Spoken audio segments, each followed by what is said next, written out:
Good morning, depending on where you are. It's still in the evening, night here where I am. Uh, but it is morning in Europe, which is where all of our runners are. Good morning, and welcome to our four-person relay for 100%. This is going to be a nice RTA, which should last about 24 hours. Our runners are going to be in order Arcturus, and then MrPancakeTurtle, and followed by Sloop28, and rounding out the end is going to be Coensi. And some of those runners are here with us in chat. Arcturus, of course, is here and is going to be running the first leg. On comms, for the moment, we have Coensi, who organized the event. Thank you, Coensi, for getting it all together. I guess he's going to be silent. We also have another, the second leg runner, PancakeTurtle, is with us. I'm sure he's going to say all sorts of fun things. I'll try to say some things at least. There we Can't go. guarantee that'll be funny. And we have Piston, who is a very proficient All Shrines and Hundo runner himself. So thank you for joining us, Piston. Yeah, definitely very proficient with my whopping 2 runs. Well, you've done a lot of work, so it's been fun watching those 2 runs. And of course, we have someone who is totally not toxic at all, Z2W. We're not going to let Z2 do the countdown, by the way. That's good. That is a good idea. Alrighty. No. Well, Arcturus, how do you feel? I feel good.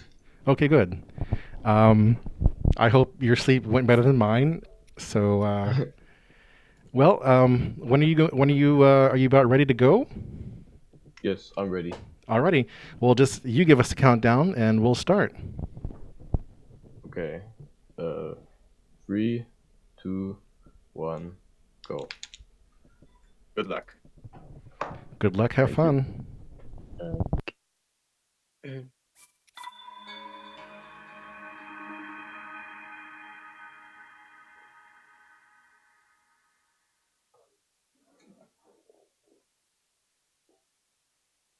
We're in English. Why are we in English? Because it's faster. No. For this game, there's basically a different language for each category for which is faster. For any percent it's French, and for 100% it's English. Completely depends on the voice acting, and depending on how many cutscenes you watch in the run, changes how many what language is fastest, basically. If we had DLC installed as well, Russian would actually be the fastest, and for all dungeons, I believe it's Italian that's the fastest, and so on. So it's really just dependent on the category, but also it's probably just fastest to run the language you can read in this category if you aren't like completely certain on all your inputs, and it's easier to read English than it is to read Russian, for most of us at least. That is a Sheikah slate. Take it. Should we also It will mention help guide you after your long slumber. there's no DLC installed. Correct. There's no DLC installed. This category you aren't even allowed to have it installed because Yeah, it should be uninstalled. I would checked yesterday. it would simply take too long to verify any run to make sure you didn't use any DLC items in your run. Yeah. would be borderline impossible to verify because there's so many random DLC items that just isn't in a chest and just lying around, for example. And how are we gonna expect verifiers to check everything? I think the most difficult is locations, because you can say you get a random DLC shrine, and that's a location. Yeah, and use that instead of like normal location. I don't think that would be faster anyway, but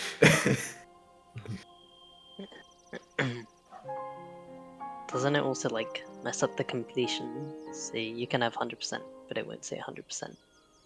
Yeah, it's if you have DLC installed, it's 98.61%, I believe. So you'd have to get the DLC stuff to actually have it say 100%. So we're watching this cutscene here. Why do we watch this cutscene? So if you've watched a lot of Anime%, you might just expect people to just leave Shrine of Resurrection and not watch this cutscene. But for some categories, including this one, we actually need time of day. And the fastest way to activate time of day is just doing it right at the beginning by watching that cutscene. Because that cutscene is what activates time of day. And we need time of day for a couple of different things. Most notably, right now, we just started a timer for 7 in-game days that will give us the Blood Moon. And this route is made so that we are now actually playing on a timer until Blood Moon happens to try and reach a specific shrine, the cast Blood Moon shrine, in time for the Blood Moon.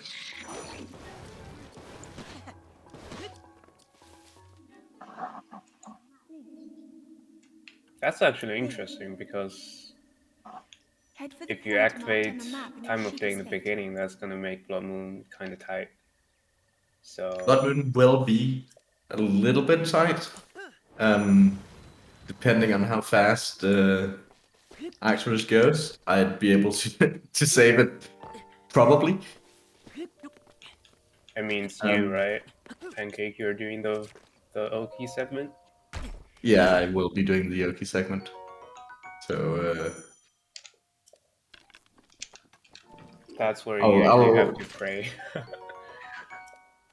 hopefully Arcturus goes fast and we won't have to worry about the Blood Moon. So, if you've watched Speedrun before, you may be wondering, this doesn't look like the normal plateau. And you'd be correct, recently Plateau had a reroute because of the new trick BLSS. The reroute is actually really helpful for Hunter because it allows us to get a couple of different stuff on Plateau instead of on different places. Now we can get 2 podlets on Plateau, for example, instead of getting 1 podlet later in Kakariko. It also allows us to get 1 Korok early on Plateau. Usually we want to get off Plateau as fast as possible, because most of the stuff on Plateau isn't really useful. We want to get as strong as possible, as fast as possible. And Plateau doesn't really do that for us, so we want to get up as fast as possible. Yeah, that's what I really liked about Granadas. I was looking at 8.1 route the other day, and I was very disgusted by it. 8.1 does things a little differently.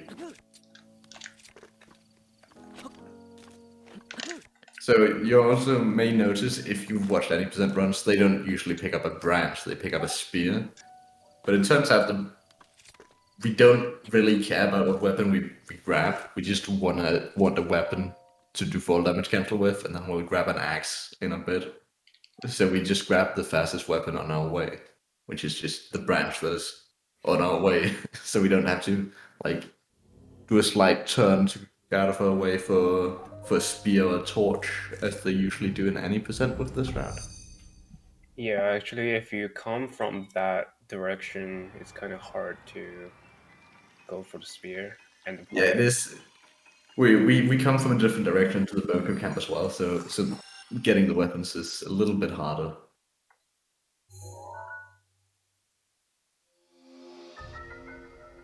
So we're now in our first shrine out of 120. We'll be getting bombs here, and hopefully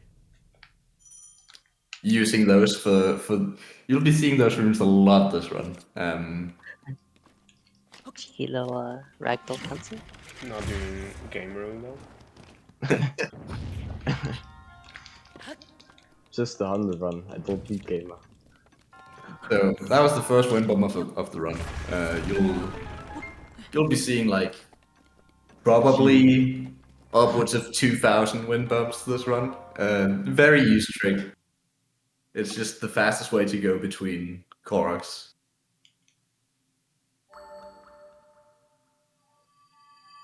Yeah, Pancake, how much BLS is there in the run? There's not that many. I mean, there's the one we just used to get to bombs. Then we'll be using one to go to Magnesis and one to Stasis, and possibly one to Cryonis if he doesn't do the BTB. I don't know. And then it's just like, then we only use BLSS to go far distances after that. Yeah. So we'll be using either BLSS or BTB to go to Castle. We'll be using a BLSS to go to Muglatan, a BLSS to go to Rito Village, and a BLSS to go to Kaya 1. And that's about it for long distance travel. After that, we'll be using BLSS twice for the Ice Cube quest in Gerudo Desert, where you have to carry the Ice Cube to the end. And we'll be using it for the Letter quest, which is the one quest where you have to carry the love letter for the Sora girl all the way down Sora River. We'll be hopefully using BLSS to cut that short. You don't do the orb. Oh, true. There's a new one as well. The orb for the Ritak Sumo Shrine is faster with BLSS as well. Actually, that one's kind of iffy because I don't know who's gonna do that one. I think I'm gonna do that one. Yeah, because the Terrytown branches are just kind of arbitrary, I think. They are.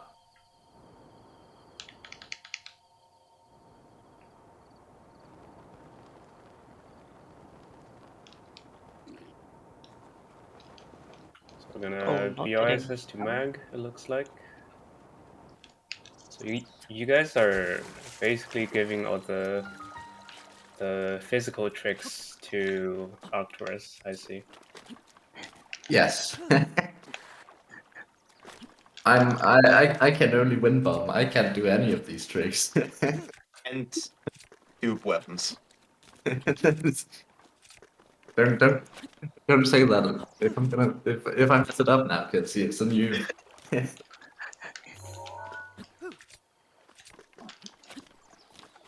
Looks like we have a bad skew here. Magnesis being a little bit stupid. What I found about Mag Clip after bombs is you need to kind of 99% fully clear a skew for the skew to work. If you have like a leftover skew from bombs, if you didn't like fully clear it when you do the quick fix, it's not gonna work.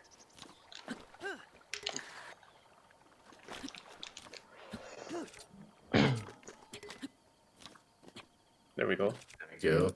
Got in. Oh, nice. The run can continue with the second shrine.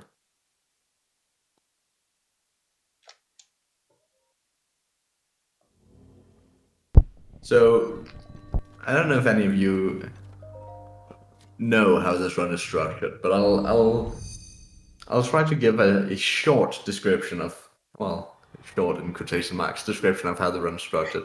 So, in the beginning here, we really just want to get off Plateau. There's nothing good for us in Plateau, and we can get all the stuff in Plateau later and faster when we have speed food. So we just want to get the 4 shrines, get the paraglider, and then get off. And where we'll be going off to is Ganon's Castle. In Ganon's Castle we want to get money. Which is strange, but you'll see later. We will be getting money from there. We'll need a lot of money, in between 40 and 80k. This money is for buying pictures later, it's for opening fairy fountains, it's for buying arrows. It's gonna be our money for the rest of the run. After that we'll be going to Rito Village, and then we'll walk back to Plateau, and then we'll go to Kakariko.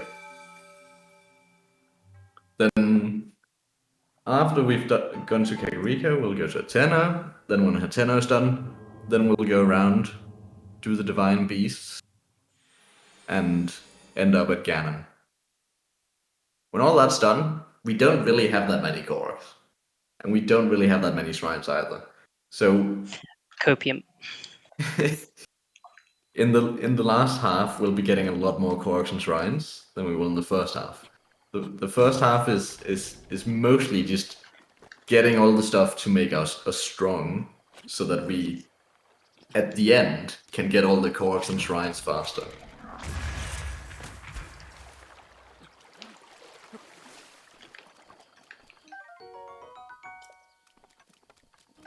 We got a bonus baked apple, 2 of them. Ooh.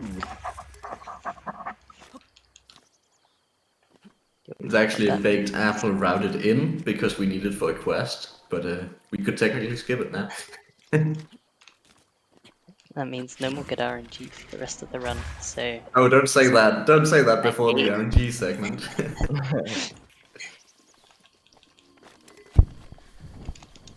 Arcturus, if we're annoying to listen to, be sure to deafen. Okay.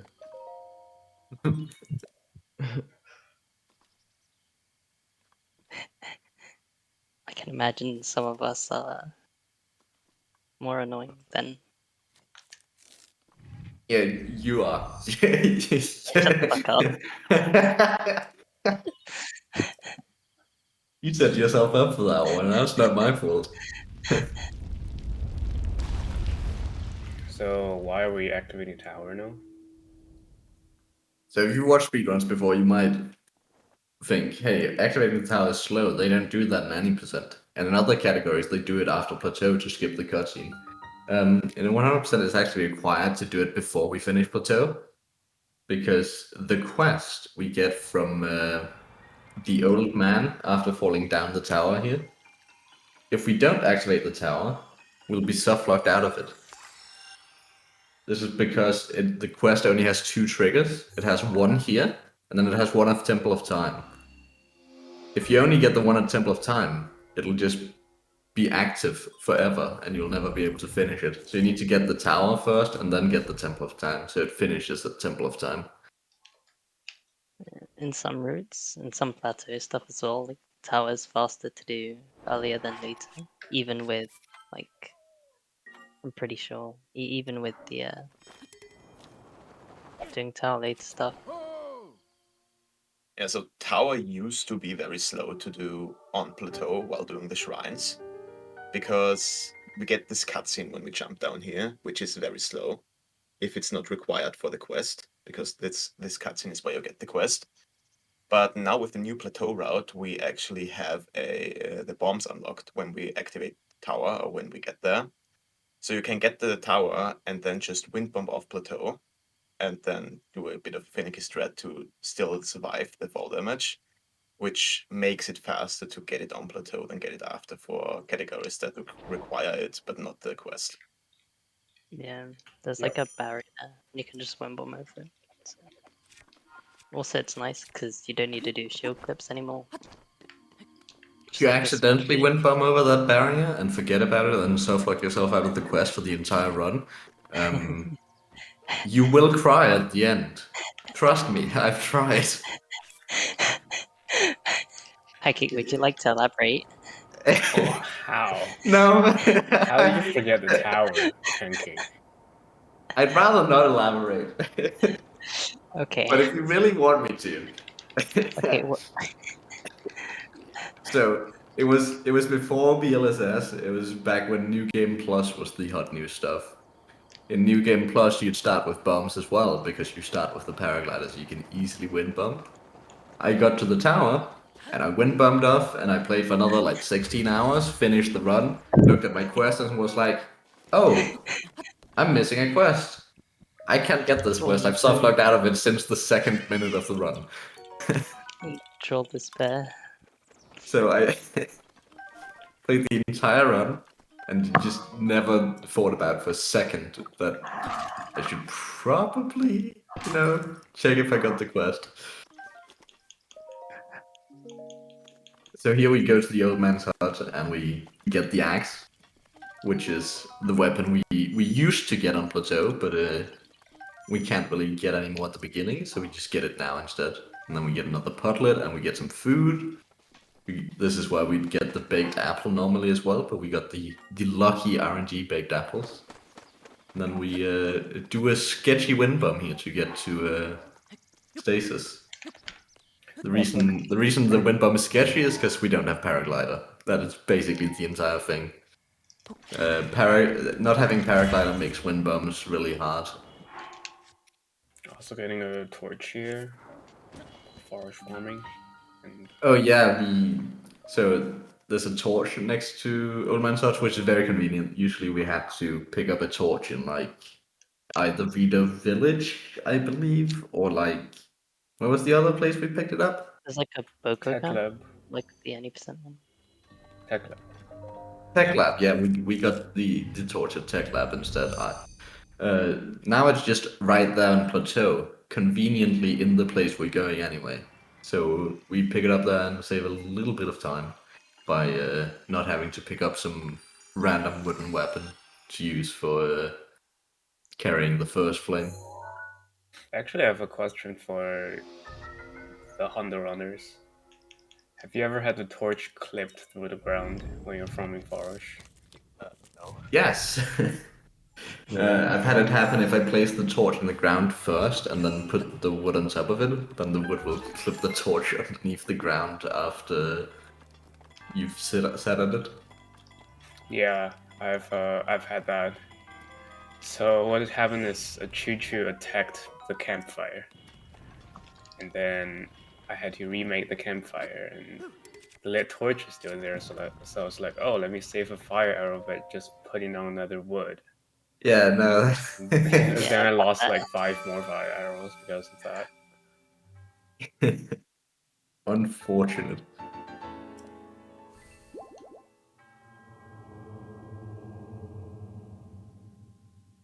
We're now 3 shrines down, 117 to go, and we're also 1 Korok down.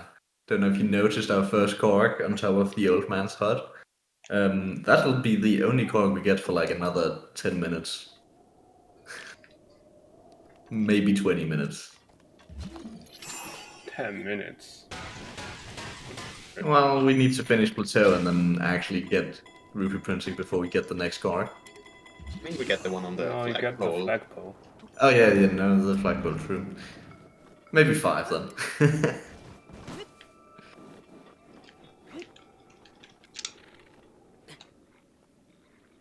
So this is... I see he's doing the BTB. If you're doing the BTBs instead of the BLSSs where they're faster, there's only like 3 BTBs in the entire run. There's this one to Cryo, then there's the one to Castle is faster than BLSS as well, and then for Tabantha Tower, there's a BTB to get up to the top that's faster than when bombing all the way up.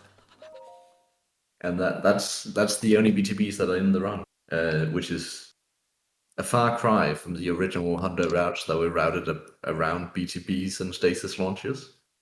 Now there's barely any BTBs left, and there's no stasis launches. Yeah, the Tabantha Tower BTV is the only BTV I do.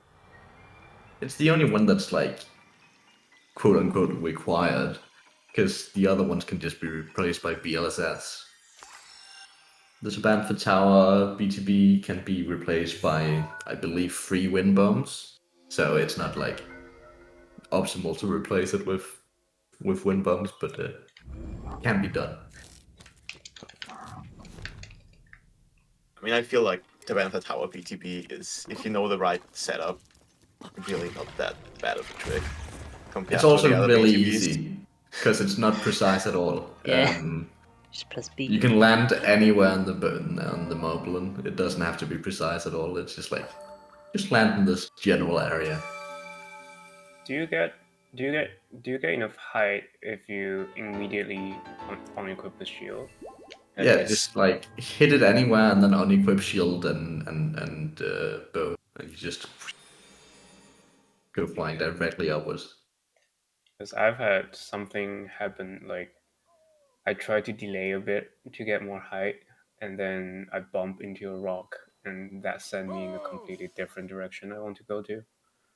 Yeah, if you I just do it immediately. That usually gives me the most height, I feel.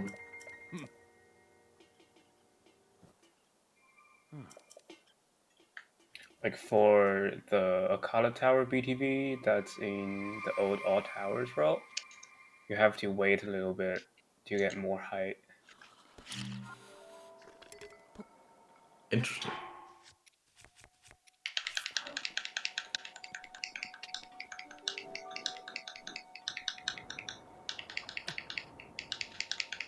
And this, well, now we've done all that stuff, so I think we should just finish up here. Yeah, I'm done with all the plateau shrines. So we're just dipping off to the Temple of Time to get the paraglider so we can get off plateau. We've been here more than enough already. We don't want to be here anymore. Yeah. It's gonna be like another at least 7 hours until we return back for Yeah. Koroks. Although Well, we won't get returned far. very briefly to Yeah. BLSS of the tower. That's true. Do you kill Ganon here, or do you do it later? We do go to castle straight away. I don't know if he does the B2B or the BLS, but we'll see. But we go to castle straight away, and then we just leave. We go to castle, get 3 ancient arrows and a bow, and we leave. We don't really care about Ganon right now. The reason we're going there is actually for money now. Looks like it's BLS. It's the BLSS. I mean, Z2, if you think about it, if you beat Ganon now, it's gonna take 10 minutes. If we beat Ganon later, it takes 15 seconds. But the wall, man. Yeah, so if we went into the Ganon fight right now, we'd have to fight the 4 blights before we can actually fight Ganon. Which we really don't want to do, because we have to fight the 4 blights anyway. So we'll fight the 4 blights first, get really strong, have really good weapons, and then we'll fight Ganon when he's had half health and there's no blights in front of him. And he's mostly just a pushover, actually. It won't be a very interesting fight. Well, I guess it will be an interesting fight in the way that will we get 1 cycle or will we not? Yeah. Oh, there's a Scamber.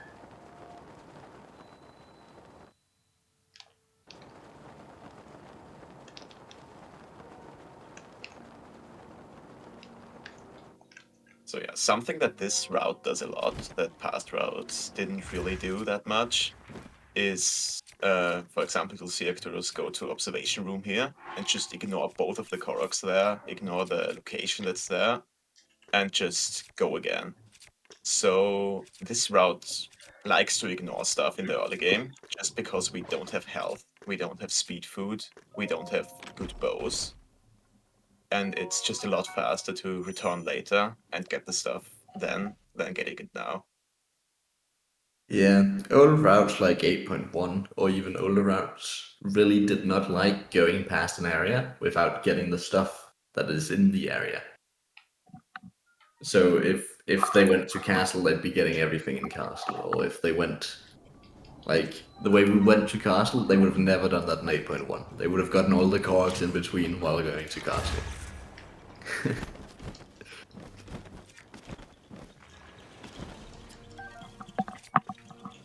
So now we'll be getting 3 ancient arrows, a little bundle of arrows, a better bow, and then we'll just be leaving the castle again. This stuff is just for helping us get out of here alive, basically. Because what we're really here for is a little trick known as rupee printing. Over here below the flagpole, there's a decayed guardian. Very what they're fun trick called? with absolutely no RNG involved. Yeah, so there's a decayed guardian beneath the flagpole over here that if you flip it over, will drop a little bit of items. So what we're looking for that thing to drop is either shaft or cores, because that's the only thing that'll give us enough money. And then after we've confirmed that it drops a decent item, we just walk the Guardian a while. Oh shit. And we'll be walking it until Karok Bridge, almost. And we got a shaft and a screw first try. That is a doable combination. So I think That's I pretty good. I don't know too much about the glitch, but from my understanding, when you move a dynamic object like a decayed guardian, like the game is divided into like segments or chunks, and if you move like a dynamic object like the guardian 2 chunks away, then it'll just start spitting out like all the objects like crazy, and then you can just sell those and get a lot of money. Yeah. So with screws and shafts, we'll be selling around 600 shafts, 700 shafts in Rito Village. And that'll give us enough money until the very end, where we'll then sell all the shafts and all the screws again to get the rest of the money. The reason we're selling it all at the very end again is because that'll help us do the compendium glitch, where you can get a full inventory of pictures for free if you just sell stuff beforehand. With the screw and shaft combination, we will be required to take pictures of what are they called? Elite enemies. So we'll need to take pictures for dragons and of bosses and so on. Because Silver enemies. silver enemies too, yeah. Because the this combination doesn't give us enough money to just ignore that. The combinations that would give us enough money to ignore that, I believe, is shaft and gear, and then any core combination. Also, shaft, screw, spring. Shaft through spring would also give us enough, though it'll be very, very slow to actually pick up those parts. Yes. But you won't need to worry about spring RNG. Well, now we do. You guys better count. Yeah, so we want to get at least 15 springs before we get to Akala, hopefully. We might not get 15 springs beforehand and have to walk back later, but that's how this game is sometimes. So as we're walking the Guardian here, you may notice this seems a little dangerous. There's Guardians out here. How are we going to get it past those? And that's actually the entire reason we went to get those ancient arrows at the observatory. It's just to be able to deal with these Guardians without getting shot at. And also to hope for getting some good RNG. From these Guardians, we'd like cores. Since we didn't get springs, we'd like springs. And the rest of it doesn't matter, because we have the rest of it from the rupee printer. But we got like 5 springs there, 4 springs. So that's not too bad. It's a good start. The thing that scares me the most about this is how the runners will often use the door to pull the Guardian towards them. And so many deaths occur when it gets pulled too far and then smashes into them and kills them. That only happens that only happens if you're bad at controlling it. Yeah, also I'm pretty sure you don't dive, except like if you have one-shot protection that protects you from even that. So the most scary thing here is stall mobbling with the spear. Yeah, the stall moblin with the spear just pops out of the ground and stabs at you immediately. Stall moblin with the spear has like, there he is. Oh no! There he is! You cast him. Ooh! This is a little scary. This is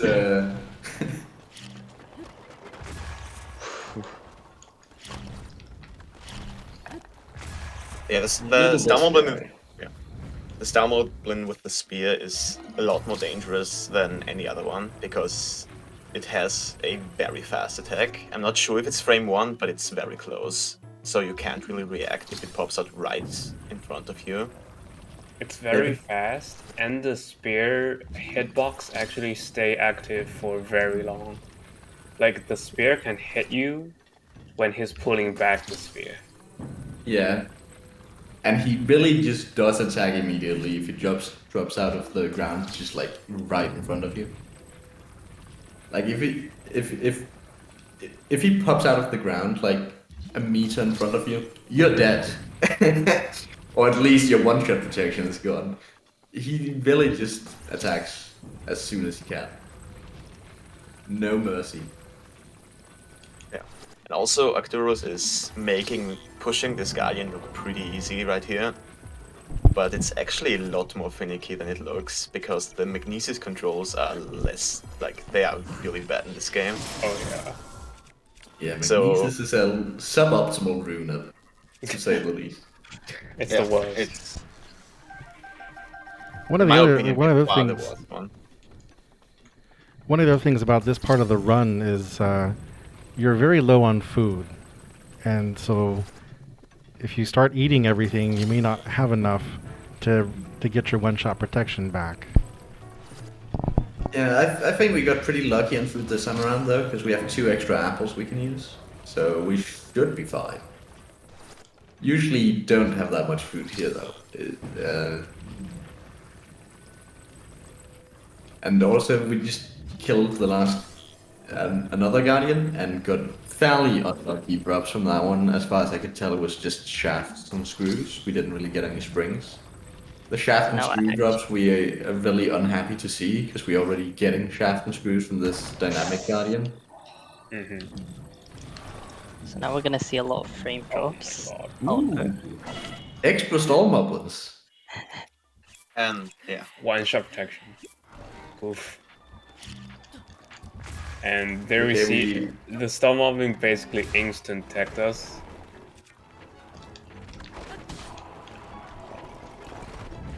At least we had the meat and the extra apple to get our one-shot protection back. Usually you don't have those apples.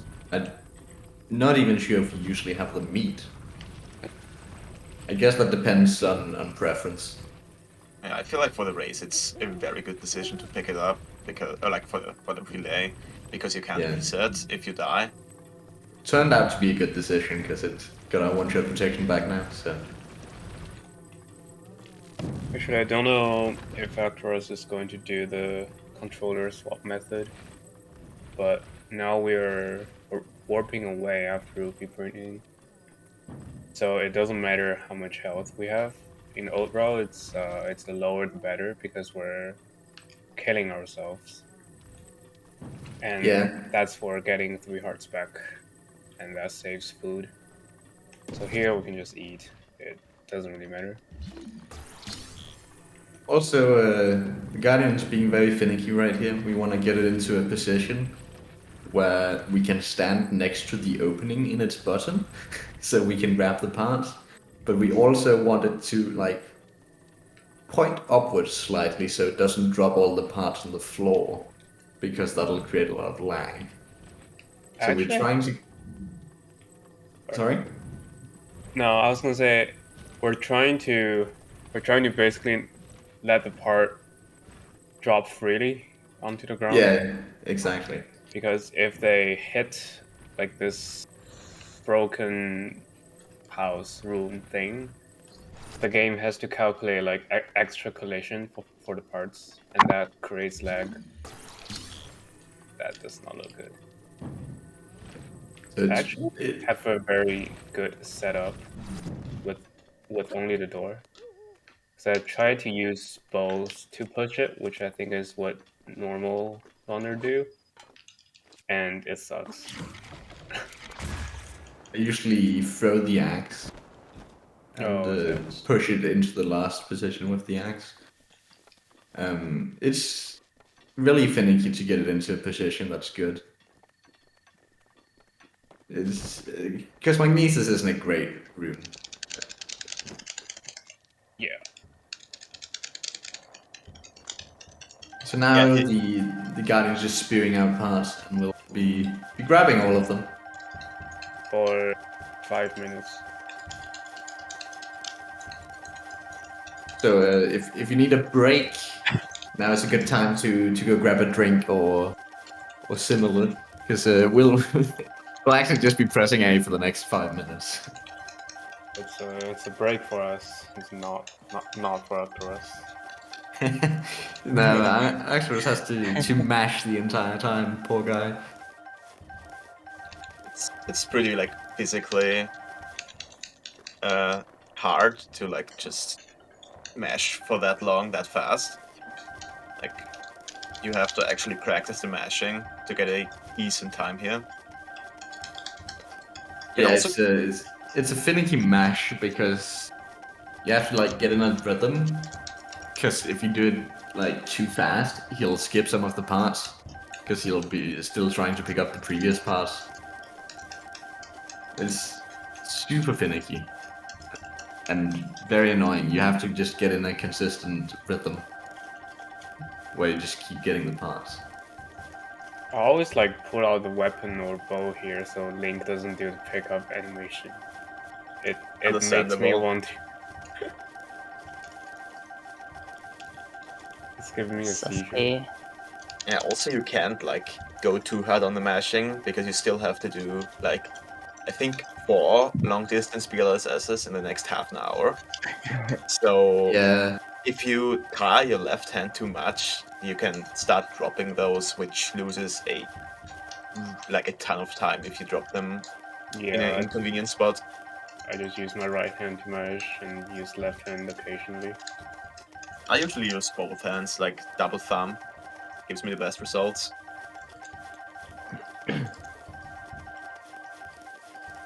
yeah. Screw shaft is the combination. Yeah. I'll be right back. You guys take over for me. GG Automod on Screw Shaft.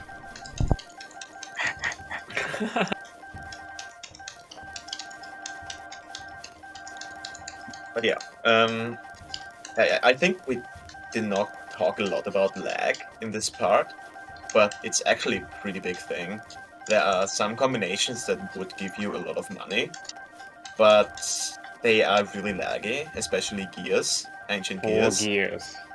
Those just for some reason, probably like just the model of the gear, are extremely laggy. And that's why you usually like there's the one combination, just one shaft and one gear, which you can take, but it's gonna lag. But you also have enough money to skip all pictures, so it's fine to take.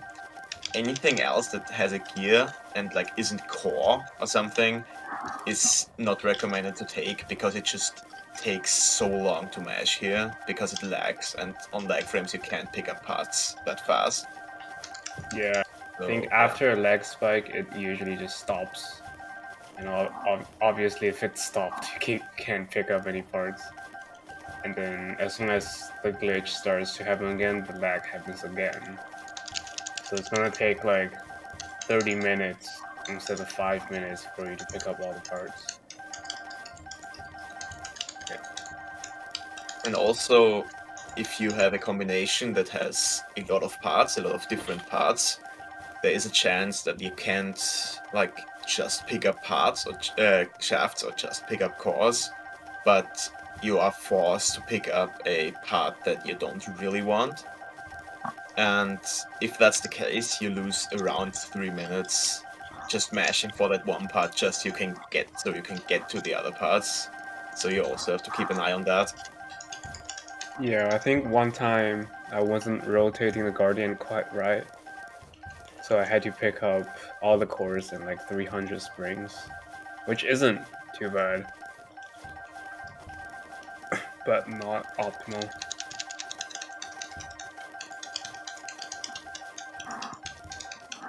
I think optimally you don't need to pick up all the cores, right? You only need like 800 something, or Something around there. 900, I think. I feel like you probably want around like 72 to 73k or something like Yeah. that. Because I think know that in- for shaft and gear, the compendium glitch is required, which I think saves like 3,000 to 4,000 rupees.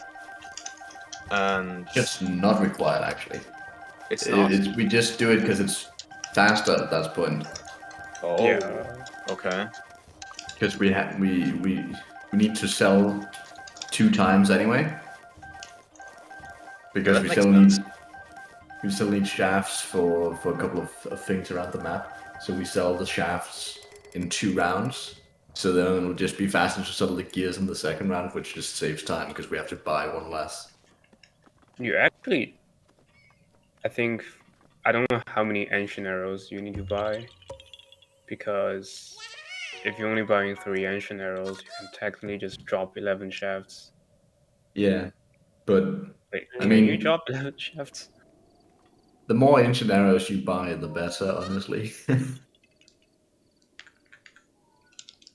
Given it's Uh,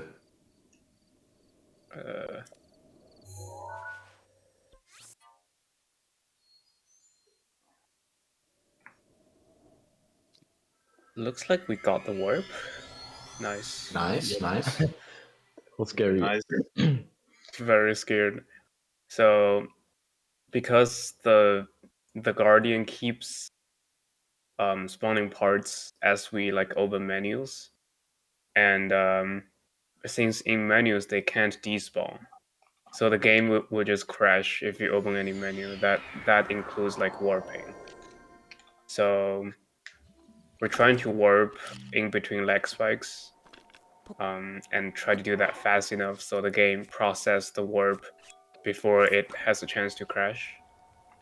And we got that correctly. If the game crashes, it's no big deal because we have an autosave from the Korok, but it'll be a time loss.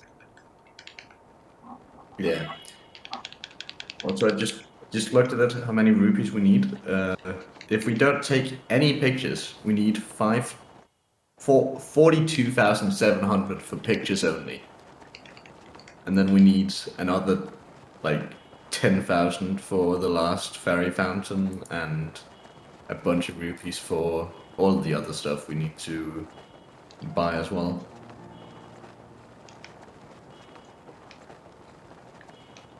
I was talking to Coensi that if you get cores, you don't need all the cores, right? You only need like 900 or something. Yeah, just about. Because last time I had like 18k left in my If room. you get cores, you get 80k approximately, and the entire run should cost just around 70k if you don't pick up anything extra.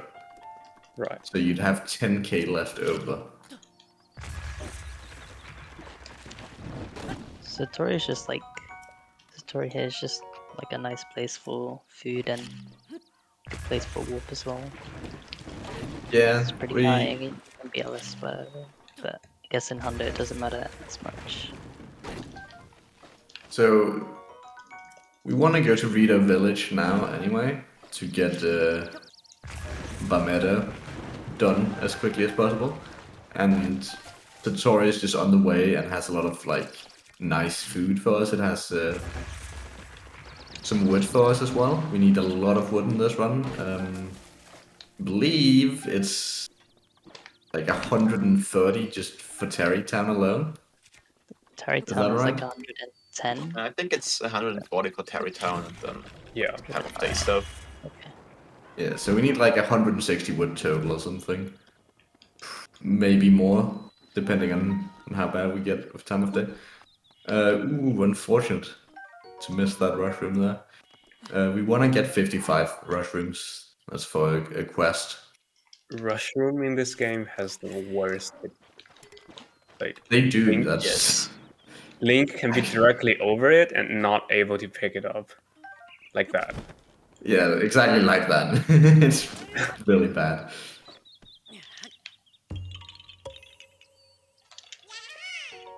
So we activate Model 10 and we actually complete it now as well.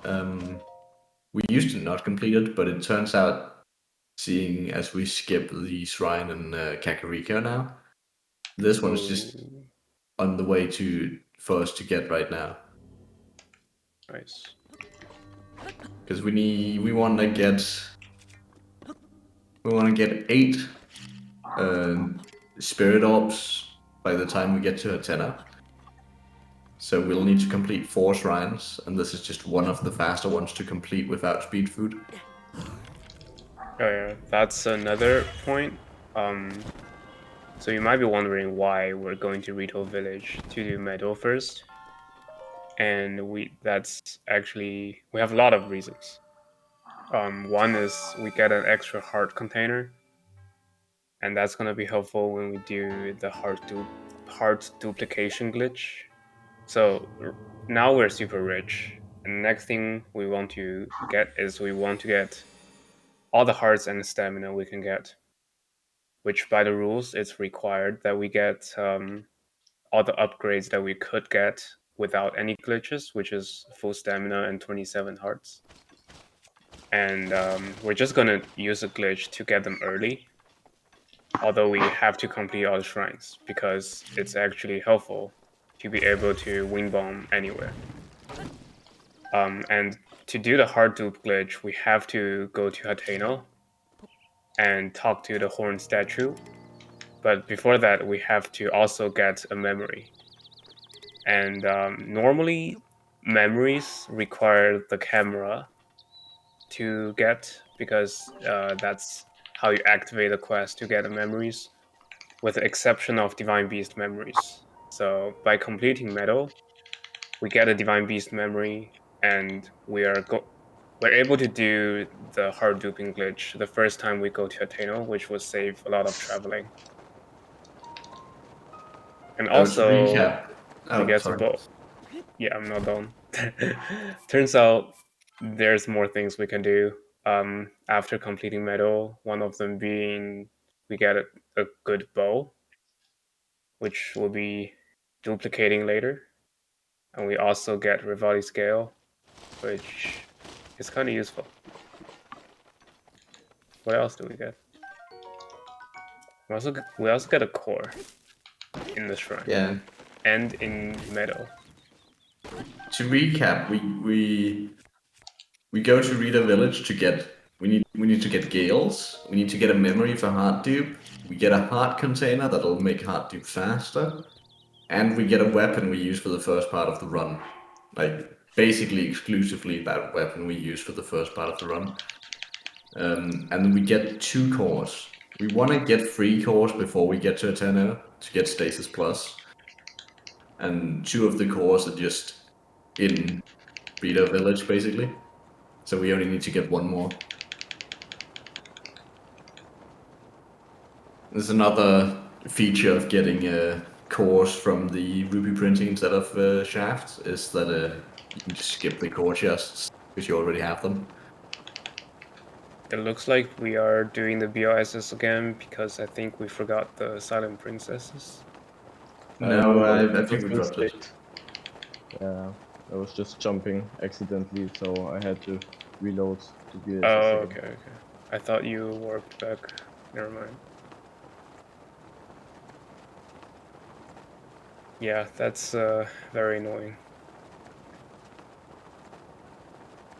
Yeah, for this glitch for the BLSS, if you either press the X button to jump or go neutral on the control stick, or stop holding B, or menu in any way, it's gonna like drop and you're gonna fall straight down, and you cannot get into the state of being on one or like in the BLSS state again if you don't step up on a ledge. So it's really bad, and you, in the most cases, if you're not really close to your goal or like have a ledge where you can step up on, it's gonna be a reload, which loses a lot of time.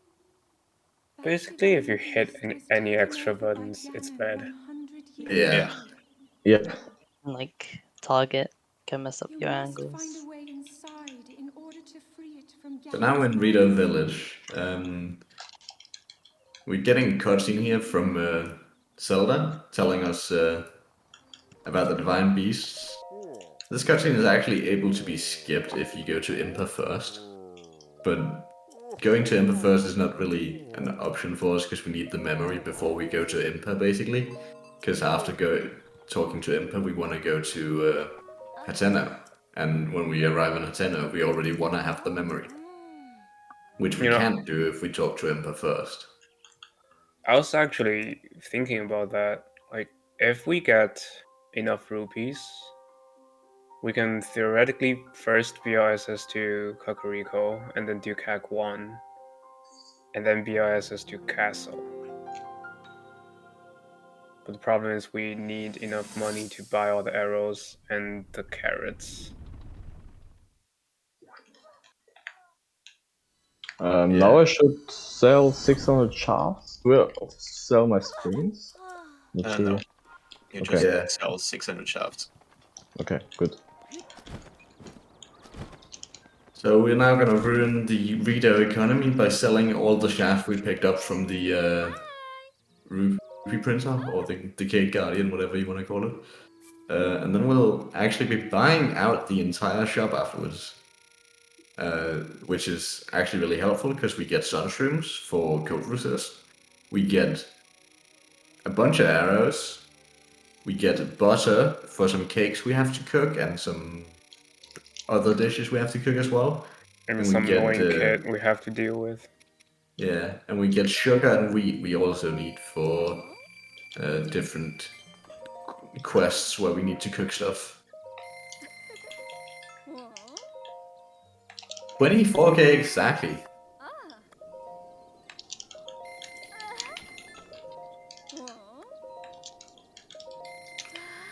I will only need 2 cakes.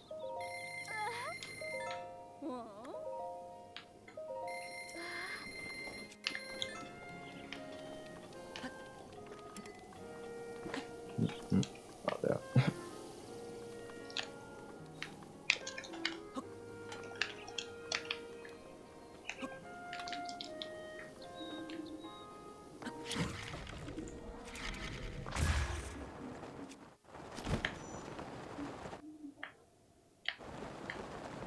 We're gonna just glide over this nice shrine here, because turns out it's faster to do it later. Yeah. It'll happen a lot like that, where we just glide past stuff and you'll be like, but that's required for Hunter. And we're like, yeah, we're coming back later. It's faster later. Because most areas you have to go through twice anyway. And if we have to go through them twice, it's most of the time just going to be faster to do it once we have speed food. We'll be going to get speed food right after we're done with Hatena and Kakariko stuff. There's a lot of farming in the early game. Yeah, the early game of this category is mostly focused on getting the stuff we need for the rest of the run. Basically just getting us strong, getting all the hearts, getting the speed food, getting all the hardy food, getting the gales and furies, all the stuff to make us really overpowered from the beginning. It's because the run is so long and there's so much ends up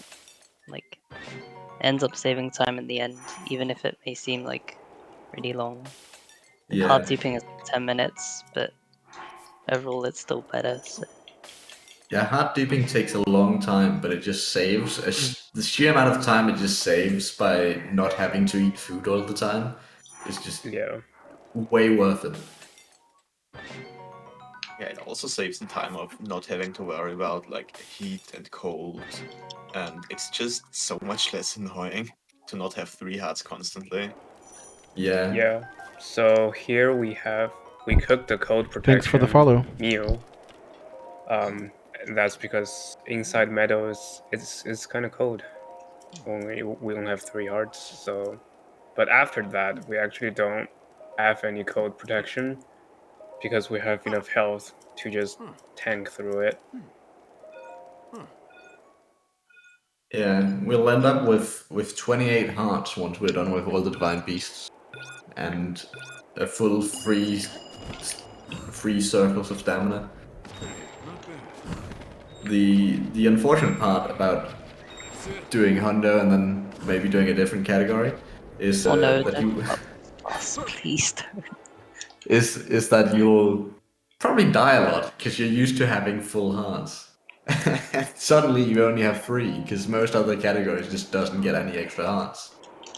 No, it's actually you can't mid-air anymore Yeah. because Oh bombs yeah, that plus. too. Oh no. Getting bombs plus and a tenno. Oh god fucking damn it. Billy speeds up your wind bombs because they recharge twice as fast. But that when you then stop having bombs plus, you suddenly You don't can't stop meta complaining anymore, about it. and you Because definitely do start complaining about it. some wing bomb chains are just impossible without bombs plus. Because you have to have the bombs back and be ready to do another one. Like the one inside Karama. If you Yeah. don't have bombs plus and like 2 wheels of stamina, it's not faster to do. I'm guaranteeing you right now that I'm gonna fail that meta. And it'll be the only meta I fail. Nice wing bomb in updraft. That one can be kind of tricky. Updraft You wind can, like- bombs are big stinky. You can snipe the cannons from like the middle. So that's pretty cool. The Saves most you from- stinky one. The most stinky wing bomb is wing bomb inside dragon wings. It's just impossible. No, Yes. it's free. I think the one in the updraft of the dragon is okay. It's kind of similar to the meta one where it's Yeah, bad but not horrible. But the ones where you don't get an updraft but just have this extremely strong wind in either direction. yeah, and the strong Yeah. wing sideways or like. It's so Go free to ahead win or bomb in tail. that. I don't know what you guys are complaining about. Just Yeah. literally just I- to better. I would like to see Pancake doing that. Piston, you're When- gonna be when comment he's when farming Pancake Dingro. does his segment, right? I've done that many times, Piston. I don't see what the problem is here. I would like to see you mid-air inside the Banta Canyon when Dingro is above you. Done it before. Yeah. I'll do it again. That's I think that's not Pancake who does that. I think that's me. I see how Pancake is routing his run to like dodge all the tricky parts. What? No. I mean, Pancake Okay, does we can- castle, and castle is very hard. Oh yeah. We can ask him for a post-run demonstration where he does all the hard win bombs back to back. Sure. So, And we can, so I we heard can get all of them. there's right? there's a out of bounds movement in Castle. Yes. Funny out of bounds movement. Will be doing that. On a scale It's of really 1 to funny. 3. But it can also mess you up really badly. Like I've seen many runners lose minutes to it because like I've seen myself lose minutes to it because I can't get the clip. But I've seen other people when going for the mid-air have to reload a bunch of times. Yeah, I Can be hate finicky. that. I hate that mid-air so much. I just route it out. Yeah, Yeah, that's I'm not going for the out of bounds meta because the out of bounds Yeah. meta is stupid. Because if you fail it, you're losing so much time, and it Yeah, I doesn't just save go that for much the- time. Yeah, there's the Yeah, little push. out of bounds collision that you can just climb up on. And Yeah, it's just the climbing like- doesn't lose that much time, and it's way safer. yeah. We're not doing ESC. We're outside of metal. That's correct. I can respect that. I also don't do ADC in meta. I don't think it's worth it. It saves like 2 seconds. I think it's worth it in The- PB attempts, but not in a relay. There's a question from the chat. How were the legs divided up between the different runners? So Arcturus is going to go until Elden Tower, So that's about 5-ish hours from now. How did you divide it up? Was it purely based on time, or?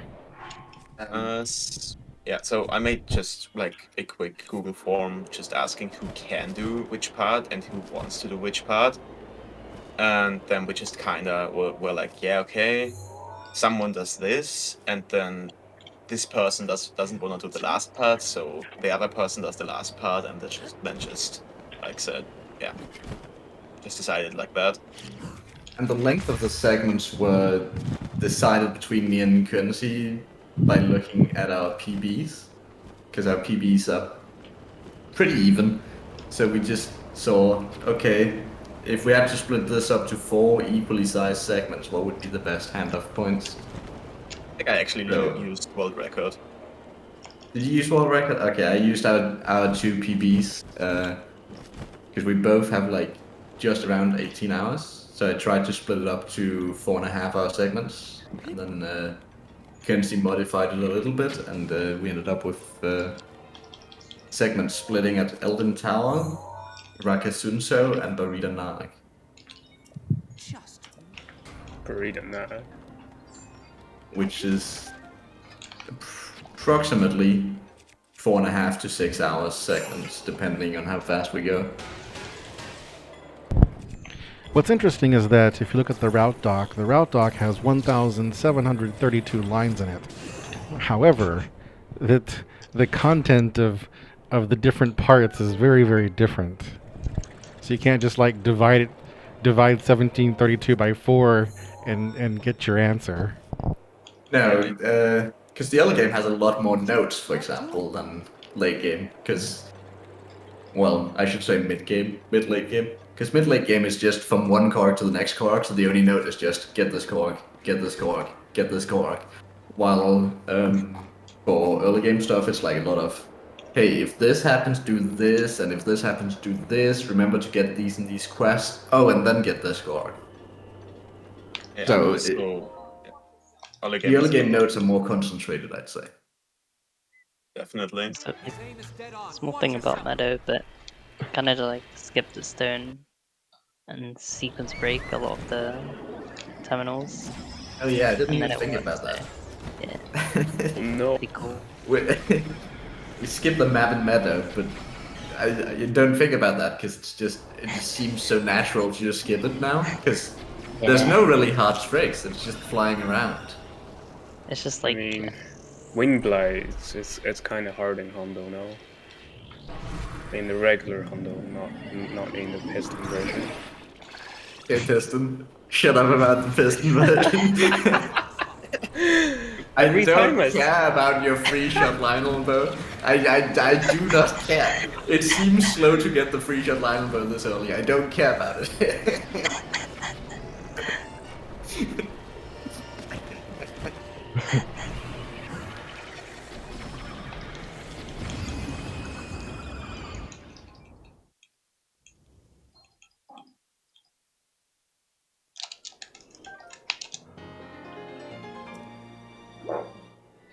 That is the first Divine Beast down. Yep. 3 more. And you may be Good looking job, at the Arcturus. tracker like, well, he's 1/4 of the way done with the Divine Beast, but he's way far behind on everything else. And you'd be right. As I mentioned earlier, the goal of the early game is to get all the stuff to power us up early, and then collect all those stupid corks and shrines afterwards. And So, no, sorry, go sorry, ahead. go ahead. No, No, you I go was ahead. so. This is so. If Arcturus is stopping at Elden Tower, that means you will do the 3 remaining beasts, right? No, Arcturus does 3 of them. I'll only be doing Yep. 1. And then I'll be doing Ganon as well. Oh, Looking okay, at the wrong okay. tower, Jason. Arcturus does Elden's the- Meadow, Naboris, and Ruta, and then goes to Elden Tower. Okay.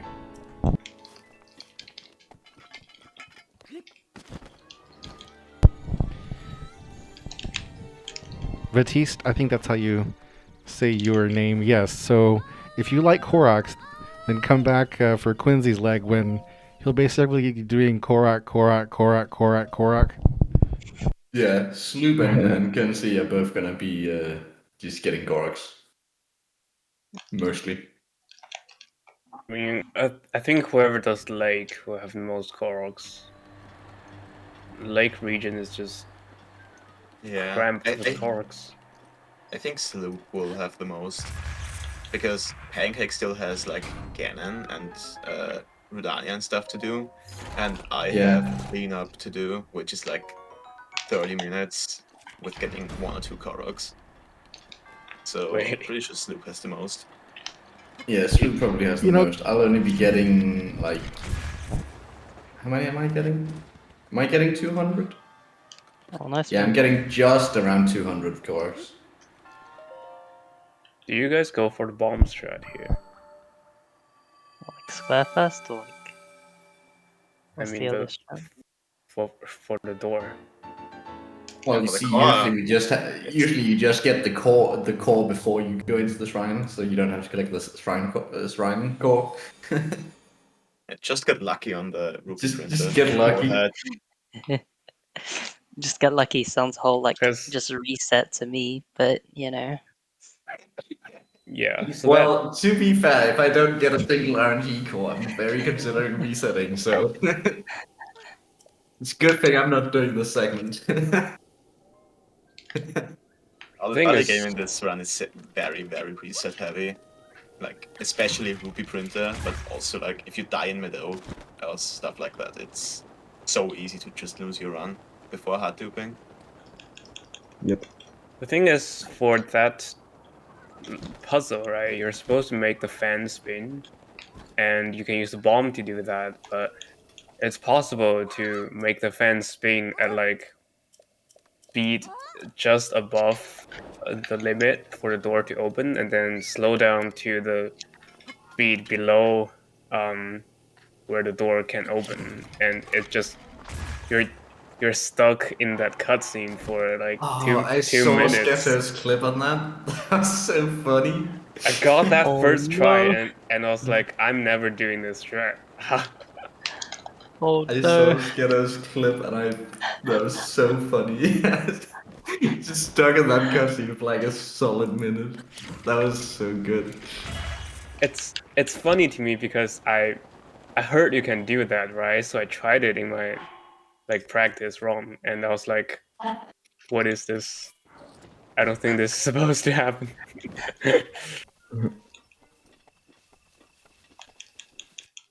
Right, so I've Yeah, there's a bunch of retoast wood here as table. well. I don't know if you get the wood now, but like We do. Getting some big of the wood people now. farming wood. We'll be farming 2 or 3 rounds of wood. Oh, there's a to scamper. to get some food to start get some wood to start Terry time with. But then we won't be getting all the wood now because we'll be cutting down so many trees throughout the run that it'll just be faster to just get some wood from some of the trees we chopped down during the run.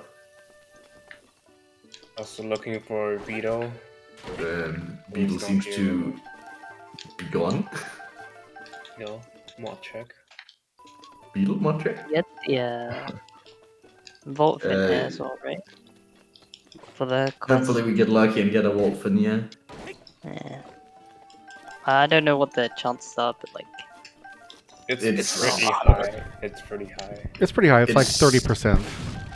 Yeah, I believe it's like 70% to get one in one of the first 3 without reloading. For some reasons, when I first started learning, I always get like 5 reloads before I can get a vote from. Yeah. I think it's like 70% to get one without reloading. There we go. Save. If anyone is wondering why we need a Wolfen Shroud for some reason and why we need it now, especially because we skip so much stuff in early game, there's a quest in Korok Forest for which it is required. And it's a lot faster to do that quest as early as possible. So that's why we need a Wolfen Shroud, and sadly it's RNG whether these Octoroks drop one or not. It's the What's the other quest, one? like the Trials of Hyrule that you do on top of the The Deku tree. riddles. Of Yeah. course. And It's riddles. fastest to do that during Oki, so we just have to Alright. have the Vault Fin by the time we get there. Also, Vault Fin Oh my god. is kind of hard to get, so we just have to get lucky and get one here because it's just the fastest way to get one. Because the other locations to get a Vault Fin are kind of slow. I think I just press a button on my controller and the Vault Fins drop from the sky. Okay. Thanks for the tier 1 sub, Batiste. Welcome to the collective. Yeah. Also, if we haven't mentioned, most runners, I think all runners, do no amiibo runs. So there's no amiibo. Yeah. No. Black Bro did some Amiibo Hunter runs, but I don't know if they still do. Amiibo slept on, man. He's from like 2 Amiibo cases. would save a decent amount of time in Hunter, but just because Oh. you can get Vaultfin Trout easy, you can get a bunch of Rushrooms easy, you can get the Hyrule Okay. Bass and the Hardy Bass easy. But you'd need a lot of Amiibo. For Hyrule Bass and Hearty Bass, sure. For Rushrooms, no. It's like playing Genshin Impact. Well, yes, Where but you do it's Rushrooms. technically faster. Well, If I mean, you get how- lucky, it is technically faster. I Which scanned 20 horrible. amiibos. I got like 5 Rushrooms. I don't I know what you're remember talking there was, about. like an old shrine strat, or like after Just mag, get you would lucky. scan amiibos for speed food, and that didn't sound fun. So It is very much technically faster. I don't think it's realistically faster to get Rushrooms from Amiibo, but it is technically faster. Did we get You might Ancient know- Arrow? Did we get Ancient Yep. Arrow? Yep. Okay. So we talked to Beetle twice at the stable. We talked to him once to buy all his stuff, and then we talked to him again to get an Ancient Arrow, because Beetle will give you an Ancient Arrow after you've beaten a Divine Beast. And we'd like 2 of those for a little bit later. And then we just get out of here, because we found 2 rounds of wood, and we got the Vault Fin, and we have nothing else to do at Rito's stable now. So, We also got 2 eggs and 10 wild berries. yes. So if you hadn't watched Hunter before, you'd be like, why are we getting so much stuff? So the stuff we're getting is either going to be for a quest, or it's going to be for upgrading armor. Because there is 2 armor sets we have to upgrade fully, because we can't sell those armor sets, so they're considered permanent, and therefore we have to upgrade them. And also the Champion's Tunic is part of that as well. So 2 armor sets and the Champion's Tunic. We need a lot of different stuff for that. The Sora armor is a required upgraded armor set. We need Lizalfo's claws and horns, or whatever they're called. Talons and horns. And And then we tails. need tails, 45 of them. And we really want to count 45 of them, because we don't want to kill too many. We also don't want to kill too few. It's kind of hard to reach 45 tails. I believe there's 50 tails routed in, or something similar. So we can only really miss 5-ish. Yeah, Then so we need 45 opals for it as well, which we'll be getting from Taluses. That part's easy. We'll be picking up Talus parts anyways, because we got a not optimal combination from Ruby Printing. And then we no, have I don't think you need rare Talus parts. You just need frost Talus parts for all parts. Well, yeah, but we need rare Talus parts for the because we had the bad RNG. I'm pretty sure you only need if you get shaft only, which I've never gotten before. I am not sure about that. Let me just. Pretty sure it says to get the Talus parts. Yeah, that does. I'm pretty sure you like. elite pictures and talents parts, right? Do you? I think so. Yeah, wait. Let me check. Anyway, then the next armor set we have to upgrade is the Of the Wild armor that you get after completing all 120 shrines. For that armor set, we need 30 acorns, which there's only 21 that's static, so we need to get 9 RNG acorns. We need to get 15 honey. We actually need 16 because we need one for a quest as well, but we'll be getting that from various trees around the map when they're convenient to get. And we'll need 15 energetic rhino beetles, which is probably one of the worst materials to collect. It's very hard. There's only 5 static ones, and they're very hard to get all 5 of them. So we'll That's probably tough. only... Well, there's only 5 we're getting. This You No, forgot okay, cat you're one. talking about the CAG ones. I'm sorry. Okay, so there's 5 static ones in Farron, and they're hard to get all of them. We'll probably only we're going there twice. I'd say we're probably getting an average 8 or 9 instead of 10, just to be safe. And then we're getting 1 on our first trip to CAG, and then we're getting 2 on the second trip to CAG.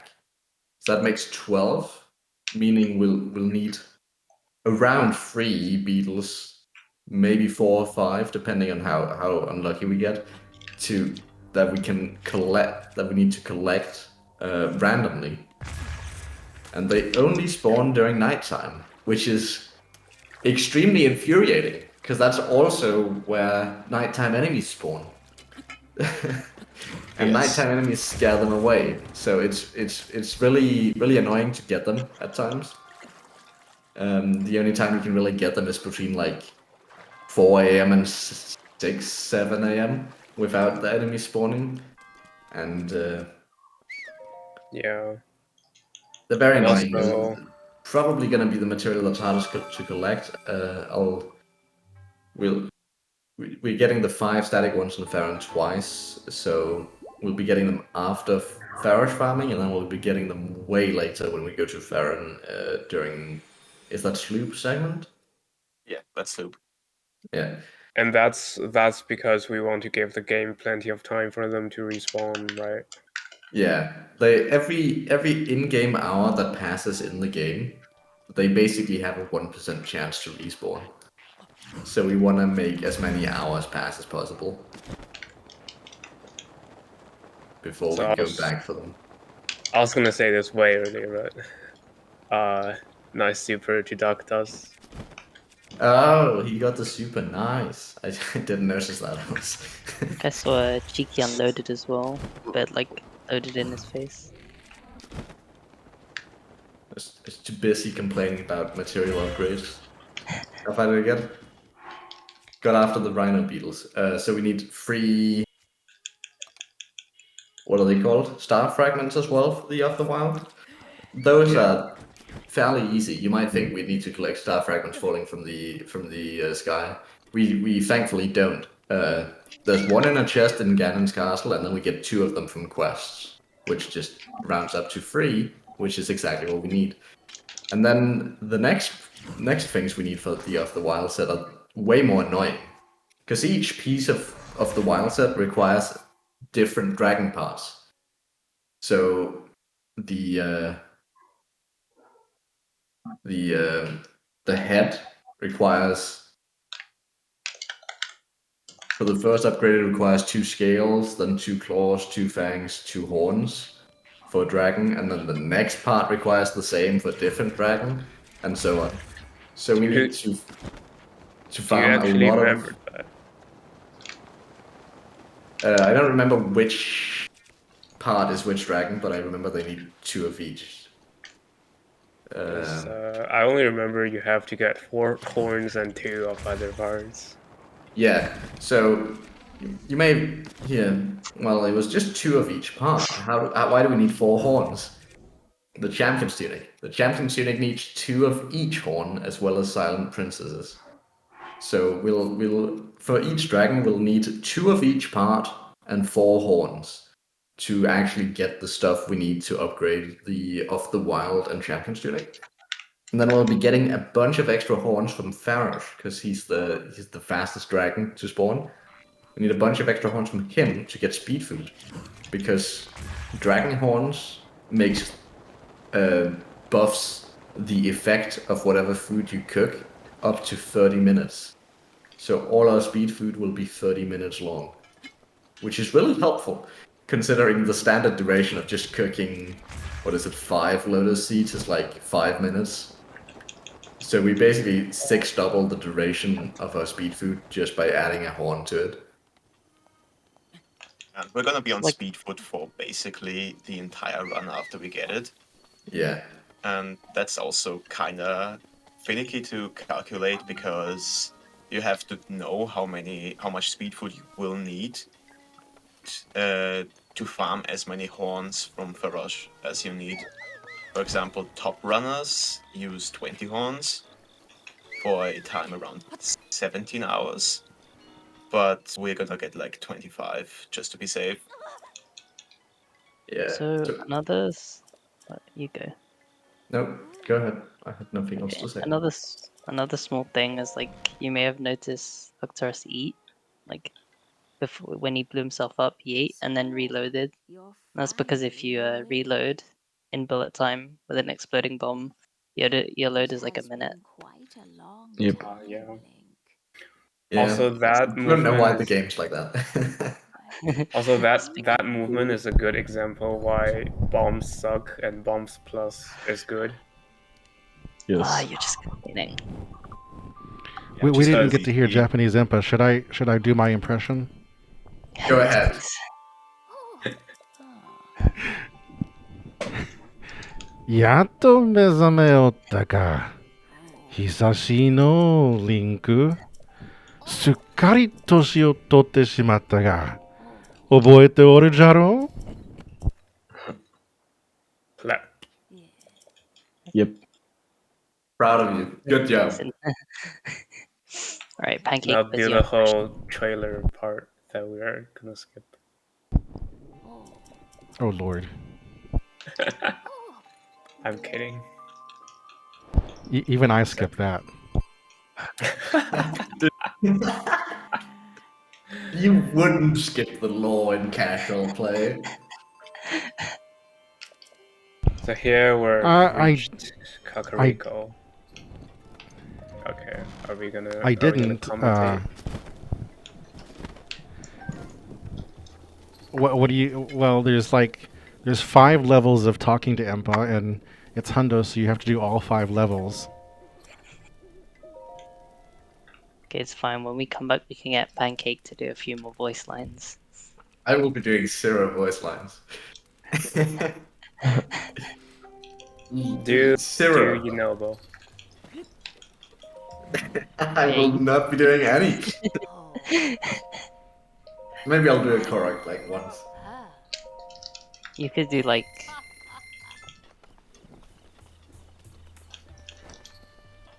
No, what?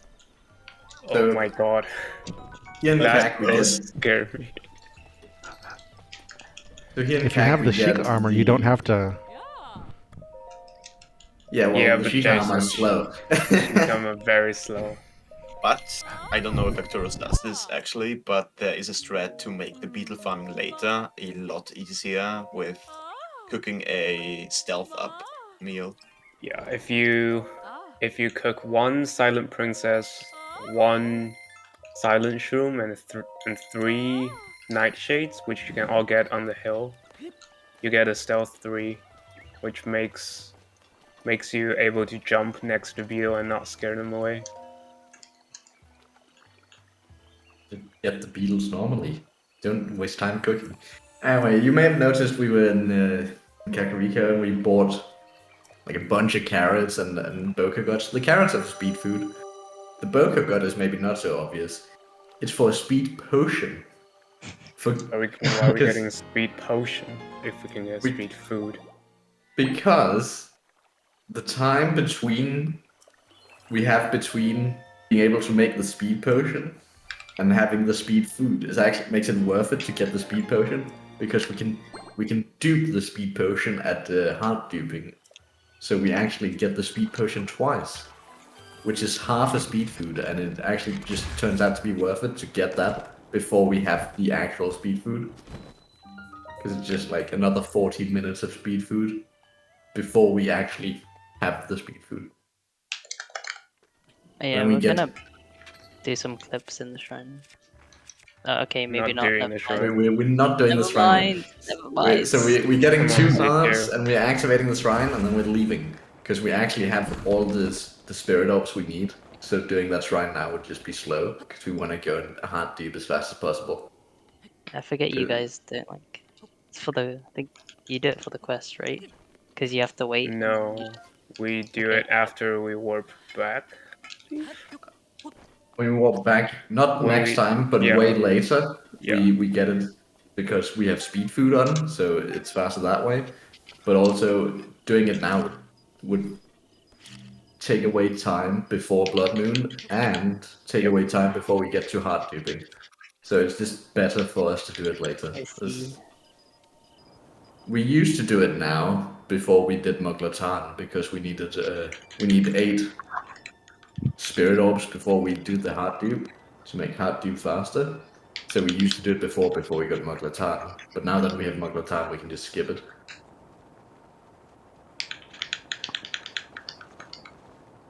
And this is the last BLS for a while. Going to Hatena now. Because we just talked to Impa. She told us to go to Hatena, so we'll do exactly that. It's we totally don't have a different reason. It's just because Impa told us to. I think this is And- this is the second to last PLSS that we don't use for like any quest, but just to go from somewhere to somewhere else. Yeah. So the actual reason we're going to Hateno is to get our runes upgraded, our camera, and upgrading all our hearts. We're also gonna hopefully grab at least 3 frogs here for the speed potion. Possibly 4, maybe. We don't need 4, we only need 3 because we can use a carrot as the last ingredient, but 4 makes it a little bit more lenient, because we then have an extra carrot to use for speed food instead. Also going to talk to the farmer for the Spring of Wisdom quest. Yeah, For some it just turns reason- out to be faster to talk to the farmer here instead of later. Yeah, for some reason the farmer always loads first before everything else. So it's good to talk to him as the frogs load. Okay, we got three Got frogs. 3. And Oh. That's enough. Ah, shit. Should be fine. yeah, just go with the 3, yeah. You can also bomb the frogs or like shoot them, and it's gonna be faster because they're dead. But I don't think it will matter that much because we only get like 25 points anyway. Yeah, And we, we have- we should have enough carrots anyway. But we'll be Yeah. using 3 frogs and a carrot for the speed potion now. Yeah, I think the most horns you can get is 26 to have enough. To have enough carrots. I mean, if you don't Yeah. have enough carrots, you can just buy them at CAC 3. Yeah, So- True. Does But anyone CAC 3 is at the help very end, so maybe not actually. You could smuggle? also just use 4 Lotus Seeds in the very worst case. Yeah. You need 1 carrot for Coco. That's also true. So what we're doing here is we need the blue fire to activate the tech lab for them to actually talk to us and give us our upgrades. And you may be like, how is he wind bombing with the torch in his hand? It's just a little bit of weapon smuggling. It's a fairly standard trick at this point for like almost everything that needs blue flame or Get any get different torch. kind of weapon smuggling. Just the blue Um, flame, like. Sorry. You're not gonna pick up 2 torches in case one clips through the floor. No, I think he just left the one he threw. I think he just picked up the one inside because he threw the other one away. I think Bings does that just to make sure that if the torch clips through the floor. Having the torch clip through the floor is like the worst thing that can happen. It's So with very unfortunate. with the blue flame. So Big Kekwake moment. so there's a gotta- little bit of. Go ahead, Z2. Okay, with the blue flame, you gotta like make sure you don't place the second bomb in frame 1, because then it'll explode in your face. Oh, that happens to me so often. It's so annoying. Especially if you're like low on health and you just die immediately. So for those who don't know the lore of Pura here, she is 100-something years old, and she's taken a medicine that was supposed to decrease her physical age a bit, but it went too far, so now she looks like a child. But the thing about it is, if you have the misfortune of playing this game casually, and you talk to her Misfortune. before lighting the... Yes, misfortune. If you have the misfortune of trying to talk to her before lighting the furnace outside, and you go in and talk to her, she will play a trick on you and say the other guy is the lab director. And there's this whole thing about going back and forth and her playing this trick, and it's like, you just roll your eyes. So whenever you do this, light it first, then talk to her. She's a pretty like standard lolly. Sorry, I don't young, know what but that means, C2. Can you please explain? Wait, will this? All right, let me look up the definition. Here is where spam tunnel starts. Yeah, so this is probably the most hated part of the run by any runner. What we have to do here is we basically the next 20 to 30, no, yeah, about 20 minutes is just going to be mashing text. Well, we need to upgrade all our rooms here.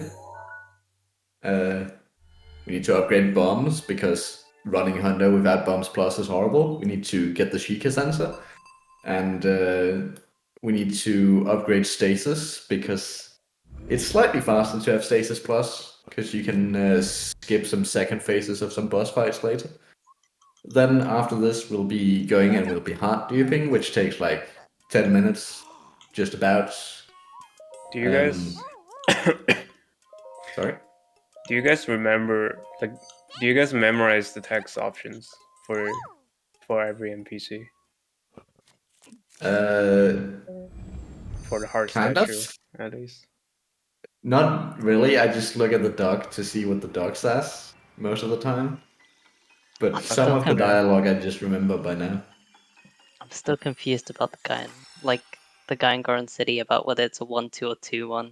It's 2-1. Thank you. So we upgrade our bombs now. We're upgrading stasis in a second. Upgrade all our hearts and stamina at the heart dupe, and then we'll be talking to Balsam for Tarrytown. And then we'll be upgrading our house, which takes 8-9 minutes, somewhere around there. And then, 14 after doing that, we can finally go and farm Farosh. So it's kind of 14 scary. unskippable. Yep. Yep. It's kind of 14 scary unskippable cutscenes. that we have bombs plus now, because if you fail wind bomb, that's gonna be 6 hearts of damage. You just don't fail, really. Yeah, thanks, Pancake. Yeah, no problem. Yeah, also, the upgrading the house has some really good voice acting as well. I think we can do that together. Yeah, also, the thing with Bolson is it's kind of annoying to talk to him sometimes, just because you have to talk to him and then have to stop for a short amount of time until he sits down again and then talk to him again. So you can't just go and do something else and mash A and B the entire time. You actually have to stay focused, and that's kind of annoying Yes. because it would be a good break. Frustratingly, you know. have to watch him. I don't know who I saw it first, but you just have to talk to him after he turns around. Yeah. You don't have to wait for him to sit all the way back down, but you do have to wait for him to get into position.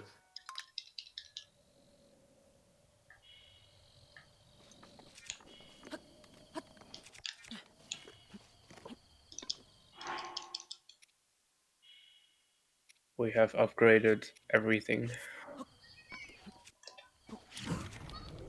Yep. We're not getting any of the pictures yet, because it's just we don't have the money to buy them right now, first off, and it's gonna be faster to buy them later when we're coming back. Well, we could buy some of them now, but we can't actually buy all of them anyway, because Now we're in the glitch. some of the pictures are hidden behind Ganon. It's one of the few post-game things we're doing in this run. We need to beat Ganon for a couple of pictures, or be able to buy all the pictures, and we need Ganon for Kilton medals as well.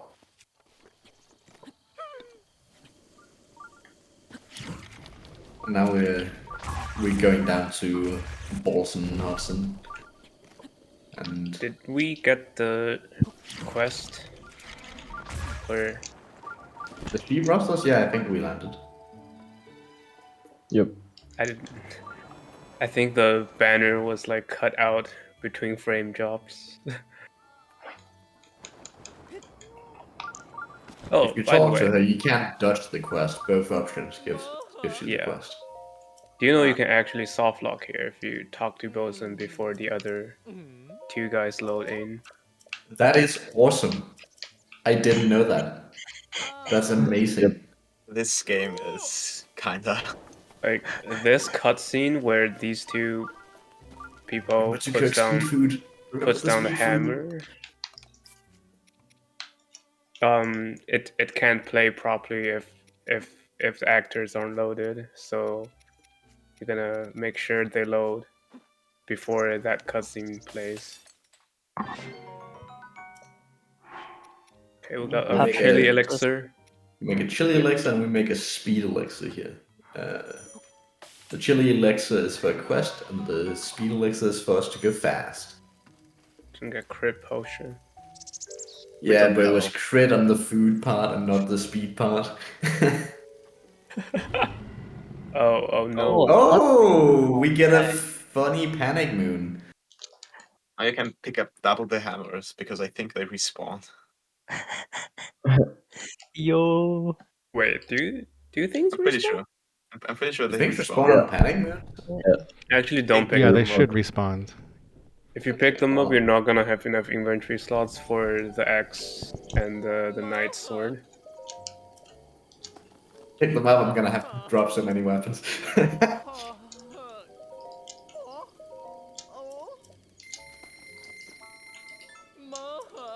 Oh, they do respawn. Interesting.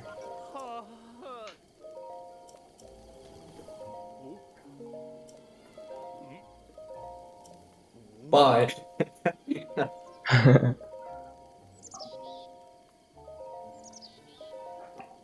So we Hudson start- is one of the most annoying character in terms of text options, because you have to like match A and B at relatively close timing. Otherwise, if you press B at any time and select the second option, it's massive time loss. Well, he's also one of the most annoying characters because his quest is so long. You may have noticed we just started it right now.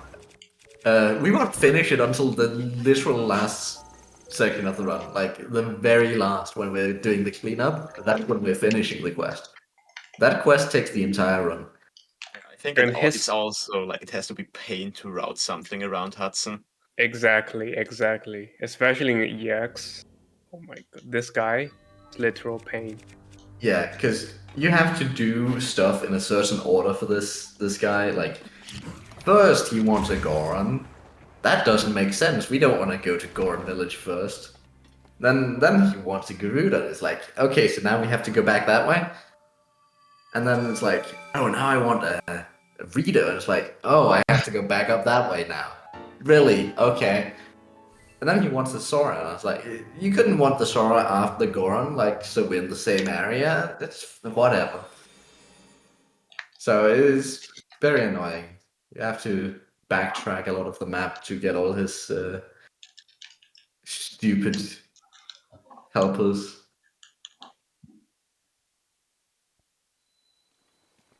So I it mean, is it very also annoying makes to run it around. also makes Akala just weird. Yeah, Ideally, we want to like minimize the times we warp because warp takes very long. But yeah, it since we takes go like back there so many times, 27 seconds or something. there's limited like ways that we can route around that. So we end up doing like the same movement 2 or 3 times just because we have to get to Terrytown so many times. Yeah, we also end up just warping to Dahesho a couple of times. Just because that's the closest warp to Terrytown. And thank God it's not further away. This is hard to ping. It takes a really long time, so Yeah. it's So what another we're great doing time here for is we're putting in 3 hearts and then we're saving. And we're loading the previous quick save where we still have 3 hearts on us. And then we're doing what are we calling it? Memory storage? Is that what it's called? Apparatus storage. Apparatus storage, thank you. And we're doing apparatus storage to make the game like desync, kinda, so that when we load the file where we put 3 hearts into the statue, we keep the 3 hearts from the quick save we just did, and then we put in another 3. So now we have 6 in the statue, and we do that again until we have 9, and we do it again until we have 10. And then we save there, and then we do the old normal hard deep where we then get 10 and then grab the 10 and then we grab another 10 and then we're basically done. Actually, yeah.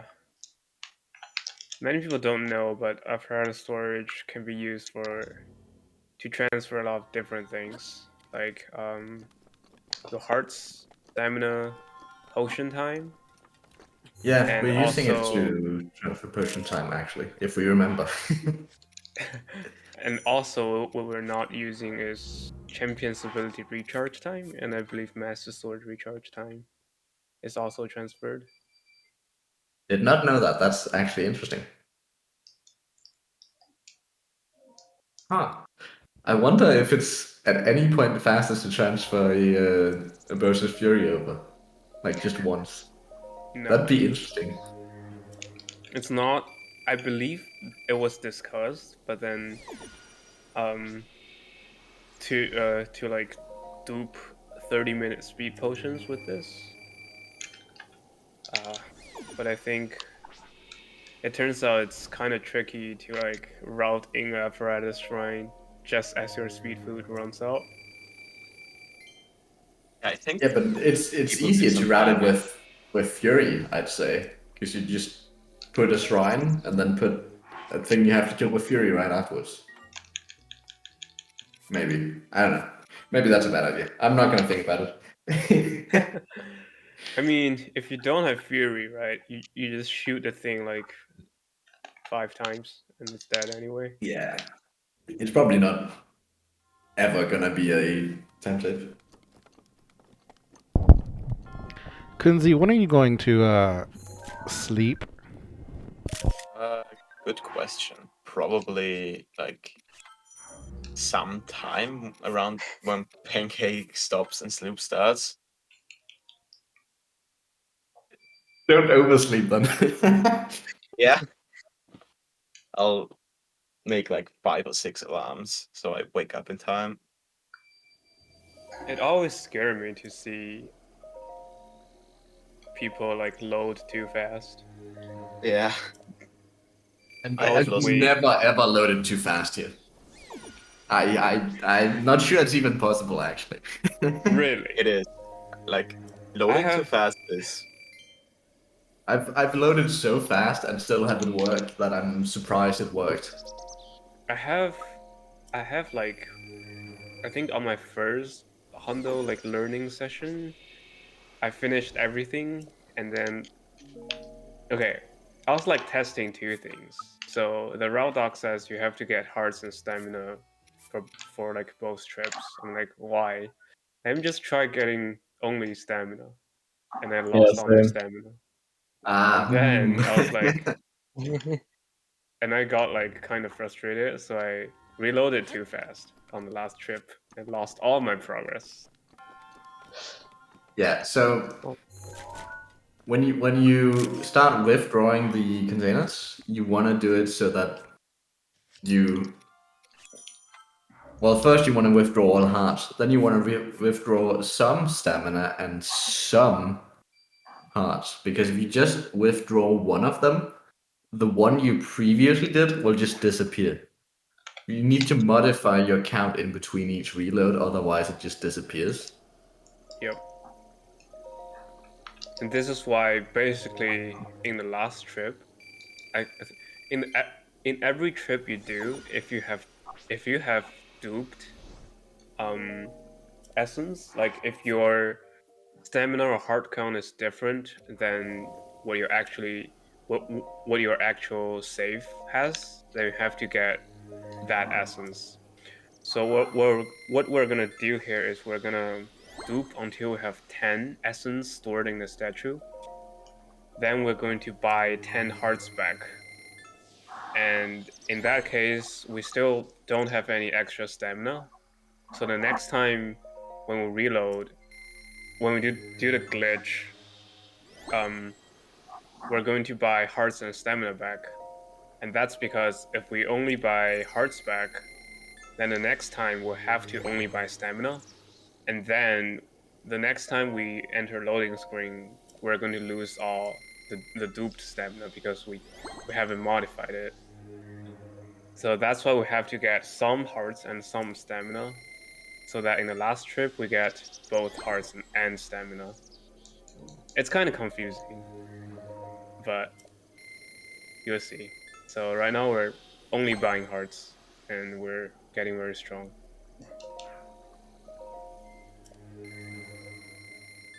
Do you remember speed food or? Yep.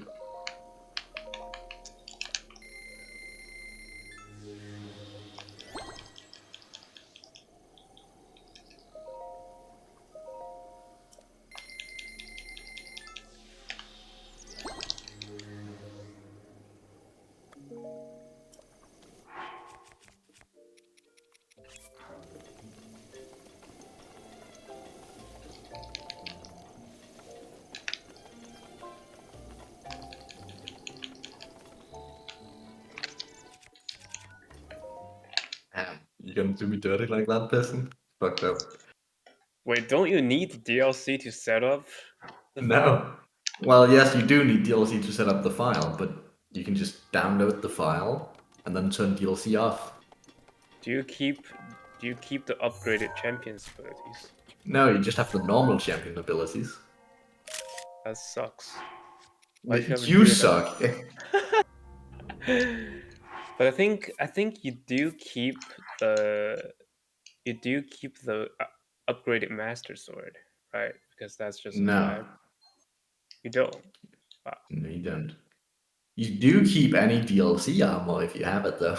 Like, if you have Phantom armor on, you can keep that. I mean, Don't see why you'd want the Phantom armor when you get fully upgraded Barbarian armor, I but you know. know. You could.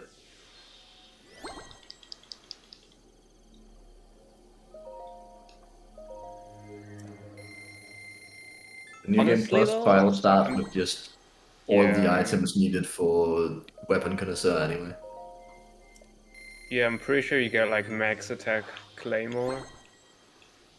Now So- we get 5-shot Limo bow actually, and 900 ancient arrows,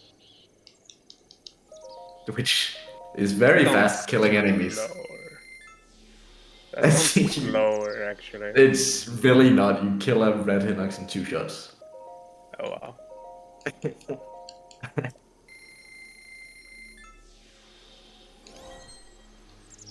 And the weapons you start with is just all the stuff for weapon concept.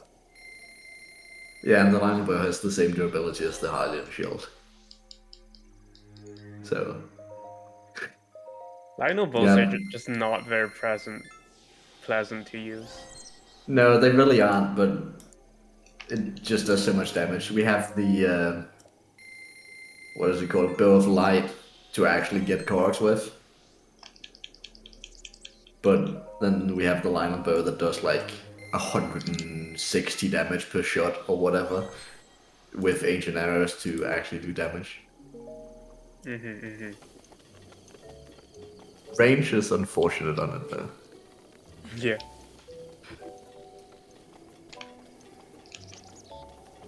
It's more range than an attack up Claymore, but it is unfortunate.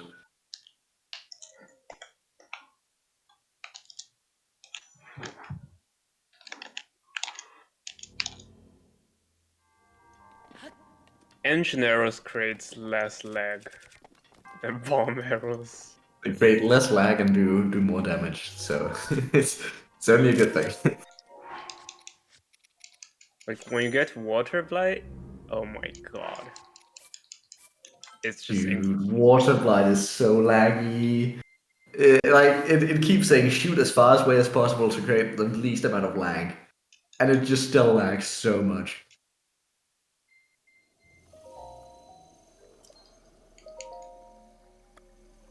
I think electric arrows are the most effective on Moldugas after getting them out of the ground.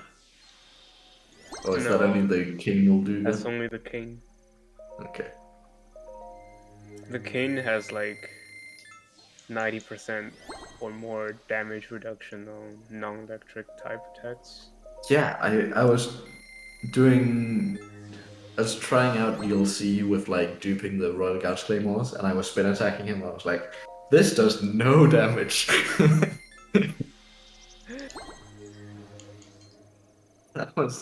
It was not good. Anyway, our heart dupe is almost complete. We just need 5 more stamina and we're done. I was Then we can- trying like testing different things for our Shrine 610 where you have to kill him with like no furies. And I try to shoot ancient arrows at him. It does nothing. Okay, tough. I wonder if it would... No, I was like, maybe we can spin attack him with a great Thunderblade. But like, no, I think electric Yeah. arrows are just gonna be faster. If you use Great Thunderblade, you only get electric attack for like the first 3 hits. Well, you can do bow spin.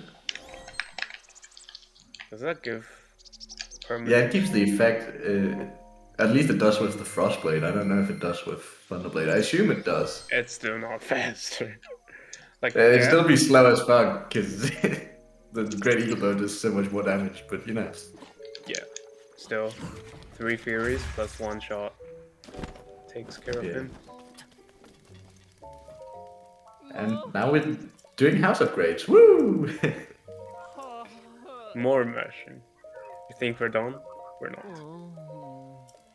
You thought we were about to be done, didn't you? Silly you. Here's the house upgrades.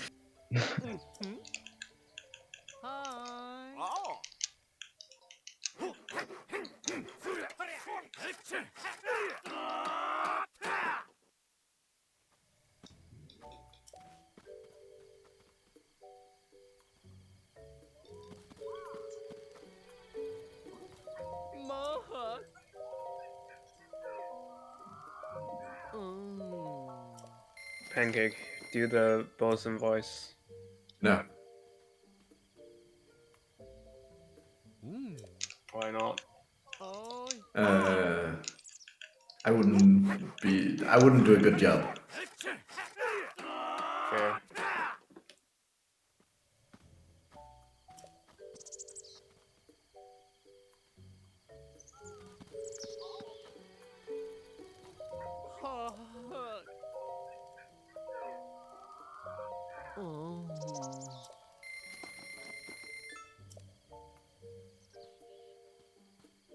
what else can we talk about? House of Kratos are so mind-numbingly boring even when I'm not doing them, dude. It's not so boring when you are doing them because you have to focus. It's still so boring. If you're just mashing, that's the worst. I think just mashing like for Hesto or something is better than this. Because you can just yeah, stand okay. up and stretch and just like go somewhere else and do True. something. I think it's 8 minutes actually versus. Yep. But yeah, it's 7, 8 minutes, whatever, who cares? It's too long. Yeah, after that we get to play the game for a bit again, but then Now we also don't. Super Rush You're Run. going straight to Farish Farm. And after that we do the Impact cutscene and the Speed Food Farm. But then we get to play the game again. Yep.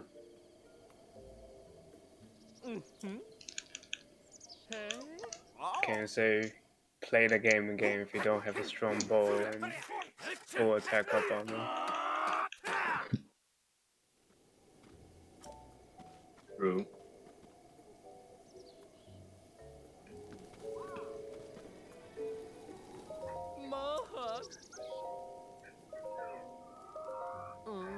I almost feel bad for Arcturus for giving him the segment.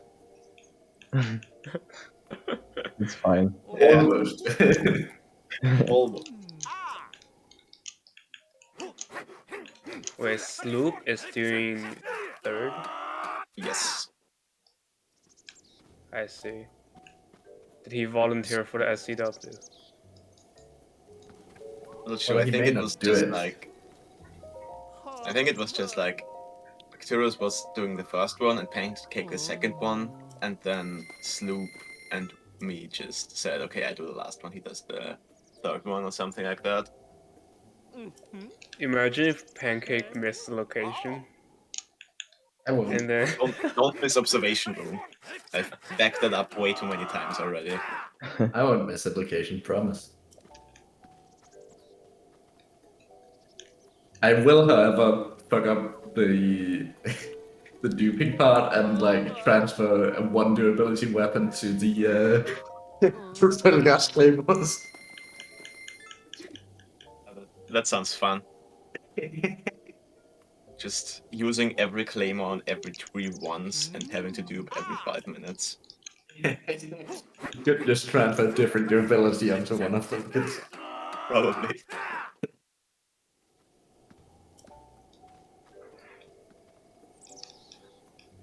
fun fact, if you transfer 1 durability onto 1 hit obliterator, it's a crit for every hit. Yo! Oh, So it normally does 1 damage, right? And now does 2. Whoa. double the That's damage. insane! Yeah, because I need you to teach me the overload in Oh. Shrine of Resurrection. You're doing overload now. Well, because then I can just dupe and have health left. It's genius. Exactly. I don't think it's faster, but it's genius. It's probably exactly the same as just doing it normally, but it's safer. I mean, when I do Plateau DLC, I just count how many times I would have died if I didn't do this. I mean, I don't think I die at all in my PB, but still, it's much nicer just to be able to say, nah, fuck it, I died, who cares? Or I would have died, who cares? Like, I would just run through the fire in Esukarima, for example. You wouldn't run through the fire. Surely not. If I'm tied on the cycle, for example, and then if I have the Oh, one hit okay. obliterate equipped, I'll wait, right? But if I don't, I'll just run through it. Like, it doesn't matter. I can do a shield block strat inside a shrine. It's just better.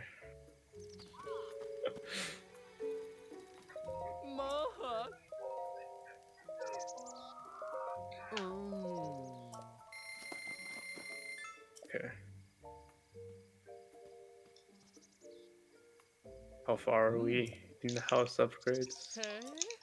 Pretty far. Anyone check the minutes before we started? I think it's less, like, it has to be 2 or less from now. Yep, definitely. When we get to the exterior, that's when we know. Yeah, I think we're already at the exterior. Yeah, I think we're like 6 minutes in, 7 minutes in maybe, so we're probably done soon. Yeah. Oh, Yeah, okay, we only have 2 left, yeah. So,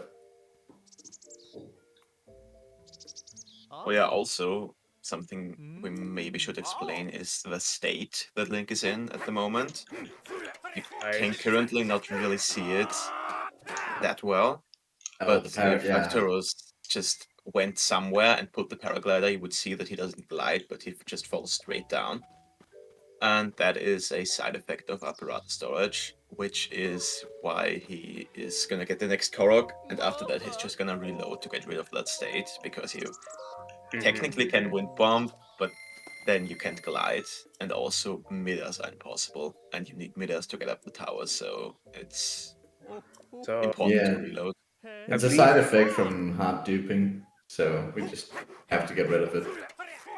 So there are like different versions of the side effects. Like if you're inside a shrine, I'm pretty sure you're immune from elemental effects. Oh, interesting. Not that that's ever going to be useful, but interesting. Yeah, and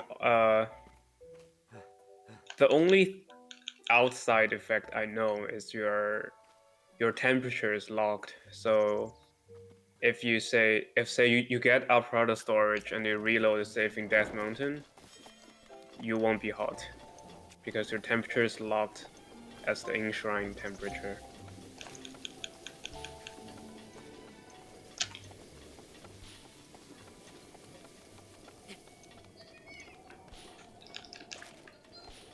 And that's how you do the Death Mountain storage,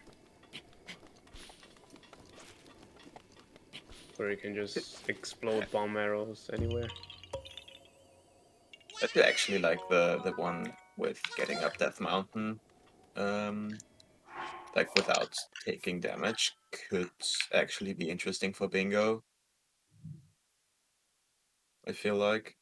No, do you really think that's I more don't know. useful than not being able to glide?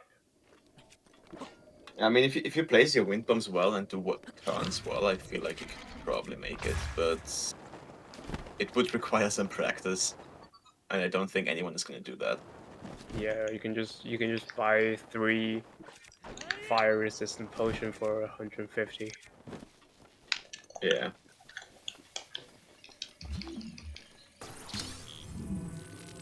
Or you can just burn.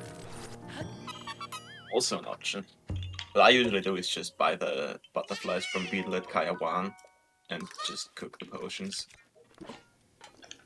Yeah. I used to have this 5-cast strat where I just cook a level 2 potion with the butterflies, and then I skip the flame break armor in ADAX. But Oh. now with BLSS we don't go to Kaya 1 anymore. Yeah.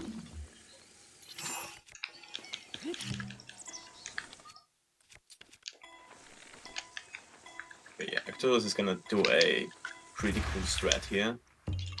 First try, Which let's go. is really well pulled off. Essentially, what you are exploiting is that during the Korok cutscene, the tree still falls, and the second Korok like kind of loads in. So you save a little bit of time, but mainly it just looks cool.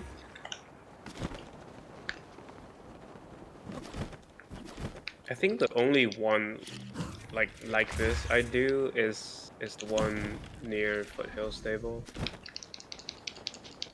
Okay. where you shoot a balloon and also lift a rock. Ah, yeah, that one.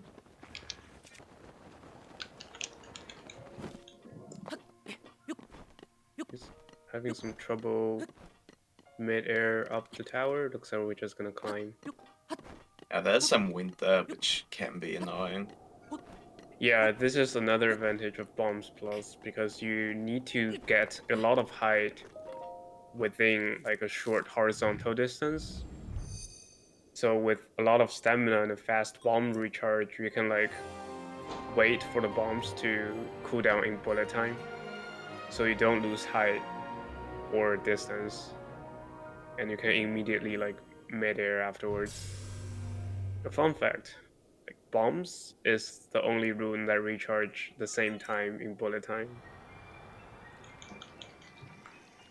That is really cool. Like that's actually a thing if the other ones don't have that. Because imagine Yeah. it wouldn't. Like It would just stasis, it just it doesn't recharge.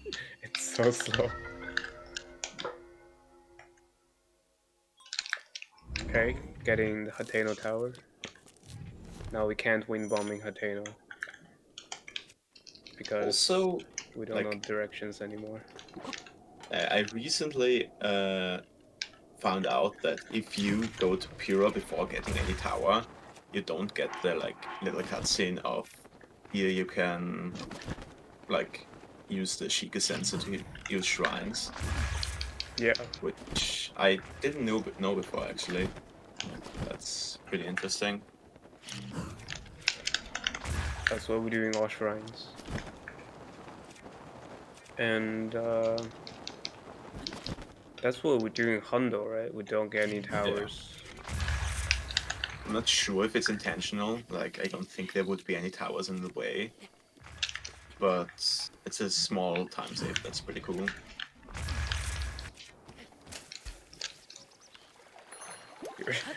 Here's a Korok right here, but Yeah, we're gonna get that in like 20 hours or like 19 hours. And I think it's the third to last like bigger branch. So Eventide branch right here. Eventide branch, and then we have Hateno and Kakariko and the last one.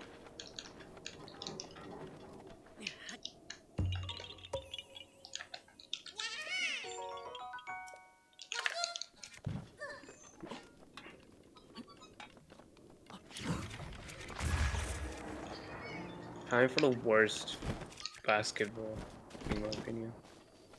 I think the one on Bridge Hylia is worse, but yes, this one's bad. Yeah.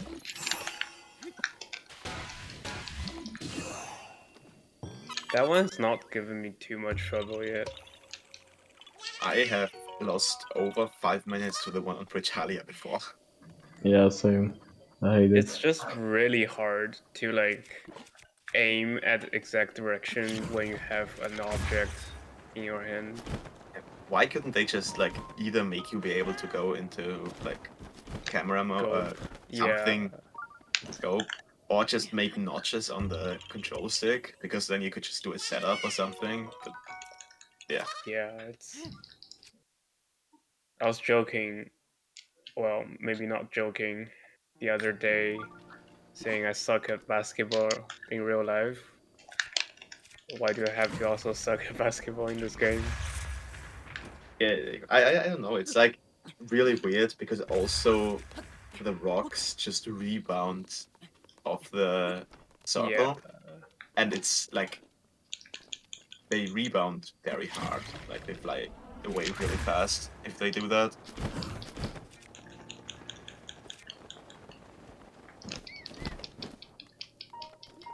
Yeah, it's definitely some rubber rock, like rubber ball rocks. They just fly everywhere.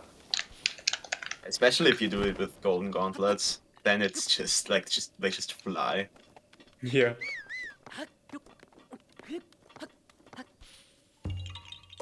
What's the worst is you forgot if your setup is for like throwing with or without golden gauntlets. Yeah. And you just mess up. That's why I've done most of the basketball ones. I've just done them without golden gauntlets, because then I don't have to think what setup it is. They're just both without. I just write them down in my notes, which ones I should throw with golden gauntlets. I just don't have notes. Maybe I You should guys make have some. notes? You don't have notes. Wow. I No, don't need notes. I think. I don't run it with notes anymore. I don't need to.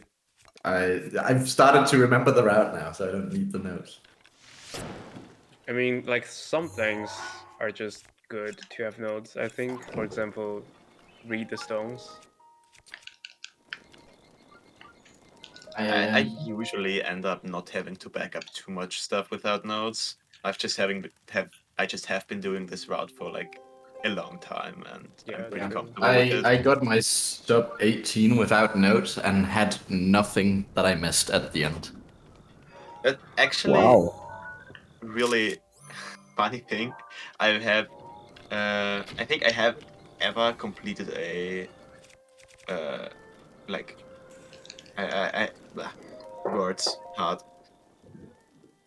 Yeah, I just lost it. Yeah. It's okay. I mean, I've the notes open today just in case I blag out or something, but hopefully I won't need them. But yeah, now we've arrived at Farish farming, which is where we'll be spending the next 10 minutes. What we want to get here is we want to get around 25 horns, 24 horns, somewhere around there. Then we'll be getting one fang, 3 scales, and 2 claws. The reason we're only getting 1 fang, even though I said earlier we need 2, is because there's conveniently 1 fang in castle. And the reason that we're getting 3 scales, even though I said we needed 2, is because we actually do need a secret third one for the Spring of Courage, where you put in a Ferris scale and then the shrine opens.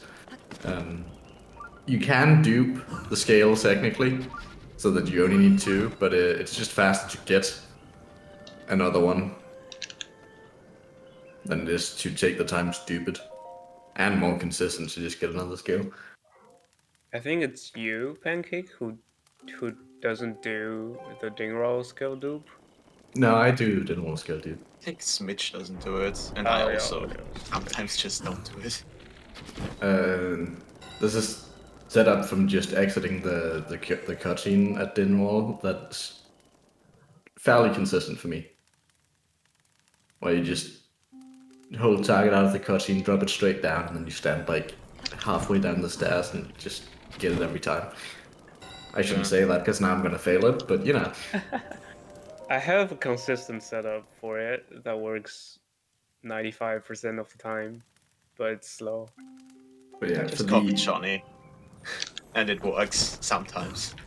For the other 2 dragons, we'll be getting the parts later, and we'll hopefully only need 1 scale from them, because we'll then dupe that scale for the shrines, and then we'll get the last scale for both of those in castle, and then all 3 dragons have a fang in castle. So hopefully we only need to farm 8 parts from the other 2 dragons, and then all of the horns from this one. Because we need 10 parts total for each dragon for upgrades. So, with the Yeah, 2 in actually- castle, we'd hopefully only need to farm 8. Yeah, in my checklist, it's 1 for Nadra, 2 for Dingroll, and 3 for Farosh. Because for Nadra, ideally you don't have to farm scales at all. Because you Yeah. get 1 during the quest. Yeah, exactly, yeah. So if you get that 1 and dupe 1, now you get the 3rd one in castle and you don't need to shoot any scale. Otherwise suck at sniping Nadra and then just get extra skill anyway. Yeah. So, the reason why we're getting so many horns is because we need them for speed food. The speed food lasts 30 minutes, and we're like getting, what was 24 horns? Something like that. And you'll be like, well, that's 20 horns of 30 minutes. That's only 10 hours. You're saying this is going to take less than 24. How is that going to last? And the answer is there's just a lot of cutscenes and bullet time and menuing.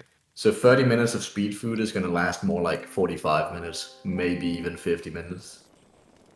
So it's just a lot more in each horn than what the timer actually says. So hopefully we won't need any extras. If we do need extras, we can always farm extras in the next Farron segment.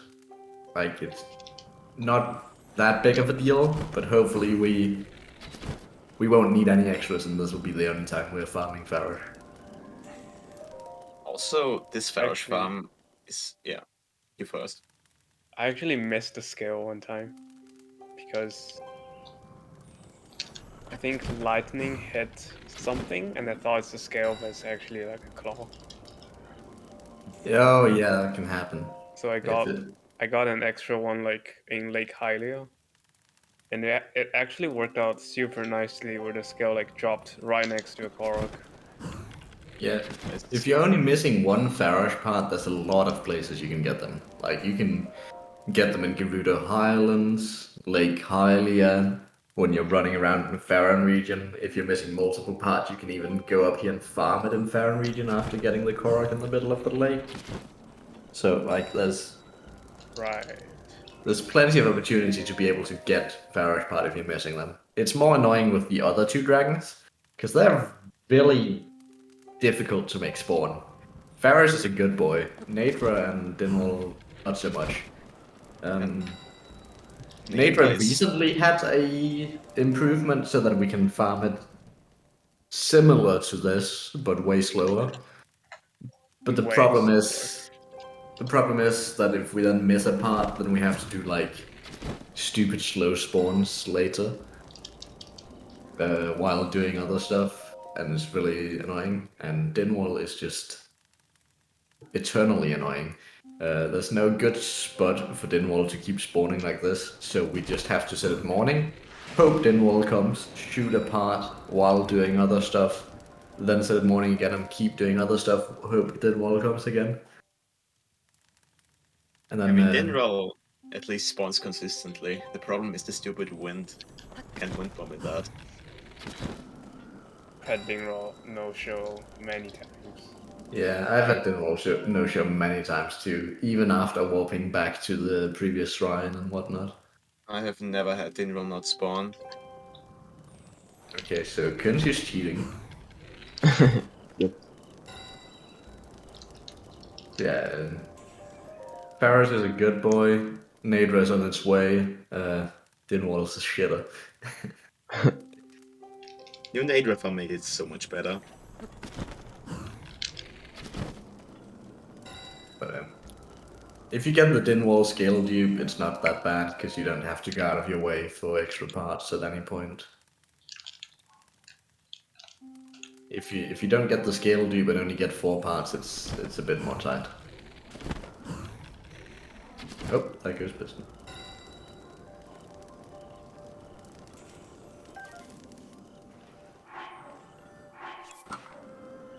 Oh no, it picked up the torch. Yep. Stupid Link. Why would you do that, Link?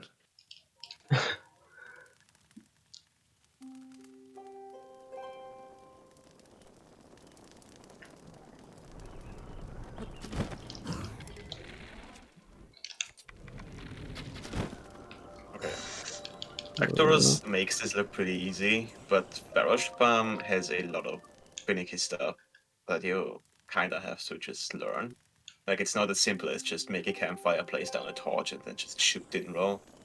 Because optimally, you wanna exit bullet time as soon as you shoot your arrow. And Farosh has a few different positions in which it can spawn, which you can find out which one it is with audio cues, so it like has a lot more to it than it seems. I always get impressed when I see people do good Farash farm, because I'm still doing bad Farash farm where I wait bullet time until the arrow hits. Have you watched Johnny's video on it? Yeah, I can't do it fast. I'm doing slow. I'm losing like what is it, like 4 to 5 seconds per part. And yeah, I don't know. It's impossible for me to do it any faster. So these people doing it fast is very impressive.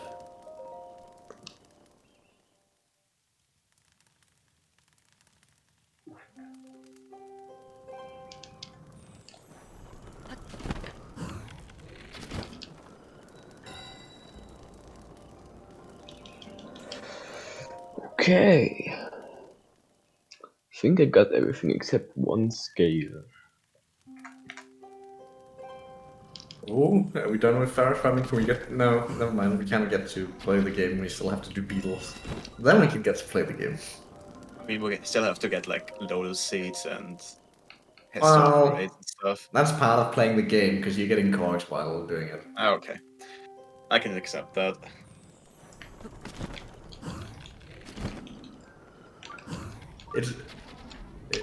I'd say getting lotus seeds is way more interesting than anything we've done in the past half hour. Agree. Ooh, setting it night for the beetles. Interesting strategy. Yep. Yeah, I think it loses like 10 seconds at maximum, but it's super safe, so it's definitely worth to do. Do you do it, Yeah. Coensi? No. I want So- 10 seconds. So the beetles spawn at night and stay there until 7 a.m. So if you go from morning, which is 5 a.m. to 7 a.m., it's a little bit tight to get all the beetles. It's possible, but you have to move. So setting at night is actually really safe because it'll guarantee that he gets there in time. It won't guarantee that he gets the beetles. He can still mess those up, but you know. Beetle farm is really hard. Requires a lot of practice. 3, 2, 1, Oh, and 4. Nice. damn, these parts are everywhere. Yeah. That's This is- fine. At least no part fell down all the way. This is really unlucky. Most of the time, the parts are gonna be in 3 piles and right next to each other. Wait. This time they're all in different places. Almost every single part has a different location. But Actually got the extra part. That's good. an extra horn, nice. Where was it again? Yeah. Yeah. Usually they land just around each other, but this time they landed literally everywhere. What was that horn doing? I think Yep. the reason why that is if the part hits the ground while you're in bullet time, it gets BTB'd. Lol. Like I don't make that up. That's actually what sometimes happens if the part hits the ground. It just gets accelerated because of bullet time, and the parts can be scattered. Fortunate.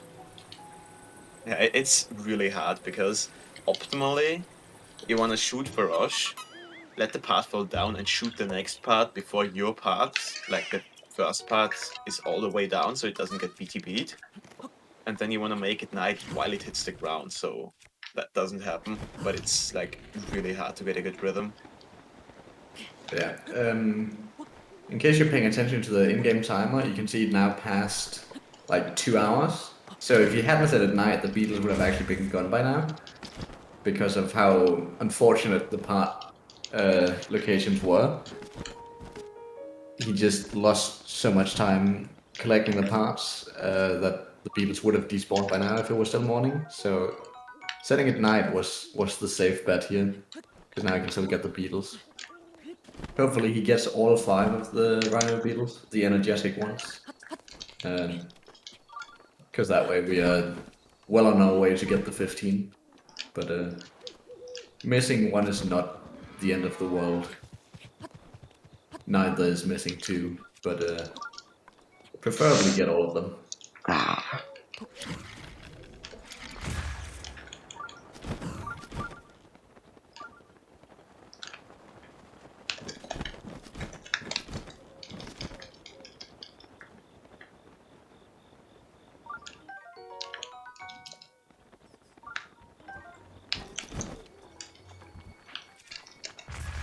we miss a single one? Yep. Yeah.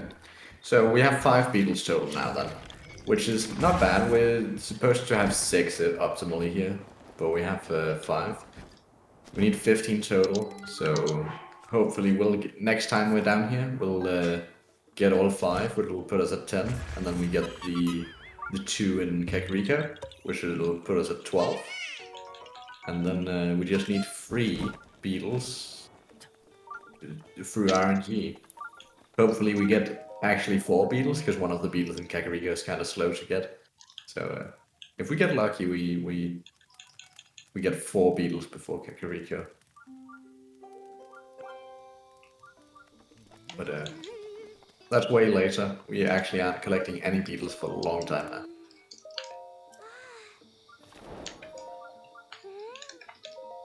Yeah. So we had to set time of day again, because this quest, you can turn it in if it's not past 7 AM. So that's where most of the time loss of setting at night comes from, having to adjust time of day here too. But yeah.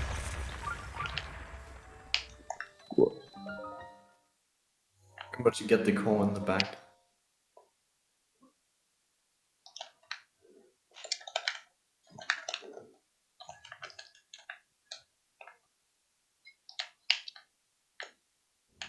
So we didn't used to do the shrine this early. It's something we've changed doing recently, because there's a core in here, actually. Which is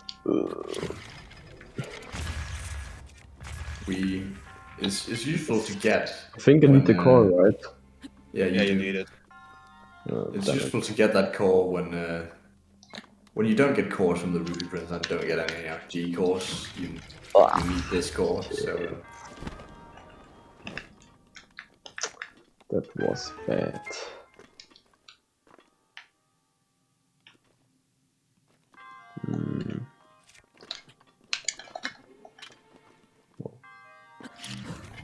I have no idea how to get up there. if you can freeze the platform and then do a square first wind bomb, it should get you there. Okay. Wait, I can get back there.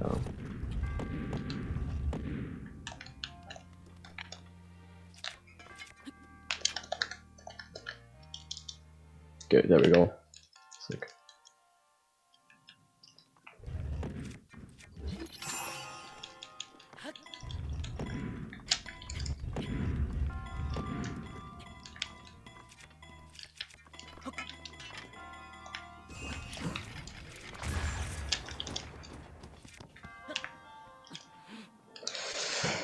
Okay.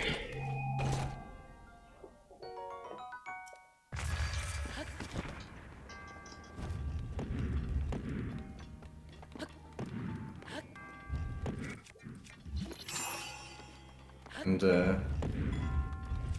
when we're done with this shrine, we'll head off back to Kakariko. Yep. To both buy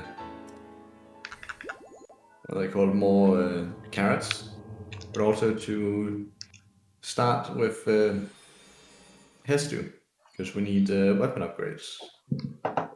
We'd like 10 bow slots and like 10 bow slots total, so 5 bow slots and 2 weapon slots from Hestu. There's a bunch of stuff we have to do in Kakariko. I think the main thing is talking to Impa to unlock memories. Yeah, And talking then to him just to unlock memory, buy more arrows, buy carrots. get the pumpkin for the Yep. Yeah, pumpkin quest. too, yeah. And then just Then, has to and a bunch of Koroks. Yeah, Hestu for upgrades, and then dip out of that to get load of seeds after this.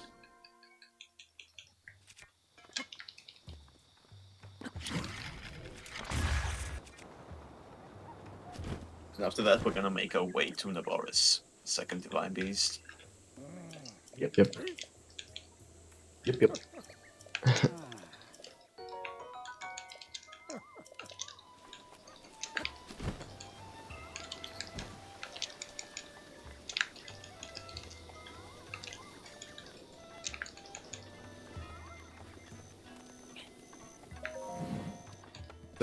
if the beetles respawn faster, we could get another beetle on the tree next to the arrow shop now, but unfortunately they take a while to respawn.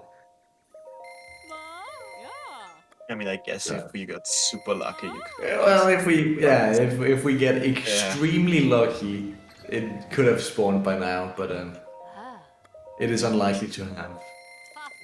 Not worth the timeless upsetting time of day. So bought the arrows, bought the carrots, and then we run off and talk to Impa. And then after this we get out of here and go get some weapon upgrades that has to.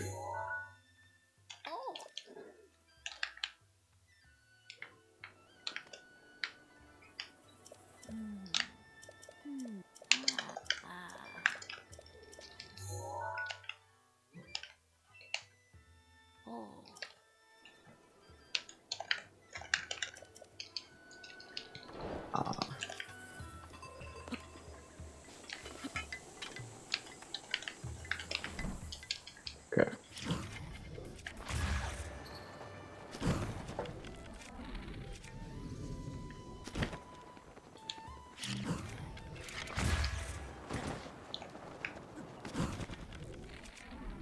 So it's a little bit awkward when bumming out from Kakariko because the mountains around Kakariko is so high. But we got there in the end to the Boko camp that has the maracas for Hestu.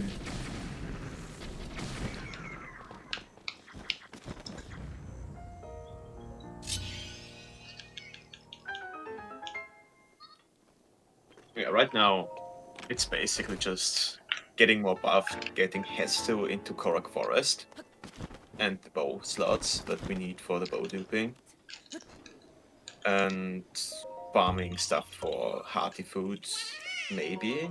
I'm not sure how we're doing on hearty food, but maybe it makes sense to get some stamina food. There are a few Arcturus rooms in the forest next to Kaya 1. And the lotus seeds for the speed food. Because for one speed food you need 1 horn, 1 swift carrot, and 3 fleet lotus seeds or swift violet. So we're gonna farm around 32 fleet lotus seeds in the area like just north of Kakariko, and a bunch of Enduros rooms. The area around Kapongo village ruins and north of Dakatus has a lot of lotus seeds, and we are getting. It has like upwards of 50 lotus seeds in that area, and we're getting like the 30-ish fastest of those. Because the other ones are a little bit out of the way. So we'll be running, in case you guys know your islands, we'll be running across Limebeck Island and Molida Island to get the Korgs. Not Korgs, lotus seeds. Well, also Korgs, but you know.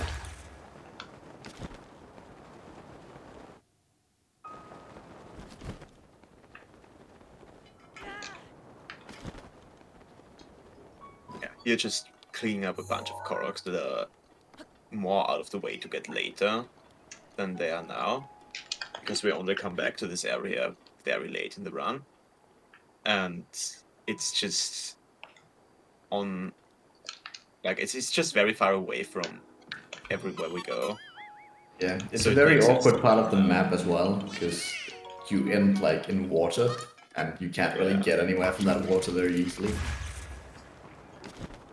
It's pretty much just a bunch of Koroks in between bigger branches where they don't really fit in anywhere. And you just get them now because you have to warp anyway. Yeah, because like this one would, this one basketball Korok is like fine to get later. It's not too out of the way, but the next one is like, because you can win bum from here away, but the next one is like super awkward because it's a lily pad Korok, all the way down, and there's like no way to wind bomb away from here. You'd So probably if- have to drownfall it, and Yeah. drownfalls suck. And downfall is also pretty slow compared to just wind bombing away from a Korok, so And it's they faster can, just to get it now and then walk away afterwards. And they then can also duplicate the Korok, which just makes it extremely awkward. yeah, if you downfall from like barely out of range or something, you can duplicate it by accident, and then you have to do it again to make it count, and it's just very unfortunate all around. Yes. Ooh, and we have some lucky rain in Kaya 1. Very fun. Thank you, video game. So, you'll probably hear us complain about rain in this category a lot, and it's honestly fair, because when it rains in this category, it's pretty bad. Because we have to get a lot of Koroks that's in a lot of places. We have to do some climbing, some running, and whatnot. And if it's raining, it's very hard to do what you usually do, because the surfaces are slippery. So Link will like slide off, and he'll like, he won't climb correctly and stuff like that. So when we have to do one of the flower chase Koroks up like a cliff and it's raining, it's gonna be very slow. So Yeah. optimally, we don't want any rain the entire run, but we can't avoid it. You'd have to be very lucky to avoid it the entire run. But having rain here is like fine-ish. It's not too bad here. Yeah. Yeah, rain also kind of messes with the lag in the game, because for me it feels like if you do a wind bomb or something, it gives you more lag than usual. But Yeah, if you rain try to rain get lags a lag little. for like a super launch or something, it's kind of hard. I'm guessing because the game just like kind of notices that it's raining and just basically makes the game less intense on the hardware. So So- then you don't get the lag. My theory for how it works is that the lag on the close-up wind bombs is because there's so many particle effects on screen with the rain and the bombs. But then to get supers, you usually look at an area to get lag, and that area is now like shrouded because of the rain, so you can't really see it as well. So the game doesn't load it properly, so you can't get lag from it anymore. Yeah, that makes sense. Yeah, here in this forest there is a lot of... I don't think you have to take the material pictures, Arcturus. Yeah, You just have to you don't take have to the take pictures. material pictures. Okay, We're fine. good to know that. You just saved us 60 rupees or whatever. And how much are the material pictures even? Did you? I don't think you saved rupees, because the glitch is gonna make all of Oh them yeah, never mind. anyway. Well, now we might as well take all the pay. Yeah. Yeah, So this forest has a lot of goodies, which we usually would pick up all of them. I'm not sure how many Arcturus is getting, but optimally, Yeah, if you some. are like at world record level, you actually only need 10 hearty food for the entire run, which you get with the durians. So Yeah. world record doesn't farm any hearty food here, which is extremely impressive to me, because I just can't do it without that much hearty food. Normally, I don't get anything here either, apart from the enduro food. But it is a good idea to get the hardy food, because we are doing a relay marathon race, so we can't just reset when we run out of hardy food. Yeah. So it's a good idea to get them regardless if we're gonna need them or not. But it was those like 10 seconds now for a hearty food, then being stuck in Hebra without food later. Yeah. In my PB, I actually grabbed so little hardy food, enduro food, that I in Hebra had to do the Korok, the climb Korok at the southwesternmost shrine, like all the way down the climb Korok at the spring. I had to do that one without Enduro food, Oh no. which was a little awkward, but possible at least. Yeah, in my PB I forgot fire arrows for Hebra. Like I just had like 5 going into it, and let me tell you, it was not fun. 5 fire arrows for Hebra is optimistic. Like I think I had 5 going into the last branch, but there are like 3 ice block Koroks. Yeah, that's a bit optimistic. Did you put fires down next to them? I bomb arrowed them because I had 50 bomb arrows. Ah, okay. Yeah, that makes sense. Yeah, you want to not use as many as your fire arrows as you can outside of Hebra, because when you get to Hebra, you're really gonna wish you had your fire arrows. Yeah. Because there's a lot of ice block cores that you need to unfreeze, and it's just faster to do with fire arrows. Trying to melt them with like Great Flame Blade or something is not fun. Yeah, it really just takes a long while to do them with anything other than fire arrows. It's I'd call it bad game design that only fire arrows are really effective at unfreezing them, but maybe it's Yeah, I on mean, purpose. like, if you think about it, what should make it like melt more? A fire arrow or like a giant fire blade? Like, come on.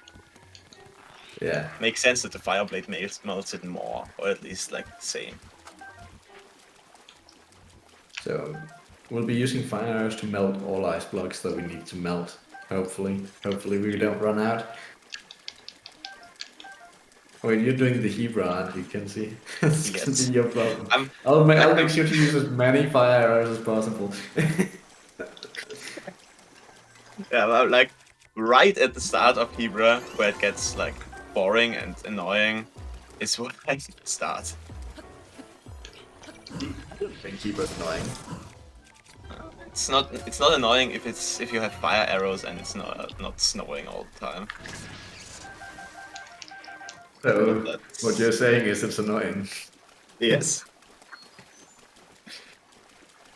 Ooh, I haven't considered killing that Guardian for Springs before.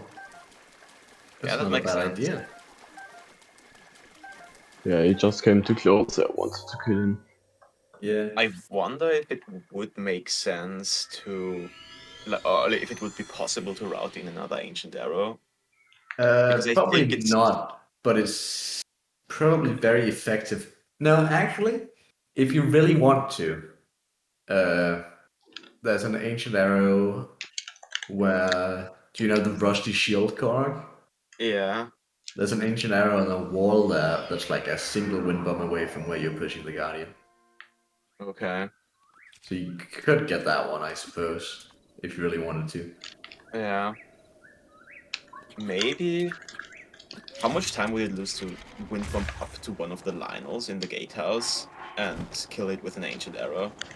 Because that gives you 3, then you wouldn't even have to get the one from Beetle. How many wind bombs is that away? Oh, I think like you'd 2 have to maybe. land at the ice arrows. No, yeah, because you need to get the ancient arrows first and then wind bomb up to the other ancient arrows. I don't think. Because then you'd need 2 wind bombs. Because you first Yeah. need to wind bomb away and then wind bomb back, because you can't just wind bomb directly to the guardhouse. So I don't Maybe think... I'll look into it, but seems unlikely. Yeah. But yeah, we're done with speed lotus farming, and now making our way to Naboris. Yeah.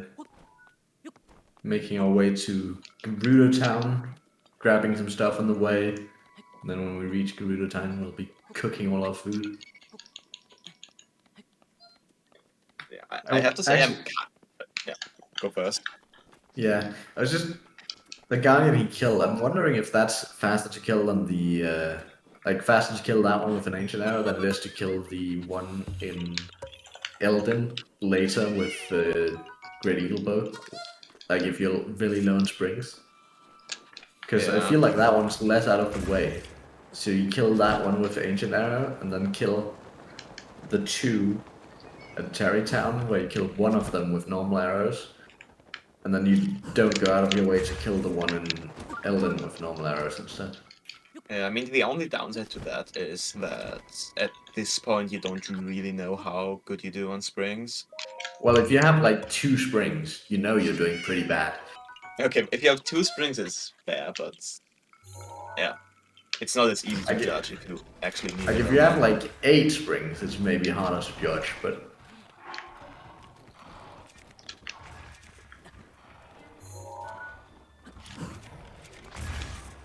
so this area is a little bit awkward because we're doing like 4 Koroks that aren't really very nice to get at any point.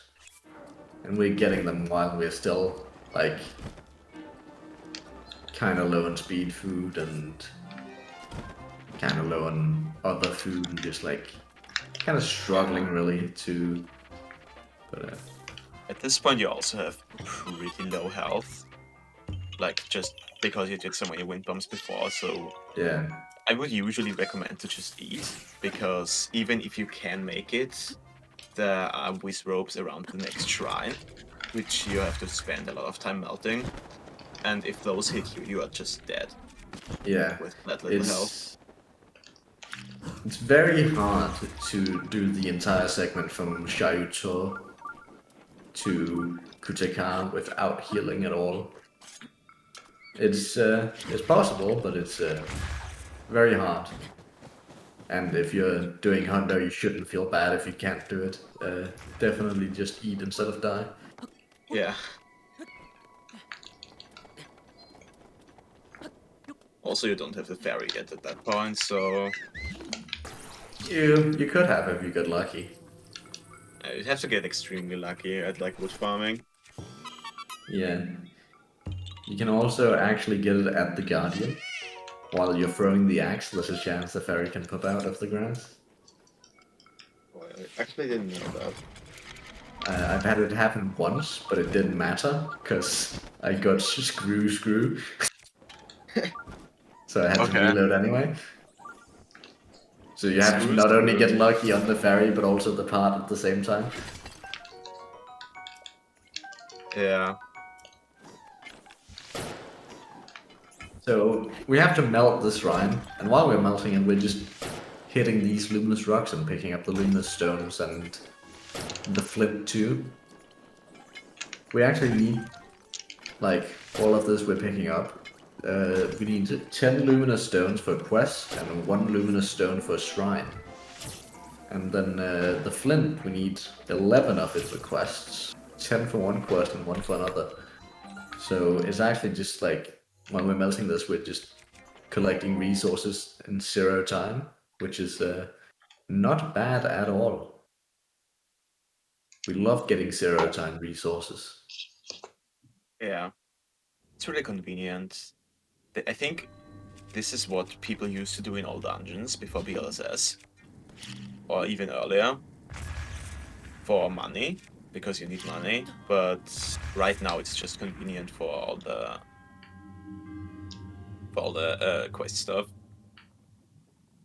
So this shrine, the strategy is normally to carry the ice cube all the way around. That takes a while, so we'll try to just hit it up to the end with stasis. And then hopefully get on top of the ice cube and ride it upwards as well.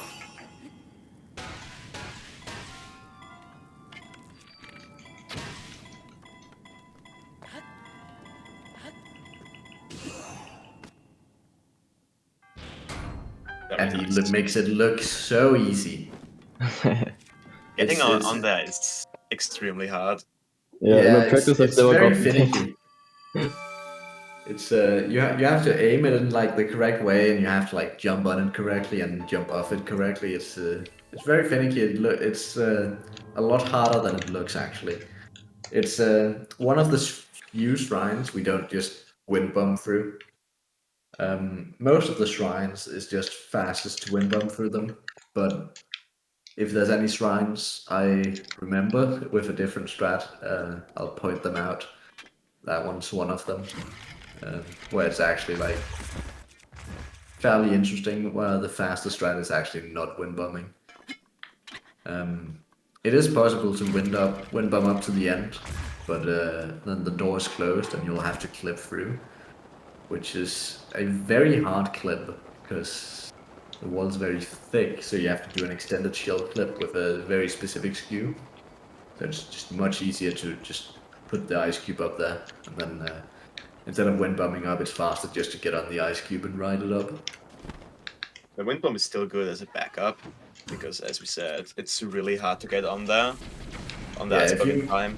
So it's if you miss getting on the ice cube, you just wind bomb up afterwards, assuming the ice cube actually opened the door. So here we'll be getting a couple, what they call duplex bows. We use these in a little bit for duping bows, because to dupe bows, you need multi-shot bows to overload the menu. And duplex bows happen to be multi-shot bows, so they'll do. They're very fast to get, because you need a lot of multi-shot bows. I think it's 5 for the first one. And you can get 3 here, so it's very convenient. It's technically possible to dupe with only 2 bows, but it's a lot harder and slower. So what we do is we collect those 3, and then we have the Great Eagle bow, and then just before we dupe, we grab another duplex bows, which makes it up to 5 multi-shot bows total, which is exactly what we need for multi-bow duping. Yeah, the bow duping is a very cool strat. It's kind of hard to see because the runners usually do it very fast, and you can't really like see what exactly is happening. But we'll try our best to explain it when it happens.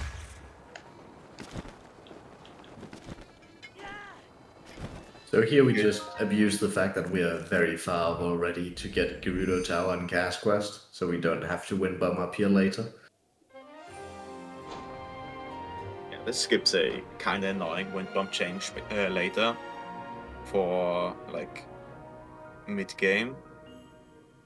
So it's really nice, and it's also faster.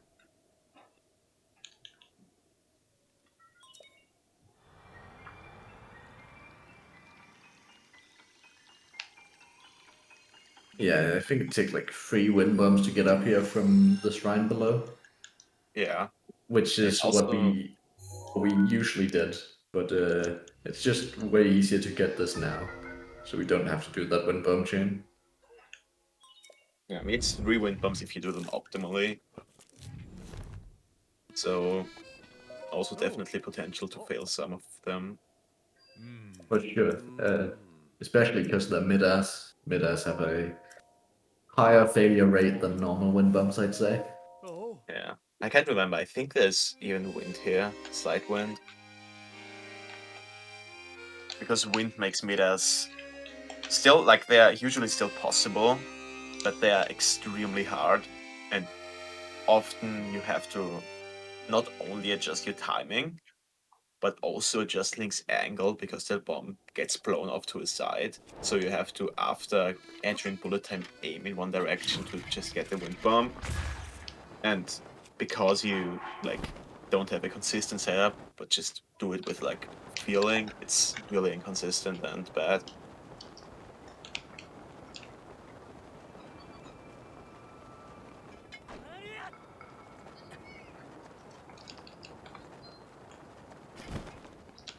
Just getting this Korok on the way here, and then making our way to Guru Town.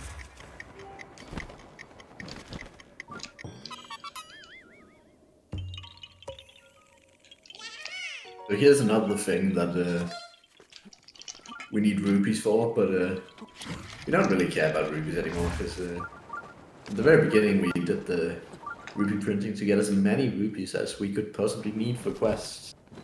But right here, normally you'd have to struggle to collect 600 rupees for the Gerudo outfit. Yeah, with But, Pando, it's basically just like you get a lot of money in the beginning, and then you don't really have to worry about anything money related except pictures. yeah, it's very, very relaxing to care about the money in this run because it's just sorted out for you at the very beginning. You don't have to worry at all. Yeah.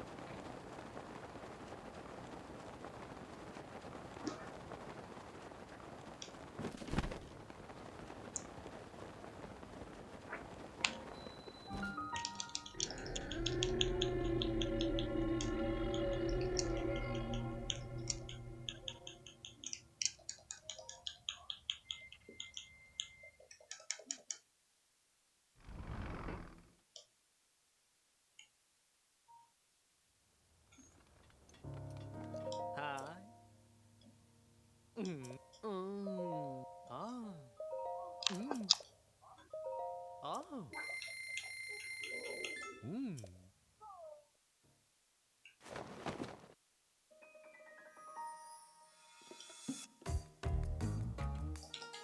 Now Link is sexy. Yep. Ah. Ah. Ah. Oh. Whoa.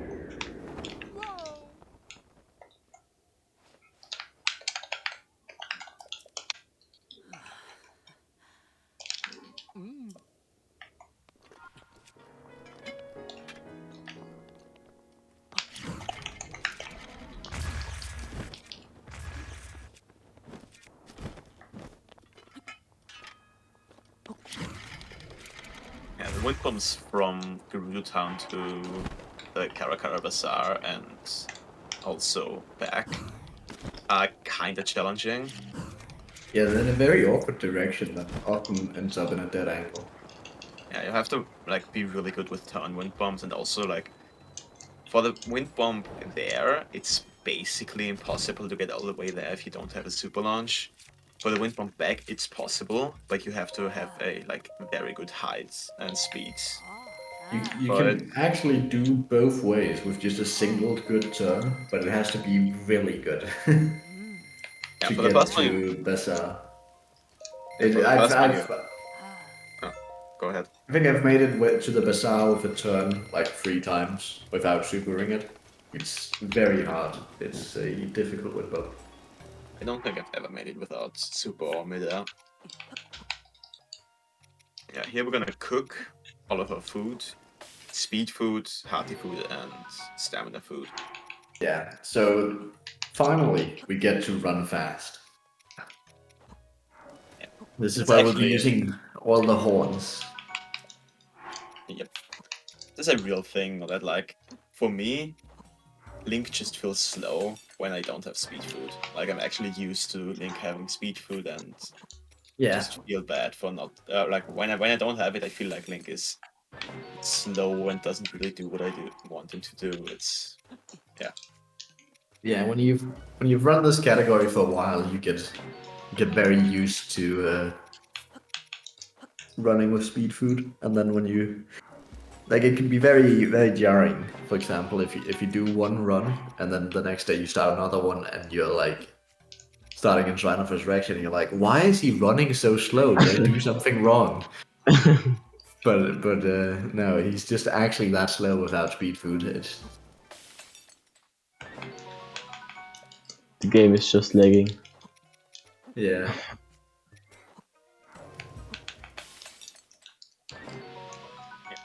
So we're gonna And cook 10 speed food here. That should be enough to get us through basically the first half of the run. If you're fast, but around there. And after that, we're gonna cook a second, like, portion of speed food. And after that, probably a third one. yeah, so you may have diverted your eyes to the progress tracker at some point and looked at the one on the right and been like, what does 0 out of 84 mean? These are mini bosses. We need to kill 40 Hinox, 40 Talus, and 4 Molduga to get some medals from Kilton. He gives us a medal for killing all of each of those mini bosses. And we haven't killed any of them yet. This is because it's extremely slow to actually kill them in the early game because we don't really have any good weapons. So we don't kill any of them until we actually have the weapons to actually deal with them fairly quickly. And if we miss one of them, we'll be very upset because it's hard to figure out which one you're missing. Yeah, we're probably It's like, not- if there's one missing, it's probably best to just have some people checking the VOD, which is in PV attempts what I do. I just use one of my breaks to check the VOD, but in a relay like this, it would be really annoying. Yeah, it's very difficult because there's 40 Talus and 40 Hinox. There's only 4 Molduga, so they aren't bad, but there's 40 Hinox, 40 Talus, and there's no way to tell if you've defeated them or not, other than by just going to them and looking, does the health bar say defeated? There's no really other way, sadly. It's unfortunate. Definitely one of the scariest parts of the run.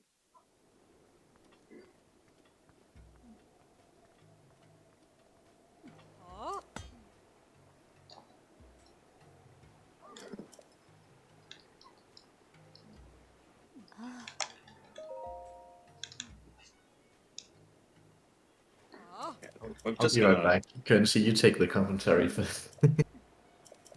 Alright, see you in a bit.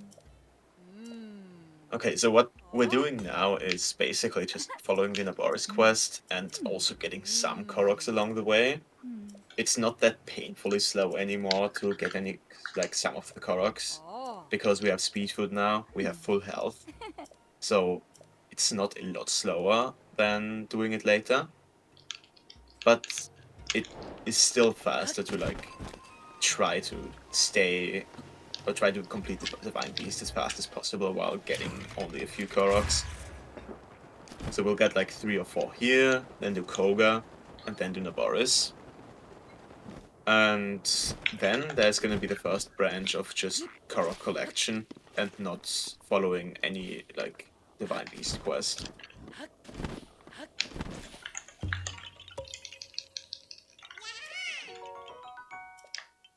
And we're also gonna have get to see the bow duping.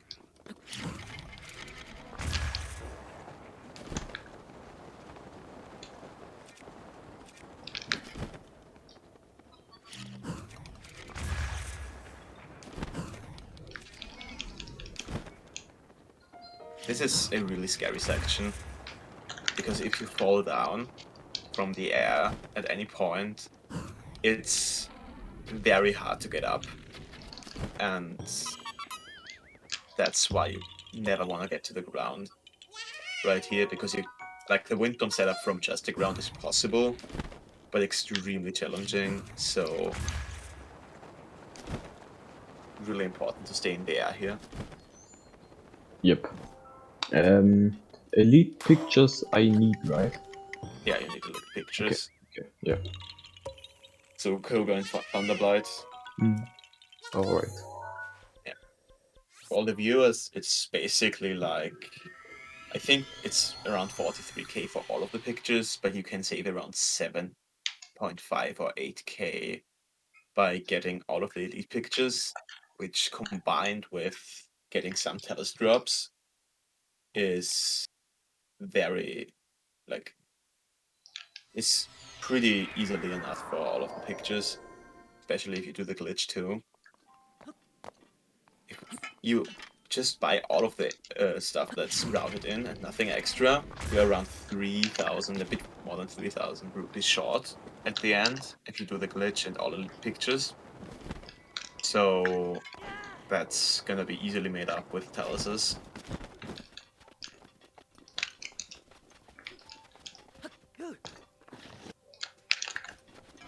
Here, just clipping inside the back of the Giga hideout.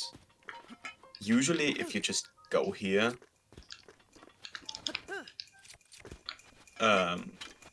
it's gonna be like Koga is not gonna spawn. The spawn trigger for Koga is inside Giga hideout going through the door. But we can skip that by just clipping inside the Giga hideout and opening the door from the inside. So we skip the complete quest. But it's also kind of laggy in here, so it's a good spot to do the bow duping because it requires a bit of lag. So Arcturus is gonna take out his bow with shock arrows and then just repeatedly equip the bow, drop it, and equip the next one with multi-shot bows. Which, if he's done with all of them, should overload the menu. Yeah, you can see Link's head is floating now. And in this state, the game doesn't really, like, the inventory and the actual game is kind of desynced. So that's why you can equip a bow that is not a Great Eagle bow and drop it. And in the inventory, it's going to be dropped, but Link still holds the Great Eagle bow. Which means he's gonna drop a Great Eagle bow, but in the inventory he drops the bad bow that's not one. And you can just repeatedly do that until you have full Great Eagle bows, which is gonna be amazing for the run. Like, Great Eagle bows just speed up mini bosses a lot, but also Koroks having range and 3 arrows shot at once is really good. For any Koroks, any balloon Koroks, anything like that. And some people might say, well, why don't you get the Lionel bow? It's like higher damage. Why wouldn't you do that? And the reason for that is first, it has less range, so it's less like it's not as good for Koroks. And the second and bigger thing is it doesn't shoot as fast as the Great Eagle bow, which makes the damage per second actually be lower than with the Great Eagle bow, because yeah, you shoot faster.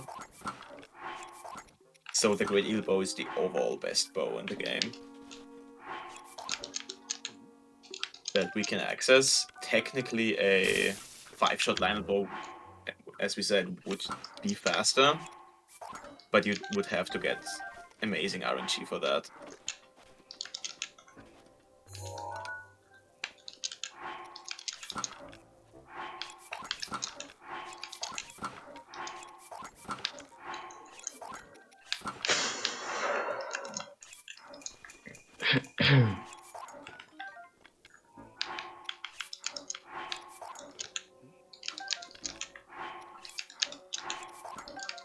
And yeah, that is basically the whole thing that he's doing with the inventory stuff right there.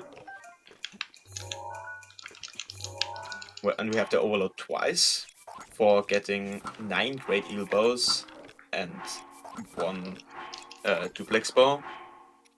Reason for that is we need a duplex bow for the Weapon Connoisseur quest and for Naboris. In Naboris there are a few tricks that require a duplex bow to work. And yeah, now we have a full inventory of like full durability Great Eagle bows, and now that's like saving a lot of time in basically every other part of the run. Here, fighting Koga is very slow in this game, in the speedrun, a lot of unskippable cutscenes. He's gonna have to take the picture of Koga for the compendium because of the Guardian part combination that he got, and yeah. Gonna the Koga is not that hard, but it's still challenging getting the 1 cycles. Because if you hit good double hits, you can 1 cycle every first and second phase of him. But you have to get really good hits. So there is time save, but you can't really die or anything in this fight. The trick here to get double hits is aim slightly on the left of his body, Yeah. and then it should work. Yeah, with double hits, you basically just wanna face you back to the enemy, and then with Koga, if you go slightly to the left, you usually get consistent ones.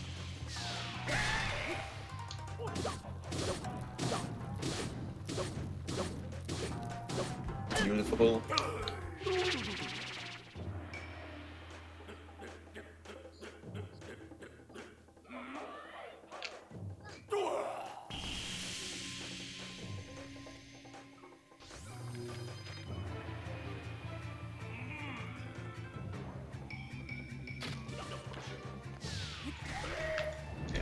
Basically just doing the fight casually but fast.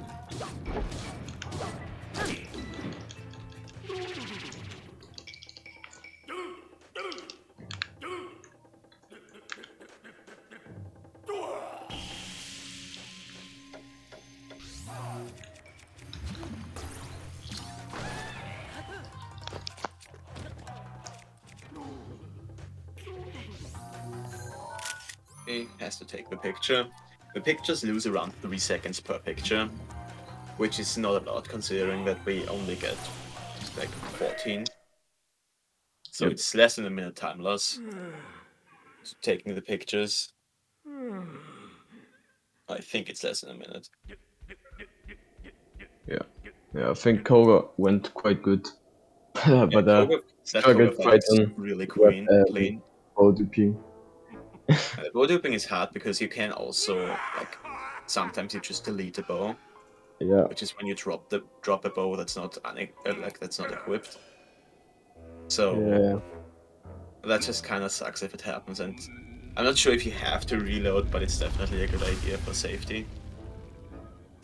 yeah. Yeah, definitely need to practice this again.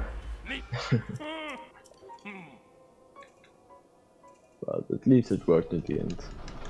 Yeah. Okay.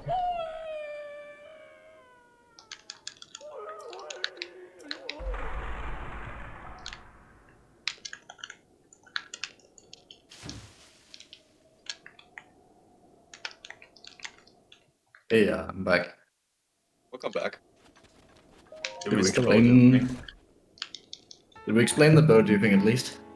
I tried my absolute best. I think it was okay. Well, that's The all I can explanation. ask.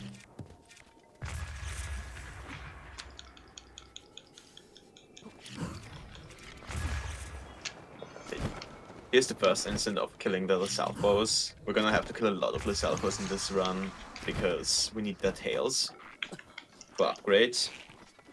And the black and silver Lizalfos, which the silver ones don't spawn yet, they are guaranteed to drop a tail.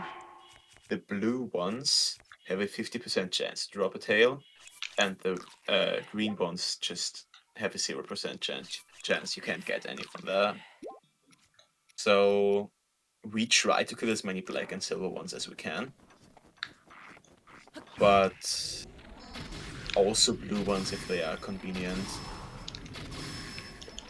Yeah, we need 45 tables total, and the easiest way to get them would just be to kill 45 Blacklist Alphas. But it doesn't always work out like that, because while there is 45 Blacklist Alphas in the game, most of them are in awkward locations. So we only get the ones that we really go past, and that means that we'll have to end up just killing some blue Lizalfos and silver Lizalfos as well, and then hope the blue ones drop parts for us, and hope the silver ones doesn't kill us. Yeah, we don't have the ice rod yet, which is an extremely powerful weapon against those foes, especially against groups. Because you can just freeze all of them and then just either kill them one at a time or just kill Spin to win. spin to win, or just one hit Oh. all of the blue ones first and then kill the other ones. So yeah, we're not gonna kill a ton of them until like castle. In castle, and then after castle, we're gonna actively try to get as many as possible.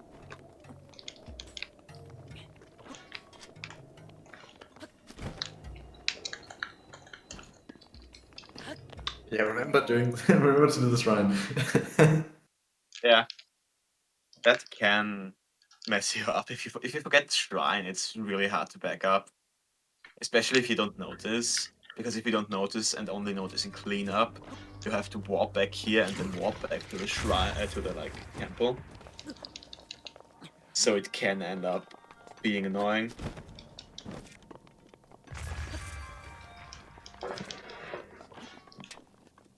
Yeah, that was rerouted recently.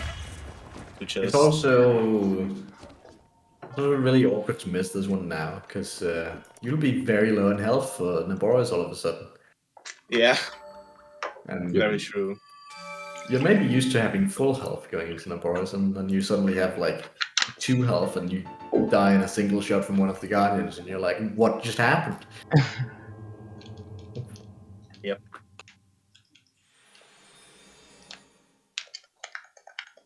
Yeah, now it's just Naboris time, basically following the casual quest, but fast.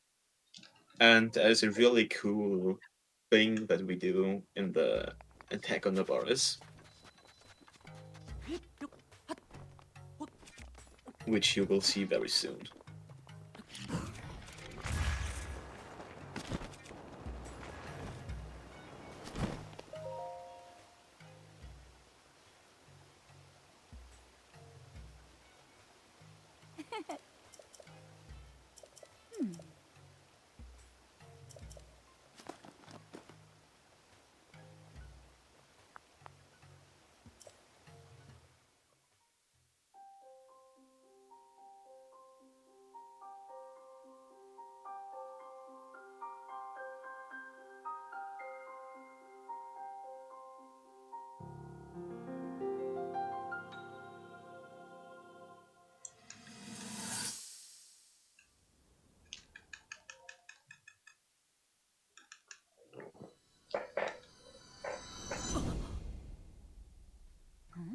Okay. Yeah, I was just mashing through the dialogue to just get there as fast as possible.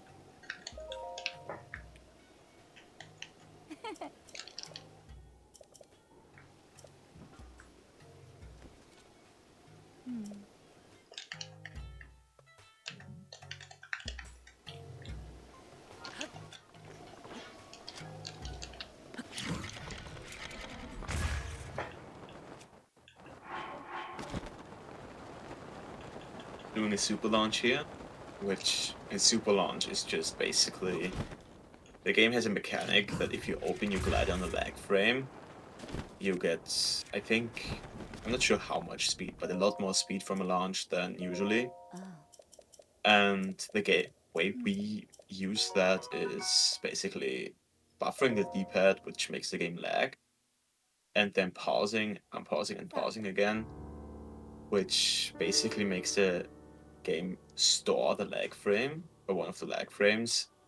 And then if we open the glider directly, like one frame after the unpause, that stored frame is gonna make us go a lot faster than usual. Yep. Kind of funny because normally people complain about having lag until you actually want to have lag. No, Yeah, I still complain. Screw lag. Yeah. Okay. If I had to choose between like being able to actually wind bomb in Farron and not having supers, I would like to be able to wind bomb in Farron. Yeah, I don't do any supers anyway. Supers are overrated. Don't need them. I usually like I go for the ones that are in the route, like the one from Kayawan to Dark House or something. But I can understand why you don't like them. its stupid frame perfect trick. I don't even go for the ones that are in the route. It's simply easier to not go for supers at all. Ooh. Interesting pepper strat, maybe, perhaps? Yeah, this is a Pepper really strat nice for part. updraft. I haven't seen that one before. Usually, so there's a couple of ways to get to this shrine down here. We want to go to the shrine to activate a shrine quest for later. You can just shield surf all the way down there on the seal. It's not that slow. The other option is to do a like shield surf cancel wind bomb thing, and the last option is then this here, a updraft and then a mid-up. You want to go down here to activate this quest because it's just the fastest point to do it at. Because we're only coming back here once. We're only coming back here once, and when we come back here, we want to finish the quest, not start the quest. So it's smart to just get this during the Nabora segment to start it.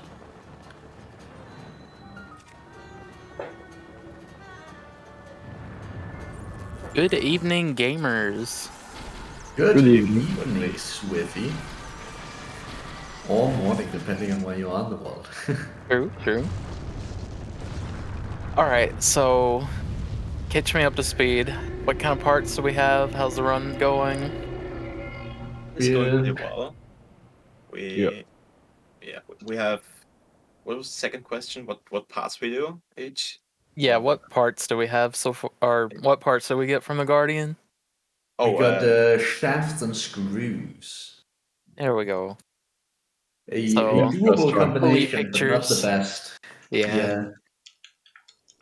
I mean, it was first try, so... Yeah, we take a first try duping.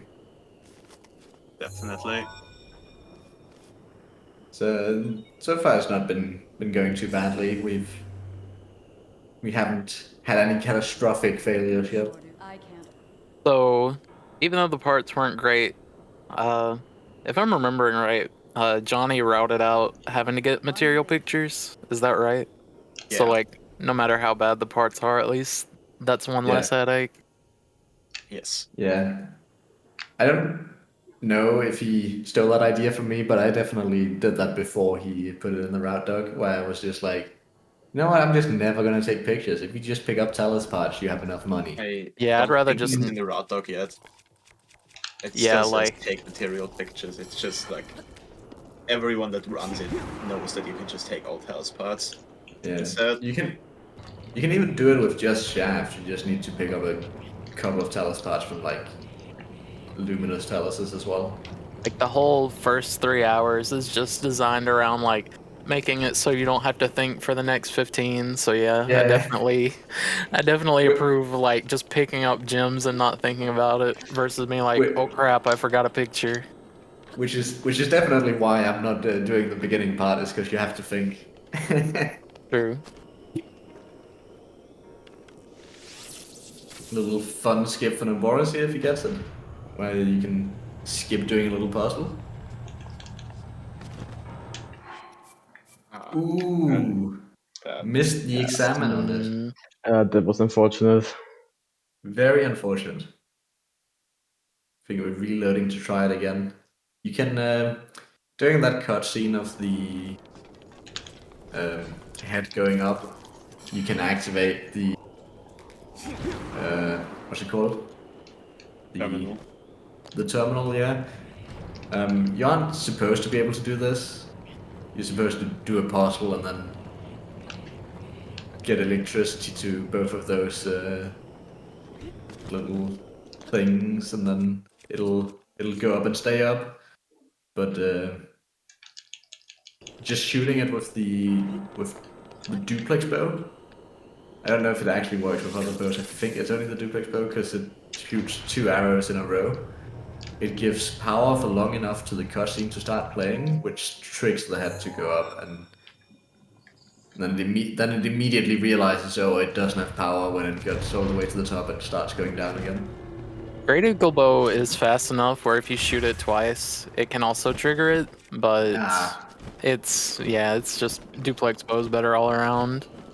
Just Yeah. one shot. And I mean, you already have to have a duplex bow for the weapon connoisseur quest, so Yeah, we already make have sense some to not bows, so use might it. as well just use the easier version, yeah. There are 3 Even with duplex bow, like it's pretty picky about your spacing from it, like how far away you have to be for it to trigger. So it just happens to be a perfect distance where you can stand on that platform and then hit it and backflip. I didn't actually know that it had to be a certain distance away. That's actually so convenient. Wow. Yeah, it's really interesting. It's pretty picky. It's almost like they designed it that way. Never know with this game. So yeah, we'll be activating 4 terminals, and then we'll be getting the map and activating the last terminal. Sadly, we can't skip the map in this Divine Beast as well. There's a single terminal that isn't facing the correct direction, so we have to turn the segment of the Divine Beast around to make the terminal face the correct direction. We haven't found a way to get Link to stick to the ceiling quite yet. Probably still a couple of years away from that one. Sadly. As soon as we figure that one out. Yeah, when we figure it out, we'll skip those terminals as well. good. The terminals take noble. You're ready.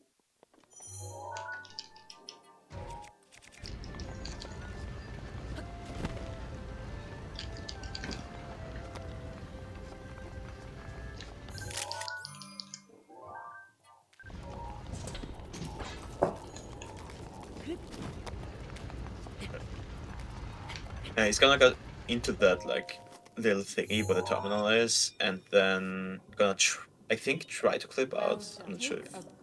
No, I didn't grab skew. Oh, okay.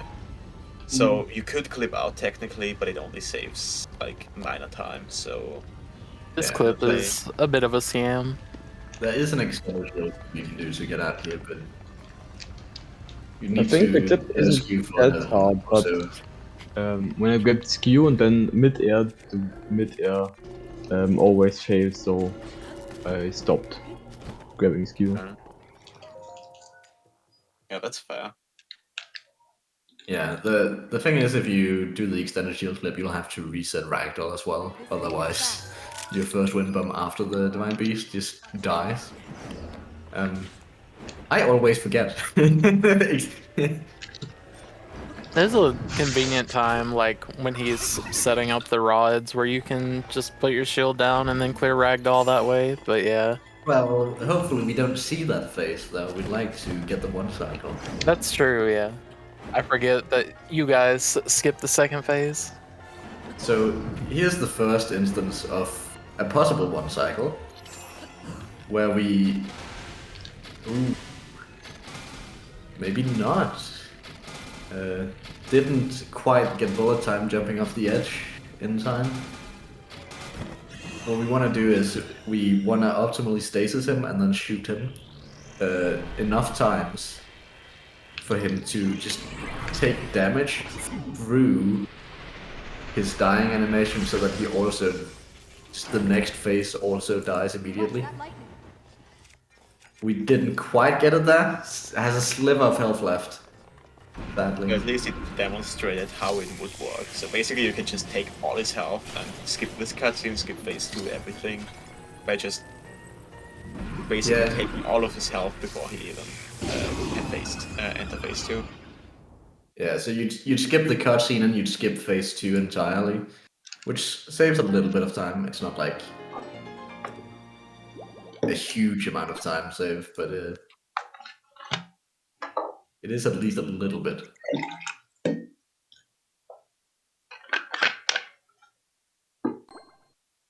So it looks kind of funny if you just use the rods and he instantly dies, instead of having to shoot him afterwards. No T-pose at the heart container.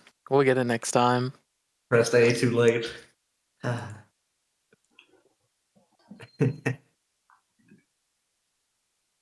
Yeah, so at the heart containers, if you press A fast enough, you can T-pose.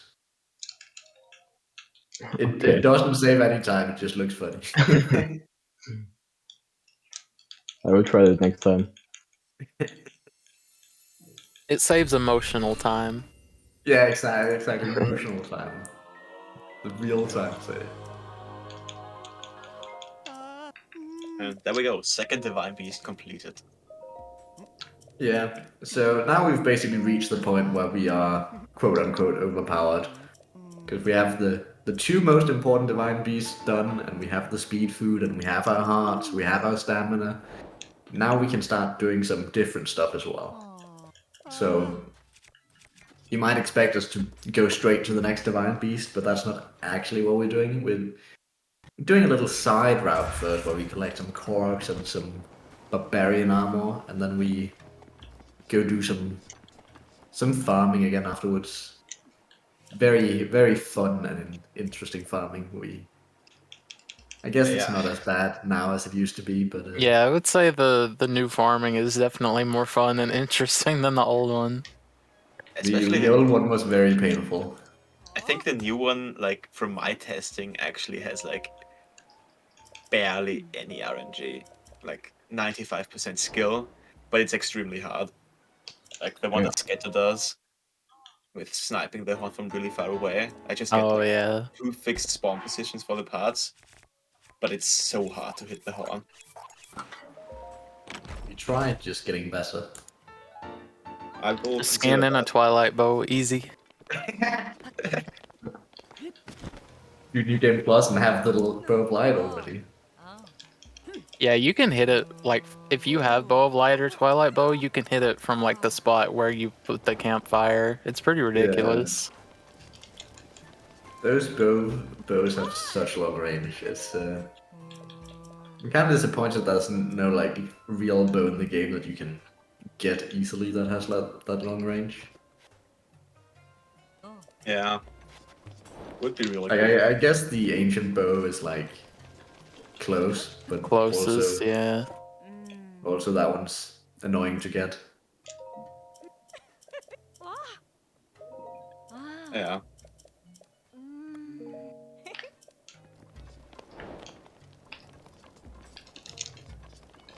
So I think we're coming up on the ice block quest, which is pretty cool to watch if it works, but it can also Yeah. cost a lot of time if it doesn't work.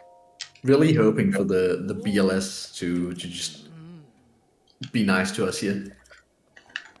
I recently got a really funny BLSS with like a ton of initial speed, but in a slightly wrong direction, so I actually accidentally went past Gerudo Town, south, and had to wiggle all the way back. That was interesting. Yeah. At that point, I'd considered stopping before you go past Gerudo Town and just walk the rest of the way. Yeah, maybe that would have been a good idea.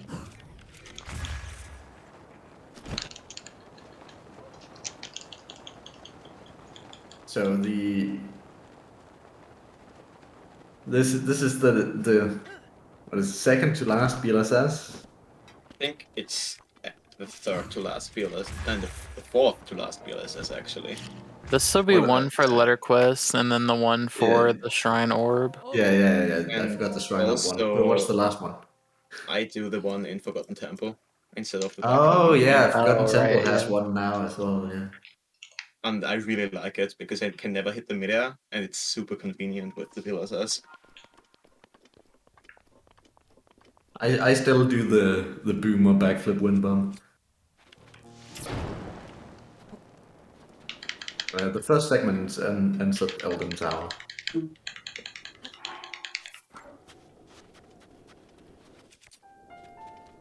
Probably still a good hour or so away, right?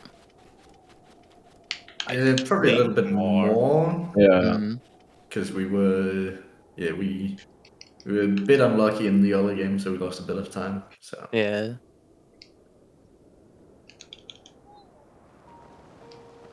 Probably like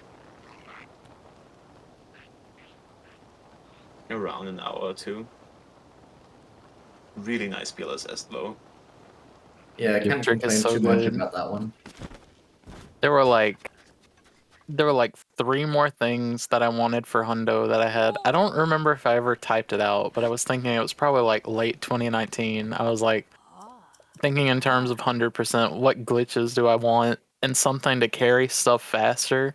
Like skip letter quest, skip this, and then a way to pick up Korok rocks, like for the rock circles, and be able to you carry got those all of faster. it? Yeah.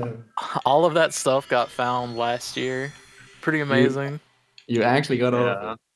You The get to only thing skip that most hasn't of the been level found quest. yet, I mean, technically it's been found, but it's too slow to be practical, is a way to teleport horses. Because, like, the giant horse and the royal horse are, like, the only 2 things that are, like, we have no kind of skip for. You mean there's no way to Yeah. teleport horses? There's this ancient horse armor you can use. Yeah. It's in the game. You don't even need a glitch for it. Yeah, just run EX forehead. I mean, Gold Rush is an EX, isn't it? Yeah, it is.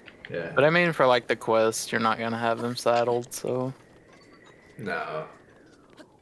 I mean, you would probably have to ride the giant horse or the other horse to a stable and register it and put on the thing. So it would probably be slower. I don't know if it's faster, but I'd assume in Gold Rush you'd saddle the white horse and use it for horse mini games and just whistle for it to come. Yeah, that's what the plan is. Yeah. And then we get to give it away at the end. Ooh. You do the horse mini games before you give the horse to the guy at the Gerudo Canyon. That's the plan. Interesting. I haven't found a way to route that very well for DLC Hundo. Maybe I'm just bad at routing. It is kind of tacked on at the end, though, because, well, I can't spoil the surprise now, but, you know. Oh, no Gold Rush spoilers. Damn. I thought I had them right there.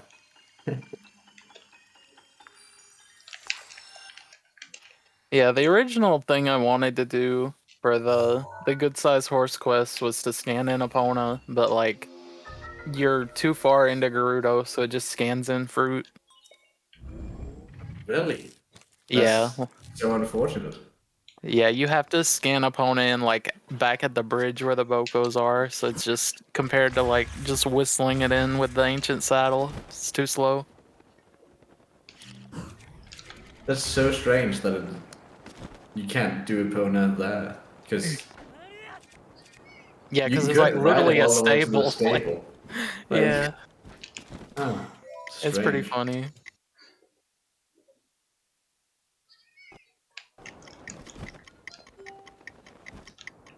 So yeah, the one good thing about doing Naboris is that it actually unlocks a nice warp point for us all the way at the top of this part of the Gerudo Mountains, and we just warp to that and then go to the tower and just work our way down from there, which is a lot easier than working our way up. While we can work our way up with wind bumps, it gets annoying when you have to go up too much. A small portion coming up where we have to take we have to use a few wind bombs to make our way up, but even when you have to do like 3 mid-airs like that, it's much faster to just do the wind bombs than teleport. Yeah, teleports are extremely slow. Because you have like the fade out, then the loading screen, and then you also have to like you fade in, and you can in that time do a lot of mid-airs. It's like around 30 seconds for a warp, which you can probably do like 3 wind bumps, 4 wind bumps in that time at least. Yeah, it's like 13 seconds for the animation, and then it varies depending on where you teleport, but it's usually at least 20, usually closer to 25. And then once you teleport, you just have to wind bomb again, so... A lot of warps got cut out when this route was made, because we realized that pretty early on that if you just chain wind bombs, it's faster than teleporting somewhere else. Got the ferry, even though it was a little bit annoying there. And remembering the electric Dana too. This is like the only convenient electric Dana in the It's really entire interesting. Yeah. game. There's not really a lot of them. And we need one of them for a quest. But I think it's there like are like static spawns for Darners in Akala as well, but they're like they still only show up if it's thunderstorming. It's kind of strange. Yeah, the static ones at no, maybe they are dynamic, but there's a bunch of them at the Trial of Thunder shrine as well. But it's just super awkward because most of the time the electric Danas are only there during thunderstorms. Yeah, so it's just really convenient that they put exactly one under a rock somewhere in the world, and it happens to be close by other stuff. Yeah, really convenient, that one. Thanks game developers for that one. Oh, you won. If only they could have done the same for like, I don't know, what's some of the other annoying stuff we have to get.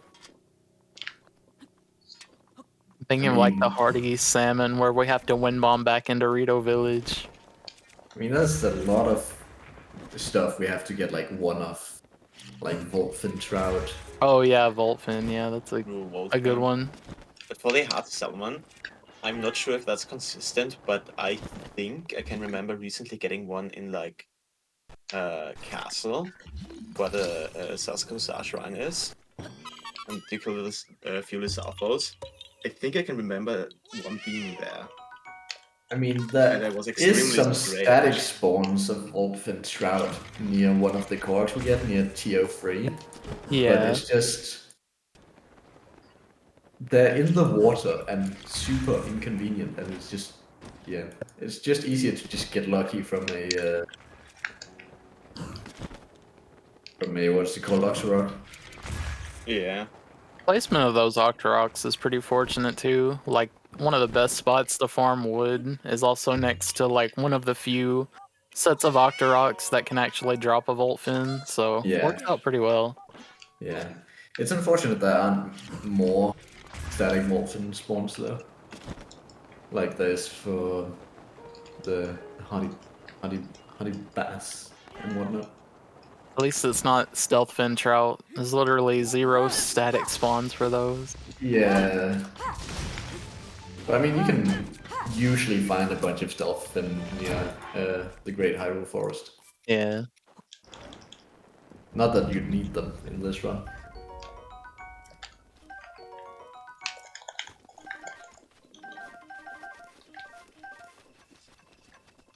Yeah, that's good bit of amber there. Yeah. You do like a good bit of amber. Amber is at the moment probably like the most important gem to get, because you need 10 by the time that you finish Rudania. And for everything else you have more time. And since we have to kill red helices anyway, flint and opal shouldn't be a problem. It's just amber. I think that was our first uses of Versus Fury, which shows you how important it is to get those Furies. Because that Talus died in like 0 seconds. It was very fast. Compared to having to wait for it to wake up and shoot it on its back and all that. Using Furies is way faster and way more convenient. Especially helpful for Taluses, because at least with Hinoxes, once you have like the Royal Guards Claymore, you know, you can hit them at any point when you get near them. With Taluses, you always have to wait. Yeah, the Furies are really nice for Taluses. And one of the big reasons why we want Fury early is so we don't have to waste weapon durability on Taluses as well.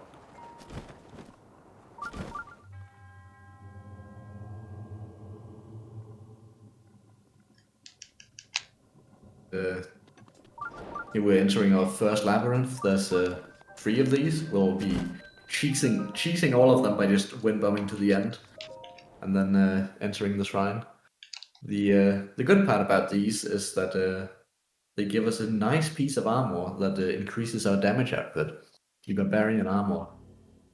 Yeah, the armor from these really helps out later on in the route when we're killing more of the mini bosses in a shorter amount of time. We try to get all of these fairly quickly. They aren't as important as, say, Meadow and Naboris and Speed Food and whatnot, but they're definitely helpful. Yeah, getting the first one at least is really nice because it's a 20% boost and it's also pretty close to like where we're getting all of our superpowers here, like finishing up. So gives us a nice 20% boost. Yeah. Until we can get to the other three, or the other two armor pieces. Yeah. The other two we're getting in between doing Varuda and Varudania, which is, it's fine. We only get to kill one boss with them, and we won't even be using it optimally. So, because we'll have Flame Breaker armor on for Rudania. But after that, we'll start using Barbarian armor a lot, and it'll be the armor we wear the most in the run.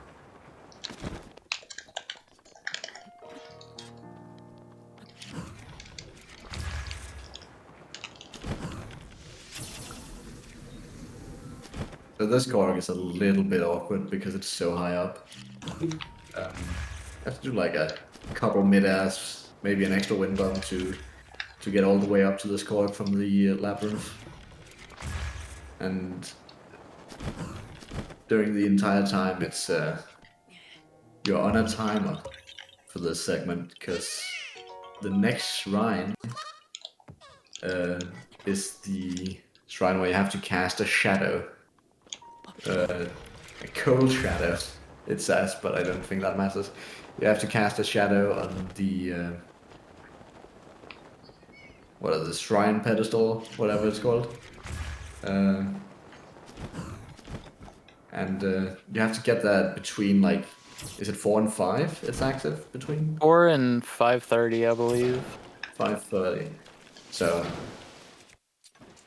we have a minute and a half window to be there, so we can't waste too much time. Looking pretty good on time right now for it, though. Yeah. I mean, if you've done it a couple of times, you really shouldn't be missing it. Like, once you figured out where you want to place your fire to make it noon, you shouldn't miss this that often, because you'd have to... It's just that one time lot. that you do end up missing it. It's really painful, because it's minutes of waiting. Yeah, it's literally 4 minutes of waiting, yeah. I guess in that case, it would probably be faster to just move on and walk back later, right? Possibly, but then you have to wind bomb all the way from Naboris, because there's not really anything else that's close.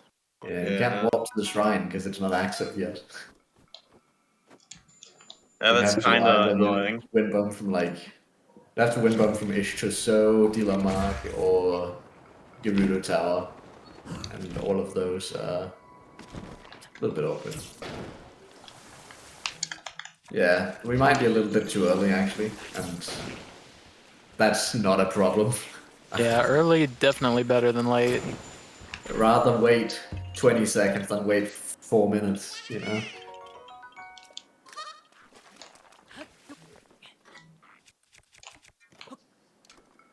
We'll get there just around on time.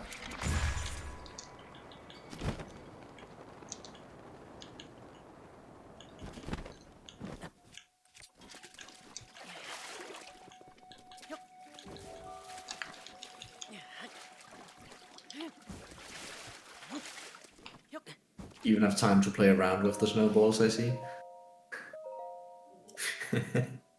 Yeah.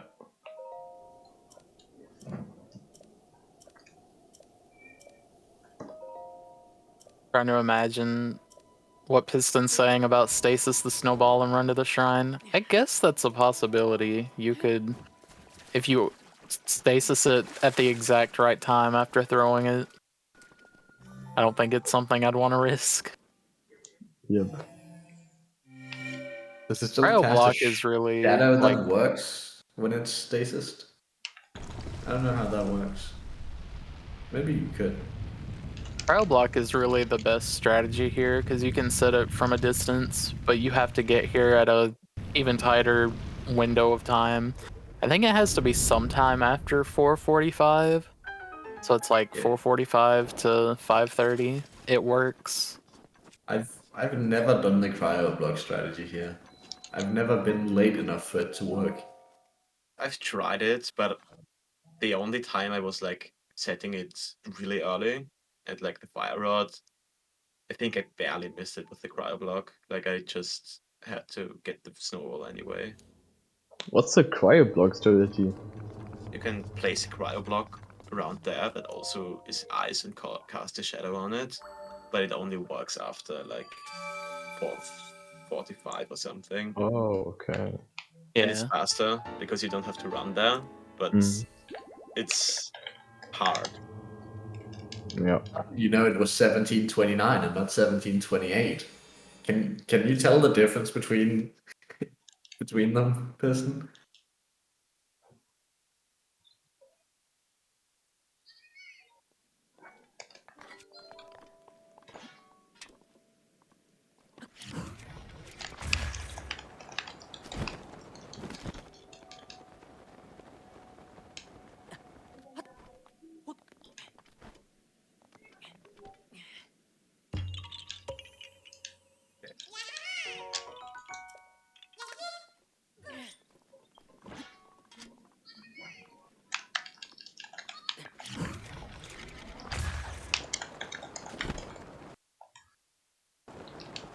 This direction would be a more convenient way of getting up the mountain, but it's having to go back down and get the other stuff where it becomes a bit of a problem. You can get to the Korok before this one in just 3 wind bombs, which is pretty nice, but then routing your way back down, you kind of get stuck where the shrine is, and it's a little bit difficult to get out of there and get the other Koroks that we got earlier. Yeah. Sometimes you just have to do suboptimal routing for some Koroks to get better routing for others, which is unfortunate. Exactly. Like, you can never get the perfect Korok route because sometimes it just doesn't work out. There's some of them that are just awkward to route together.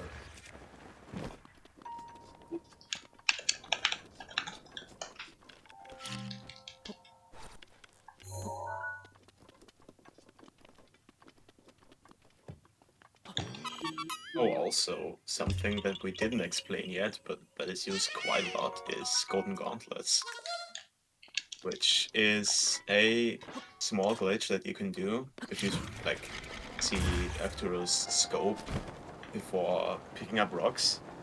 He's actually like tricking the game into believing that he's holding a bomb while holding a rock by just, I think it's overwriting the pickup animation of the rock with one of a bomb.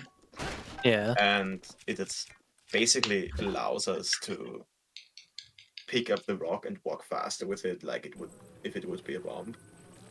And that's really convenient for a lot of Koroks because you have a faster walking speed, you can jump further, you can throw it further. It's very nice. Yeah. It looks like a minor optimization, but it actually saves like a fair bit of time during the run, just because of how many Koroks we actually pick up that way. Yeah. I can't even remember offhand. I remember there's like 88 of the rock circle ones, and there's probably at least like 30 something of like the ones where you throw it in the circle in the water. So it is a small optimization, but it adds up just because there are so many. Yeah. I feel like Just like how Oh, go ahead. No, I was just gonna say it adds up just like how even though the core cutscene is not very long, watching 900 of them is suddenly 2 hours long, you know? So yeah, even though it seems like the core cutscene is inconsequential, they're still very long throughout the entire run. I feel like Golden Gauntlets, like on some of the Koroks, it also doesn't just save a few seconds, but actually a lot. Like the one that comes to mind for me is the one in Gerudo Highlands that that's Stasis launch, and then the one in like I think it's around Eldin or Kala, where you Oh yeah, that use the one. BLSS or Golden Gauntlets, stuff like that. That actually saves like probably upwards Yeah. of 10 seconds. Yeah, I can think of a There's couple. the Like, there's the one in Farron where Golden Gauntlets, like, it's on top of like a, I don't even know how to describe what the landmass looks like, but it's like it's a grassy area. You have to carry it a the pretty far overhang distance. above the Stalnox, right? Yeah, yeah. Yeah. And then there's also the one at like the very north part of the map near the Lionel, near the Eldon skeleton. Yeah, that one's a long walk as well. The one just before Sadahas is also fairly long because it's in water. True. And then there's the carrying the meat for Kira Mars Ryan also Oh saves, yeah, that. saves a bit. Like there's a couple of long distance walks where Golden Gauntlets actually saves just like a fair bit of time. Especially the ones where there's like records where you need to get 3 rocks into place. It saves 3 times as much, you know? I think the funny thing about Golden Gauntlets is that this trick was only found last year. Like, I think it was around April or so where it was first found. And the same person who found it, I think he found 7 different ways to do it. So yeah. Yeah, you can do it with like a whistle pickup and a scope pickup, and there's definitely different ways to do it. Yeah, the original method seems to be the one that I've seen most hundo runners gravitate towards because it seems a bit more reliable. The whistle method is the one that I still use because it keeps your camera from zooming in and you losing your bearings for a second. But Yeah. But the one with the scope definitely feels a bit more reliable than the whistle one. I tried out the whistle method, and it seems to be more precise. Like you have to do the inputs more precise, while the scope method you can just kind of almost do it in your sleep. It's not that precise, and just because of that, it's easier and more consistent.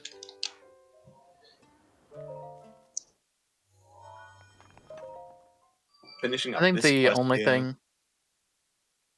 I think the only thing I don't like about the scope method is having to hold out like a weapon or shield or something beforehand. It just takes that little bit of extra time, but I mean it's worth it for the consistency. Yeah. Yeah, it still saves time overall, which is the important part. But yeah, I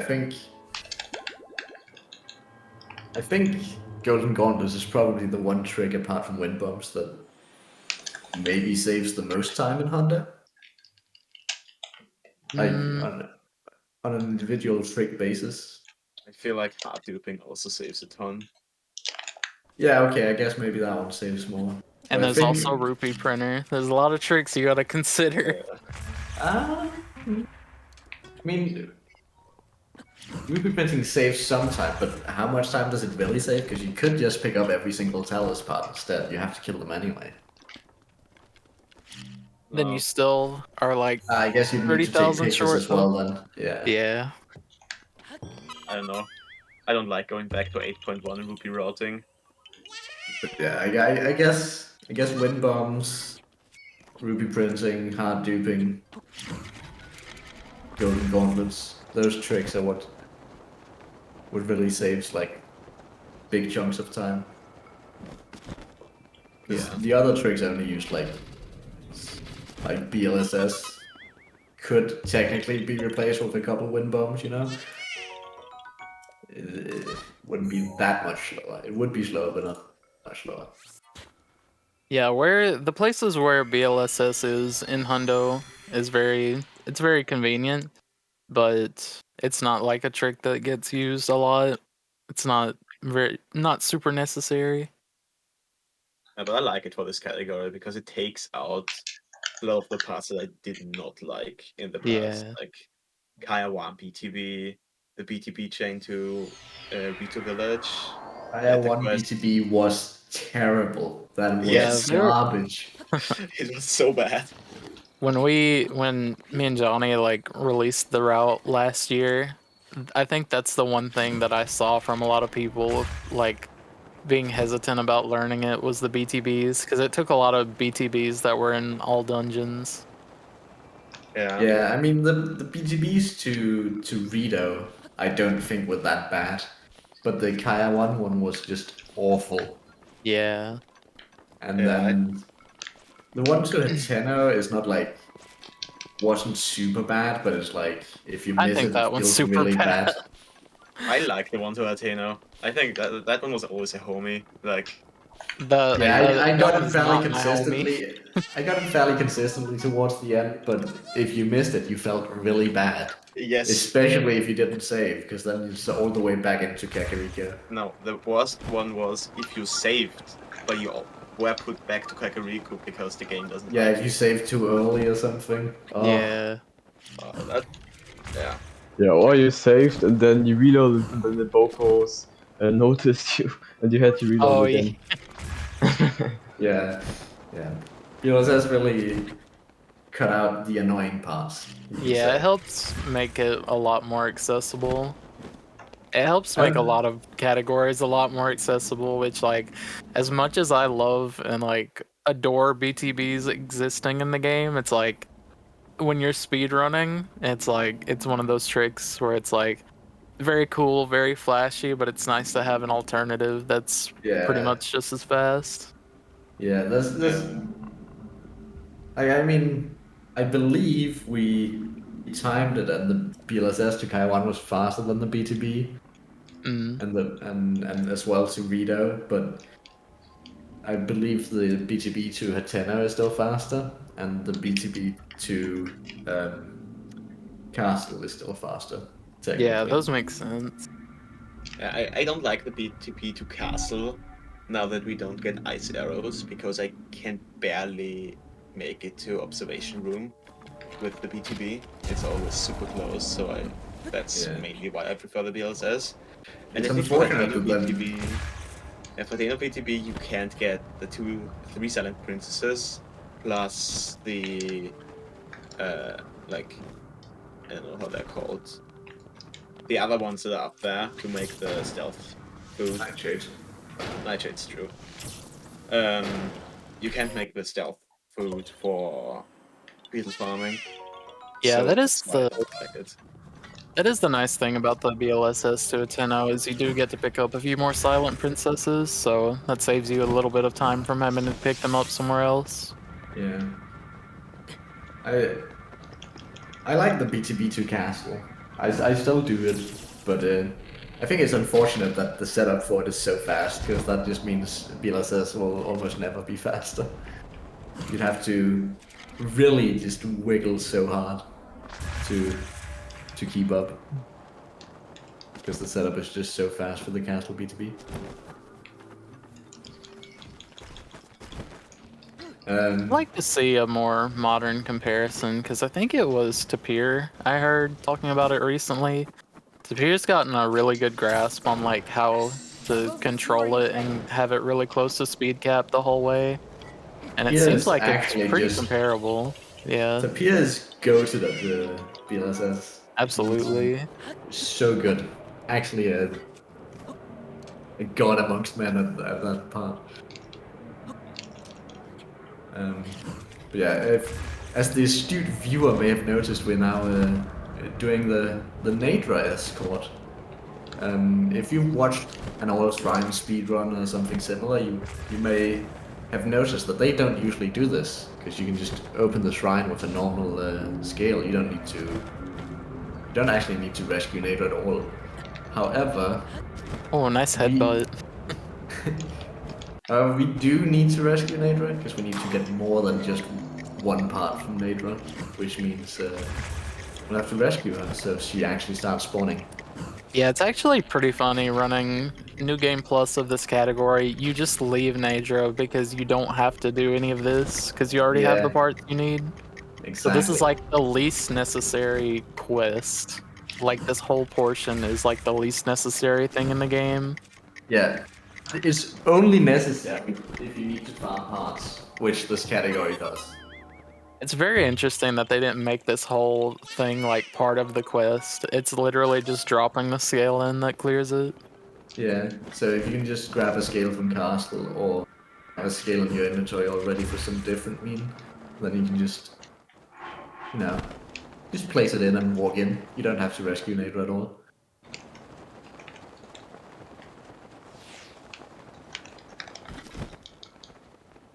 Eat a speed food instead of a hardy food here.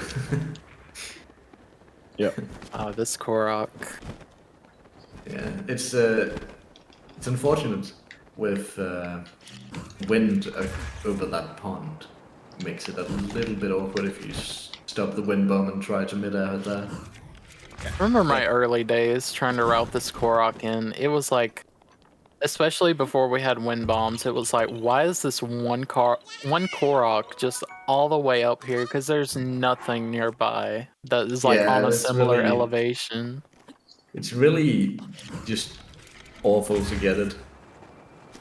I think the best way I like to get it still is going from the ice cube on top of like at the Spring of Wisdom and just doing a delayed turn. Yeah, to if you get there. a good turn, you'd just get there in one go. That's like the only good way to get there I want to do. Because it's like it's an unfortunate placement to say the least. Trying to remember like how I routed it before wind bombs, because I think I would swim up the waterfall after down A, and then do like a box walk to get halfway up, and then maybe do a second box walk. It's so high up. Well, I've been routing bug limit Hunter recently because I don't like myself.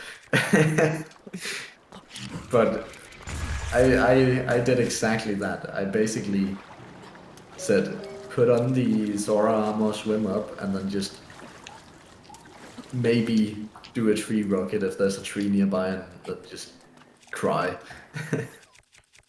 It's really just. It's not a good way to get there when you don't have wind bombs. Bug limit with amiibo sounds like it could be a fun adventure. Just box walk everywhere. Ooh, that would require me to learn to get really good at box walk. Yeah. Those were the days.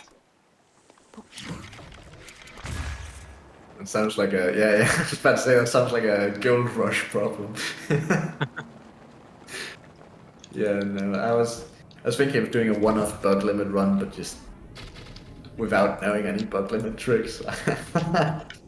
I've not run bug limit categories before. I feel like it's worth it to get the climbing gear in bug limit though. Really? I mean, it's what, like 10 seconds to get it? I meant upgrade it as well to level 2.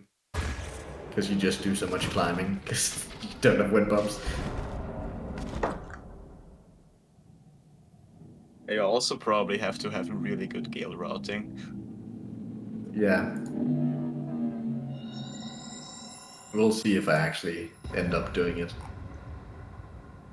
I could see the climbing gear being useful. Like, I'm trying to compare it to how I routed stuff back before we had wind bombs, but I've always used amiibo, so I've always had like the advantage of like, oh, I'll just scan in boxes so I can stasis launch anywhere. Yeah. So like, and like you can also box walk, so height usually wasn't an issue. So it's not really comparable. Yeah, we're coming up on a funny trick. I think it's 2-frame trick. Ration chat. Yeah, big rage.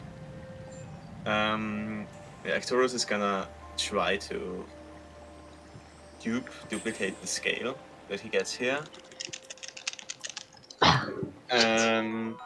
Which is really hard and very precise. It's annoying that this is a trick, but it's just faster to dupe the scale than it is to farm another one. Yeah, exactly. So you have The a couple problem of is, frames here. yeah, it feels so bad to miss it because it's just Oh. like, yeah, I could have dropped it in and it would have been faster. It just feels so Yeah. bad. Yeah, for sure. I didn't actually see. Did you get it? No, I no, didn't, no. yeah, I No. didn't hear the item pickup sound. Unfortunate. Yeah, I'm not So, good in that. so this means we'll have to farm an extra Nadra scale. So instead of farming 8 parts, we'll have to farm 9 parts now. No. Yeah. Wait, instead of 7 parts, we'll have to farm 8. That's how it works. Piston admitting to using a turbo controller in the chat. You wouldn't use a turbo controller, Piston. We'd have to split you up in different categories. Very slow but consistent. Sounds like swapping to a turbo controller to me. Yeah.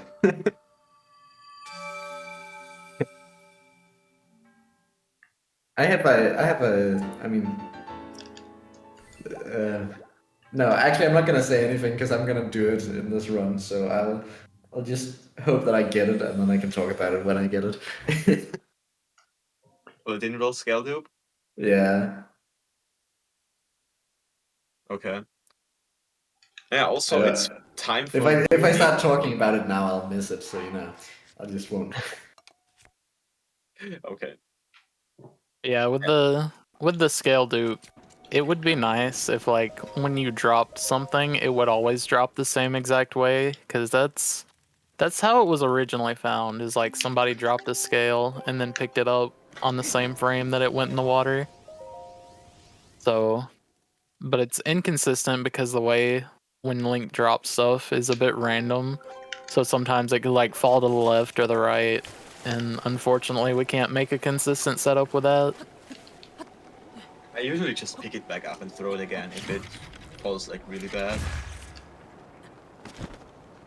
So here we wanna actually wind bomb away from the spring and then go back, because Neighbor is a bit picky and doesn't really want to spawn effectively if you don't wind bomb away first. Yeah, I think it's the same piston, like just dropping it in general and then picking it back up.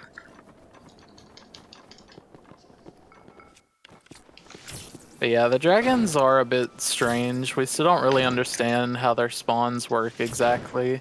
But there are situations where you want to go a certain distance away from an area and then come back to get them to spawn properly.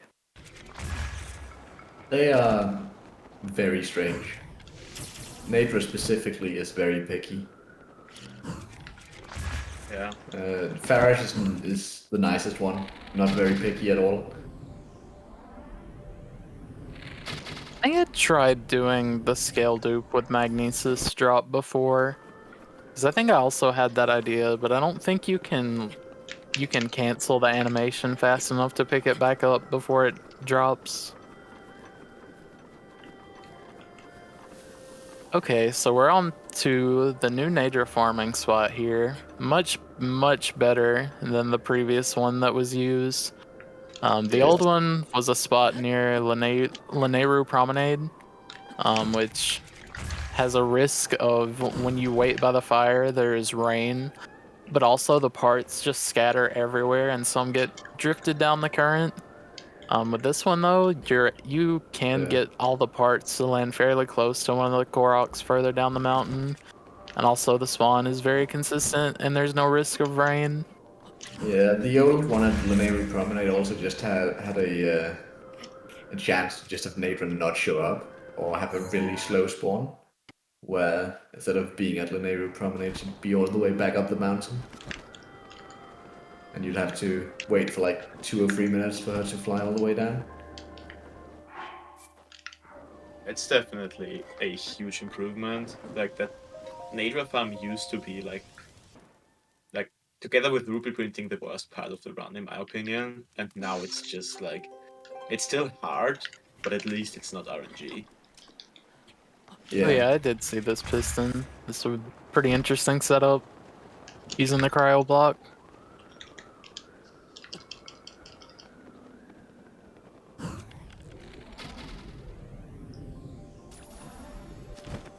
Yeah, I'm surprised that it worked, because it didn't look like the scale hit the water in that. But I guess the trigger is further than I thought it was. Yeah, you have a couple of frames, so it can be like the frame before it touches the water, the frame that it does touch it.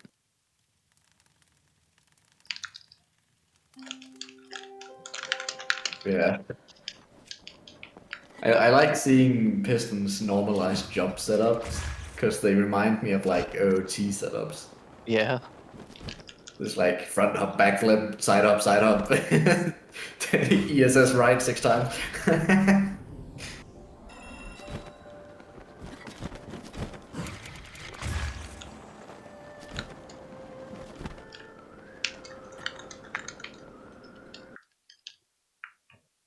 Yeah. Doing some of the new neighbor farming here is, as you can see, she's actually playing quite nicely. She usually spawns every time now. Yeah, the And- spawn, the drop that she just had was probably the worst spot that you can get it, which is Yeah, still a yeah. lot better than the worst spot you can get for Lanayru Promenade. I Yeah. think the worst one is all the way down at like Shayota Yeah. area. I That's haven't seen super one of annoying. those yet, but I've heard that very rarely that can happen. Yeah, I've yeah, got one attempt I played yesterday. I got 4 parts down there. Ooh. Yeah, that also Ooh. happened to me a lot until I tried schedule setup, and that just made it pretty much 100% consistent. Mm. Yeah, it's a lot nicer than the old Lanayru Promenade garbage. Yeah. At I least there isn't a usually chance of just losing 3 minutes because neighbor doesn't want to show up. just try to aim along the right side, because at least in my experience that seems to help them drop closer to where the Korok is. Yeah. Yeah. I'm actually, when I do this, I usually do a, like, what should we call it, a hybrid farm, where I do this until I'm missing like 4 parts, and then I'll do the Lanayru farm like 2 or 3 times. Mm. And then depending on how bad the spawns are, then I'll just have to grab extra parts later at the very last branch.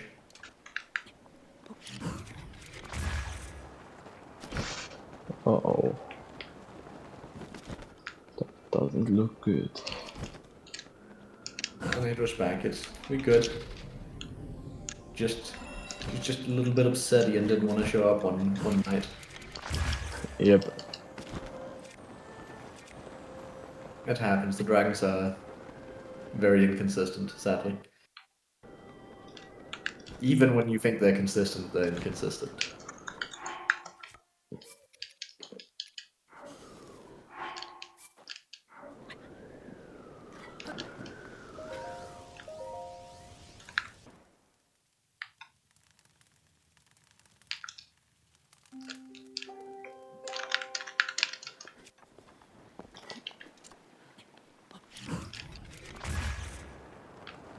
Okay.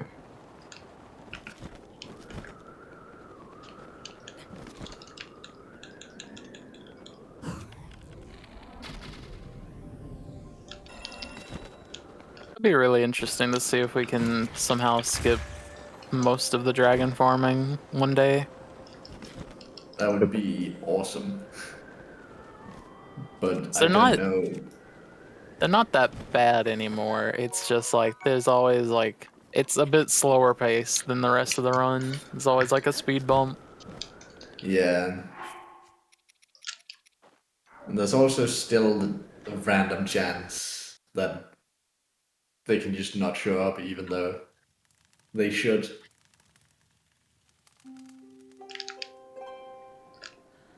Bit of perma armor upgrades. You aren't wrong. That's the easy solution. But I'm afraid it's too late to change the rules now. It is two of the more annoying parts of Hundo, but it is a permanent change to the pause screen, so you know. Well, do we really want to get into that? Because then, like, all chests and shrines is also a permanent change to the pause screen, technically. It's true, but it's hard to verify without going to Yeah. every single shrine marker. Yeah. I think both Bings and I have expressed interest in having that be a rule if we were making the rules all over again. But It I'm was, not gonna fight for it to become any rule now. yeah, 'cause- it was certainly like discussed early on when the rules were being made because I was around back then. But just like between it being hard to verify and also like just the fact that so many of the chests are weapons, so it's yeah, literally you'd have to drop a lot of weapons, yeah. yeah, you just drop something, open the chest, drop that weapon, and then pick your original weapon back up. It's just it wouldn't be good for the category. No. But breaking all breakable rocks and picking up all chests is definitely good for the category and should be included.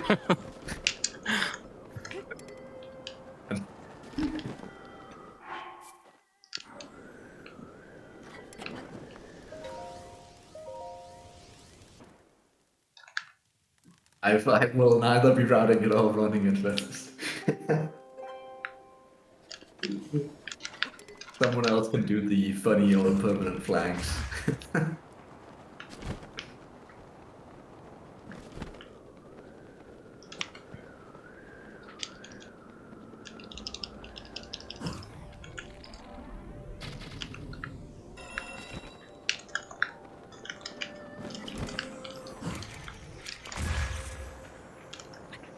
Well, I think Mitch has talked himself into doing all trees. Yep, 2022 is the year of all trees. Which is like 27,000 trees. I don't know how he's gonna keep track, but have fun. He's already been he- playing with the counter on his splits. I get the feeling that's what he's getting ready for. He's gonna use the counter he's gonna for the press trees. the counter after every tree. Yeah. He's gonna need to get bombs plus and a good weapon to dupe. For the big forest, it's definitely gonna be faster to bomb everything and cut down trees while you're waiting for bombs to recharge. Oh boy.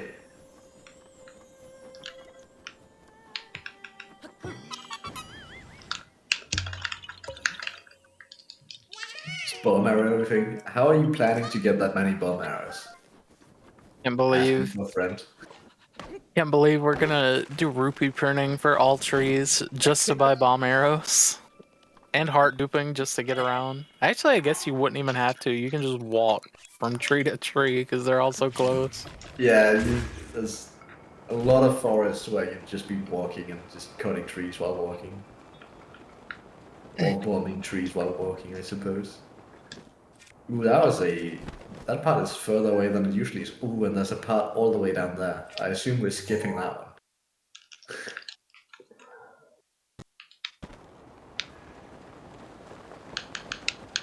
I'm just imagining just getting Daruk's protection for all trees, just holding it the entire time, just swapping between your bomb routes. Just walk, hold forward, and then do the thing with like Daruk block, shield block, whatever it's called, Yeah, where you don't take the perfect damage. parry or whatever. Just keep Terrible. holding forward and just do the thing over and over. It's unfortunate that a horn fell all the way down here. It's really the worst location it can fall. Said All I the way hadn't down seen here. one before, so of course it was going to happen. Yeah.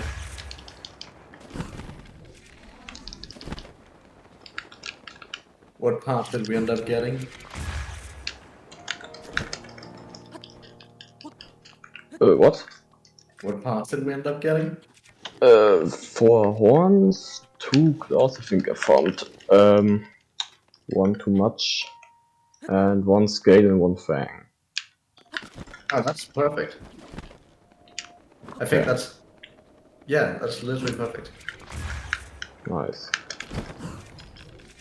Because the scale and fang is in castle, so now Coensi doesn't need to do any neighbor farming at the end.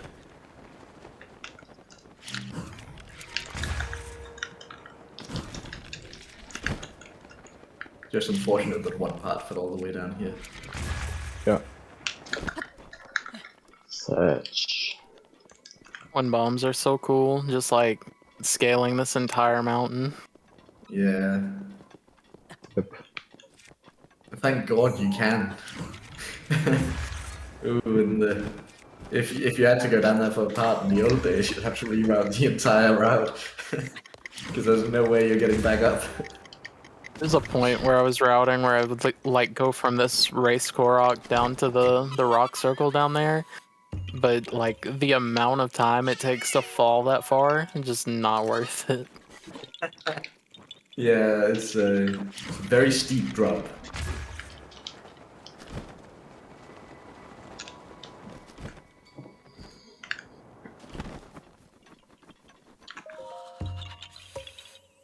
We need a BLSS elevator. That's what we need.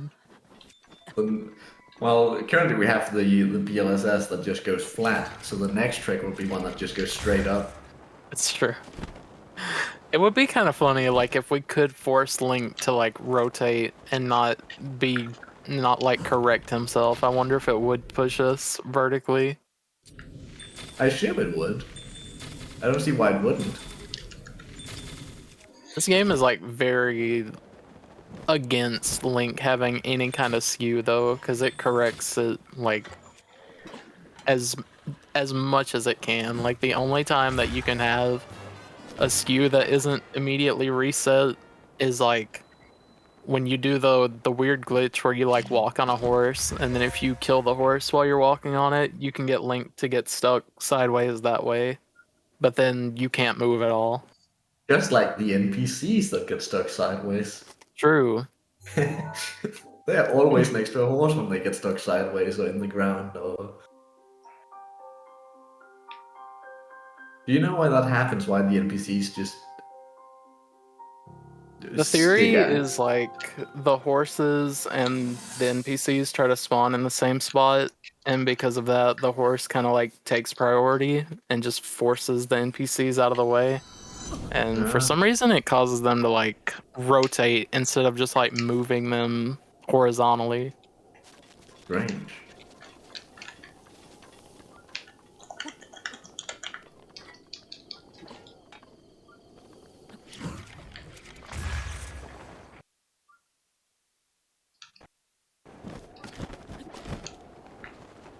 Back in 2 seconds.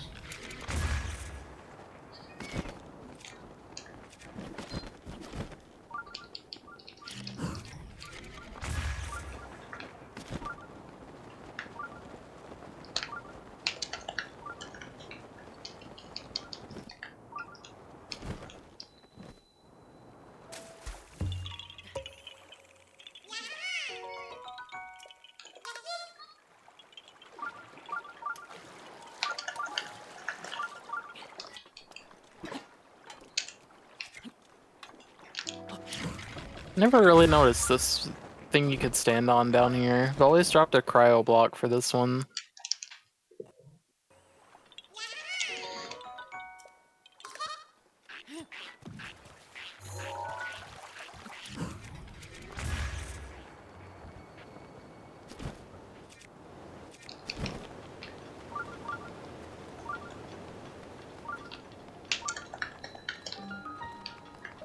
Alright, this is the shrine. We're gonna see a super amazing ragdoll cancel. I'm calling it. Oh, I hope so. Let's see it.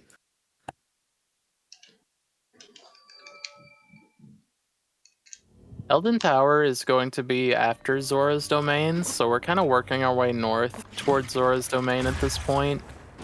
Just grabbing Koroks and such along the way. So it'll be Zora's Domain, we'll kind of work our way up again, start stuff for Terrytown, and then Elden will be pretty shortly after we start the Terrytown stuff. Yeah, we basically just now we're just going to Varuta, and then we're going to Akala Tower, Tarrytown, and then Elden Tower. So it's soon-ish. soon in terms of the entire Honda run, not so soon in terms of time.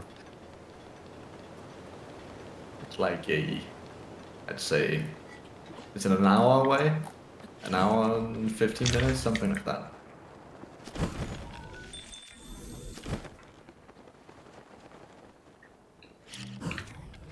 Wait, no, am I looking at that right?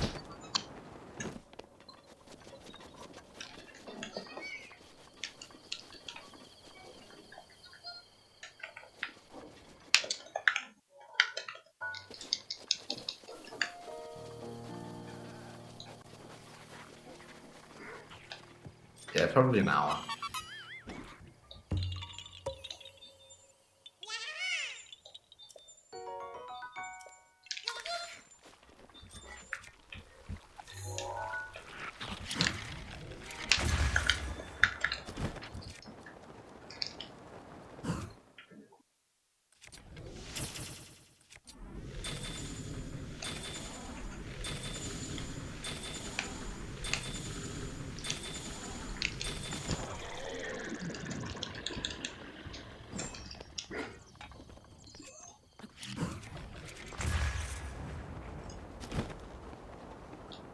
Jason, did you fall asleep?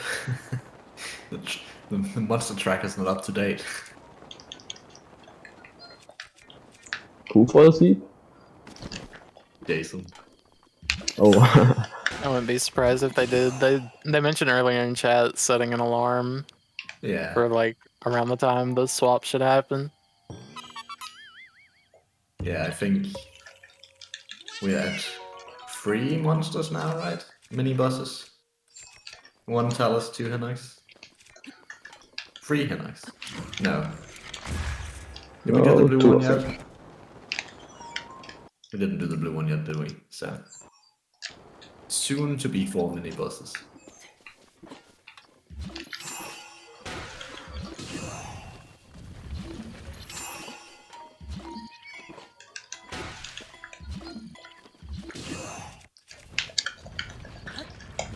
Yeah, we've started actually killing the mini bosses now instead of just walking past them. Yeah. The thing I really like about this route is just how front-loaded it is. Like, you do really just spend the first few hours preparing for the rest of the run. Yeah. It really is just very much get the stuff, then do the run. Yeah. It's very different from how runs used to be, because like on the older routes, like you would be stopping multiple times to make food just to like survive your wind bombs and like Yeah. be able to like have stamina to do anything. And you rarely would go past an area and not get everything in the area. Like you'd get stuff as you went past it. In this run, many times you actually just go past it and just get it later. Like yeah, there's a handful of things that make sense to get along the way, but for the most part, it's just like you want to get all the good stuff early to speed up all the other stuff later. Like the a good example, I believe, is the observatory at Castle, because it's a location and there's 3 cogs there, and we ignore all of that. Like we ignore all the 3 cogs, we ignore the location, we just get the ancient arrows and leave. Because that's the only thing we need right there, and then we can get the cogs later. When we have actual good stuff.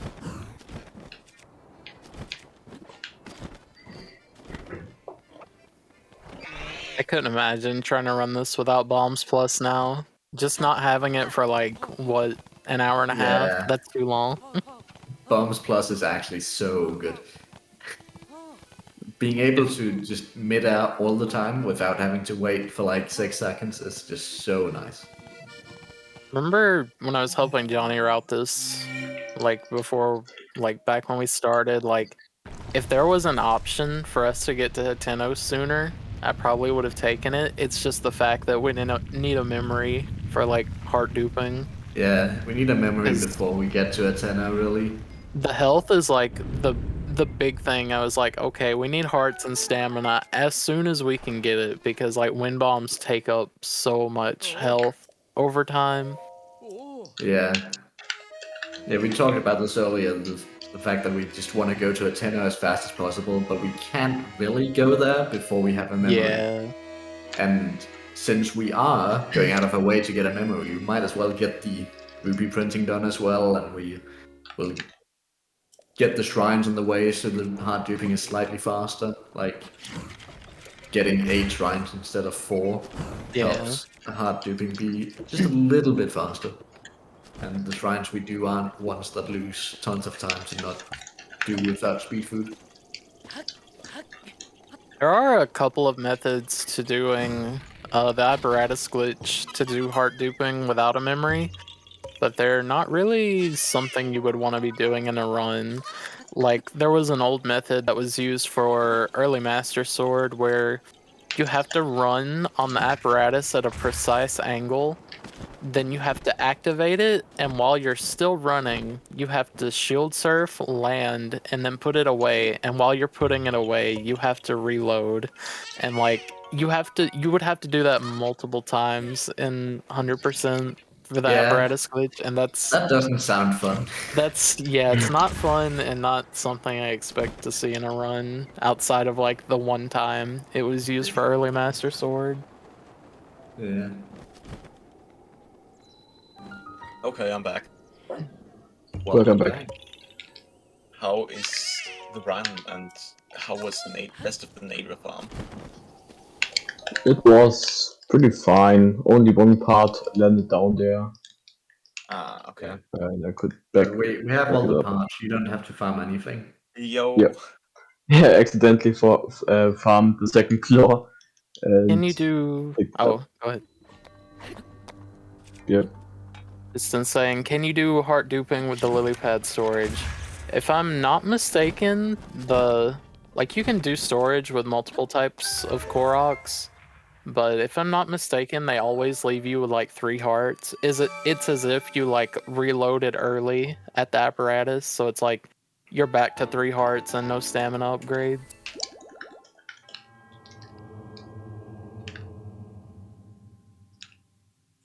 Yeah.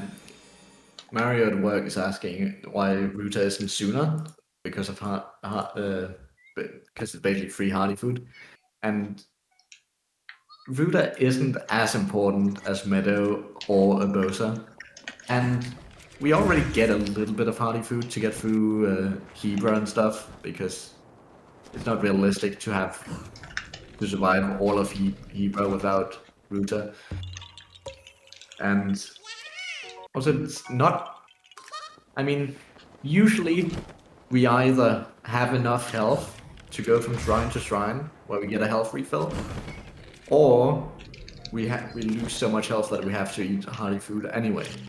Yeah, Ruta kind of falls into place. Yeah, also the long recharge time, but yeah, Ruta falls into place basically as soon as it can. Because, like, we have to go to Meadow first. Well, we have to do rupee printing first, because it gives our money for everything else. Rito Village, we go there first, because we need the Great Eagle Bow to do basically anything. We also get the memory there. Then we go to Hateno for the heart duping. And since it's close by, then we go to Farash to get all the stuff we need for the speed food.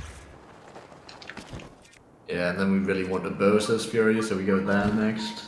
Yeah, so Ruta kind of falls into place about as early as it can compared to everything else. But it's also just, not as important, because we already have hardy food, and for the long segments like Hebra, where we continuously take damage, Ruda's not going to save us anyway. We still need hardy food on top of it. Yeah. I mean, it's nice to have like a refill every once in a while. Like, Yeah, because yeah, most of like- the segments are short enough not to do anything. So just having one for like castle, and then like after that the next long segment. So you really only need hardy food for 2 long segments that are right after each other. Is pretty nice, but like, especially early game, not as important as any of the other stuff that we got.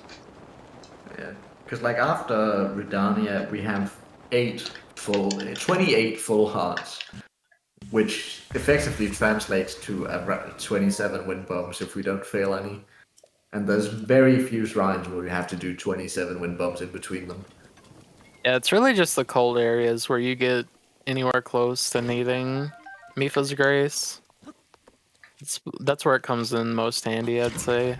Yeah, it comes in handy if you fail a bunch of wind bombs in a segment, or if you like, yeah, that's basically it. If you fail a bunch of wind bombs, or if you take cold damage or fire damage. Yeah. Oh, if you just have no heal for a very long time, like for example Castle, the second half after the shrine, I usually have to take a. Yeah, the castle to Shindagosa is really long, and plenty of places for you to fuck up and lose health. Yeah, I mean failing a wind bomb, if you do it like very badly, just loses you so many hearts. Yeah.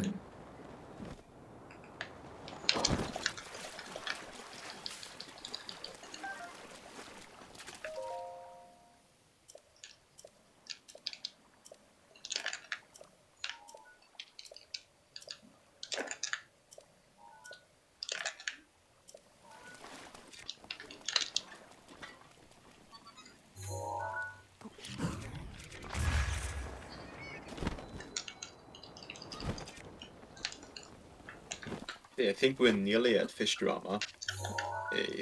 What is it, like 6-7 minute cutscene that you can't skip? Yep.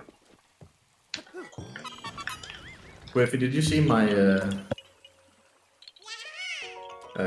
funny Korok that I did yesterday while practicing?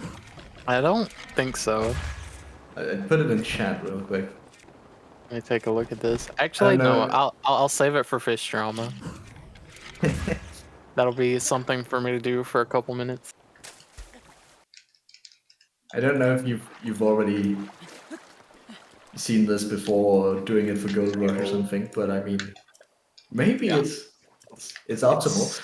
I don't know if it's optimal, but it's really close. Because I think maybe taking it and just jumping down and pulling glider is probably still faster. If it also lands in the right place. Yeah, but imagine if I just throw it and then don't jump down and just wind bomb away immediately. Oh, okay. Is this yeah, the one then in it's probably- Elden? Yeah. Oh, okay. I'll have to take a look at that. That's a pretty good idea if it can be dropped down, because at least there's a convenient ledge to wind bomb off of down there. But if it can fall in the right spot without having to go down there, that'd be pretty cool. I usually throw it off and try to get it to land, and then I jump after it to put it in. But then when it actually lands down there, I'm not really saving any time because I'm still down there to put it in. So Just jump with it and then pull glider so it falls into place. Hopefully. I wonder if it would also land pretty gently if you just drop with Daruk's protection, like we do with the letter. Oh. So that could be an interesting idea, like if it can just fall kind of gently to the side. That would be cool. I don't really find the Daruk's protection fall for the letter consistent, because out of the 5 times I've done it, it's broken twice. Oh, weird. I thought that would like guarantee that it wouldn't break, but I guess not. I try to either use Ruta there or just eat hearty food above, what is it, 23 hearts or whatever. Yeah.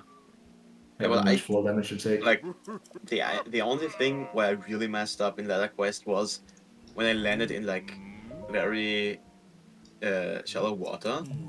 And yeah, shallow water breaks landed it. there and then break it, and I just didn't understand why. And I searched for it for like half a minute before reloading. It was so sad. This is a very cool strat for the Elden Korok. I'm gonna have to play with that. I don't know how consistent it is at all, but I was just reminded of it because I just went to the Breath of the Wild Discord and saw Pistons Club, Yeah, this It's is the the same thing, second but a rock little bit burst different. strat I'll have to steal today. Very good.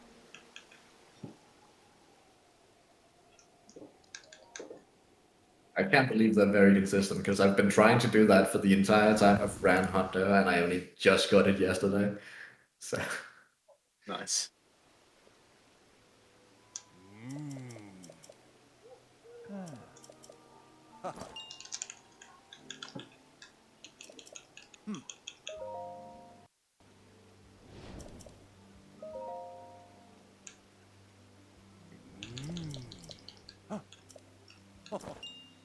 listen, weird flex.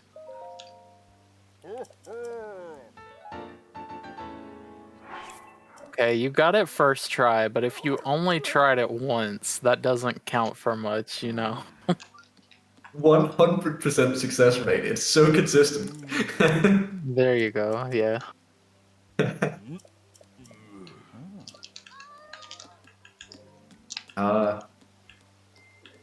We need Jason to be here. I need his Japanese impression of the cutscene.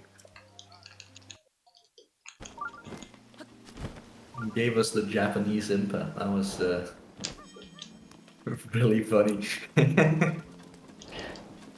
Hi. Yeah. Hi.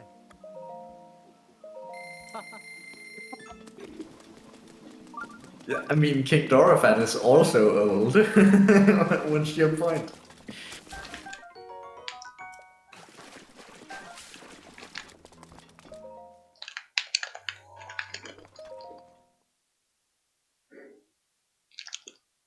Interesting. Do we not buy the Swift Violets at the store anymore? I was actually like recently thinking about, those seem pretty fast. Why don't we get them? Yeah, I'm like, But I compared to the guess- 4 you get around the shrine. Yeah, Yeah. but I guess it's not like it's not a huge deal. Or, Yeah, like, it's just a small optimization, but I like having them as backup. Like if I missed more than 2 at, or like if I miss any at Lotus Farm. Usually like I having don't.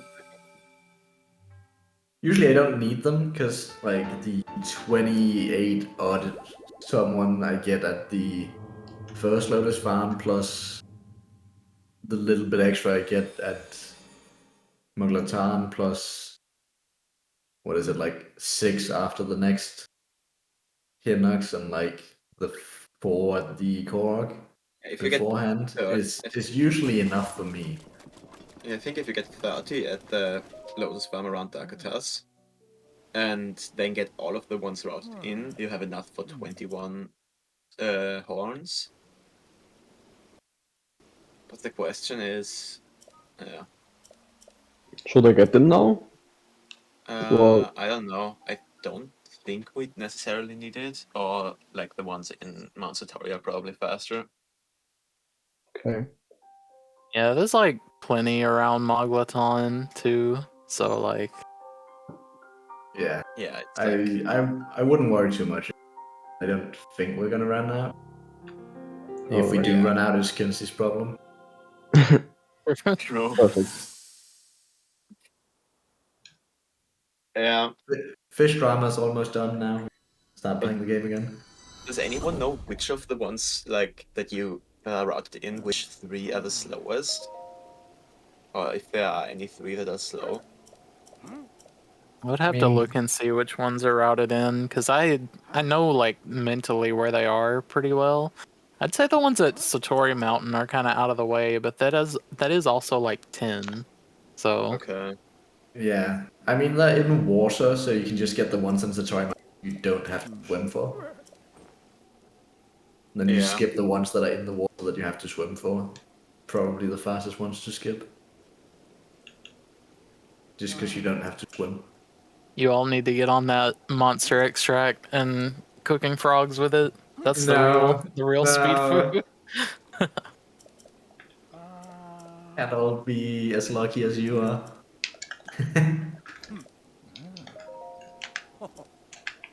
It's really so busted being able to cook 30-minute speed foods with frogs, because it's just like it cuts out so much need to get the Fleet Lotus. Yeah, that definitely does sound fast. You're No, I also was just- splicing, so Exactly.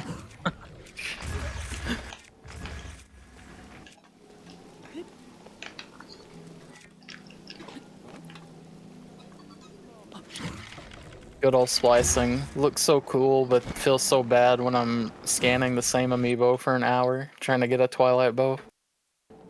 Yeah.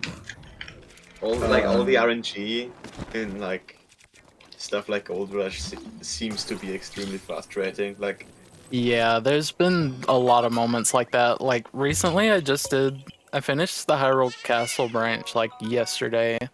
And one of the worst parts of it was like trying to get a Giga clan member to spawn in because I need another duplex bow for the weapon duping I'm about to do. And like I could wind bomb into the same area. Sometimes he'd spawn in like 5 seconds. Most of the time it'd be closer to like 10. It's one of those things you just have to keep doing it over and over until he decides like, okay, I'm gonna spawn in early. yeah, we hate to hear that. That's just like not cool of the game. Yeah, there's a lot of moments like that, but like being able to watch it all back is so worth it. Yeah. I mean, I complain about Rupee Printer, but that's just a whole different area of RNG and frustration.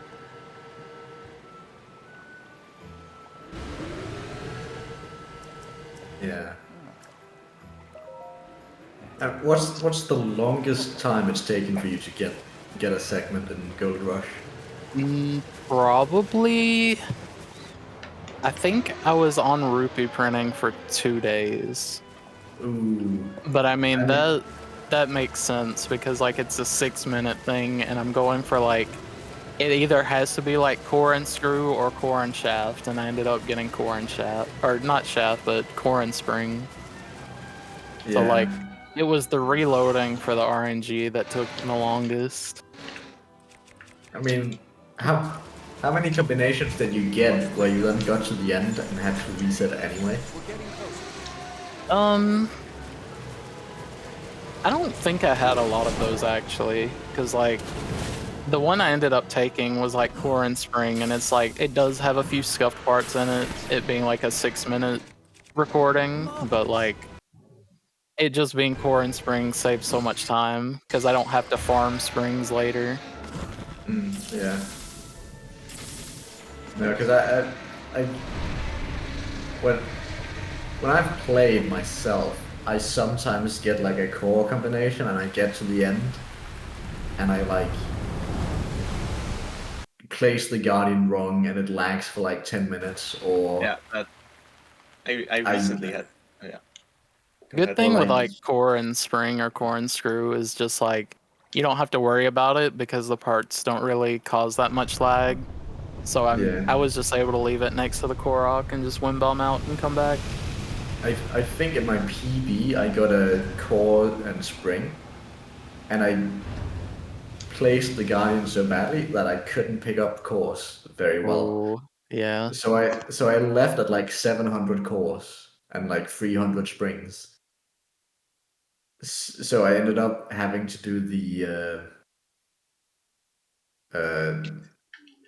what's it called? Compendium glitch anyway. Because 700 cores is not enough. Yeah.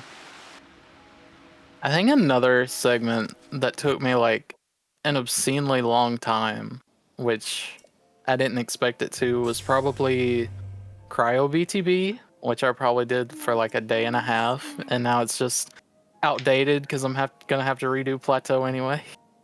No. No, but it's all good. I'm always glad to save a little more time. But yeah, Cryo BTB, I did like the weird setup where I like whistle for them and then jump and then freeze them. And it's like I have to like freeze them while they're moving. It was like I had to make that setup from scratch. I completely forgot it's a master mode and you have to ice arrow them. Yep. Terrible, And even terrible, then, I didn't terrible. get a great angle. Like it was usable, but I still had to run for a couple seconds. I'm just like, I cannot get stuck on here for like multiple days. I'm gonna lose my mind. But yeah, that part there are parts of Plateau, especially it being like the early part of the record of like, you know, me adjusting to like how I'm gonna string everything together and how I'm gonna record. It's like there was an adjustment period, and I'm kind of glad I get to go back and do it again because like I can make it a lot better, I think. Yeah. I feel like that's one of the hardest parts of like BTT stuff. To just say, okay, this segment isn't perfect, but it's good enough for now and move on. Yeah, I feel like that's extremely yeah. hard to leave something even though you know it theoretically be a bit faster. I think the speed food has helped a lot with like my mentality towards it because it's like I was saying this to somebody else a few days ago. It's like I'm chasing seconds, I'm not chasing frames, and like the speed food gives me a good way to like see like, okay, I think I can cut another second off, but like once I hit that second, it's like, okay, you gotta move on. Like if I chase frames, I'm never gonna finish. Yeah, exactly. Like you can always save one frame, but how long is that gonna take to save that one frame? Exactly. Is the project still reasonable if you have to save that one frame? It would just never be done if it were like that. Yeah.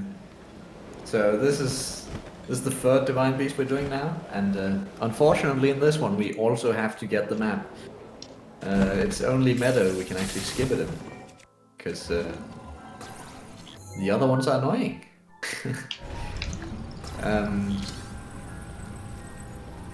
I believe. Well, no, never mind. I was like thinking if we. I can't remember if the leftmost or whatever the one you usually cryo block, if that one spawns the right side up, because then it would only be the trunk you couldn't get if you had Flamebreaker armor, you know, technically, right? Or is it a trigger? I don't know. I feel like no, that yeah. I don't know if it's. Depends on how these go. I think like, having the armor, yeah, like having the armor wouldn't make that much of a difference anyway, because Ruta is on a cycle, and like, I think Johnny has done it maybe once or twice, but you can do like the whole shrine or the whole dungeon and be able to get to that last terminal just in time before it goes to a next rotation. Yeah. But yeah, like I think having Flamebreaker armor even would just not be worth it because of that.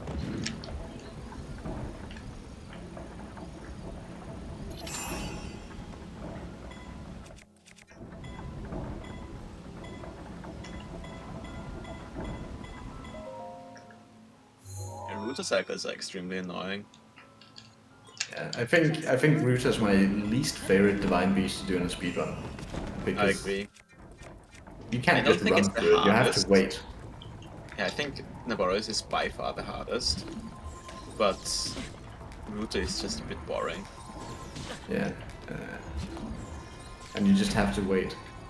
And it's unfortunate. Ruta was probably my favorite to record. The only thing that was annoying was like the wheel.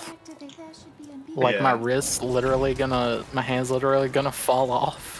Yeah, doing the cocker strap. Yeah. I still cannot do that. I've tried so many times, I just cannot wrap my head around doing it fast. There is a specific motion to it, like if you're trying to do it without killing your hands, but like even then reloading, trying to get a good run of it over and over, like it's gonna hurt regardless.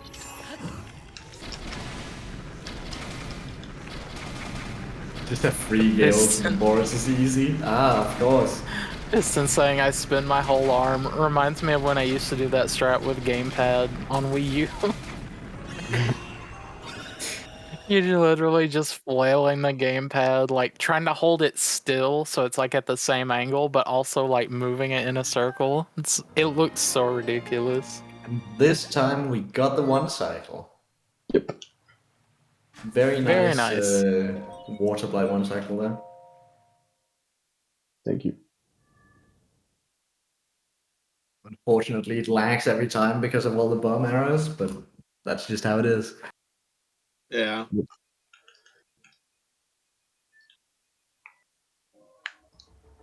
Imagine this game like on hardware that does not drop frames on like a monster PC with extremely good specs, and then just wind bombing all over the place without having to care about lag.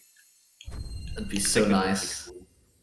Yeah, just like it wouldn't get supers ever, but just not Who having cares to. about supers if there's no lag? I care about supers. Shut up, Swift. You don't care about supers. Supers are fun if you hit them, and they are very not fun if you don't hit them. I wouldn't have swapped over to Switch if I didn't care about supers. That was the thing where I was like, whoa, you guys can get lag like literally anywhere. And that's the thing that like convinced me to switch. I've never done a super in a run. Lag on Just press lag the on button Wii one frame U. after the next one, after the unpause button. Easy. Lag on Wii U is absolute garbage. It's like it's somehow not enough and too much at the same time. It's like I think I've saved so much time swapping over to Switch just because, like, to wind bomb anywhere on Wii U, like, pretty much anywhere, you have to point the camera up or you will lag out. But then, So, entirety of Wii U is just the Farron region? pretty much, yeah. But, like, no, this is where it's absolute trash, though. Is like once you're up in the air and like you're not near stuff anymore, it's like almost impossible to get lag unless it's like a city or like the Farron region or something. I don't know why it works that way, but it is so awful. It's like I just had too much lag and now you're telling me I don't have enough to super. It's like, oh. Impressive unloading ability from the Wii U there, really. Yeah.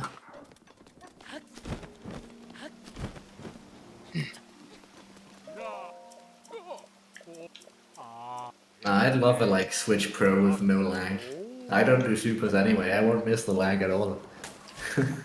It's pretty interesting, like, you can overclock your Switch if you have it hacked, and I've done that a couple times while playing Breath of the Wild, and, like, the most notable thing, I would say, like, you do miss out on supers, but you also don't get a lot of world loads anymore. Ooh, close it gun. Oh. Now this is interesting. Yeah. So there are trade-offs. The Wii U also didn't have a lot of world loads, and I don't really know why that is. Like, world loads are like, there's less, and they're also usually shorter compared to Switch. That's so weird. DLSS. I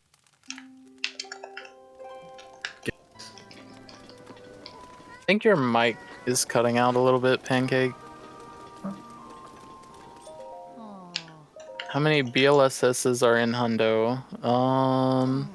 There's the one to Moglaton. There's the one to Rito. There's...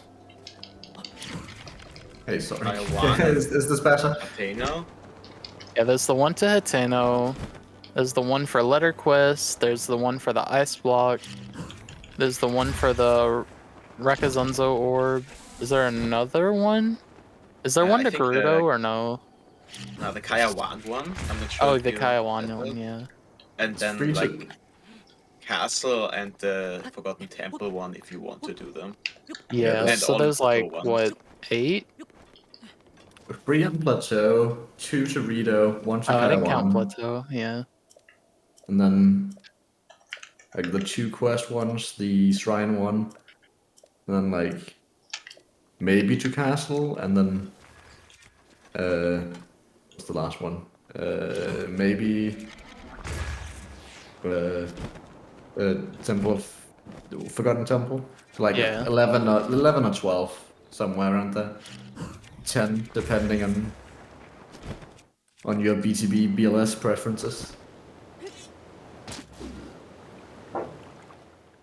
So definitely not many considering how long the run is. But, Yeah, I'm also kind of glad. I like PLSS, but I like that it just changes some parts slightly, but leaves the run itself still have the same feeling. Like I am not that interested in all dungeons anymore since PLSS was found and stuff like that. I think I personally don't like the category as much as I used to, but I yeah. like how it changed Hando with. Yeah, it's different. It took some parts out, but it's still the same route. Like, Yeah. There is just like no way it could outclass wind bombs. Wind bombs are just like I have a hard time imagining anything outclassing wind bombs as a movement option for It's- Hundo because it's just so immediate. Yeah, it would have to be a really evolutionary tech to outclass wind bombs for Honda movement. 'Cause we do like what 1,500 wind bombs or something. I think Yeah, it's something closer along to. those lines. I think it's closer to 1,200 or something. Yeah, I'd It's like believe that. 900 for the Koroks, then let's say 100 for the Wow. shrines, not counting like blessing shrines and stuff like You'd that. have to do mid-ass at some point too, so you know. But like, I have a hard time imagining that there are like 300 meters in Hando. I don't know. I It think doesn't it's sound too bad. 1,200 somewhere around there. Because there's some Yeah, places you do like 4 or 5 mid-ass to do stuff like later when we go to Source Domain and have to get that Korok all the way up, we do like 5 mid-ass or something for that one Korok.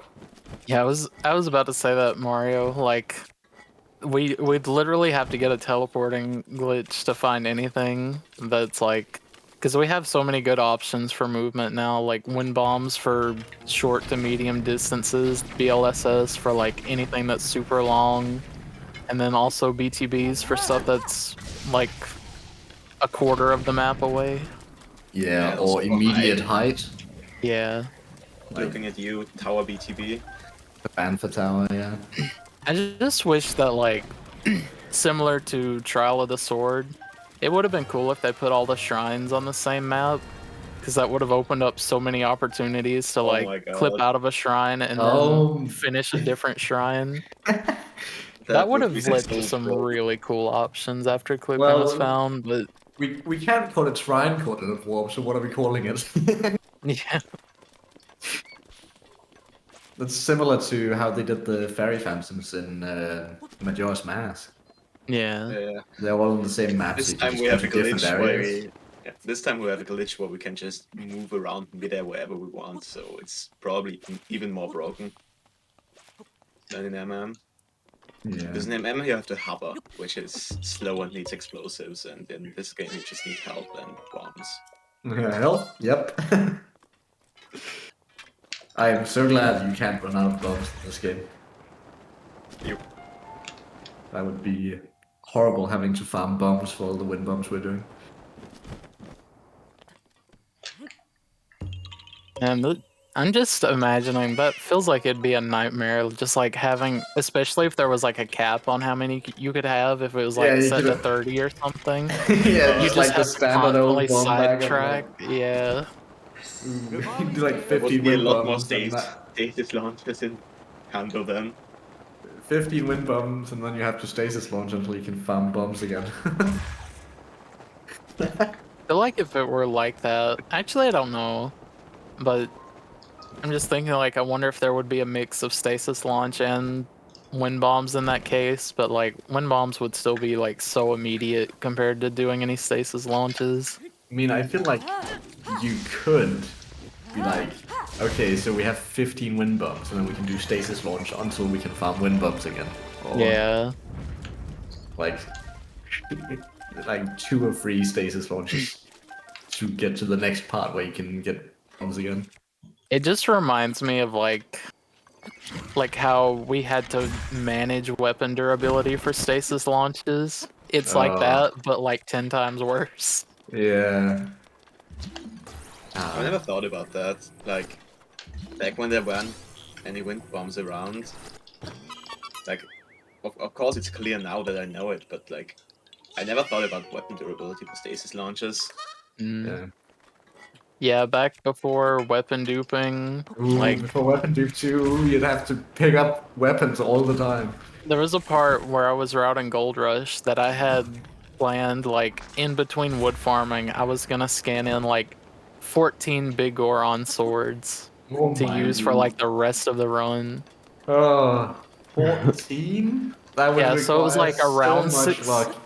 It was around 600 durability, I think total. Or no, no, they would have had 111 each. So yeah, it would have been like 1400. Just for like all the stasis launches I had planned. I guess in that case you would probably just get or like, if you had to route a run without wind bombs today, you would probably just do, or like a handle run without wind bombs, you would probably just get spring-loaded hammer. I feel like that time loss is worth it for all the weapon durability. Like just transfer it to Royal Guards Claymore or something. Yeah, I would say that'd probably be worth it over using the spear. Just because that's like, what, 20 more durability? I'd say it's probably worth. Yeah, I think isn't it like 130 more durability? I think thought spring-loaded hammer has 90 and the spear has 70.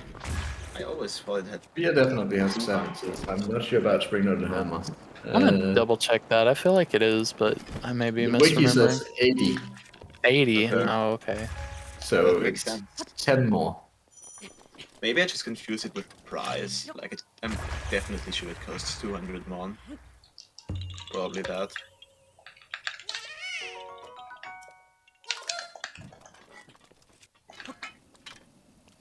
And yeah, this is basically the last stretch of Arcturus segment. Yep. I think we're going like maybe half an hour more. Yeah.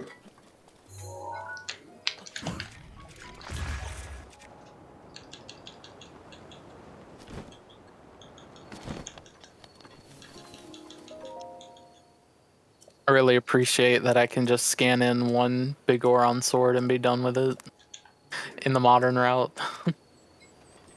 Because scanning in 14, I remember like when I was doing test playthroughs with that route, I think it took me like 5 days to get that kind of luck. Because that was before I had my Wii U hacked or anything. And I'm like, at that point, after scanning for 5 days, I really should have just hacked my Wii U to put the weapons in there myself. Yeah. Twilight Bow is even worse. Because that one, I can't remember what the odds are on that one, but I know it's worse than getting Big Goron Sword with durability up. That's crazy. How is that worse than getting durability of Goron Sword? I can't remember what the odds are, but I do know that like the base chance for even getting the weapon is lower.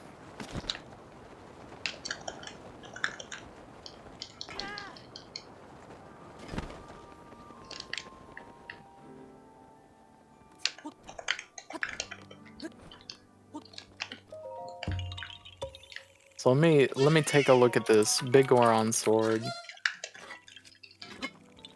Big Goron Sword is a 2% chance. Huh.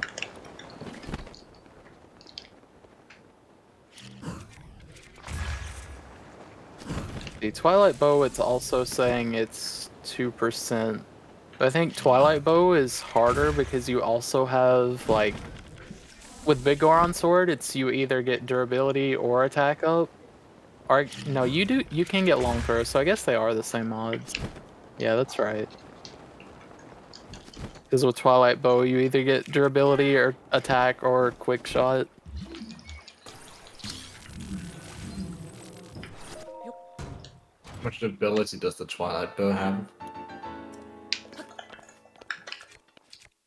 What do you mean? Like how many shots does it have? With durability, it does 145. Oh, okay. I thought it was way closer to the Great Eagle Bow, and it's just not. It's like... That's like double the Great Eagle Bow. Yeah, I'd scan one of those in, because I do use it for like some dragon farming stuff. but I mainly use it for durability transfer. I transfer it into like 3 Great Eagle Bows, and then I'm just set for like the next 700 Koroks. Yeah, if you have a Great Eagle Bow with that much durability, I think you're pretty set, yeah. Yeah. I think you can get critical hits on Big Oron Sword early on, if I remember right. At some point, when you hit like a scaling threshold, you don't get critical hit weapons anymore, though. It gets like swapped out for long throw. Oh, really? Yeah, it's really weird. Like, why did they even put long throw in the game? That's so weird that when you Like, hit critical hit higher is scaling, also you get long. garbage. Critical hit is also garbage, but it's not as garbage as long throw. It feels kind of backwards. Yeah, I feel like it should be the other way around. You start with long throw, and then when you get higher up, you get critical hit instead. That's strange. I didn't even know that was a thing. There's so much stuff in this game that's just so odd, and I just don't understand what the developers thought when they were making that. Like, the same thing with that Korok in the Nadra quest segment. Why did they put wind on that specific Korok? Like, Just to annoy you. They were like, you know, in But why 5 would they years, wanna annoy Coensi me will on be the other complaining thing? about this one Korok. Let's. You just have to think of it like it's not one developer having one thought. It's like one thought scattered between like 80 different people, and whatever happens is like the culmination of those 80 fragments of thoughts. Yeah, that's probably a good explanation, or like a very how do I say this in English? It's probably true. I think English is too hard. Yeah, What I don't understand is what I don't understand is why you have to look up while sitting in the campfire at Naga Farm. How does it work? Yeah, It's that's still a mystery. Something you're looking at where Nadra wants to spawn, so she doesn't spawn there and spawns a different place or something. Nature shy. Okay. The only thing that I had, or like, the only thing that I do is I have had extremely consistent spawns whenever I had Nadra loaded. So I just try to look at Nadra when setting time of day. So that gave me consistent results. Like, I just try to look wherever she is.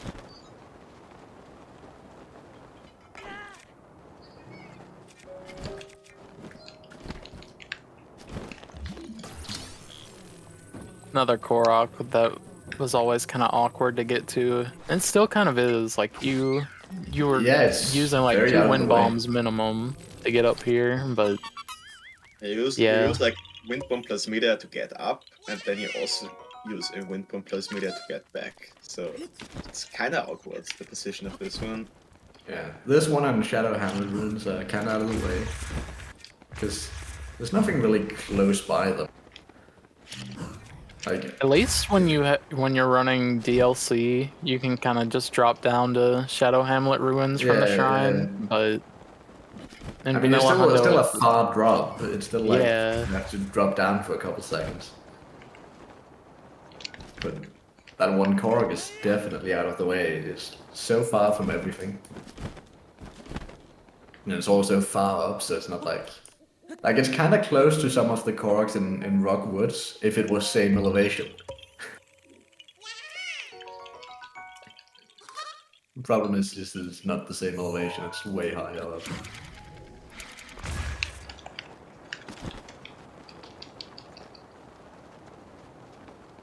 It's just interesting, like, there are some Koroks where it's like, you really have to approach them a certain way, because it's like, there really aren't any other good options, and that's a good example of one of those. Yeah. If you aren't coming from Shadow Hamlet Ruins, I don't know where you're coming from for that one. You literally have to, like, BTB from the tech lab.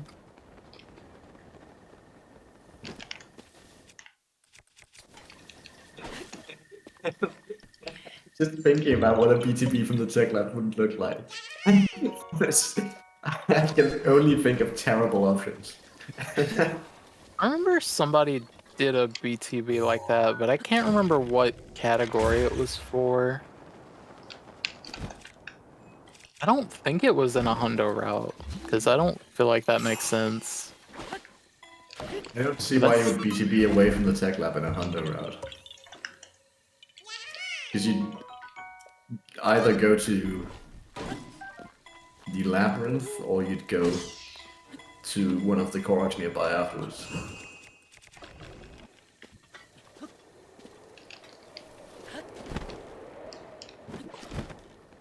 I think.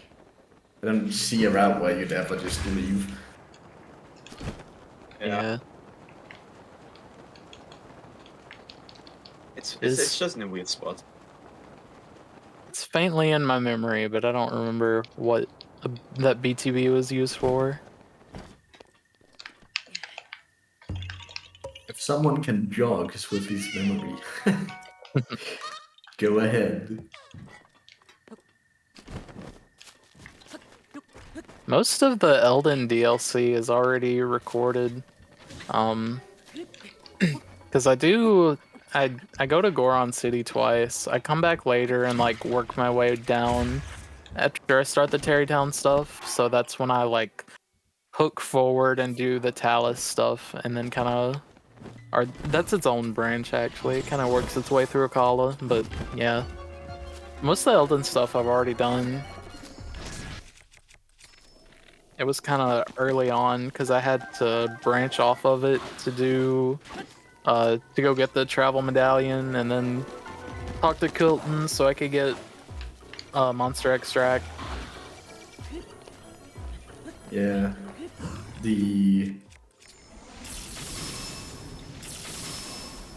This part had shafts and screws.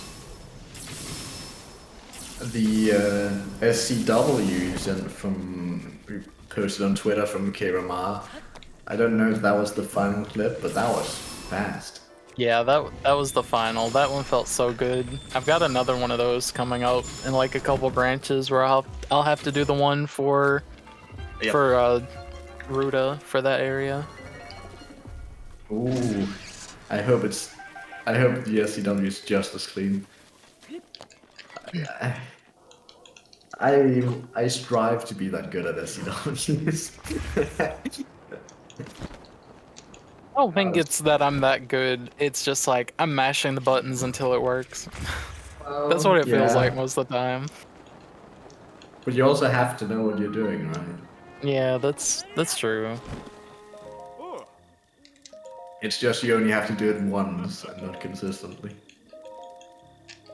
So you can be more risky with it. The Ruta one is kind of interesting because it's like you get the storage, then there's like a rock in front of it, and you have to do a couple mid-airs to get close enough to the shrine. I wish it was possible to angle the camera so I could just wind bomb off the shrine, but I haven't been able to find a way to do it. It's just like you're too close to the elevator trying to do that. Yeah. I think I do...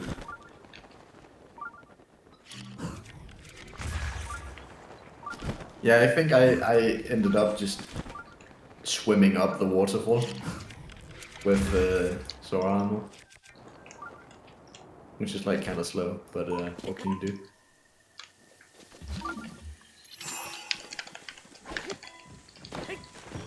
You just warp to, what was the shrine name? Dakako Piston?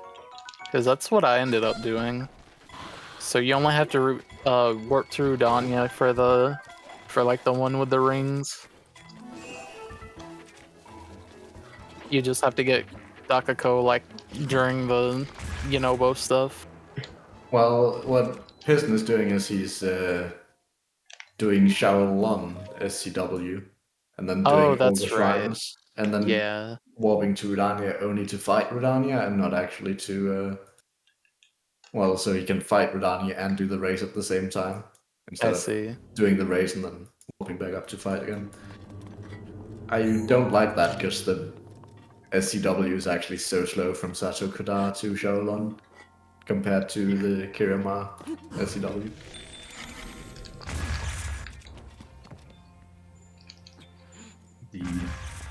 The extra warp from the Kirama just makes up for how long it takes to get from Sato Kodar to Shaolon, basically. Got a tiny guardian fight incoming.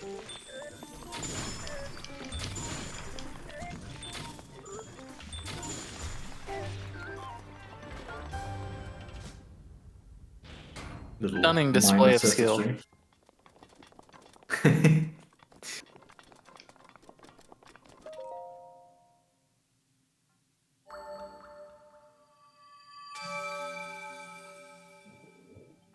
We've now been past Tarrytown and asked, what's his name, Hudson, what if he needs help, and he says, yes, please find me a Goron. So that's what we're doing now. Going on our way to find a nice Goron that'll help Hudson. Getting pretty close to Elden Tower, so we'll be Getting swapping pretty off close to the here. handoff point, yeah. Yep. Who's the next one up? That would be me. Oh, that'll be fun. I get to roast you live. Exactly. You can tell me how bad it is that I don't do any supers.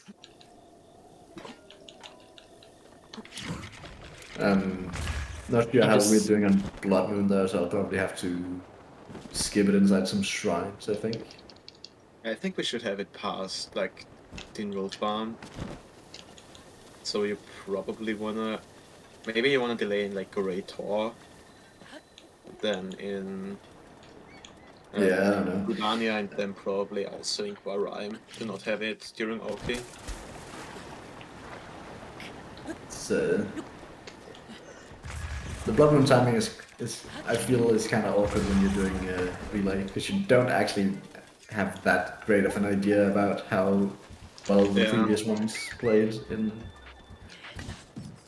I mean, I can tell you how approximately the pace is. Yeah, there's like a big difference between 5 hours and 5 hours, depending on how much bullet time you use, you know? Yeah. It'd be like an entire day's difference almost. So this Yiga clan member knows that we need a wind cleaver for later, and he's trying really aggressively to hand it to us. Yeah, I just don't think we have inventory space right now. Yeah, So, he doesn't understand though. He's getting a bit frustrated with us. We'll have to wait for later. If he comes back later, we can take it from him. Yeah, if we have Blood Moon doing Dinwall, it's just unlucky. We'll have to have someone go and back it up later. I think that's Sloop or me. I mean, we'll probably have 3 Blood Moons, so. I guess so.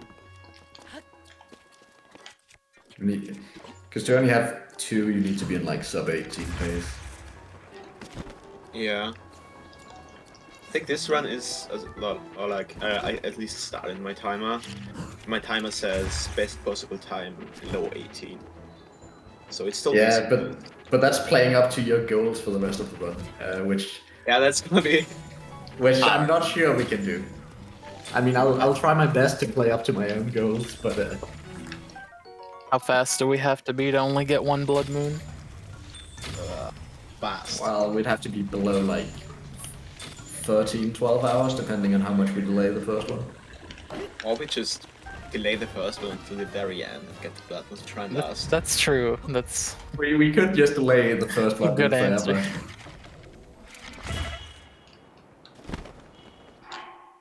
Don't make me do Dinwall farming. I will try my very best to get as many Dinwall parts and also get the Dinwall scale dupe. I am pretty sure that Sloop does not have to do any Dinroll farming. He doesn't even go there, does he? That's the Hebrew segment that gets the other ones, right? Yeah, I have to get 2 and you have to get the rest. Yeah. Or I have to get 3 if the scale loop doesn't work out. Did you learn Hundo recently, Sloop? Each section is around 4 hours and 15 minutes in world record, I think. Yeah. Looking at my just around 18-hour time, each segment is around 4.5 hours. But obviously, I don't expect any of us to play up to that today.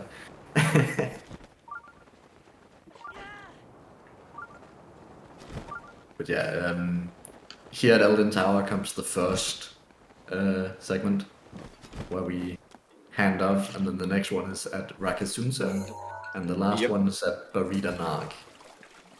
So if you know the route, you can get to start right as Hebrew gets annoying. And she's having the fun part.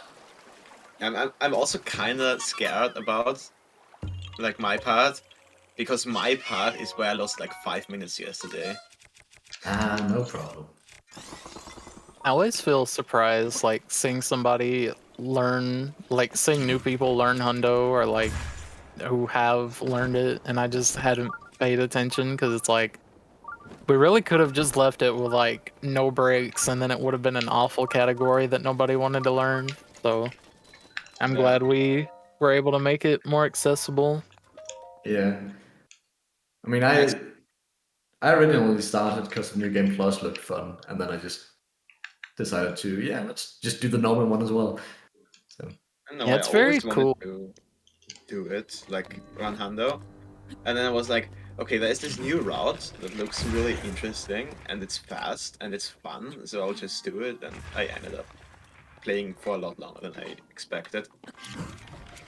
Yeah, it's very cool seeing how many people have picked up Hundo over time, because it's it feels so strange, just there's no other game where you could say oh, a lot of people are running the 18-hour long category. Definitely not. I mean, it's also the only category I run for this game. So. Yeah. I'll get to New Game Plus one of these days, though. That's something I really do want to try to put some time into, see if I like it. Yeah. I really want to do it as well, but I just am really bad at routing it. I don't feel like any of the routes I do are very optimal. You can still have the first 2 hours of mine. You just have to make up the other 13, you know? Yeah, it's just such a strange concept routing that category to me, because there's no requirements. You can just do whatever you want. There's you don't have to get a minute first and then do the hard dupe and then start Tarrytown. You can just do it in any order you want entirely. Yeah, it's kind of harder than I think most people would expect, because it's most people would think it's kind of the opposite, where vanilla Hundo is harder to route just because you have less to work with, but it's actually the opposite. With Hundo, there is kind of a flow, you do have to do things in a certain order. Yeah, and it's you have to do the hard dupes relatively early on and not at the very end, you know, so... Yeah, so there are some things that give it structure, but with New Game Plus, it's you don't need anything. You already have everything you need to go fast, so it's just the options really are just, they feel unlimited. It's very overwhelming to try and route it, because you can literally go anywhere. Literally, the only prerequisite for New Game Plus is Tarrytown. That's the only thing that gives your route any structure. Yeah. But even then, and that's not very much structure, because you probably have to go everywhere twice anyway, sometimes. Yeah, I also wanted to say, we're coming up on Elden Tower, just... Yeah, coming up on the handoff point. Just warning to pause the timer for a bit until we can continue. Do we need Jason here? I think who manages the timer on stream. We need Jason to at least switch the view of stream. Yeah. I'm here. Oh, okay. I thought you were napping. Oh no. No, I've been here. Okay, that's good. I saw No, you you heard us had talking said you shit? set an Oh. alarm earlier.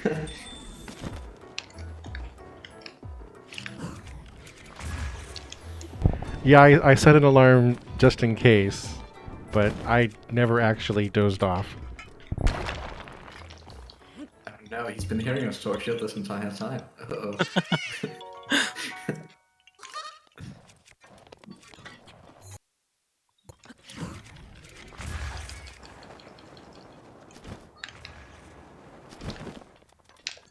And here's Arcturus' last card.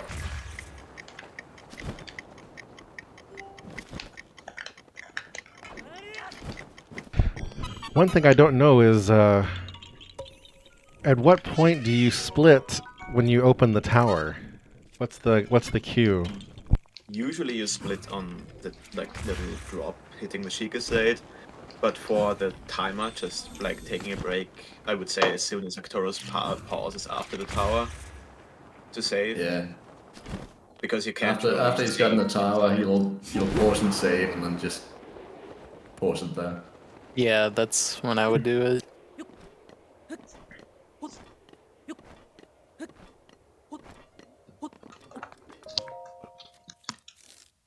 Yeah, that's also a good idea. Because I'm usually, whenever I go to a tower, I'm like, oh my god, do I save time or do I not save time? I have no idea how long this cutscene is. So putting in the Sheikah Slate is probably a better cue. I split at the very end once I press B on the last text box. Okay. Because that's when Alright, I'm ready to Pancake. play again. You're gonna be playing through Hyrule Castle, my favorite part of Hundo. You gotta, Yeah. you gotta do me Is proud. so good. I'll do my very best. I've been practicing the duping really a lot because I really want to show off really nice duping after the castle. But Sub 1 minute duping when? I mean, have you seen my PB? I have not seen your PB. I think I duped in 1 minute and 2 seconds, and I was done. I expect 2 speechless minimum on Dark Beast. At least 2. Wait, have you uploaded the save Arcturus? No. Doing Wait, what it do I right have now. to press? Wait, no. Save? Go to menu again? Oh, through the menu. Yeah, true. And then just plus and just that kind Yeah. of thing. We don't want to overwrite the save.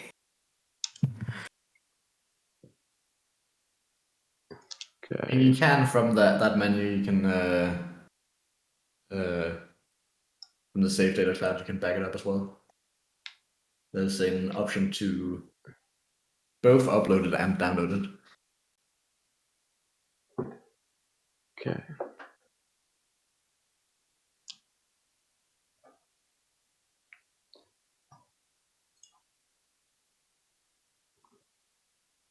Perfect skew bounce. I'll try my very best to get the 1 cycle. I'm yeah, not promising Piston. anything.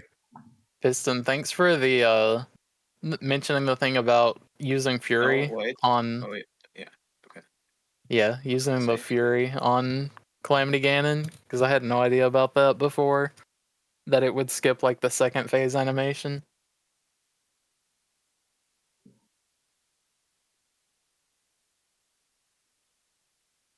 Is that why we use Fury? It So saves. Yeah, it saves arrows, but it also skips like Ganon going through that whole thing where he like powers himself up for second phase. It just skips that and goes straight to the Dark Beast cutscene. That's so strange.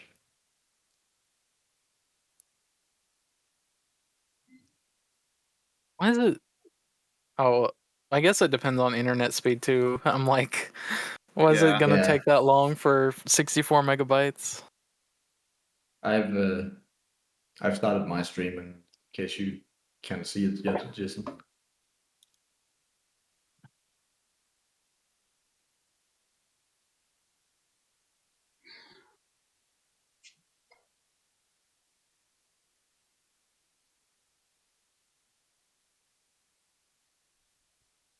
Yes, I have your stream. And Arcturus, feel free to stop streaming when you're ready.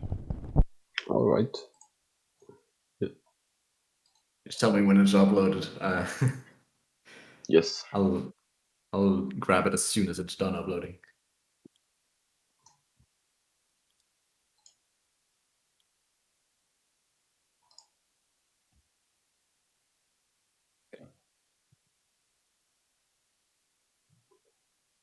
I'm definitely hyped for like castle and all the duping stuff.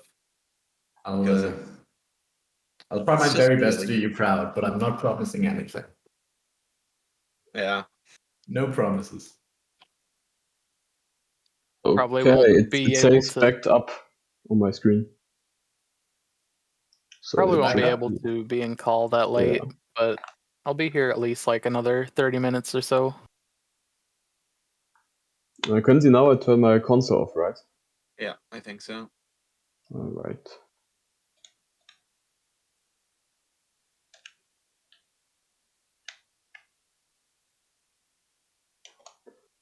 Okay. There we go. It's like my instant speed is faster than this. I should download it instantly. Must have downloaded that. Okay.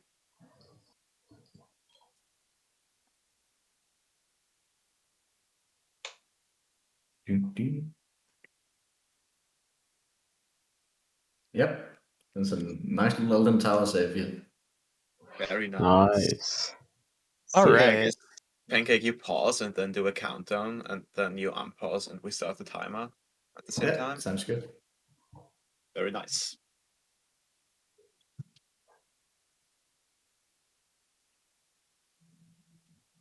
Okay. I am ready whenever you guys are now. Hold on 1 second. I am holding on 1 second. Ready for the gamer ring. Okay, sorry. um. Okay, just count down whenever you're ready. Okay. 3, 2, 1, go. Good luck. Good luck.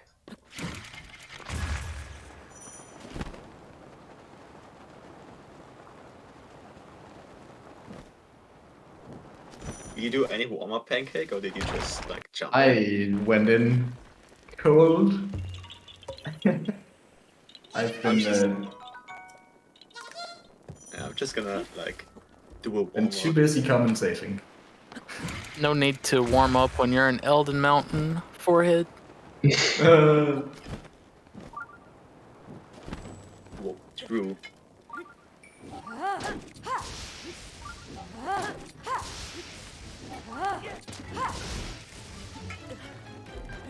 No.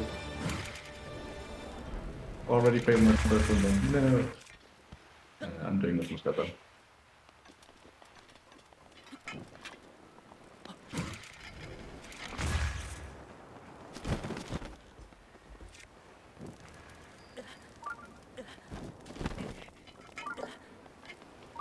Okay, I think I will go now.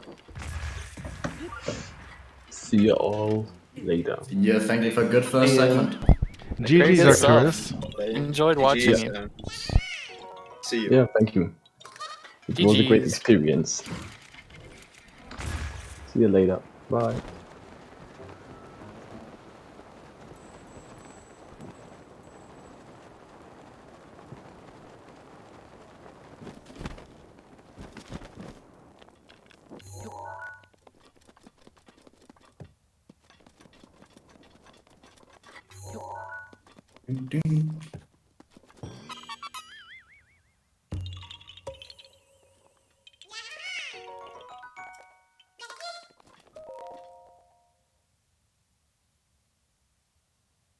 Alright.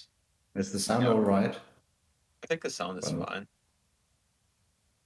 I've sometimes had some crackling in the sound. I don't know if it is. I think I do hear that, but I didn't know if it was yours or my computer, because my computer will sometimes do that to me.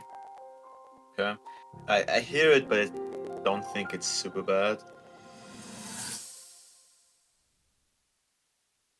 Yeah, we're in Elden now, and it's kinda annoying to do Elden because you have to constantly put out the fire and also put out the fire on your Great Eagle bow so it doesn't burn.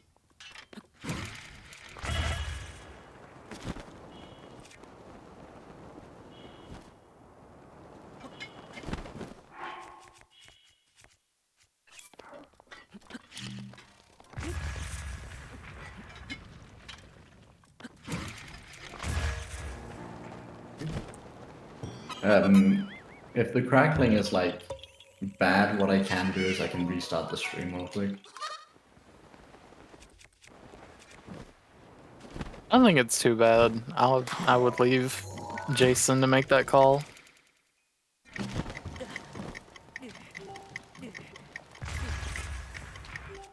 Hold on, I have to turn you up.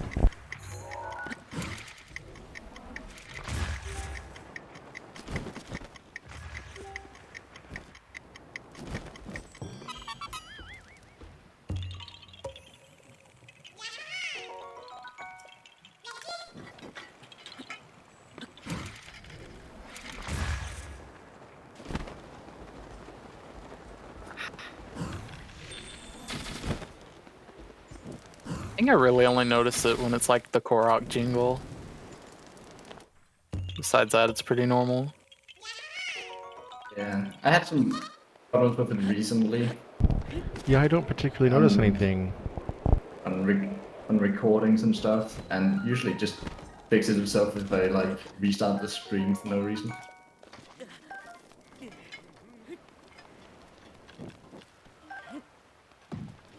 So here I'm collecting 10 fireproof lizards because we need them for a quest.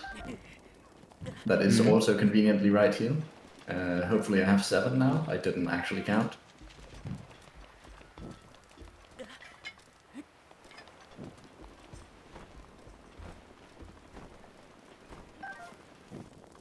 I'll just get this one too, just in case.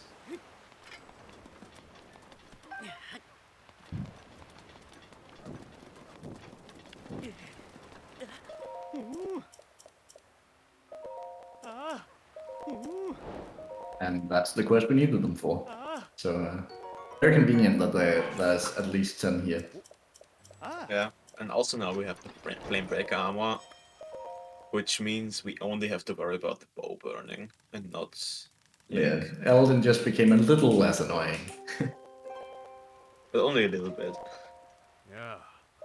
Because like the bow very rarely burns up, but what can happen is if you enter the cutscene of Rudania or of talking to the boss or something, when the bow is already burning, then it can burn up during the cutscene.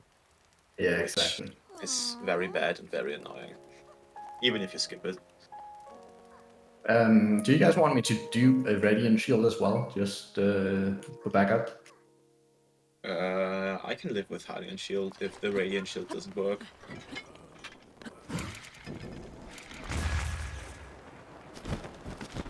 Not wind bomb the direction I wanted to right then.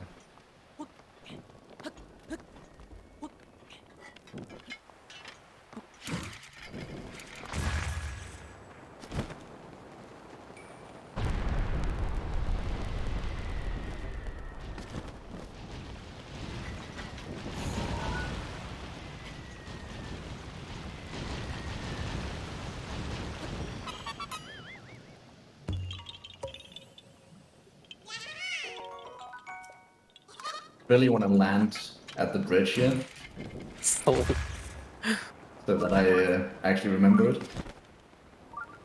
I was thinking about making that joke, but I was Okay, like, so I'm gonna do boulder breakers for Sloop. I see. was it really like that much worse? Because I know I it's mean, like it annoying.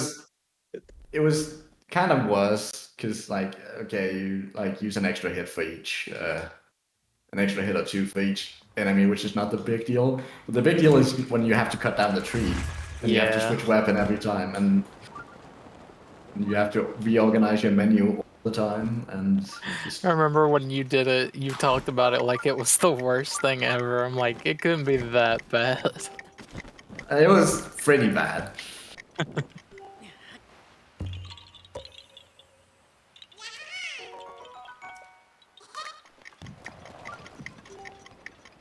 Really? Oh, that's so unfortunate. I don't think I make this now. Nope.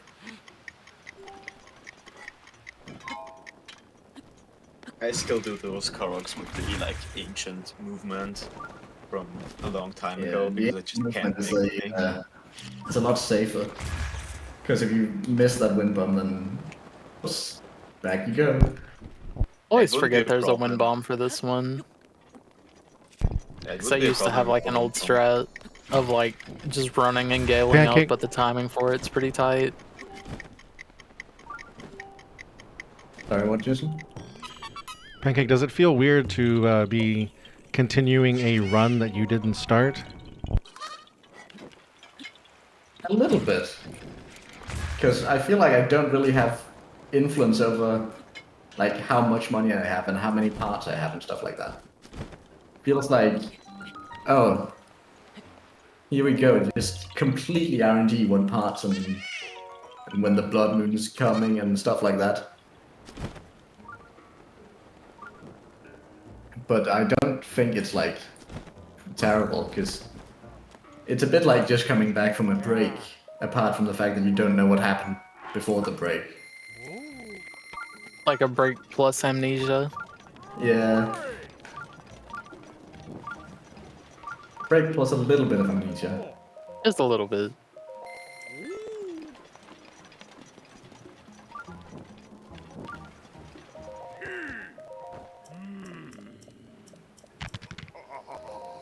Classic break plus amnesia. It happens like once a week. When you really gotta clear your head.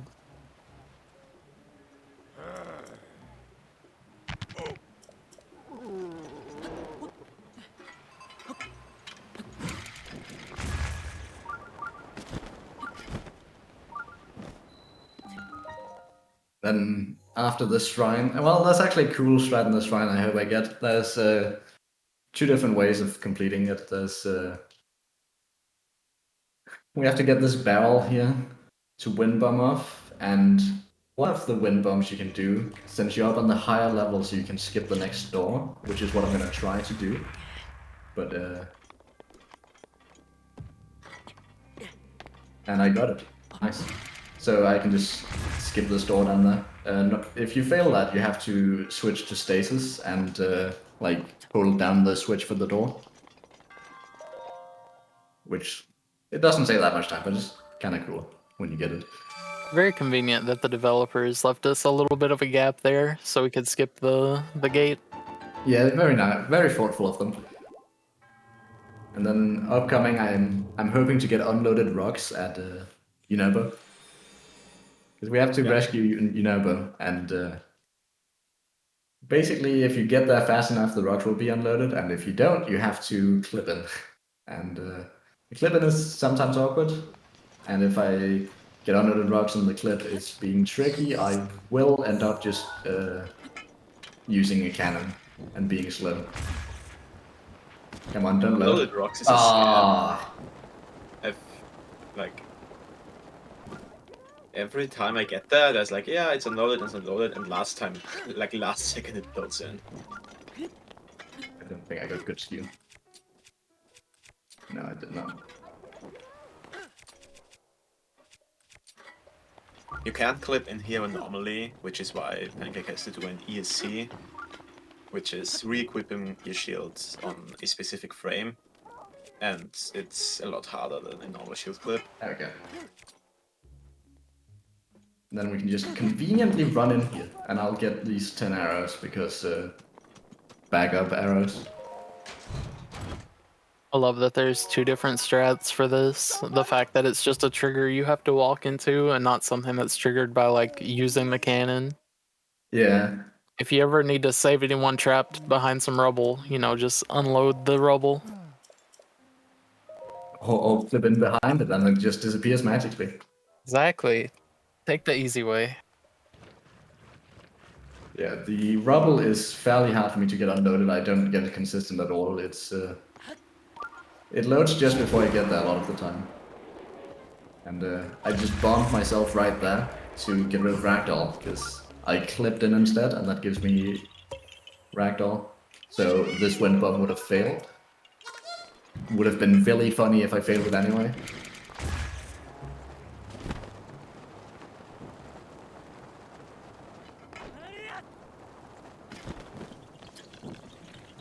really.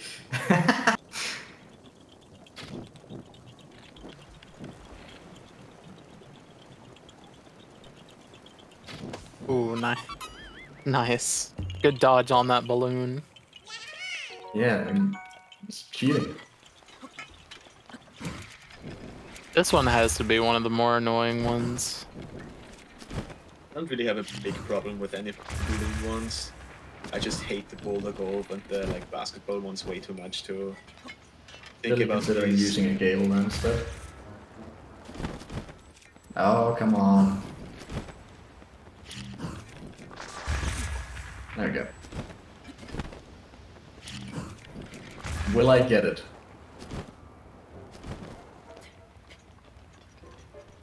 Oh, that's kinda. Oh, welcome in, Savage.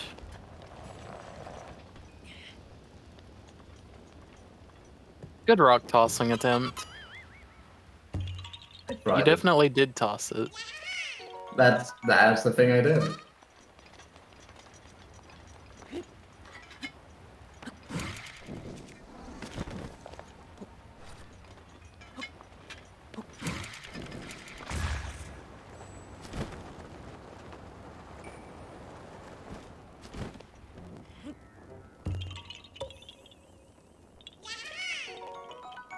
Okay. Yeah, also we're gonna kill 2 Igneo now, which turns out to be a bit harder than normal Taluses because we don't have Furies and also we can't bomb arrow them because that would blow us up. So we just use the Iron Sledgehammers instead, which are not super fast, but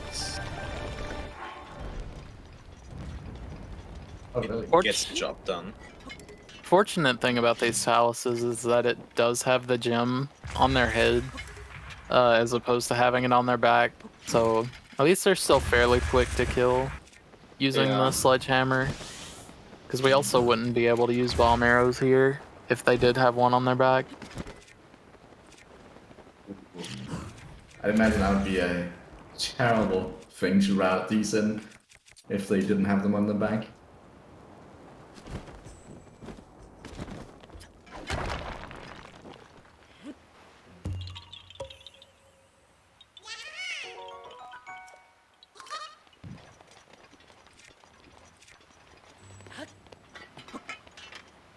Oh, it's not great.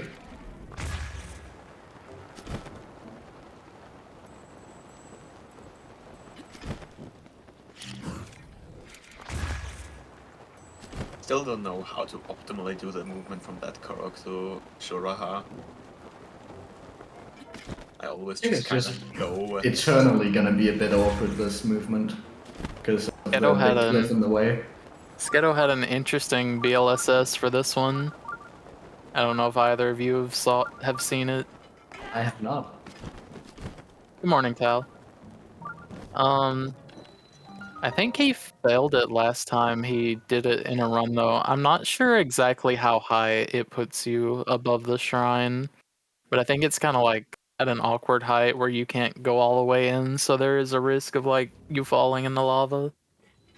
Okay. But it does seem Ooh, like an I did my interesting string bomb. strategy.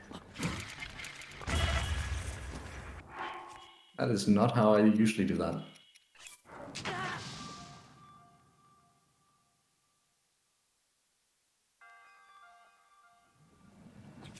But yeah, that is a bit of an awkward Never spot mind. in the route. So usually I delay the scrap arm here, because that'll usually get you a recoil that works. Did not that time. Sick. Third try's the charm. There we go. Yeah, this shrine can be mean. Yeah, I just messed up the first time because I instantly placed the square bomb instead of waiting for it, as I usually do.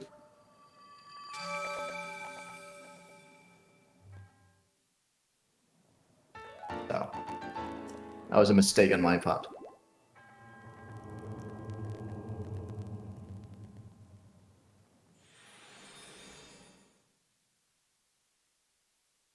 I feel like this shrine is one where it's just a constant like back and forth of like you have to keep cycling your setup because one will work for like a month or so, and then you have to swap to a different one, and then that one will work for a month or so. That one's actually been consistent for me ever since I started running. It's not really failed me at all until right now. I think it's just Because the of hardware course, problem. of course, it has to right now while everyone's watching. You know. Yeah, I mean, I haven't changed setup. It's just that the wind bomb has a very, very specific like second bomb placement. Because if you go too late, you recoil against the ceiling, and if you go too early, you Ben, can't pick it don't up. kid. So it's a bit tight on second bomb placement.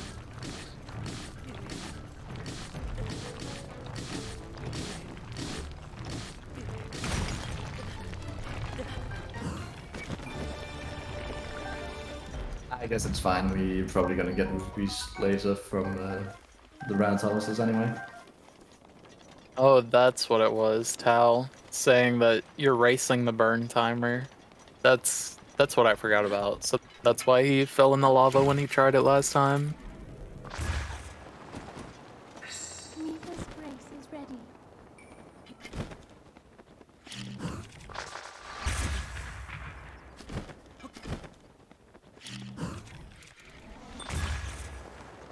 Doing a couple of Back. unfortunate bad wind bombs right now, but thankfully mid as a thing that exists. It's another one of these Koroks that's in a bit of an awkward spot. Yeah. I mean, if you get a good delayed turn from the Talus area, you can actually just make it in one wind bomb, but it's I almost had it. I delayed it a little too much and hit the hit the top of the mountain instead.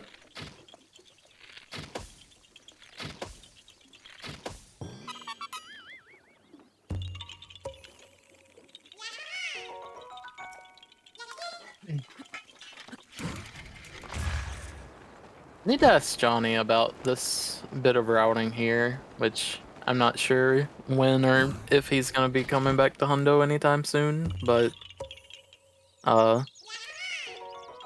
from the Korok, from the balloon Korok, if you get, I don't think you have to get a super, but you can go above the the area for the Dark Woods. At least when I've been able to get a good one, it's been with a super launch, but you can have it where you're over the Dark Woods and it doesn't bring you in to say the text and everything until you're above the High Nox. So I think that could be a good strat to use there, to go from the balloon Korok into the Dark Woods and then get the balloon Korok after, like the one with the 3 balloons. Yeah. That sounds interesting.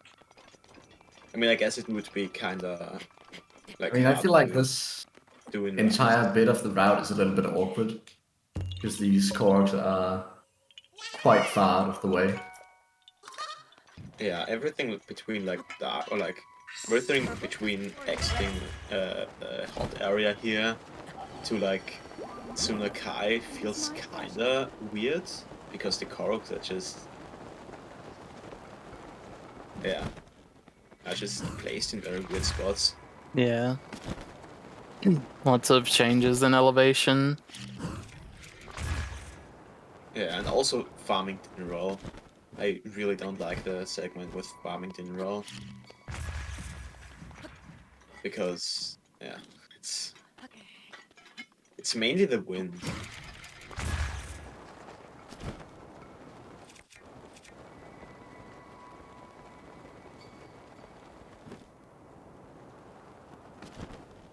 Yeah, I was about to think it took a scary long time for that one to fall all the way down. But we got there in the end.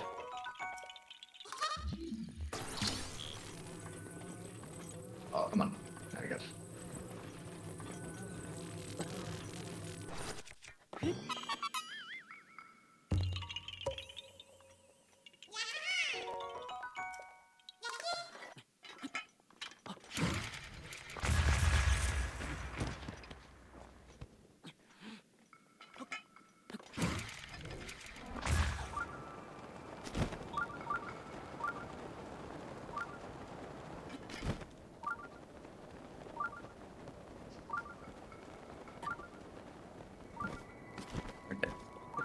we're coming up on the second barbarian armor piece here. So, mentioned earlier, the first one we get is the most important.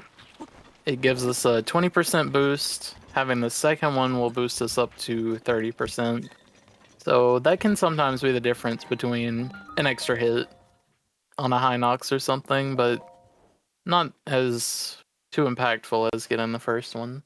Yeah. And very soon after this one, we'll be getting the last part as well. Yeah, this is a reroute that I really like the having the labyrinth here. Trying to put on Flametrigger helm that doesn't exist.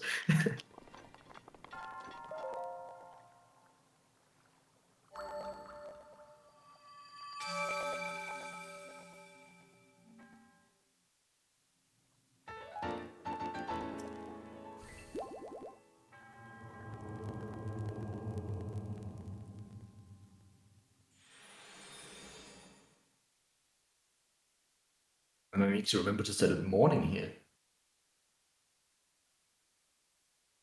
Because we will be saying hi to our good friend Dinroll very soon.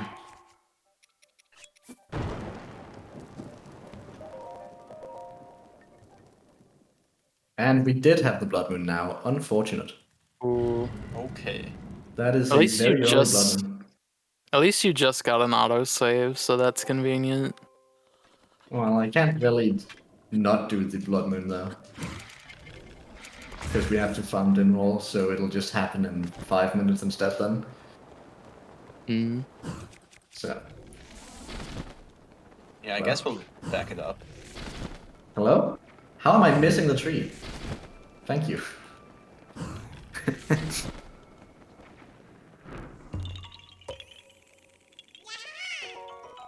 Yeah, we'll have to bang up the Blood Moon later. Not a lot I could do about that.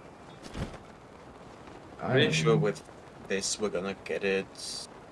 Although I have no idea when we're gonna get it, because usually I have it delayed until later, but I'm guessing like probably around the Switch, like around Rakkasan, so.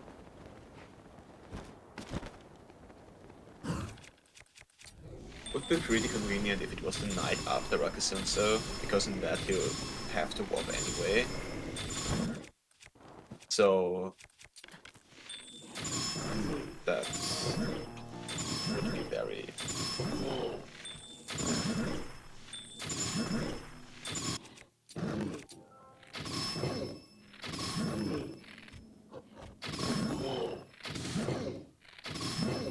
Six or four.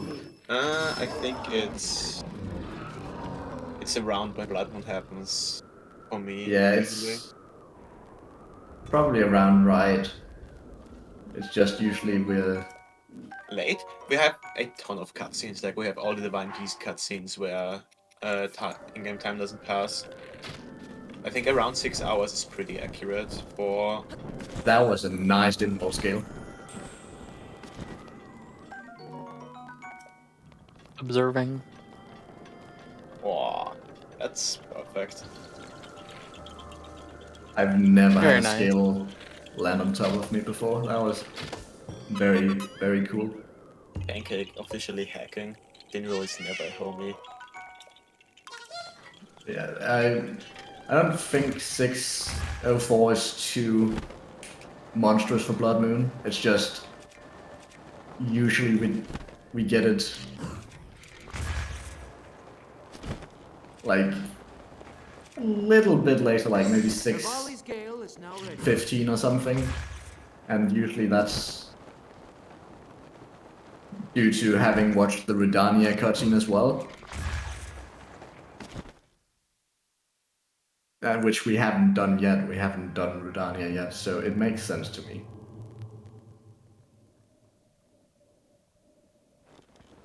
Oh, the other bomb still active. That is unfortunate. I'm climbing something.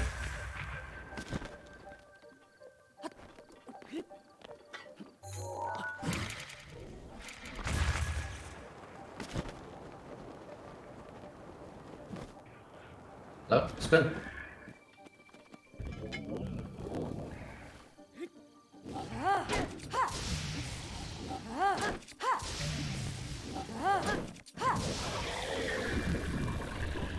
Usually I'd expect to see Blood Moon around 6:15 if we've done Redania. So this isn't too far off, and then usually we skip it in Castle once, and then get it for just in time for Mia Rookie. But yeah, I guess I won't have to worry about that now. Yeah. Won't have to worry about delaying it anymore. Loop's problem now. Do I need this core? Does anyone remember? Need what? I Do I think need this core?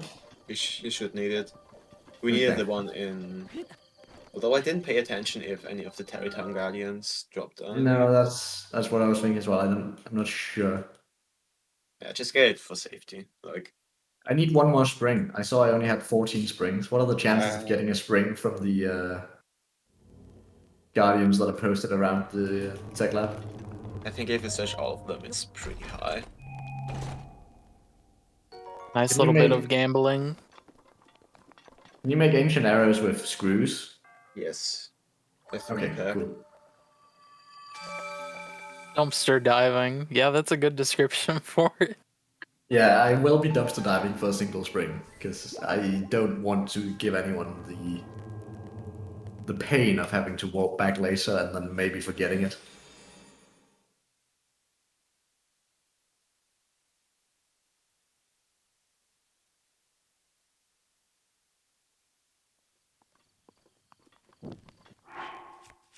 Yeah, I needed to get that core. Cool. Okay, flying fire again. There's a little magic trick I can do. Yo. Is that consistent? It is fairly consistent because I get it like every other run. That's pretty interesting. I don't know why it happens, but it happens to me like every other run.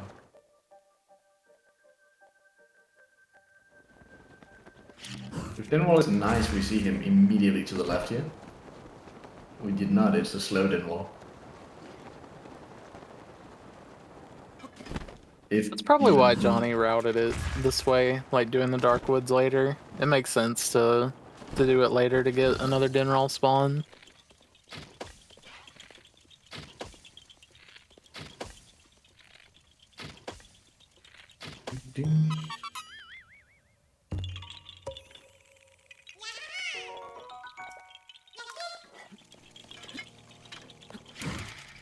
Oh, you're really slow this time around, Dinwall. I got the really, really bad one.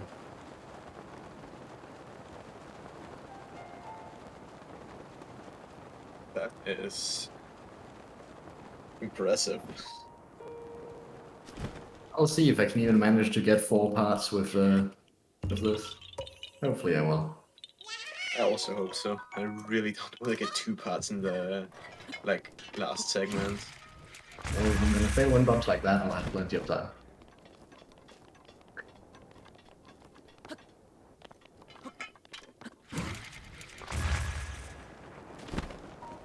I'll mostly be grabbing horns here because the other parts can roll a little bit, and you really don't want one of the parts to roll off the edge. 2019 hand though? I don't know, I feel like this route made a lot more fun in general. Like, not only faster, but also just a lot less pain.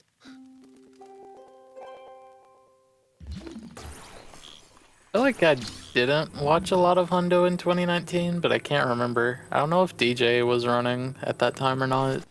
I have no idea. I don't think in 2019 I even played this game. I don't think DJ picked the game back up until Wind Bombs. But I can't remember, it's been a while.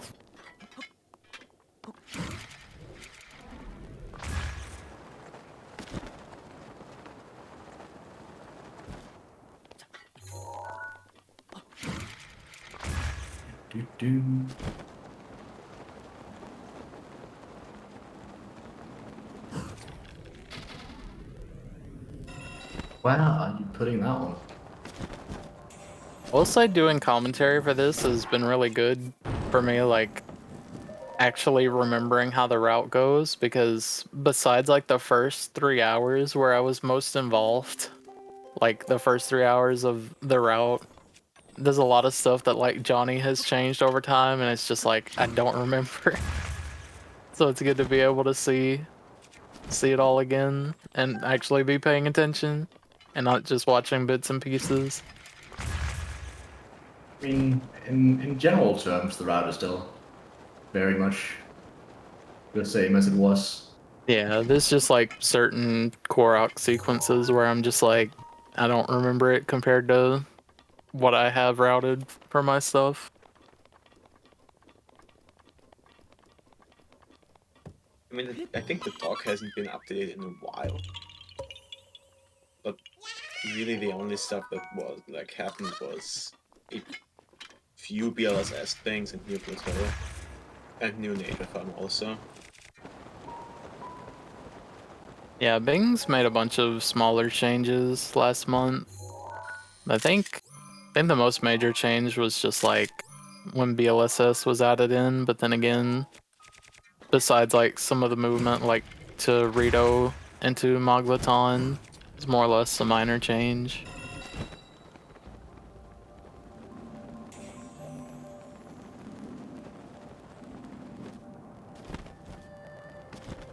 Do you want me to get another part here? No, I'm not gonna get another part here, Oliver. Because I could get one and just wait for Dinwall to appear, but I have like 4 parts now, which is... It just hit the scale dupe forehead. Yeah, if I just hit the scale dupe, this is more than fine. Get the part from the cursed location like after the Blood Moon Shrine. Or that. Yeah, I mean, I'll do all the Dinwall farm that's routed in, I suppose. Mm. Scale dupe scam. Yeah, scale dupe is pretty scam. It's just one of those things. It's like it's a 2-frame trick. You either get it or not. There's not really a way to make it too much better. Every trick is you either get it or you not. Oh, that's true. I mean, I think if you have a like great setup, then it could get consistent one day. Because if you can somehow drop the scale consistently, you like I think every handle runner can mash at like what is it, 7 or 8 times per second for a 2-frame trick. Because of Ruby Printer, so I think it could get consistent with good mash, but you would have to find out a really good setup. Did you just get like 4 ambers from that core? We've got to have like 20 of those by now. Yeah. I mean, it's just extra money you can sell at the end. Oh yeah. I'm just like, I'm surprised just seeing that many. Yeah, I'm also very annoyed that I broke open 2 rare ore deposits and only got like 1 actual rare ore, the rest was just amber. Yeah.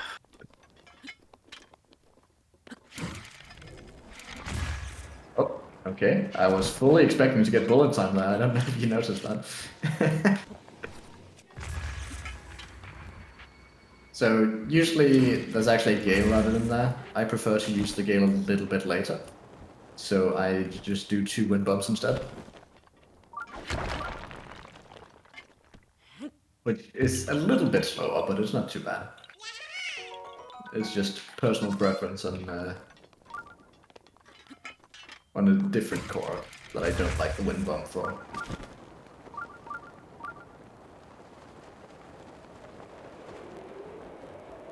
I need to see if I have a clip for this wind bomb, because I know there's like a certain timing and like angle where you can wind bomb straight up to the shrine up here, but I always forget how to do it because it's like at an ordinal angle.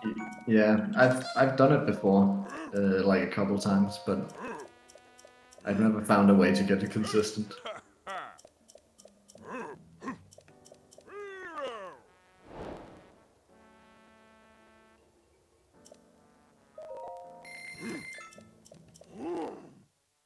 Okay, time for the funny minigame.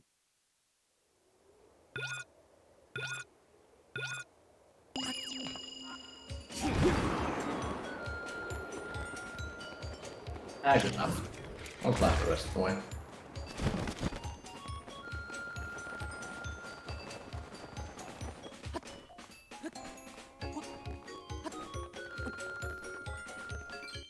Really?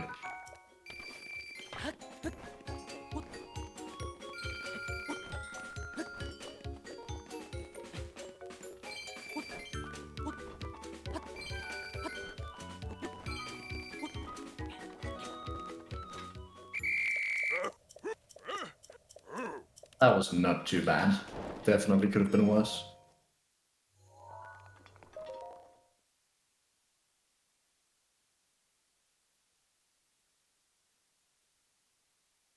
So when I was still learning this category, I used to get this just because it has a great frostblade, which is a fairly decent replacement for an axe when you break your axe. So it's not of much use when you already have an axe, because very soon after this we'll put the weapons away. Sounds like a good backup for an inventory full of boulder breakers. Yeah. You had to go there. Yeah, I think that's just gonna be. I will never live down the boulder breaker run.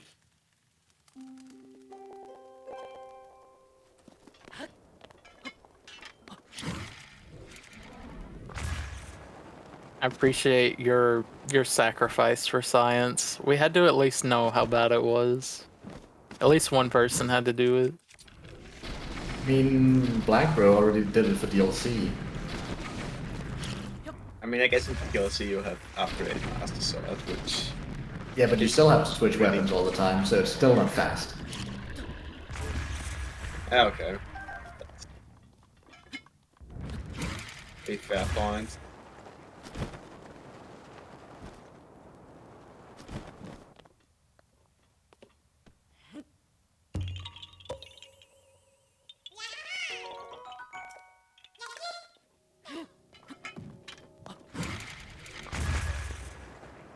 Yeah, we If do only it were Fury a true lot of them.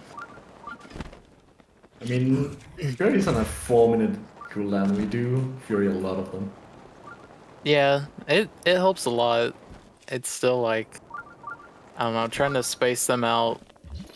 At least from my experience, some of it's them been are hard. right next to each other, and it's like, okay, how am I supposed to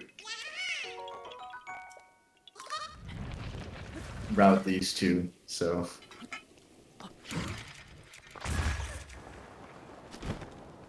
It's thinking. 4.3 Royal Guards Claymores. Pistons out here smacking the Hinoxes with the hilt. With the .3 of the last one he has left. How long till Ruckus Sunset? If I'm lucky, less than 4 hours. Yeah, I guess like just under 4 hours is a good estimate.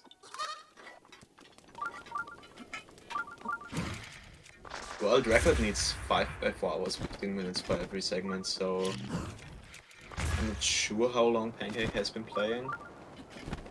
I mean, I've been keeping a track of time compared to when I started, and I'm actually playing better than my PB, so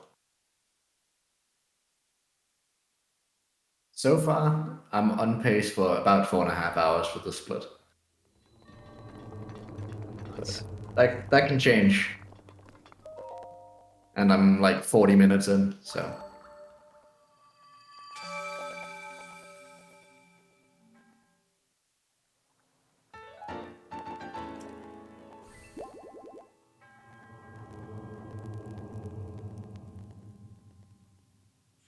Oh, something we haven't mentioned, in case anyone in here is new to speedrunning, is that we wait with skipping the shrine cutscene just a little, because it's actually faster than skipping it immediately. It saves like 3 seconds per shrine, which adds up in the long run when we're doing 120 of them.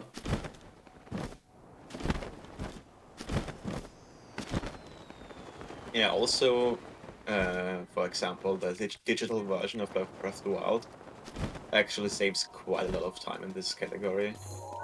I've had everything in between like 15 minutes and 5 minutes, but whenever I started using digital, like my time just went down real fast. So I'm guessing You're it's cheating quite- now. Yeah, You're it's using still a cheating. hacked switch with all those save states, you cheater. I have to manually go and make saves if I want to practice a segment. Yes. Hack Twitch is pretty cool, especially if you get the like teleport code to work. It's just So this is the nice. Korg I prefer to use my Gale for.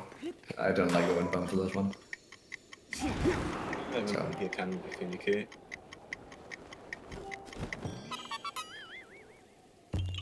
Just a personal preference.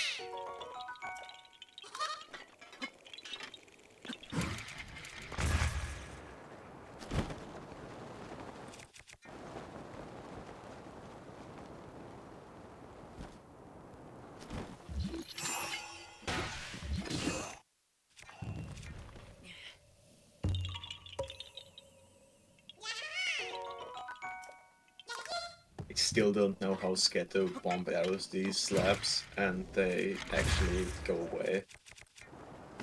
I've tried it so long, but it just doesn't work. Did I really? You're kidding. Well, we're missing a bloopy picture, guys. Somehow me landing on top of the tree still scared them. Let me see on the object map where...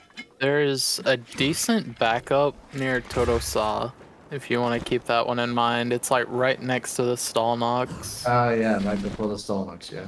Yeah. Okay.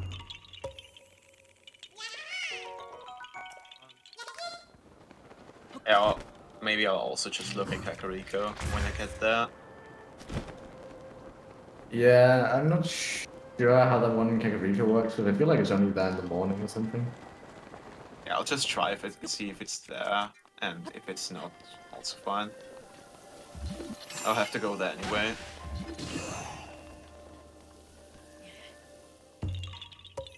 Yo, did you get the Dinwell spawn here? Where you can shoot it, but you still get the annoying wind? Yeah. Very cool.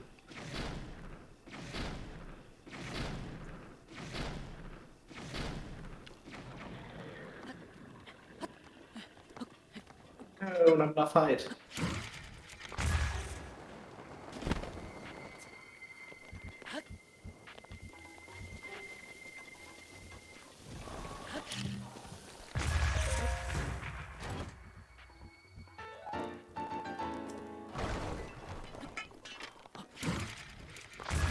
Why do I have so many axes? Am I supposed to have 3 axes?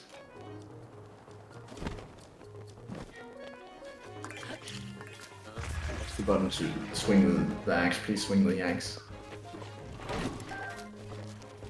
Yeah, I guess like... I guess you're not supposed to have 3 axes, but usually... You should have. Come on. So.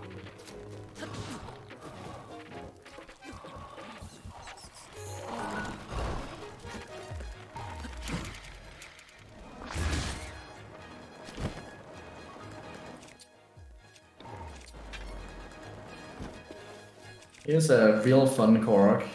I say, not meaning it.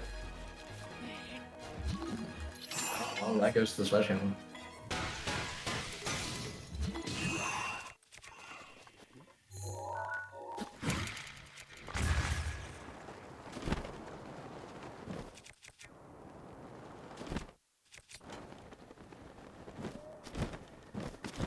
I also like how the route just expects you to not get this What? one.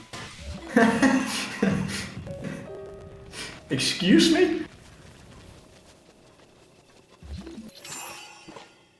Oh, okay, I'm done with that one. I'm grabbing a new boulder. What? That one did not want to play nicely. Fury.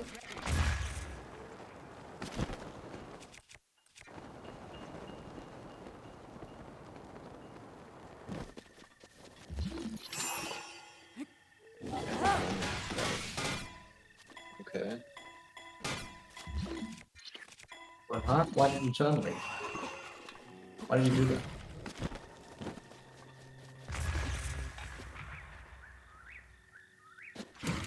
I also hate when these boulders don't stop rolling. They just keep rolling all the way down.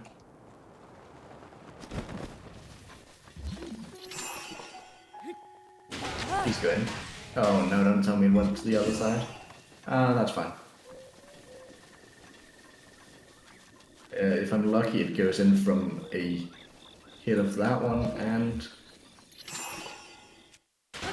a hit of that one. Yeah. My D-pad is messing with me right now. D-pad, please.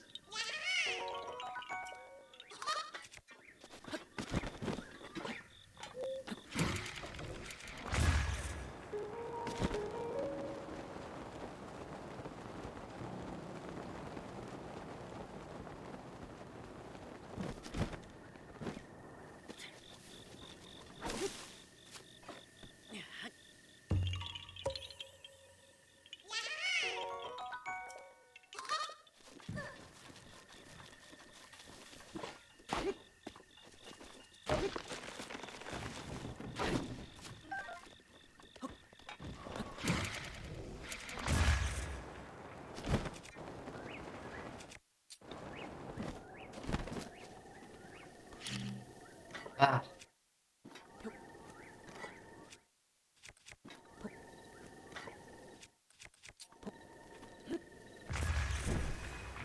No, I did the frame one thing we complained about earlier. Where you place a bomb while the torch is still behind you, it immediately explodes. Yeah, that's just not cool. Who made that? This is also not cool. Stop sliding, Link. I can remember this Korok from when I first learned the route and did like just walkthroughs, because I threw the torch just to have it not like go out, and then there was a bird that flew into the torch, and yeah, the torch broke and I had to reload. It was so dumb. That's some incredibly bad luck. Or I good wish- luck, depending on how you look at it. Inventory is full for screws. Inventory is still full for screws. There we go, spring. You didn't happen to clip the bird flying into the torch, did you? I did clip it, but only on my Switch, and then I reset it to homebrew it. I can look if I still have the clip somewhere, but I don't think so. Truly a Breath of the Wild moment. Yeah. Watch this time save here by pressing the down arrow. I love it. Couldn't believe when I found it. About to save like 10 seconds just by pressing down.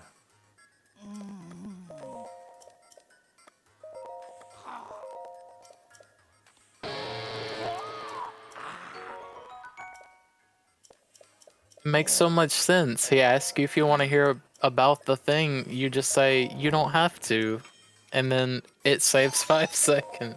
Yeah, but that's usually not how it works, you know? Yeah, usually when the exactly. game says, do you want to hear, then it just tells you anyway. Yeah. That's way more than enough ancient errors.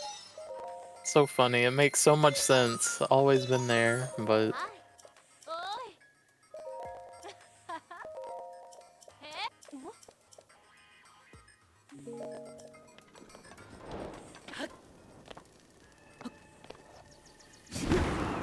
I don't know what my weapon situation is, because, you know, I wasn't the one playing the first segment, so I don't actually know how many weapons I have, and if I have to drop any soon.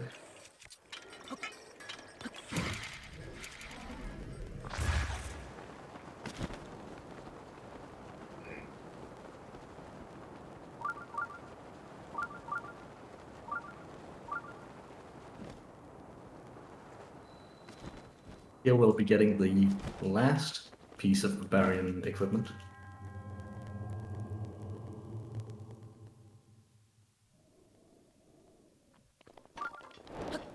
For the final attack up boost, though we won't be wearing all of it for a while. We're equipping Flamebreaker armor for in a second when we go back to Elden.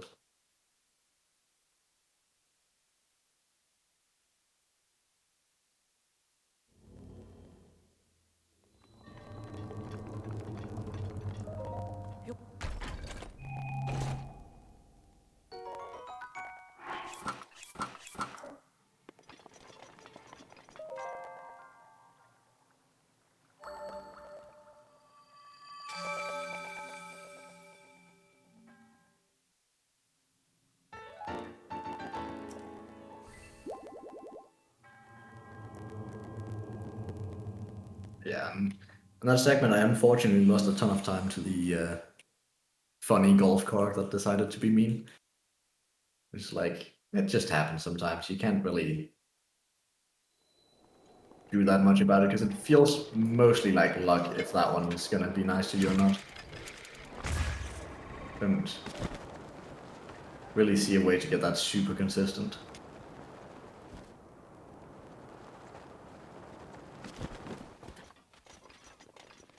Yeah, all the golf carts just kinda suck.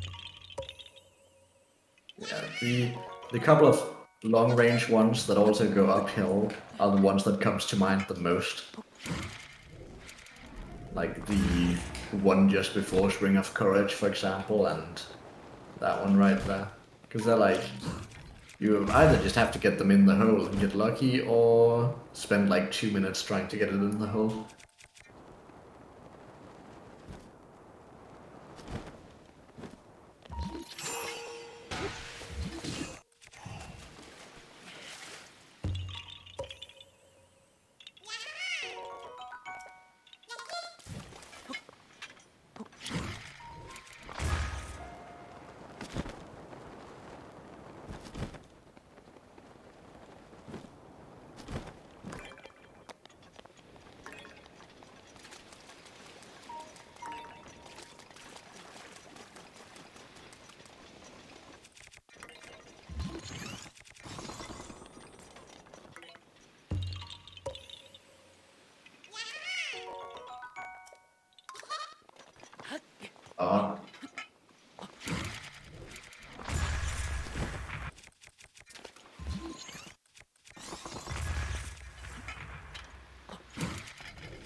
So I am in the wrong place. Oh, I was looking fairly wrong and whoops. the plan right now is to just finish up this like last bit of North Akava. We won't return here until the like very end of the run, where we do the like retake sumo and all the other stuff in the south of Akava. And yeah, after this we go to Rudania, and then make our way to Castle and Coral Forest, which are both very scary, because there's a lot of stuff that can go horribly wrong. Well, it's a little bit less scary now because we already missed the Blood Moon cycle, so. Yeah, there's really like the big thing that could cost a lot of time now is Oki. I feel like.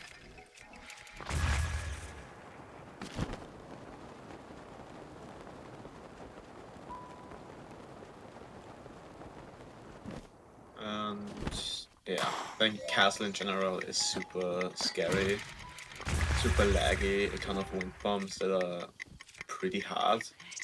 And you also don't have the normal minimap, so you can't really see if you're going cardinal or ordinal or that angle. Yeah, you just kind of have to know, practice it a lot, see what wind bumps work, which ones doesn't, because It's kind of hard just to do it on feeling. It's really weird. Like, it's annoying when you first learn it. But Castle is, in my opinion, one of the most fun to do segments in the run. It's like completely packed with action. You don't really have any breaks, which is also kind of cool. Like, you just go from Korok to location and all of that stuff. Yeah, it feels very hectic at points as well. Yeah. There's not that many wind bumps in the castle segment. Like, for how many Korok you're getting, you're doing surprisingly few wind bumps. And also the out of bounds movement, while it can be like kind of weird, like I've lost the minutes to it before, even though I don't do the midair. But it's super fun if it works and it looks amazing. And then also the weapon duping is kind of hard to do fast, but also looks really nice. Yeah, it's probably going to be harder than usual for me because I haven't controlled the durability on the bows myself, so I don't know how. Like, usually I have like 4 fresh bows when I get to the duping part, so it's super easy to dupe them. Yeah, a thing that I would recommend if you would like to do it is to take the like wooden bow and the duplex bow, and then just take all of your great eagle bows and then dupe over every single bow that you have and not leave a single shot bow. And after that you pick up the like stack of bows again, drop your wooden bow and get the royal bow from the salvos you just killed. That's what I already do to do the fast dupe, is I have 4 fresh bows, so I only have 1 bow that is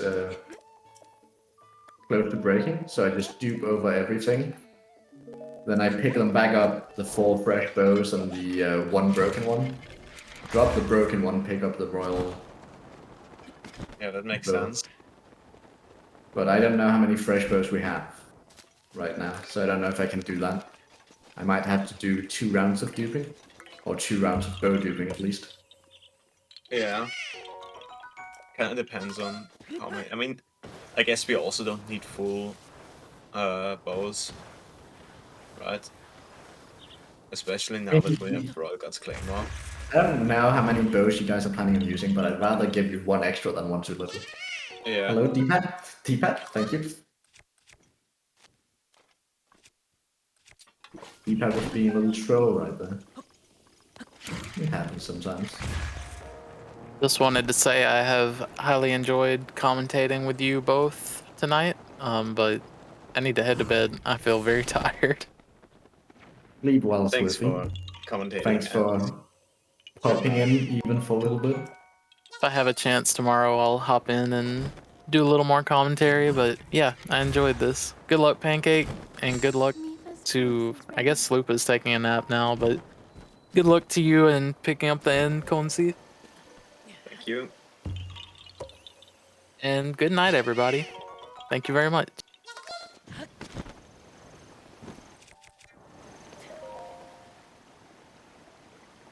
Now we're in need of commentary if anyone is up. Yeah. Anyone wants, feel free to just hop in. While I can talk a lot, I would also like to play the game. Yeah, when I play, I'm just gonna like, I don't think I'm gonna deafen, but I'm just gonna focus. But I think if I just keep talking while playing, I'll start complaining about bad wind bumps. Yeah, that just happens. Where is Dimwolf? There we go. Okay, let's get this dupe.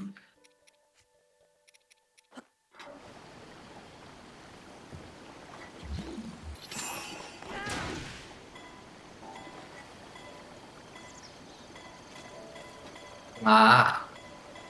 Did not get the dupe, that sucks. Okay. I think that's fine. Well, we only have 3 parts now instead of 4, so it's gonna be a bit tight. We'll have to get a part at the last shrine segment. Yep, that's gonna be fun. At least, I don't have to get a naval part at Rukomark, so I'm fine with that. Yeah.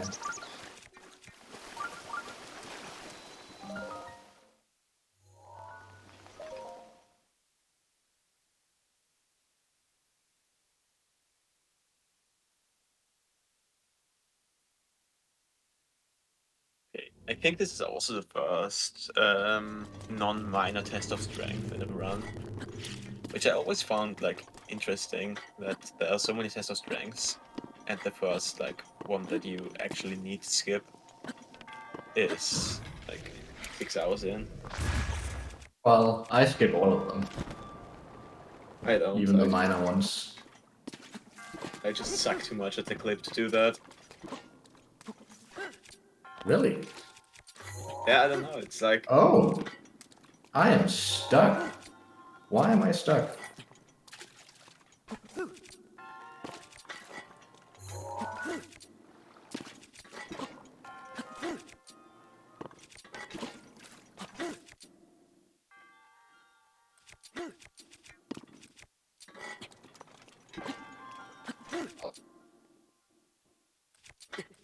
I don't actually know why I got stuck, because I had the skew clip in, but apparently I didn't have the skew clip out, which is strange. Yeah, it's... I've actually never weird. had that happen before. Well, that happens to me quite often, which is why I don't do the clips for minor ones. It's just... I don't know. Happens way too often for me to justify doing it.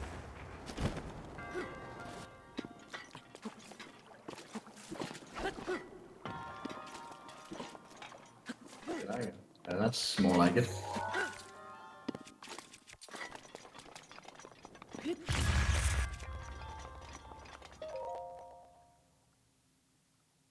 That was silly. Well, it happens, you know?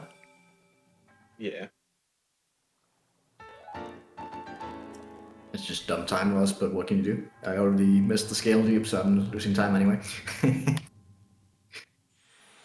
Well, effectively losing time. Yeah. In what? 11 hours? No more. Yeah, at the very end. 11 hours is a bit copium. Probably between 12 and 14. Actually, I usually do this.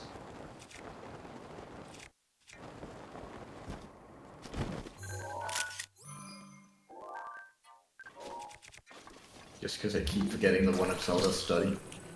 So I'd rather get that one. Yeah.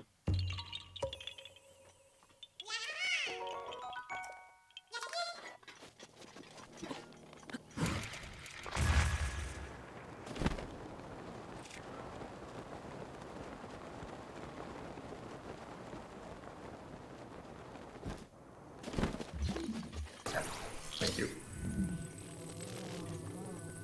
I really don't like the magnesis camera you get at all. Yeah.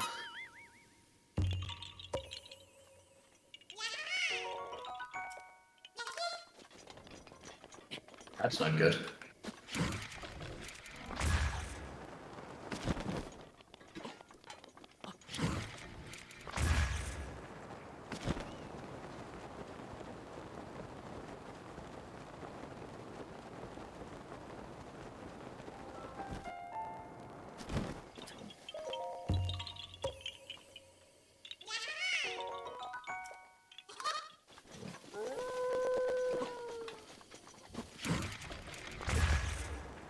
Yeah, here, just heading to Tarrytown again. Because as we said a few hours earlier, it's extremely slow to warp to Dahesho. And then went bomb over there. So that's why we just rerouted it so you could come from here and just do like 2 or 3 wind bombs. Ended up Bring it all the being way 3 over wind there. bombs and I failed this time.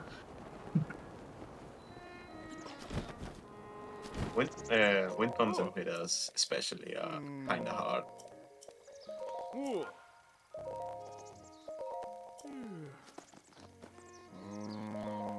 But now it's time for Rudania. Go back here and have some fun.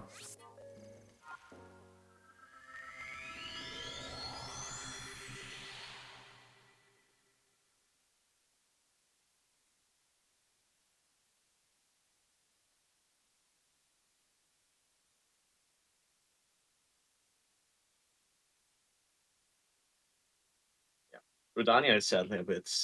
Well, like, Rudania itself isn't that bad, it's actually pretty cool. But the escort mission is an auto-scroller. Oh, it's like, didn't I switch away from bombs inside the shrine? And I did, but then I forgot that I reloaded, so I was back on bomb arrows again. Oh.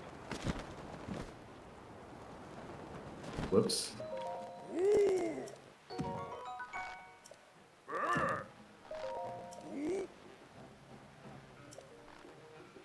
That wind pump there is kind of mean, because if you do the wind bomb, the time that you need to go to the boss is pretty much exactly how long it needs to light on fire. And if it lit on fire while you talk to the boss, it just dies. Degradable bow. Yeah, I usually like pressing the bow button and then the A button, so that he takes out the bow and then puts it away to talk to him. Probably a good idea. Yeah, so it doesn't catch on fire exactly the second I talk to him. It's not fun. It's not fun if it does that.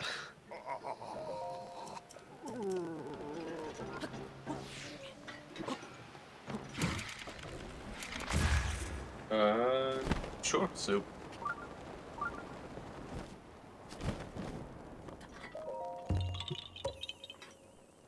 We would love to have you as a com. I'd say the more comms, the better. Yeah. And I think I'll have to leave in a few hours to just take a quick nap before I play my part. Because I'm kinda tired.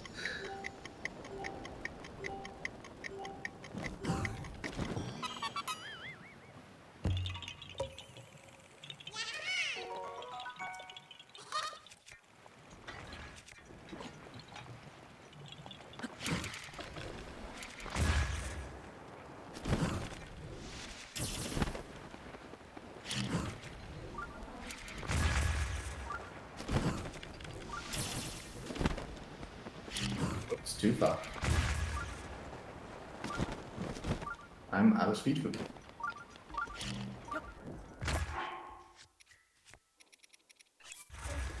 Sometimes if you are lucky, the boulders that fall down when you trigger the like thing there. Oh, there goes Coensi. I think that was an accident. I don't think he meant to leave. You back? Should be back now. Wait, his code just crashed.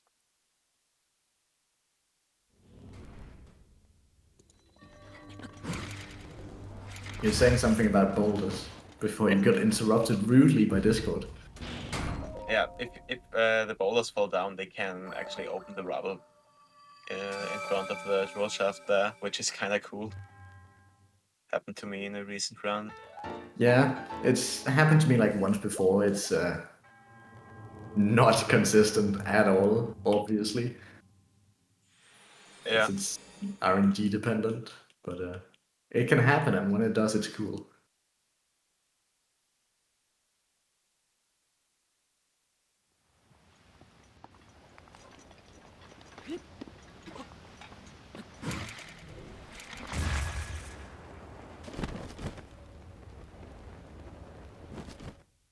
Maybe Pancake can show off a cool strat here. I'm not going for the ancient arrow strat. Yeah, you can kill those two with a single ancient arrow, can't you? Yeah. Oops. Forgot about that being a thing. It's because I'm not used to having ancient arrows. Yeah, I can understand that. If you don't get shaft and like screw or spring, you usually have like 3 or 4, maybe. Yeah. We do have ancient arrows this run though, so I should be using them. Yeah. This is kind of just an auto-scroller right here. Yeah, this is one of the most boring parts of the run, I'd say. It's just time for a fun little auto-scroller with, what's his name? Unobo?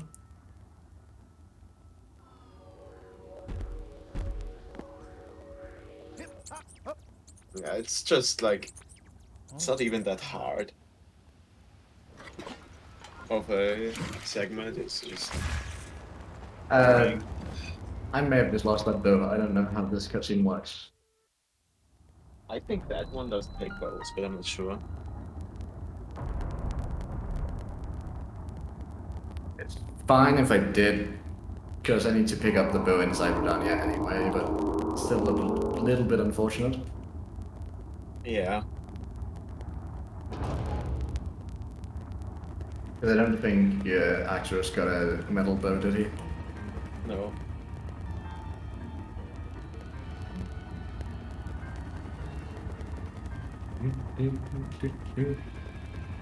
But even though the escort mission is kinda boring, everything after is pretty cool. Like, Gridania is pretty cool. And then... I mean, Korok Forest is scary and hard and not super fun, but Castle is cool.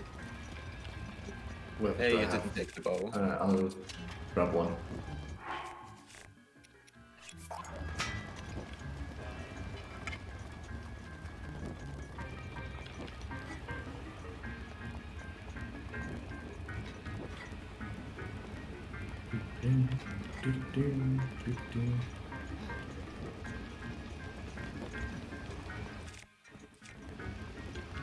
I should have shot that one with ancient arrows too.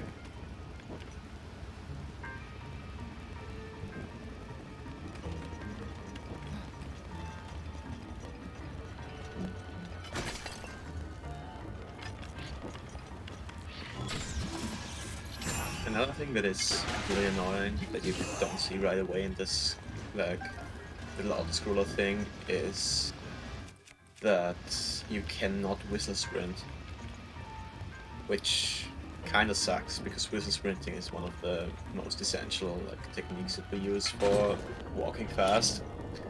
And throw sprinting. It doesn't really matter because we're already walking faster than him most of the time here, but yeah, it's a little bit unfortunate if you have to climb something and run out of stamina and want to whistle sprint to regain some. Then he just stops moving.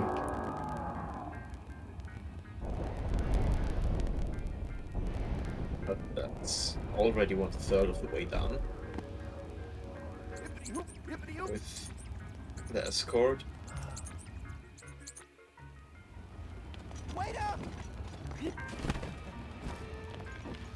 Knife.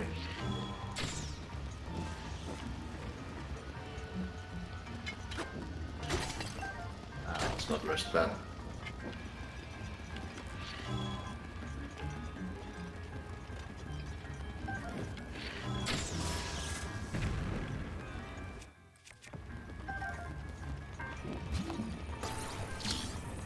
I'm waiting for Unobo anyway, so I can save an ancient arrow just by doing that. No, not the rock salt. I keep getting amber from Rao deposits, which suck, but yeah, you can't always win. Usually you would want them, but we already have so much.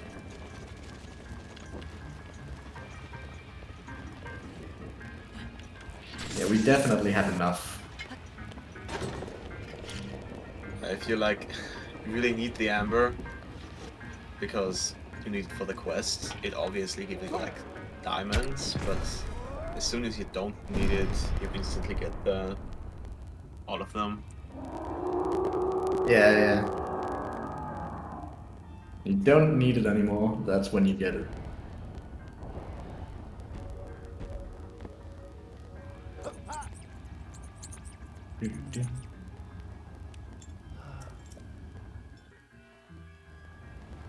Wait up! 2 in 1, baby. I love getting that shot. I have only got an amber from rare ore deposits now. I just got another 2 amber from my rare ore deposit. You get What's a the... amber from the rare one and then a ruby from the non-rare one. Yeah. Nice.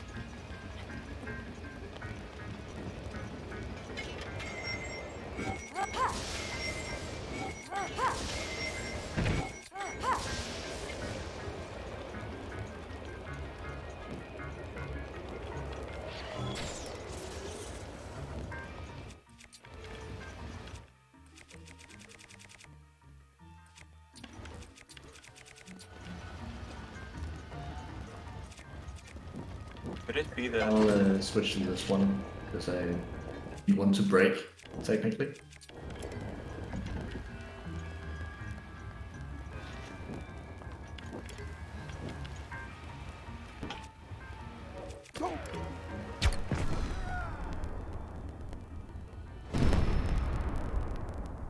Hello, Pancake. Hello, Coensi. Hello, Sloop. I'll be here for a few hours, I think. Nice. I need to eat something before my part of the run comes up. Yeah, that's fair. Yeah.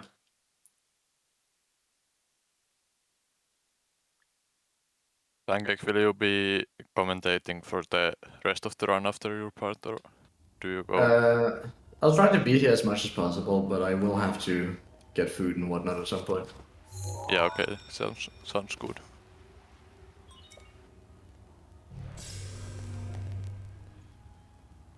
So, run is actually going to be a little awkward, because I only have 5 arrows, normal arrows. So if I don't get the funny trick pretty fast, it's not great. Yeah, that could be scary.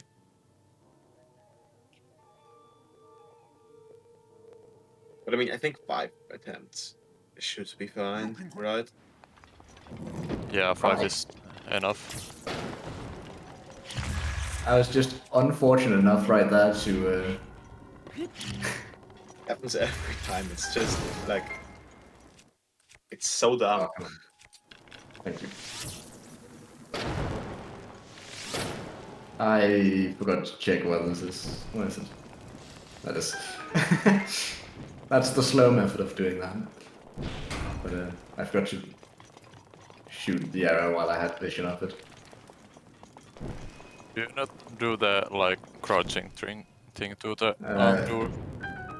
I like to turn the Divine Beast while I'm activating the things, and it's just easier to glide through the door while it's turning instead of waiting for it to turn and then crouch through. Yeah, that makes sense. There are 4. Does anyone know which one is faster, or are they just... They're about the same. Okay. Hello? D-pad? Stop. I'm getting trolled. Very cool D-pad.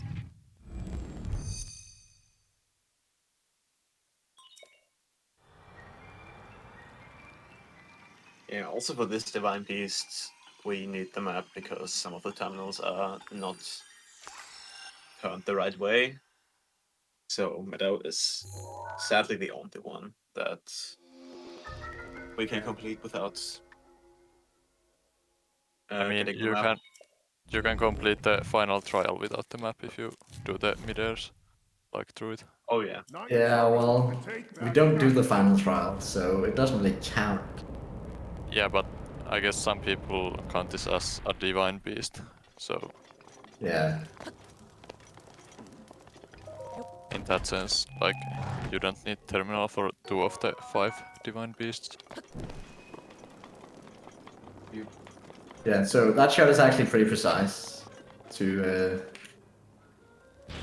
skip carrying the blue flame all the way up there.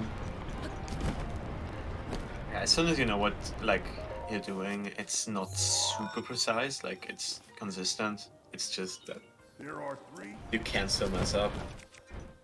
Yeah, sometimes the arrow just doesn't fall in the exact right spot, so you have to walk back to the flame and try again. And it loses like, I don't know, 15 seconds. Yeah, also at this point we are really low on arrows. Yeah, I actually have 0 normal arrows left. Which is not optimal. You usually are really low on arrows here if you bought a bunch of ancient arrows, so... I'll be using shock arrows for the boss battle then.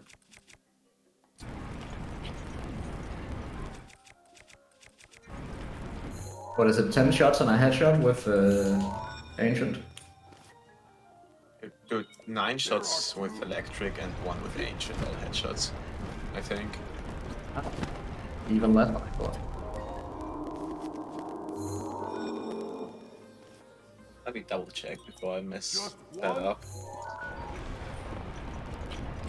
We still need to get the like elite pictures, right? Yeah. Yeah. Why I'm in the camera room right now is so that I hopefully don't forget.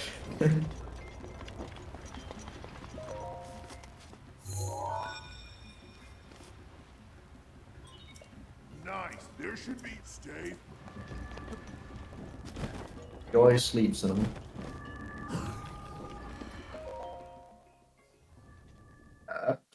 Wrong way. Watch out for that sword.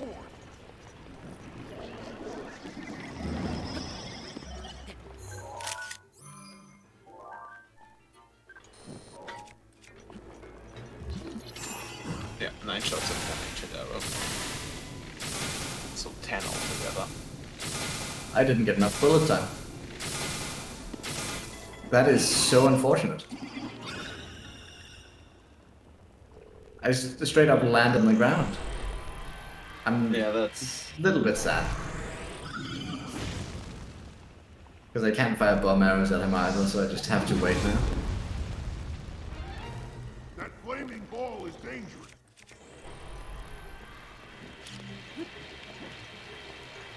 Oh my god. Are you serious right now? Die! I'm upset. I'm upset that I didn't get enough bullet time. That's a dumb way to lose time.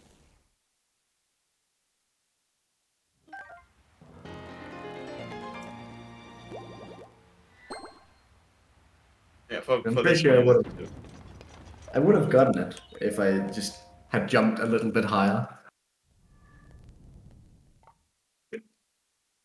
Unfortunate.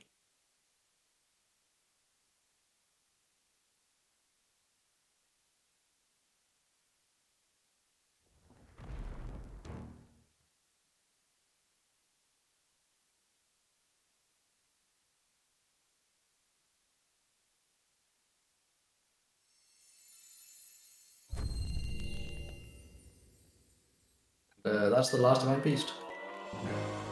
Which means Zelda will speak to us now. Link. Link. Thanks to you, all of the divine beasts have returned to us, and the spirits of the champions are free. We will all be awaiting your clash with Ganon at Hyrule Castle.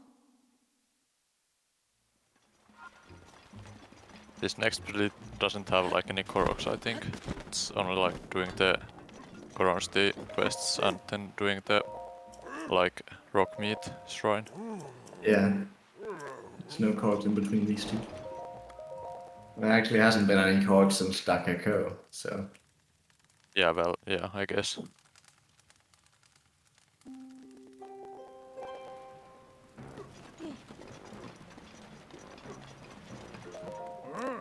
And then there's the Korok forest coming up soon, where you don't get like any Koroks at all.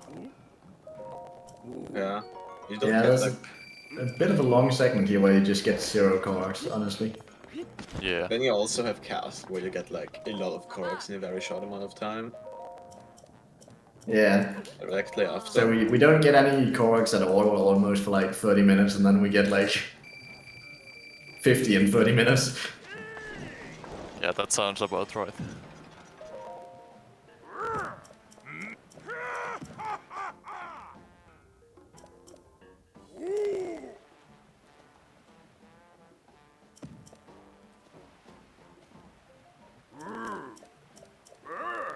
But yeah, unfortunately, or fortunately, depending on how you look at it,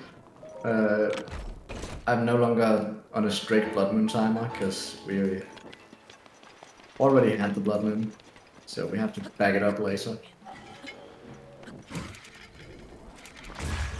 I'm guessing Yeah. you just skip the shrine when you are supposed to do it and then move Yeah, on I with the can't really do anything other than just skip it. Yeah. I'm estimating it to be in the night that is like after you come out of Wakasunso. Nah, it won't be that. Will it? I think it'll be around. So I think it'll be around 11 hours. yeah, but then too, I'm bad at estimating Blood Moon cycles, so Yeah, I know. I mean, if we get the Blood Moon, like if you set at night and you get the Blood Moon, just reload the previous save and then walk there. yeah. So it's not a big deal. It's could I also be think we get way 3 Blood worse. Moons on this, like with how fast this run is. I think we get 3. Yeah, don't think we're getting 4. Yeah, and 2 is also not happening. You guys would have to throw if we're getting 4, because I'm not playing that badly right now. I hope I don't throw. Well, scratch that part about not playing badly. Yeah, Right into choo-choo. I am known to throw like between 2 and 4 minutes in paddle neck because I can't get the stupid clip. Not sure why, but You try getting better. Which clip I do you have mean? tried that. The paddle neck clip. Oh, like the inside the shrine? Yeah, I just can't get it. I haven't completed a single run where I had that clip work in a reasonable amount of time since I had a 19. Do you do like the outside skew or inside skew? The inside one. Oh. Maybe I should give the outside one a try if I have so much trouble with the inside one. Yeah, I think the outside skew is fine for Talonag. It's the lenient.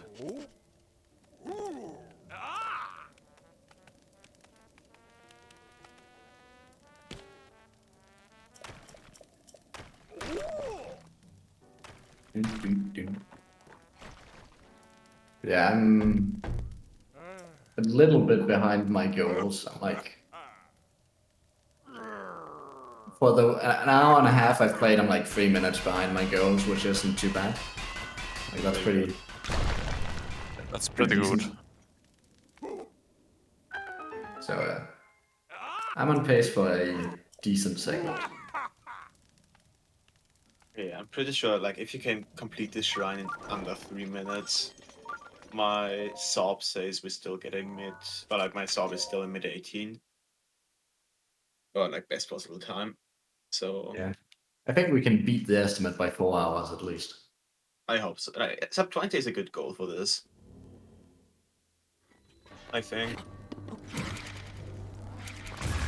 It's currently we're around an hour behind my PV, I think. Somewhere around there.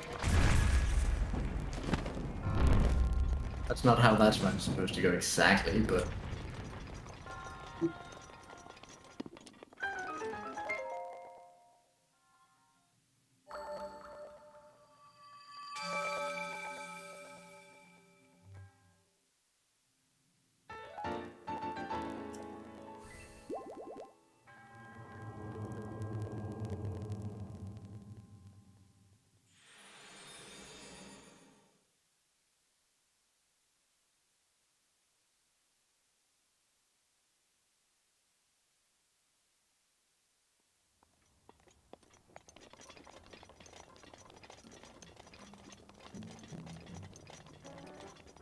this is just the last bit of cleanup in the Elden region.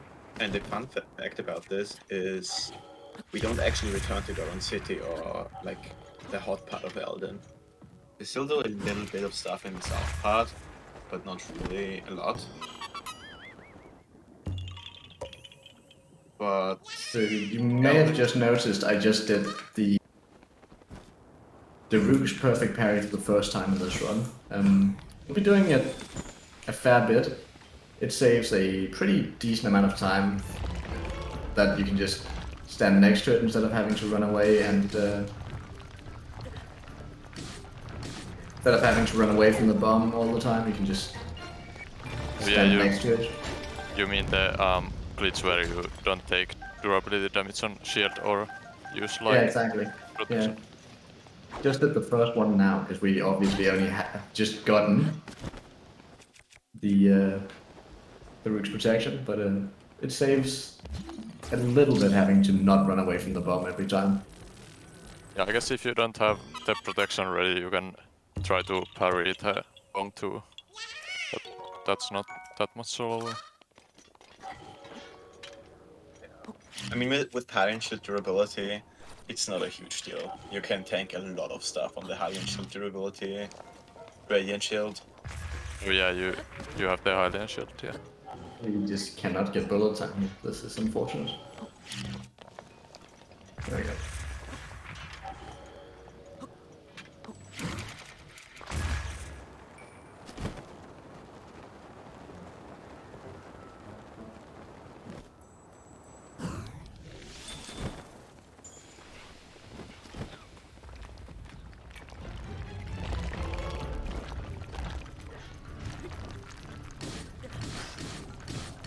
I'm not even supposed to pick up these parts, am I? I think you're supposed to pick up these parts until you are at 11th Flint. Okay, well, we have way more than 11 flint. Well, I don't think we need them then. Okay, well, we're just getting extra rupees then. There's no chance we'll be short on money, hopefully, then. Yeah. If we just take the Rare Tower spots, plus... I don't even think we need the Frost Towers ones.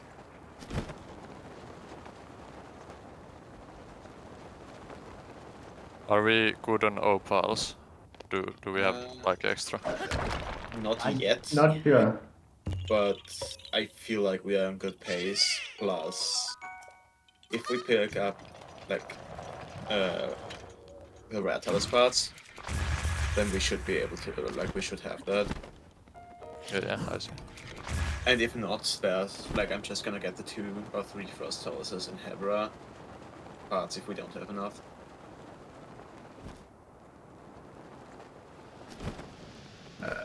What bow is already damaged? This one. Oh, wow. In a...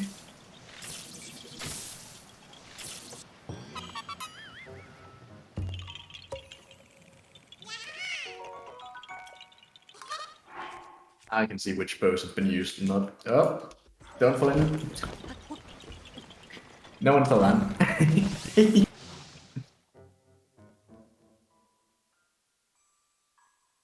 Where am I? Why am I crouching? Stop that.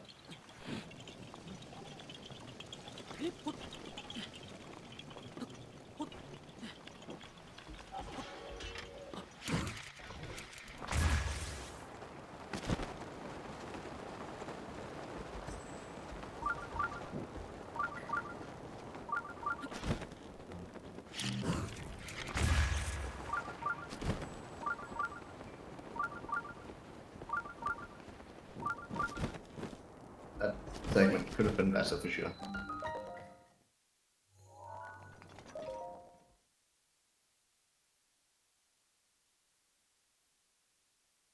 Okay, this is the last run we do in Elden.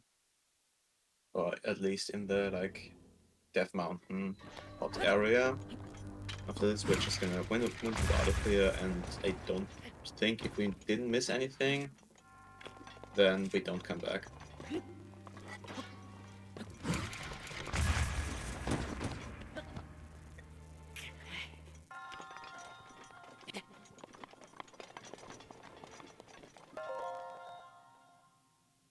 So the shrines are being a bit mean to me today. But it's probably fine.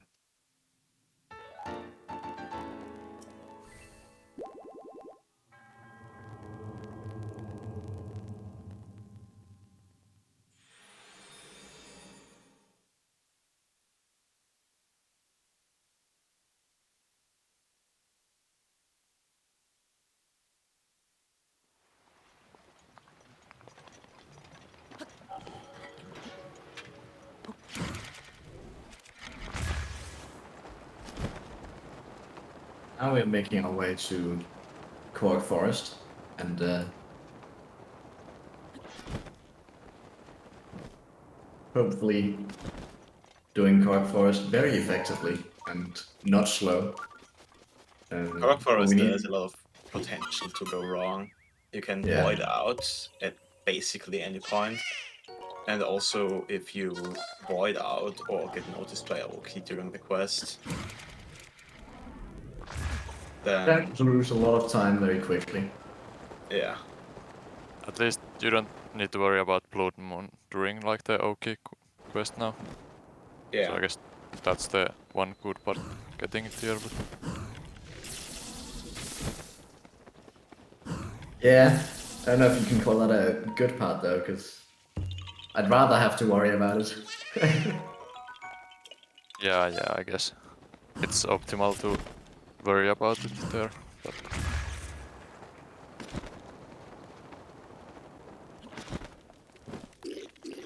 I suppose to use both of my gales before Yes. getting to castle. Okay. The one gale you usually use to get up on that pillar after killing the Igniotalus. Because the wind bomb is kinda annoying. Yeah, I'll just do this instead. Just land right here and just use the second gale here. That put me way further up than I expected it to. Okay, well, whatever. The gales are gone.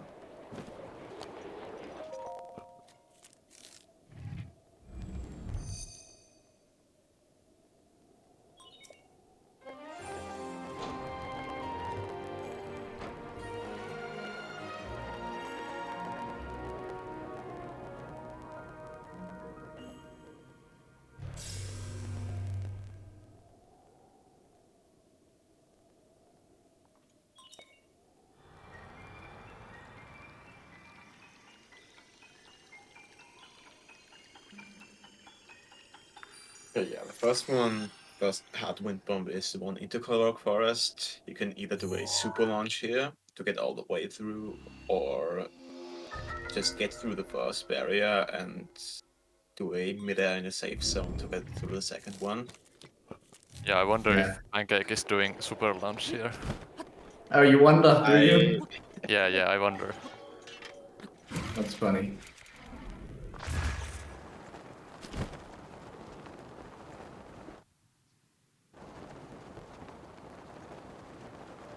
I like to do not the super because then I'm also guaranteed that I actually get the Lost Woods text. Instead of being like, oh, did I get it? Did I get it? Look at the tree!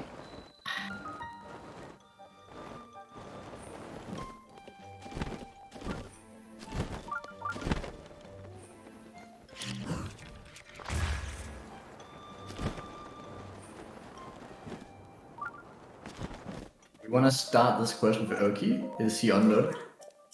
Oh, he is. And now we basically have a bunch of time to just do nothing. As long as we don't get spotted by Oki, we have like plenty of time to do a bunch of nothing here.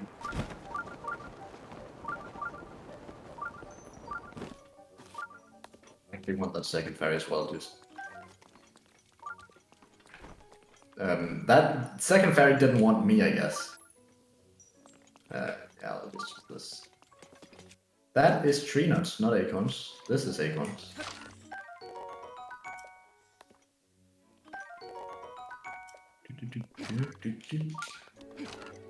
Ooh! That was a good amount of acorns right there. Urbosa's fury is ready.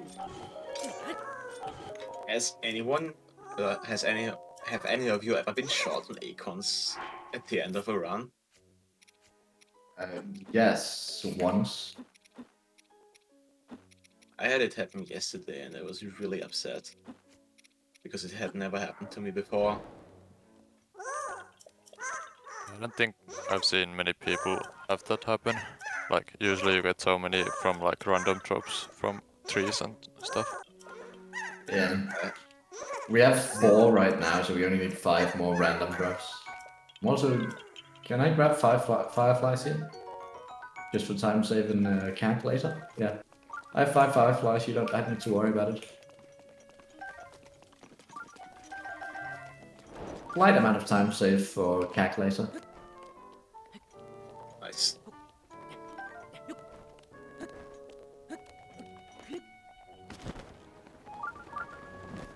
So you can just wind bomb directly to Firefly Lady's house now instead of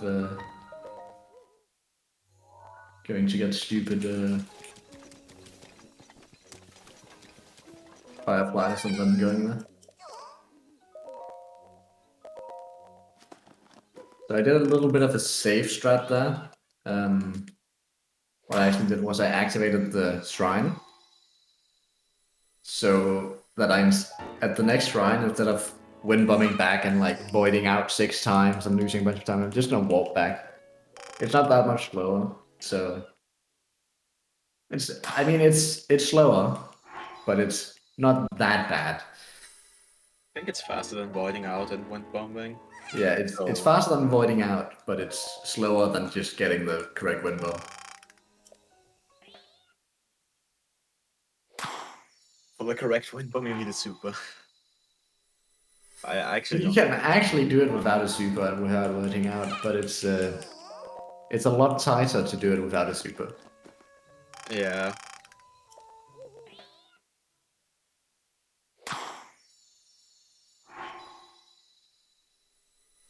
Yeah, we're gonna see the cutscene of Hester dancing a lot. Not only now, but also at the end of the run. Yeah, we have to do some of it now because even though we don't have all the seeds to get all the upgrades, we still want as many upgrades as we can. It's just gonna be helpful. Yeah, we have to do it anyway, because at the end we need to have full weapon slots and full shield slots to get the poop. The golden poop. Yeah, exactly. So, better do it now and have a little of time save for the run if you pick up anything by accident, than getting it later.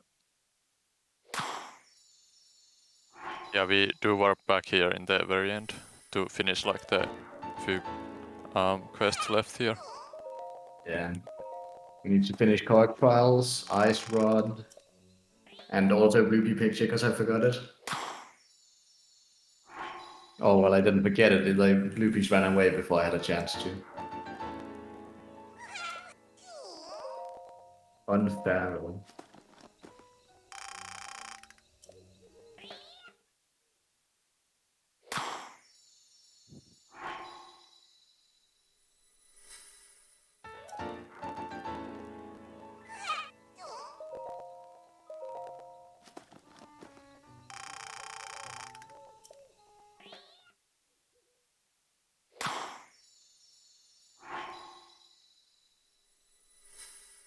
You guys want me to forgo the Cork Leaf and make an extra Royal Guard Claymore instead?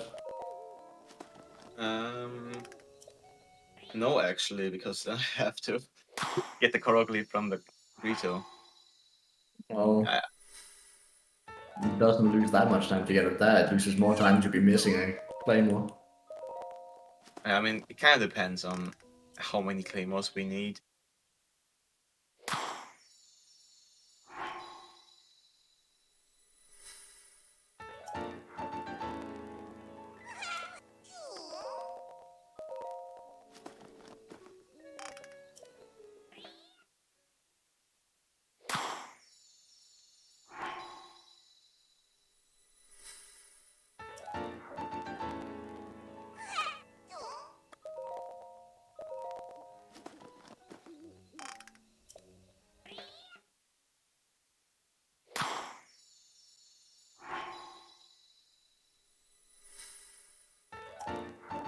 Stinky leaf. This is the wrong tree, isn't it? This is not the tree with the X in it. Okay, I'm lost. Which?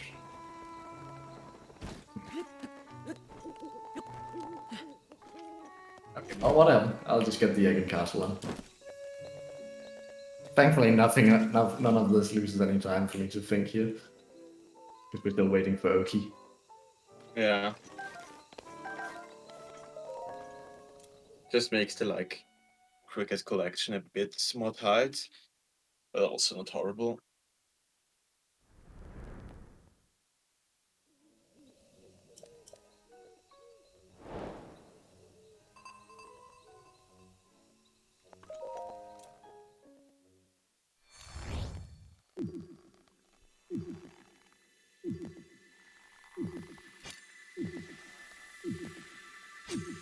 I'm gonna have to head out for a bit, but I will be back soon. Okay. Sounds good, Coensi. Yeah, we're getting the masters out because not only is it a permanent weapon, so we need it in my inventory, but it's also required for a couple of quests. And it's also tied to a quest itself. So we kind of just have to get it. There's no way around it, sadly. Yeah, there's like the one lady in the stable near BOTW that wants to see the Master Sword, I think. Yep, exactly.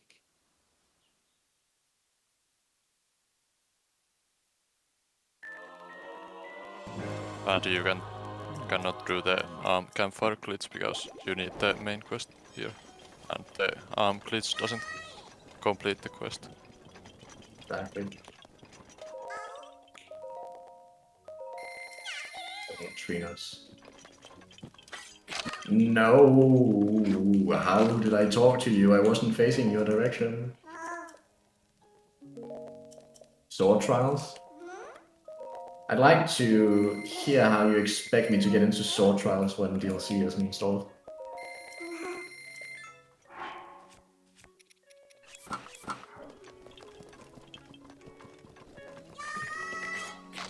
It's a bit difficult to get into those.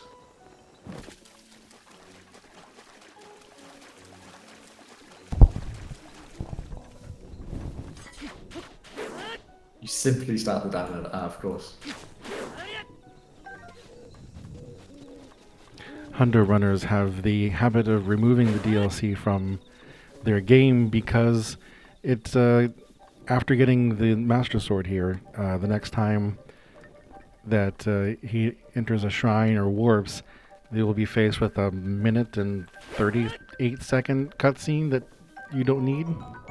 I think that cutscene is only like 50 seconds, but if you have the DLC and have done the Divine Beasts and Warp, you get like the second cutscene, so that's like in total the over 1.5 minutes, I think. Yeah, and also it's technically not allowed to have DLC installed for this run anyway for verification purposes.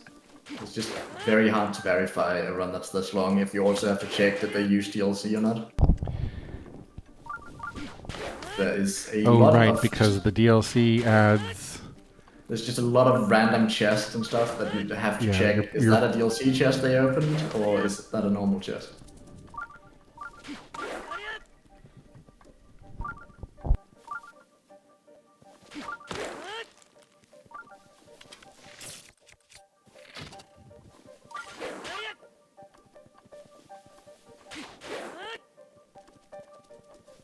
No. I hate when I drop the quick attacks. Stop!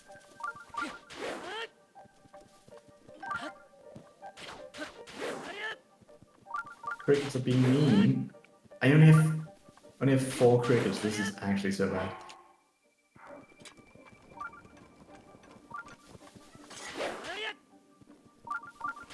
Oh my god.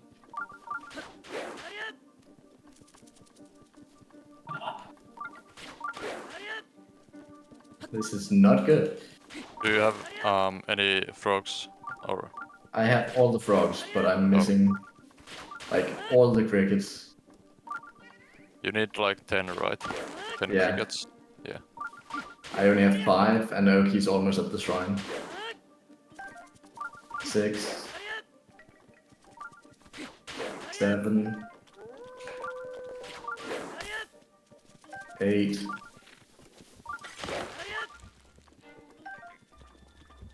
9. Come on, I just need... Is that 10? Nice, okay.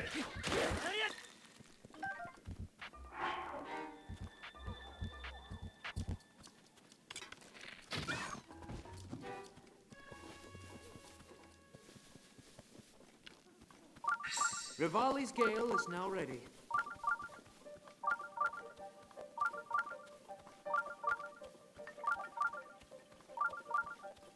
Barely got the last ones just in time. Yeah, that was pretty good timing on the OK thing.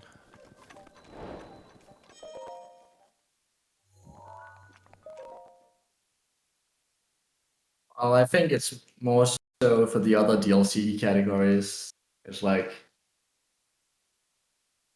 Or for the other non-DLC categories, they don't actually use that much DLC. They just get the rupee chest and that's it, basically.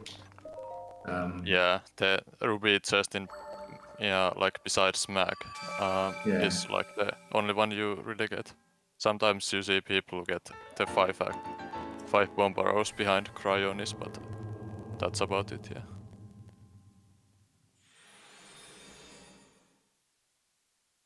It's also not a big deal in the other categories because it's not like, oh, you did the trial of the sword in your all shrines run. Good job, dude. Yeah.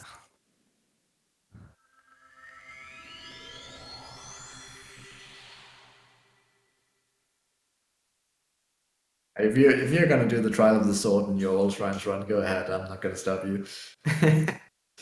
You're so welcome. Yeah, is it like 10 minutes or 20 minutes or how long it takes to do the trial of the sword with the clip? Yeah, it's at least enough minutes to be annoyed by it. Yeah, definitely.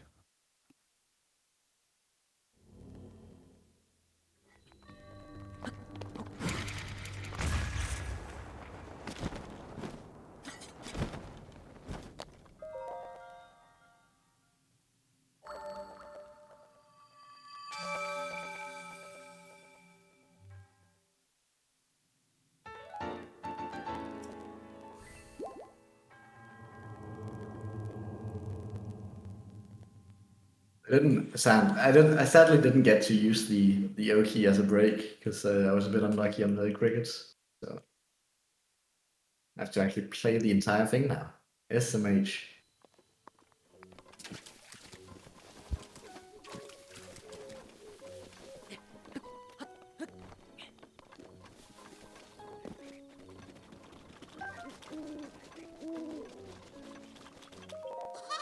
I'm just going around, finishing up the last shrines in Cork Forest, and then I'll be leaving as soon as I can.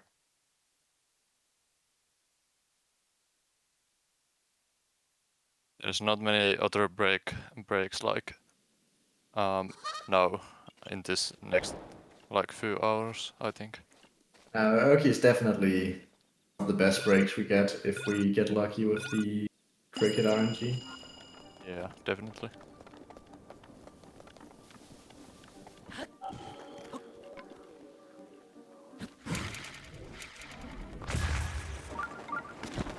That is a little bit awkward. It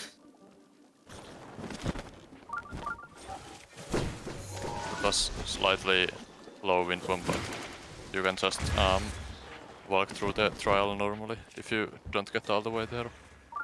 Or just do another wind bomb like that. Yeah. It's a yeah. I wouldn't bump too low for sure. Yeah, but I think at least this is like one of the most forgiving Korok trials. Like Yeah, if you mess up a wind bomb in one of the other ones, you're voiding out for sure. This one has a bit of a wider range.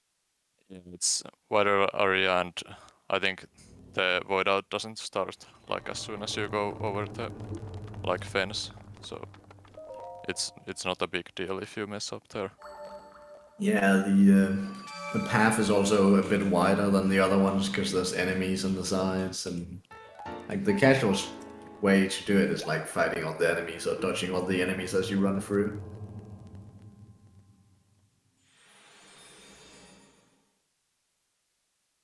I feel like the shrine where you have to offer the rusty shield to the tree has like the most annoying void out areas.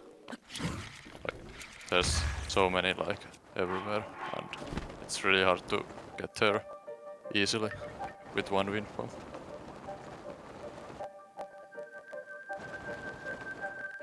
Unfortunately, even though I was back at the actual Deku tree there, I still voided out.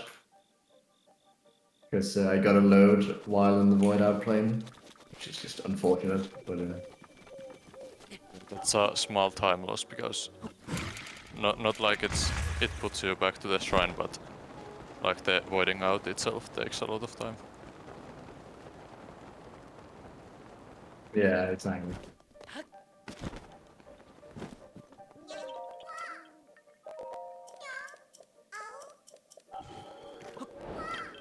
Okay, nice. I tried to do a turn and then Link didn't turn, so I tried to turn it again. By that time, it was too late. Yeah, I hate when that happens. Like, you spend too much time in the bullet time and that wind pump just won't work anymore.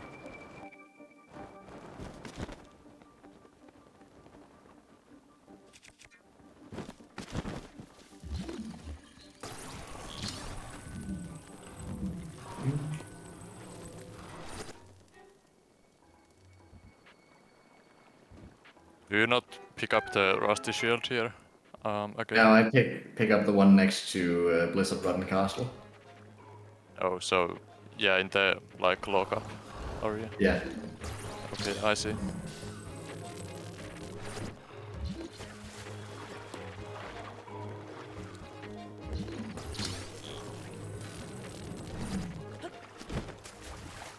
So you do need to get the rusty shield somewhere for the one Korok. Yeah, you do. You besides casting. can't quite skip it yet. Yeah. As soon as there's a way to skip it, I assume we will. Yeah, before that we have to just hold one of the rusty shields in the inventory till we get there in like few hundred Koroks, I think. Yeah, it's definitely in the Hyrule cleanup segment. Yeah, I think it's in like maybe like 7 hours or something. It's a while away for sure. Sometimes it might be annoying because if you have like the Hylian shield and Radiant shield and the Rusty shield, and you drop the Radiant shield, the menu gets like messed up and you have to do like extra menuing there. That's the annoying part. Having the Radiant shield mess up your menuing is, or have the other shields mess up your Radiant shield menuing is very annoying, because you really only want to use the Radiant shield, but if you accidentally press sword or you drop the Radiant shield at any point, it gets really annoying. Yeah, or if you get shocked by like electric keys or something like that, it's... Yeah, that too.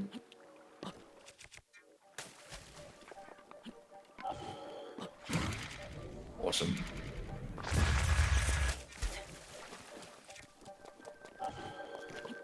Okay, that was the last time Shrine of Korok Forest, and now we're heading to Ganon, I think. But we do like few Koroks before it, like get on top of the castle one, and then drop down a little bit and then go fight Ganon. So there's actually a long meta chain here to get to the very top.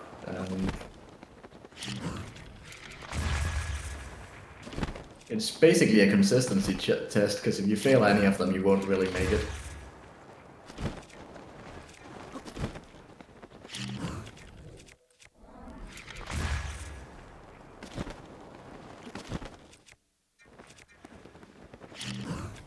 I'll have to use an engineering food. I almost got that.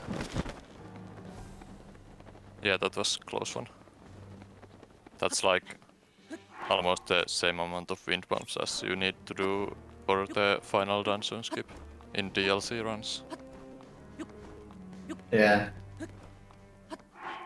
In the final dungeon skip, you don't have to land on a small pillow. Yeah, you can just go over the barrier and land like anywhere and you'll be fine, but this one you have to like specifically aim for the pillar.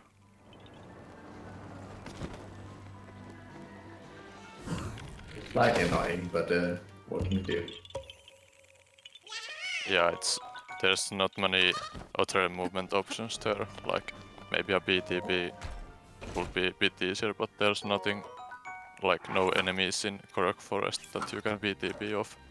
So You could gale all the way up, I guess. yeah. That makes gale routing a little bit awkward. I think the gale routing is pretty strict in Castle, because you need to do like few gales up the Zelda study. Yeah, exactly. And if So you don't really have have to- gales there, it's like really annoying wind bumps. So. Don't have a lot of gales to work with. Like Yeah. right on time for Ganon. Welcome back, Coensi. Thank you.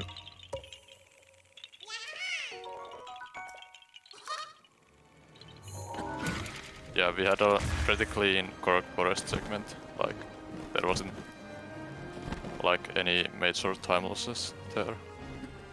Very nice. Yeah, time for Ganon So- one cycle. I'm getting a fun little skew bounce here, hopefully. That'll make me able to one-cycle Ganon. Remember to take the picture of Ganon too. Oh yeah, true, I need the picture first. Good thing you reminded me, because otherwise I would have just killed him without taking picture. Yeah, it's annoying because you have to menu like from camera to stasis, and then Calamity can start doing like some random stuff, and the one cycle might be a bit harder.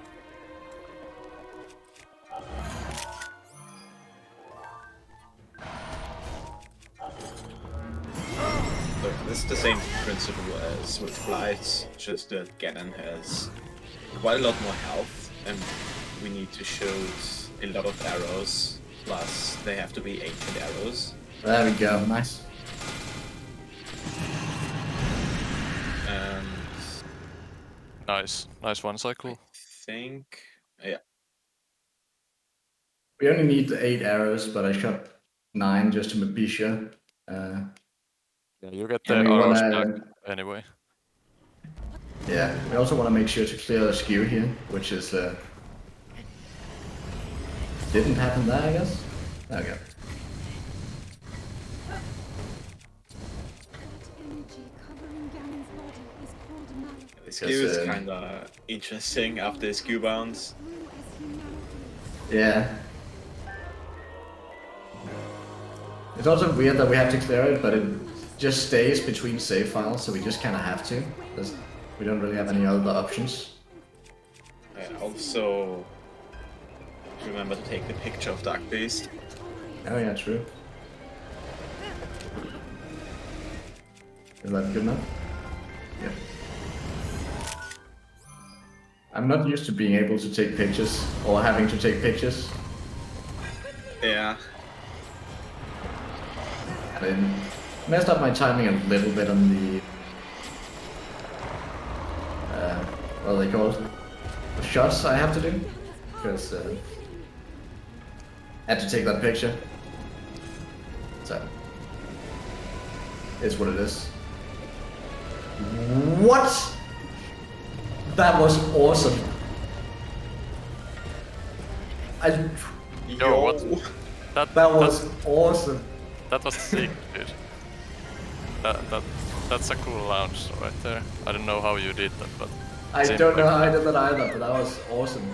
I think you somehow like hit the tree when it was falling and somehow got launched like wind bump speed there. I'm so glad that happened on the stream and not my own.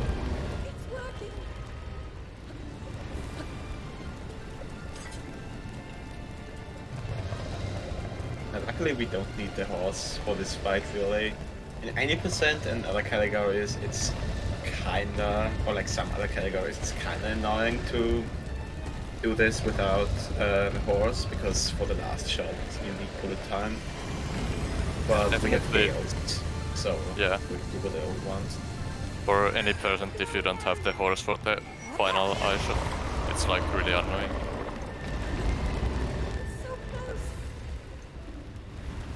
Yeah, didn't know you can use the bosses to actually activate the things like I just did.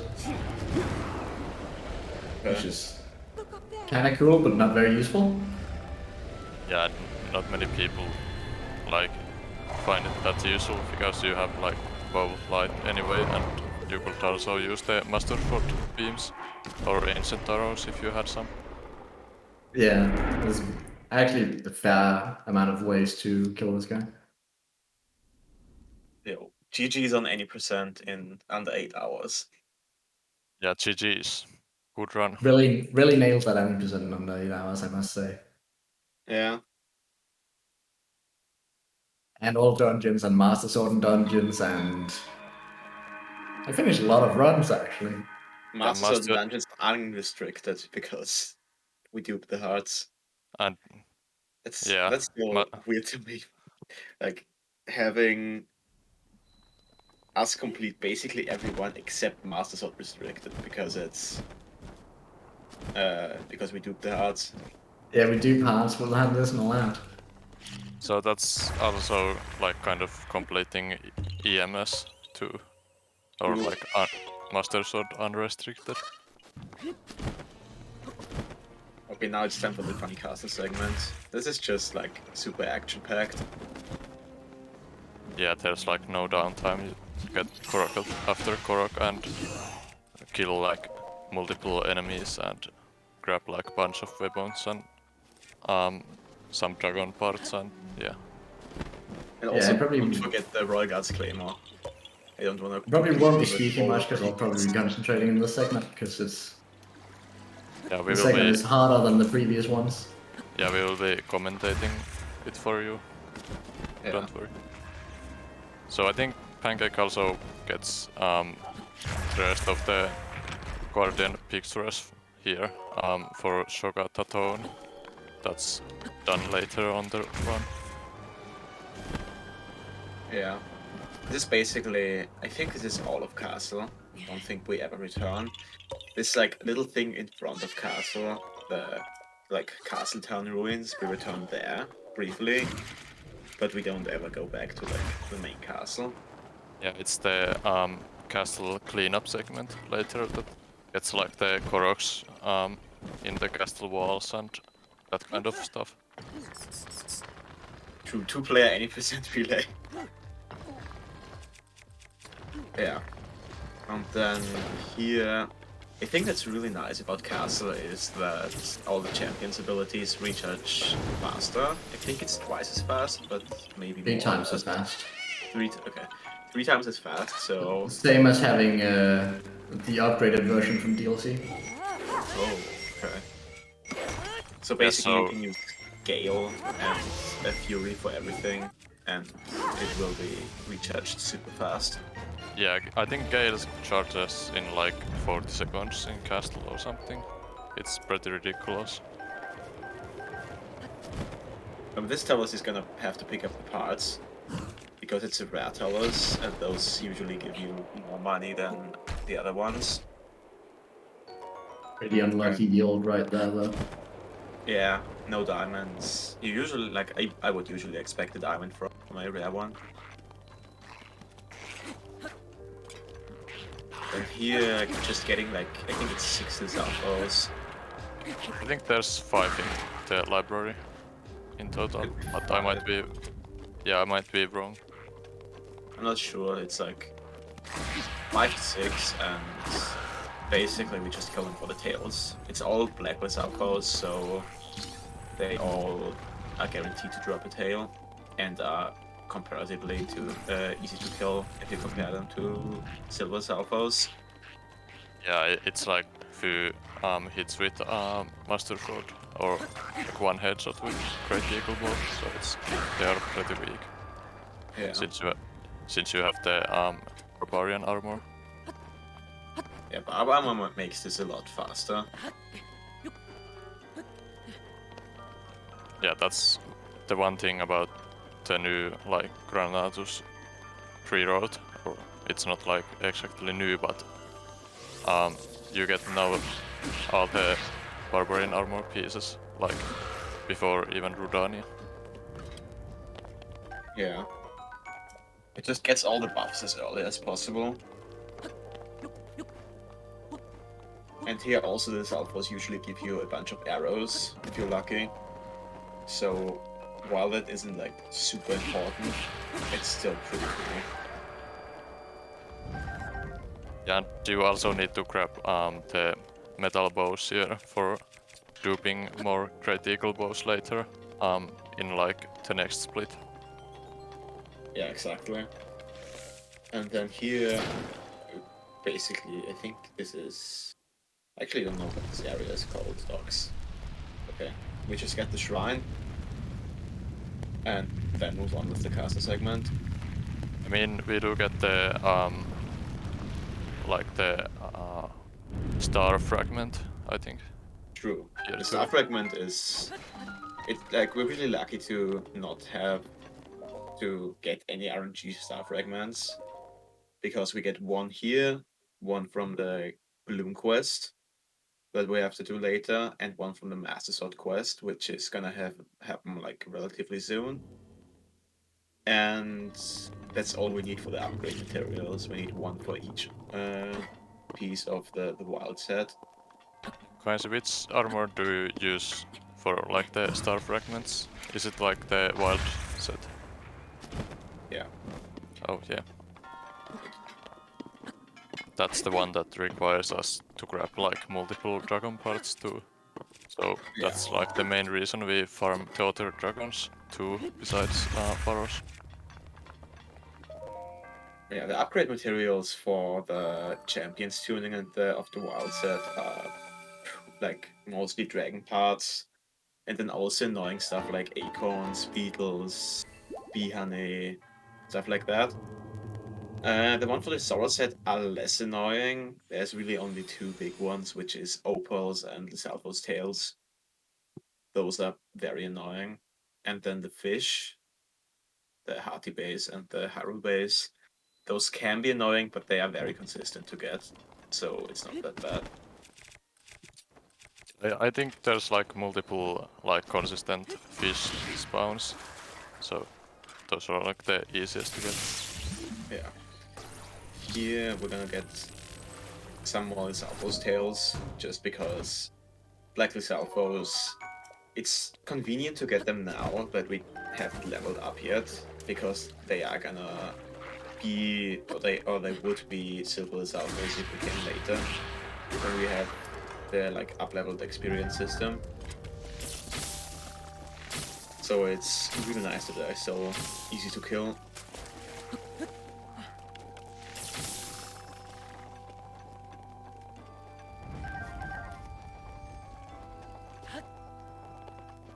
Very nice. Battle Salvos is pretty annoying because sometimes it can just fall off and you have to go all the way down there. And it's just annoying. Do we have enough beetles here? Did Arcturus get all of them in the like? He got 4. We have 5 beetles. Yeah, we got 4 beetles. We got 5 beetles now. We got 4 from the farming and 1 from Kak. We're like 1 beetle short. Yeah. I mean, one beetle is easy to back up in Tawajin. I'll try to grab the rest in the like Baron Shrine area.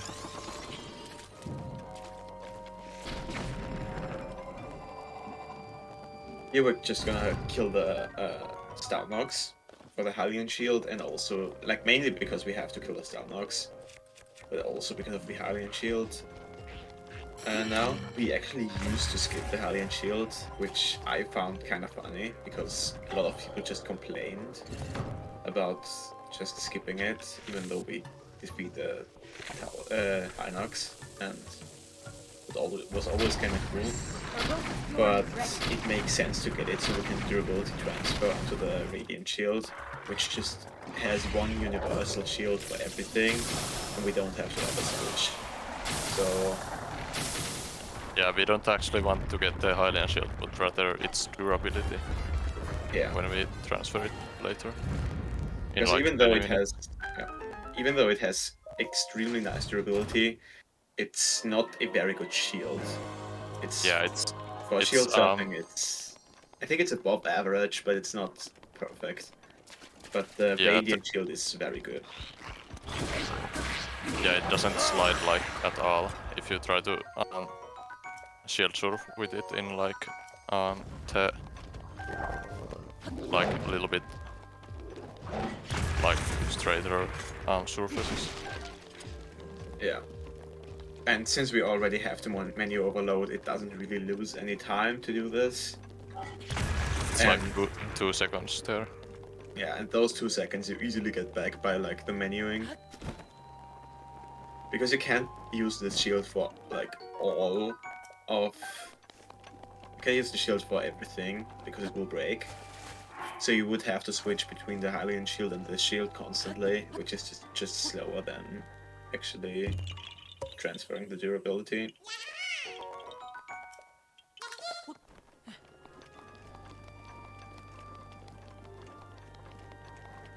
You're just getting some Koroks, going through castle.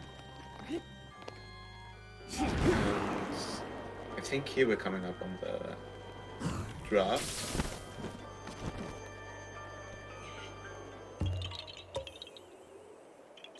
By shooting the arrow there, Cranky can activate the updraft, and that's gonna make it a lot easier to get over there, otherwise you'll have to grab the ladder, and the ladder physics in this game are pretty bad.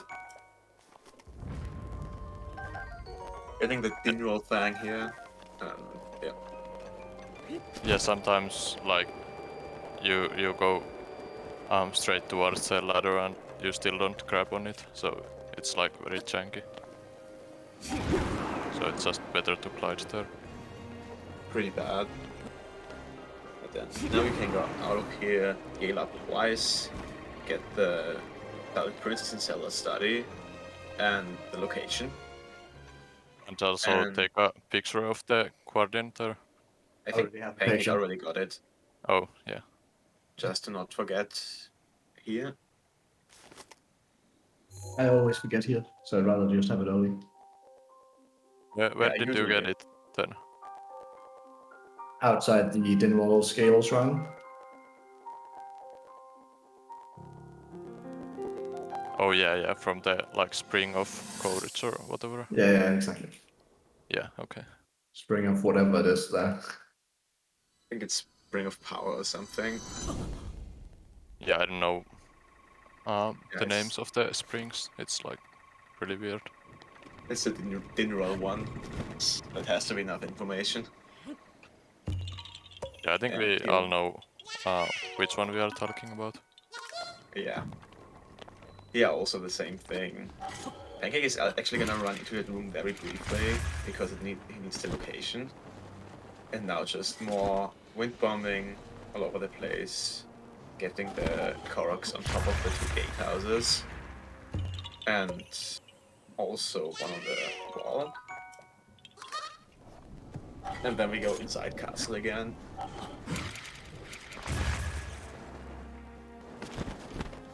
Here you can also see it's pretty hard to see where exactly you want to go, because you don't see what the dead angles are. And you also don't see like where the directions are in general, so you can't really make your angles perfect, except with just trying. So the reason why he hits those so consistently is just through memorizing setups. Like, for example, for that one back there for the pole, he knows that he has to aim slightly right with it to get a good angle. So yeah, this is a very hard segment. Yeah, there's also the out of bounds movement coming up soon. where you have to do mid-air, like that's pretty specific. Yeah. I don't think Pancake's gonna do the mid-air, which I think is pretty nice. I also don't do it in my runs, because it's just risky. What else do you do if you don't mid-air? Do you just like climb It's a back tiny up? bit of out of bounds collision where you can climb up, and you can pretty easily make it. It's kind of similar to the thing where you land in any percent out of bounds, like the thing where you mid-air to. You just climb all the way up and then jump and fly over, and it works perfectly.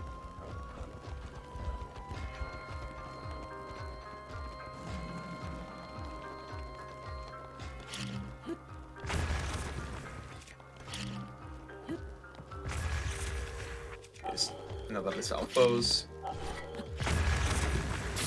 And another Korok.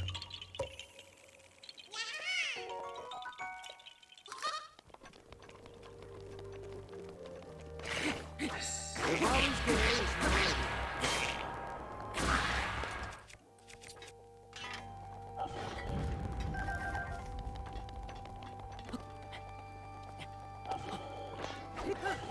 These parts, and now he's gonna set the skew.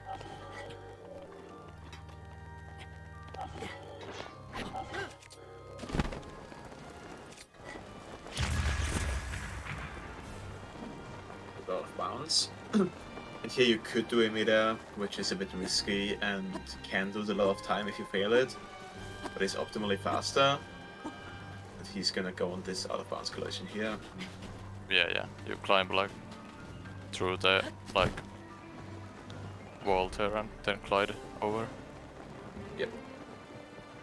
And as I said, it's comparatively pretty slow. I'm guessing it loses like maybe 10 seconds, maybe 20. But it's like, if you fail the mid-air once, this is faster than that. And going for this clip, which is also very precise.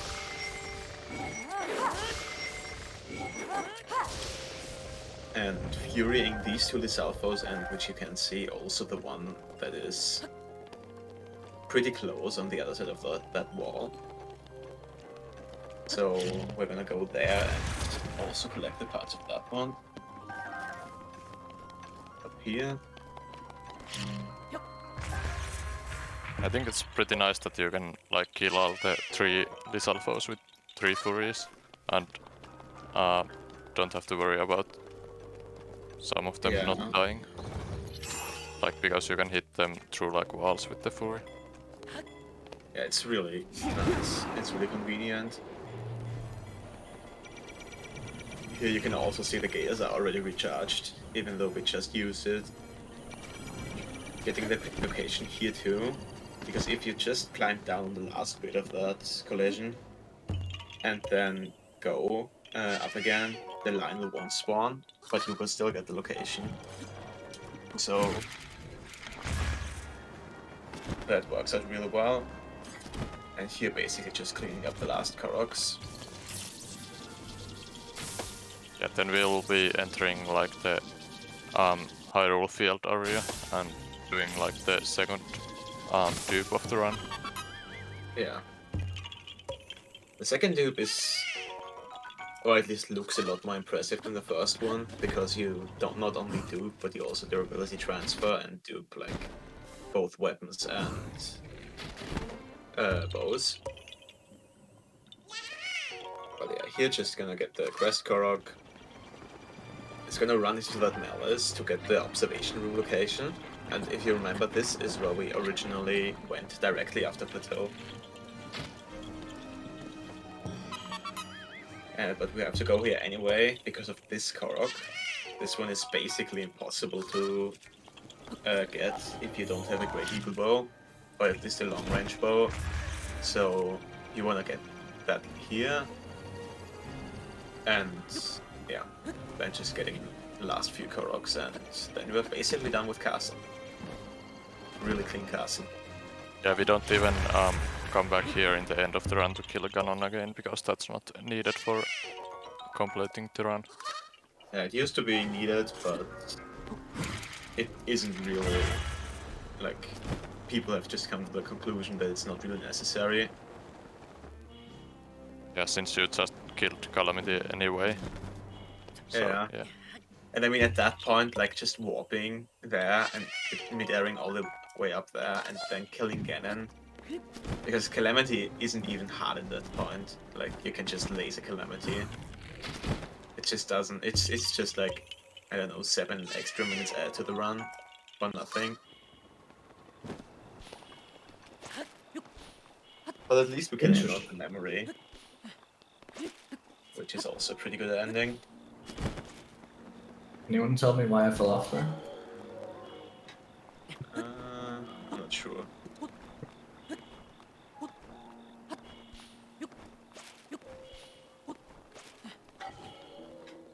You guys want to explain the upcoming dupe?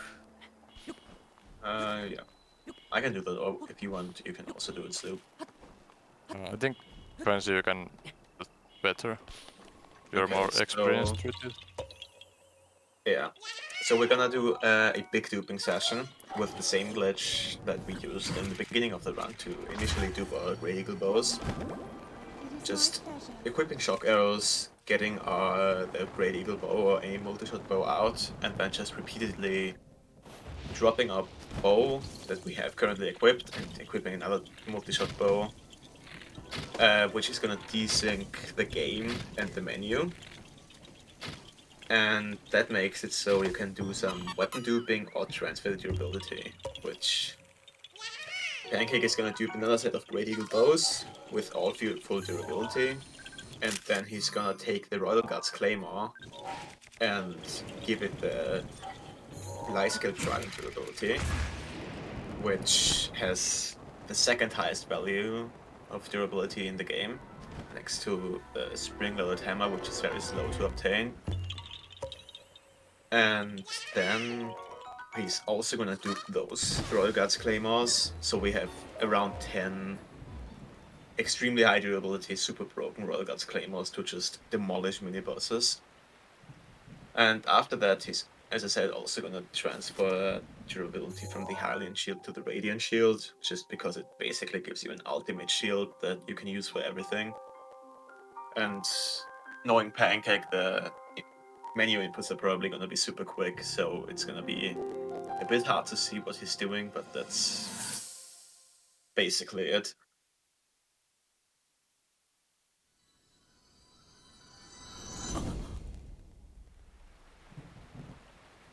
Do we have the small guardian picture from Naboris? Do we? I'm not sure if I checked. Okay, If not, I don't think it's a big deal. Yeah, I mean, you can get it like in the like Leviathan shrine in Gerudo. Yeah, true. I just have to remember if we have it or not, because I didn't do it myself, so. Yeah, I'm not too sure. I think it's. Bro. Pay super close attention. Are you? Hello? This character does not want to play nicely. That was the. Yeah, you can definitely see really well why we want Grey Eagle bows for Koroks, just because the other bows all have terrible range.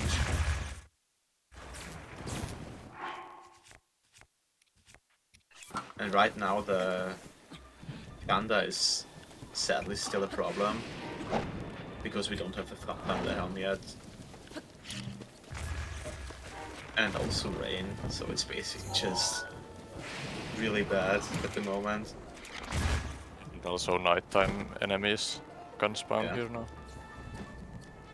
Game is just it being its worst possible self. I think if you delay Blood Moon inside castle, it should be like noon around here now. But yeah, since we didn't need to do that. That was just unfortunate. Look at that lightning just coming up. The RNG being really bad. I feel a little bit cheated on that lightning. Yeah, that was... Yeah, not just very fair.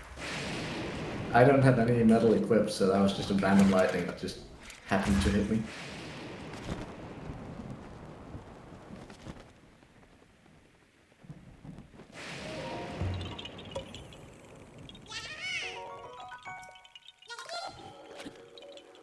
Very hard to see anything when it's raining. Yeah, it's nearly like you're in Hebra. Just not as bad. Yeah, really got the heavy rain this time around. Can I even dupe when it's thunderstorming? I think so. I think it probably increases lag instead of not having it lag that much. If you get the acorns before doing the dupe, it might end. No, by it that ends time. in an hour from now. I guess Oh. if I take an entire minute to dupe. I mean, you can just get all the acorns and stuff, and then kill all the Southos. Yeah, if you do the dupe last. Do all the slow stuff first. Wow, the Forest Waller's bow has a lot more damage output than I remembered. You still have 45 damage bow. Yeah.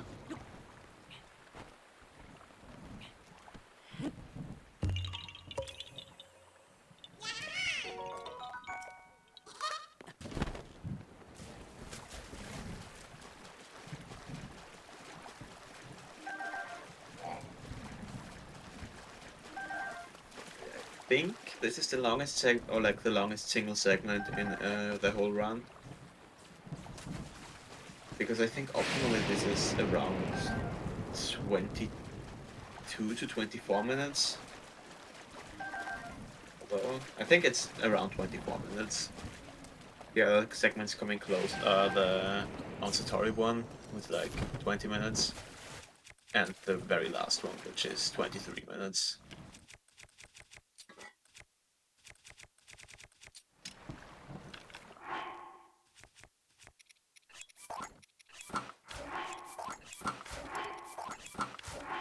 There's the overload menu.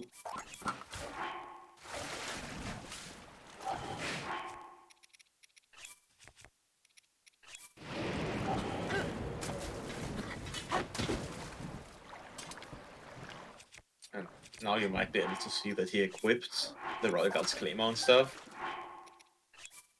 But it doesn't show.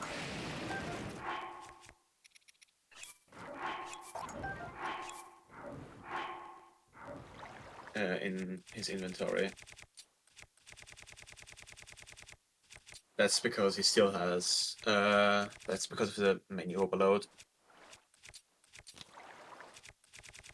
And now this is a bit finicky because you have to be very close to like where the lag is and how you can equip stuff that actually works versus when you want it to be overloaded and desynced. But now he has the Claymore equipped and just has to do everything. Probably want to go for like 10 Claymores, somewhere around there. Mainly just duping over everything we don't need anymore.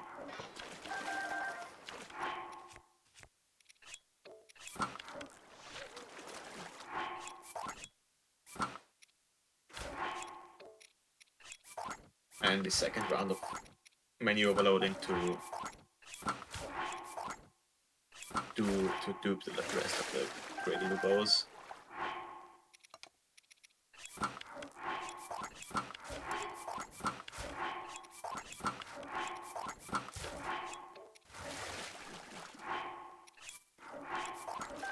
These inputs are really fast.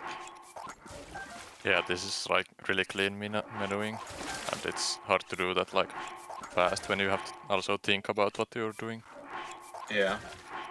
For the first one, in Yahida it's simpler because you only want to do bows, and it's really not that hard to like say, okay, this is a duplex bow, I dupe it, this is a Great Eagle bow, I let it be. But in this, there are so many things that you have to consider that it takes a while. And you also have to actually think about it. And I think we also have like 3 radiant shields with extremely high durability now. Yeah, I do 2 radiant shields for safety. Yeah, there's no way we can run out of shields now. Like, Yeah. they just won't break. Can just ignore the rook and bomb the shield every time because we have enough durability anyway. Yeah, might as well do that.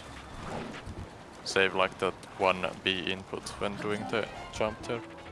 Or when the rook is not out, it's also pretty cool. But that one is actually like really useful to have the Duke shield. I even do that sometimes if I only have 1 shield, because it can be annoying if you don't have the rook to throw up stuff. So you just do it anyway, and he usually doesn't break. The duping was not as fast as I'd liked it to be, because I accidentally picked up a bow to undo my overload when I was gonna dupe those. Yeah. So I had to overload again. Yeah, and I think you duped like the trident accidentally once, but... Yeah, because I forgot to unequip the trident and equip the claymore. Yeah, but that was pretty clean duping. And yeah. I mean, I guess you also didn't have the bows that you usually have, like the durability on all of them. Yeah, I had to like look and be like, which bows actually have durability, because they aren't in the order I usually have them, because obviously someone else played before me and I haven't sorted the inventory really, so... Had to make it a little bit differently. Overall, a really clean castle segment. yeah, there were like not that many missed wind bombs, and that's like really common to miss one because there's so much lag and dead angles there. Castle is the by far hardest place to wind bomb in. Maybe except Korok Forest. That one's a bit more laggy. Do we need to do another dupe after this? No, it should be enough for the rest. Yeah, so I can skip the dupe in Gerudo revisit? Yeah. Yeah, good. It should hopefully not be close. I usually have like between 4 and 5 full durability Great Eagle bows left at the end of the run. Yeah, but if it's not enough, that's not our problem, right, Pancake? It's Coensi's problem. I have to pick up whatever bows is just around on the map. Yeah. As long as I have fire arrows, I'm not complaining. Okay, yeah, I'm using only fire arrows for every Korok now.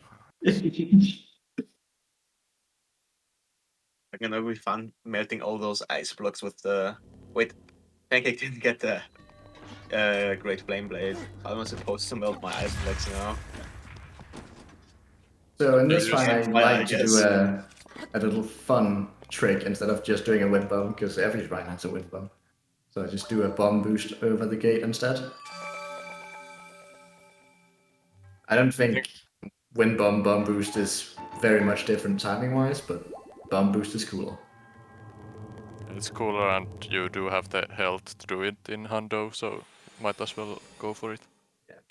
So while that segment was alright, it is far from the best I've ever done that segment. I lost 2.5 minutes to my goal in that segment, just approximately.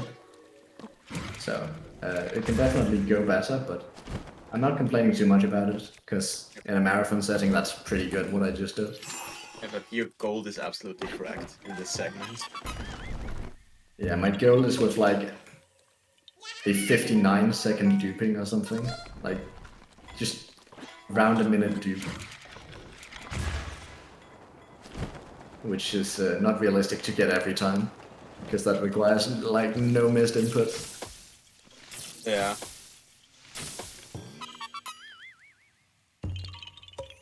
Are we good on Koroks now? Yeah, Korok should be good. Okay. The arrows we're using currently are just the elemental arrows, because at this part of the run, you usually run out of normal arrows. Basically until Gerudo 2, where you buy them. Can't really use bomb arrows because it's raining. Yeah. So, yeah. not gonna be having a lot of normal arrows until then.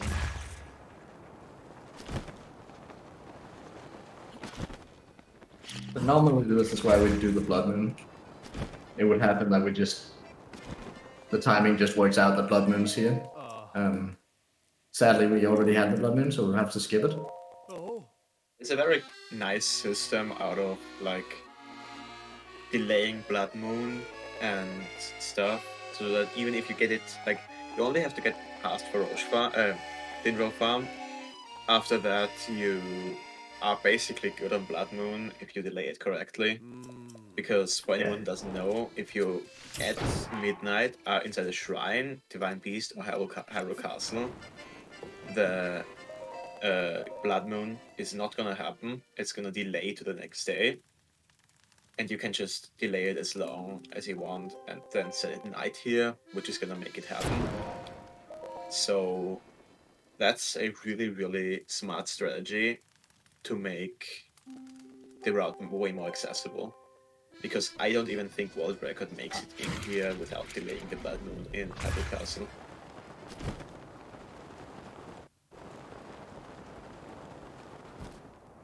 So this route covers a lot of different skill levels for the Blood Moon. There we go, diamond. Nice.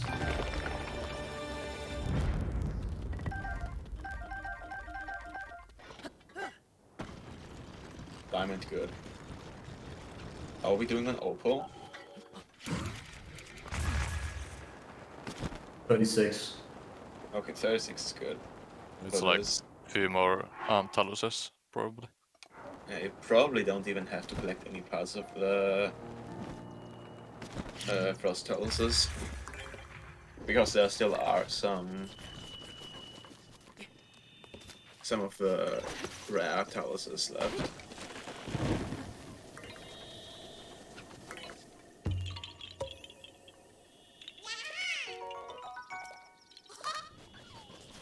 Oh, you're being slow again. Binroll here is almost exclusively slow, and I am also like this is by far the one where I have to win from the furthest back. For Dinroll.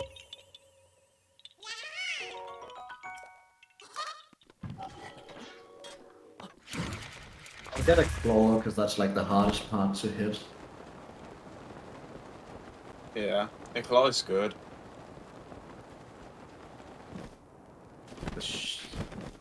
I think I'm in 3 horns, 1 scale, 1 fang right now, so I think Yeah, so that should be fine. Oh, I actually need both claws then, don't I? Yeah, you need Yeah, I 2 need both claws, claws. a scale, and a horn.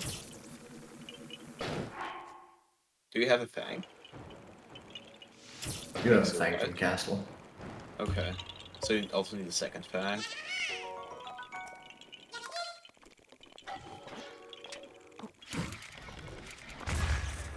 Then it would actually be pretty cool if you could get like 1 claw and 1 fang, because fang is pretty hard to snipe in the beta ones. Yeah, I'm doing another part soon. Yeah. Then you have the rest in Hebrew, don't you?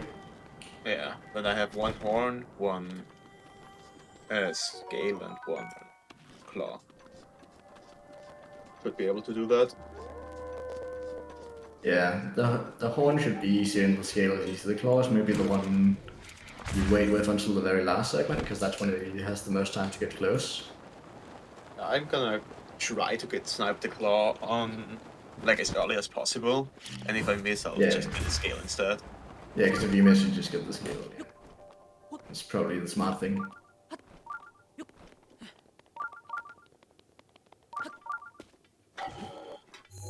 Okay. I think we're also coming up on the Bantha Tower BTB, which is basically, I think, the only BTB remaining that you can't easily skip. There is a skip for it with multiple wind bombs. but it's also a very really? simple BTB. So there isn't really a big reason to skip it.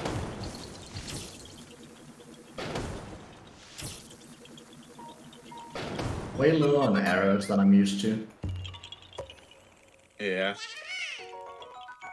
I don't think Arcturus missed buying any, did he? Don't think so, no.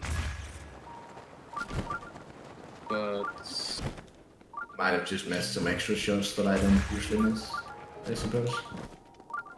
yeah. If worse comes to worse, I'll just start using ancient arrows for Korx. Yeah, that's definitely a good idea. Maybe? I'd like to keep the ancient arrows so you guys can use them for Chaos Ranch and whatnot, but I'm gonna use it for dinner roll, if I have one at the end. you have that in the very end, just use it for dinner roll for the flanks. Yeah. Oh no, if I have two, I'm gonna use it for dinner roll, because if I have one, then I'm gonna exit bullet time, I'm gonna be really mad about myself.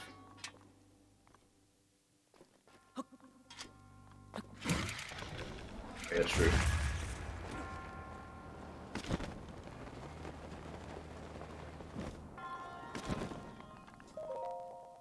Yo, the gamer wind bomb. Very, very decent wind bomb for this run, yeah.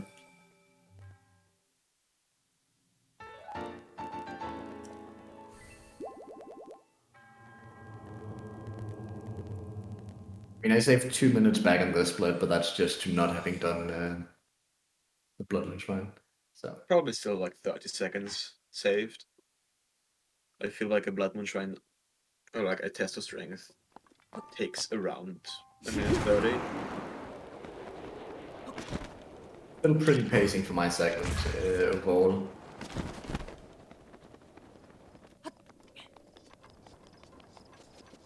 Not too upset with how I've played so far. Yeah. If I keep playing well, I'll have like an hour and a half left or something. Yeah, somewhere around there. If you have an hour and a half left, you bring us back on sub 20 pace. If like both Sloop and me take 5 hours for our segments, which we will hopefully like. I really hope I don't take 5 hours, because there has to be something really, really, really badly going wrong to lose. Yeah, I'll try to that. go faster than 5 hours. I think. Yeah, like it's no problem if anyone goes slow. I'm just saying I would be very upset with myself for going at that pace. Well, you do have a 17:30, so you better go fast. Actually, a 17:20, 9:55. Yeah, 17:30. That's what I said. Yeah, I hope I go fast. But in that, yeah, in Hebrew I lost around 5 minutes. Going to nap. I don't probably, yeah. Depends on how I feel.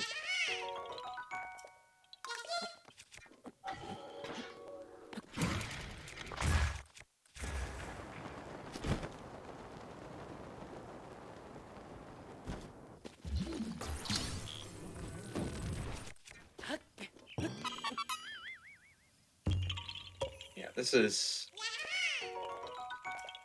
basically just normal movement around this area, getting a few shrines, a tower, 8-10 of the dinroll parts, so really nothing too special.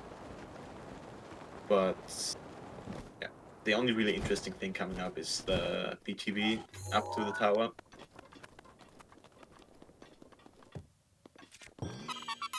Yeah, a lot of those just standard stuff you've already seen if you've been paying attention so far. Yeah. But the funny thing is we're not even halfway done. So definitely gonna take a bit longer. Still.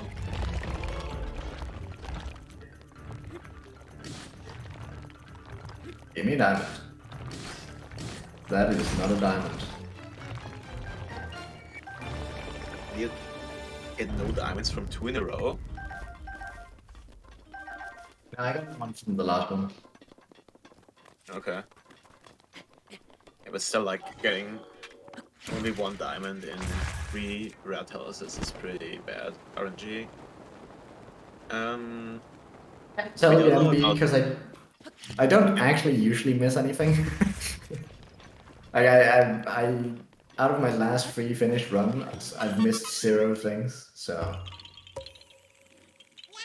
I'm starting to know the route by now. But I'm sure if I happen to miss something, Coensi would be fast to point it out. It's pretty cool just having people watch you and tell you, hey, you missed something. I think the only thing Pancake has missed or almost missed is the like Calamity Elite picture, but that's Yeah. like you can just buy it in the end if you miss it. It's not that bad.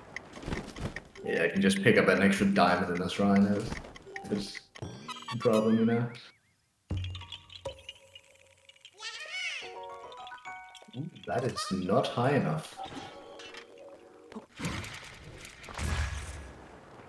Yeah, this wind bump to the BTB is very finicky. Because you have to go high, and you have to go fast enough, and you have to be in bullet time to freeze. Or like, you don't have to be in bullet time, but it's way easier to freeze the moblin when you're in bullet time.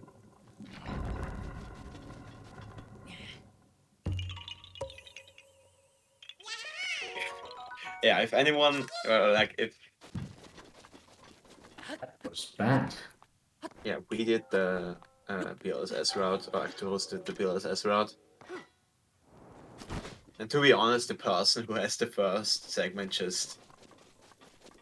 kinda... like... has the hardest part. It just is like that.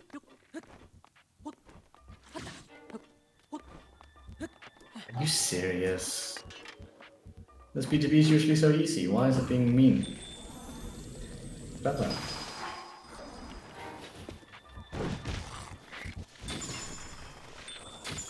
What? Oh. I have never seen that. Yeah, that was like some really weird hitboxing there. Usually that It's gonna would happen give you again, like isn't it? I didn't even jump far enough that time. I'm so bad at judging how far it is when... Because like the head doesn't work as a hitbox, but I have a really hard time figuring that out. the Moblin's hitbox is like on the lower back of the body and not in like arms or head or anything Yeah, it's else. really strange because the Right hitbox is not what it looks like it is. And also... That looks like a good setup, I think. Yeah. So for Yeah, anyone that- wondering why like Pancake goes straight up instead of in some random direction, if you do the BTB and unequip your shield during the BTB, you basically just go straight up without any speed. And it's usually not really useful because usually you don't really want height, you want speed from the BTBs and distance. But for this specific case, it's very nice. And the nice thing about it is it doesn't really matter which angle you get, as long as you get speed or height, you basically can just transfer it all into height. Yeah, the only thing I'm sad about is the fact that it took so long to get it, because it's actually really Yeah. cool. It's pretty cool, but like the moblin can mess you up. Like it's not like I haven't had trouble with that before either. Because the hitbox is just not what it looks like.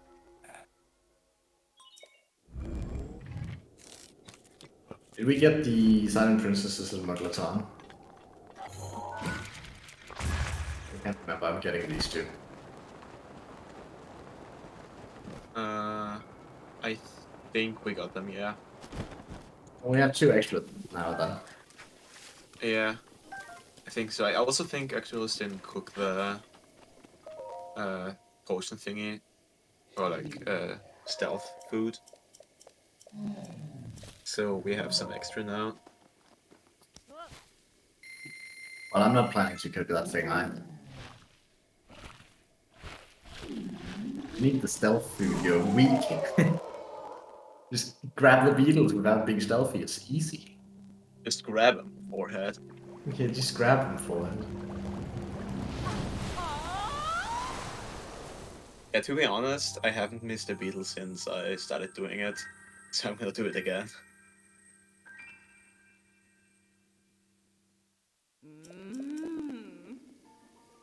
I think I will be going to prepare for my part of the run soon. Like going to eat something first.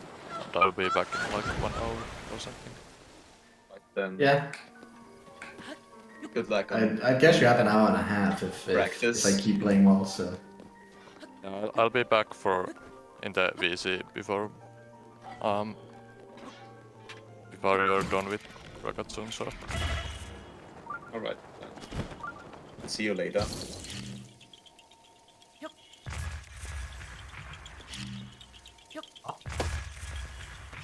What? Thank you. These, like, I don't know why, but it's ridiculously hard to judge how far these balloons are away, / how far the bomb is away. Sometimes that one is just a bit mean. Do I have anything to eat? Yeah. I just need enough food for 2 wind bombs. Yeah. Well, I have fairies too, I guess, but the more I can give to you guys later, the better, I suppose. I feel like I probably need around like 2 or 3 party foods. Wouldn't you need more, aren't you, in Hebrew? Yeah, but in Hebrew I have grace, or like in Hebrew 1 I don't need any healthy food because there are a lot of shrines. Hebrew 2, or like the Leviathan, if I don't get hit by the Stalnox, I don't need anything. Hebrew 2 I have grace, and Hebrew 3 I shouldn't need anything except in the last split. So I need 1 for Hebrew and then for the rest something. But I think I'll be fine with 2. Yeah, we have a bunch of extra food. I think Arcturus grabbed a lot of extra hardy food that we just haven't cooked yet. Yeah. Definitely have a lot of backup stuff.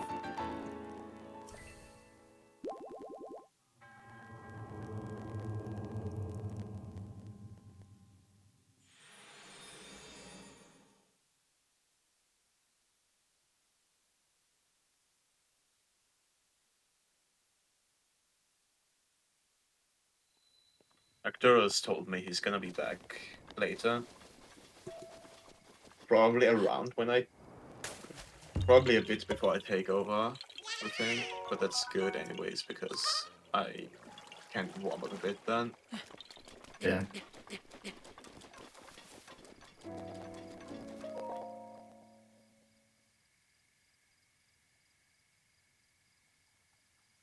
You know, those memories are pretty cool because they are just small breaks, like 30-second breaks, where you can just stand up, stretch a bit, and sit back down. Yeah. Or drink or eat something. So since we've officially done Ganon and duped all our weapons, the real collecting part starts now. This is where we are gonna really start collecting Koroks and stuff like that. It's just gonna be like Korok collection, shrine. Then every once in a while there is something unique, like mini games. Every time we go to a village or something, there's this small segment with that. But generally, most of this is just gonna be Korok, a shrine, and then all of that. Oh, nearly sniped it. Yeah, that was really unfortunate that I just barely missed that one. But,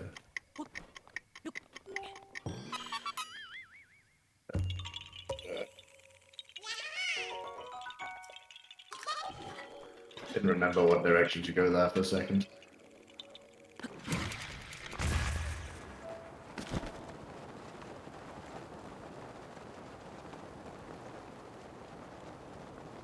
We're running pretty low on apples. I'll pick these two back up.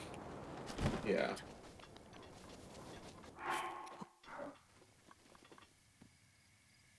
That's another thing. You can just, like, as long as you have more than 2, because I think 2 is the maximum that you need for any apple korok, you can just pick up all of the ones that you dropped.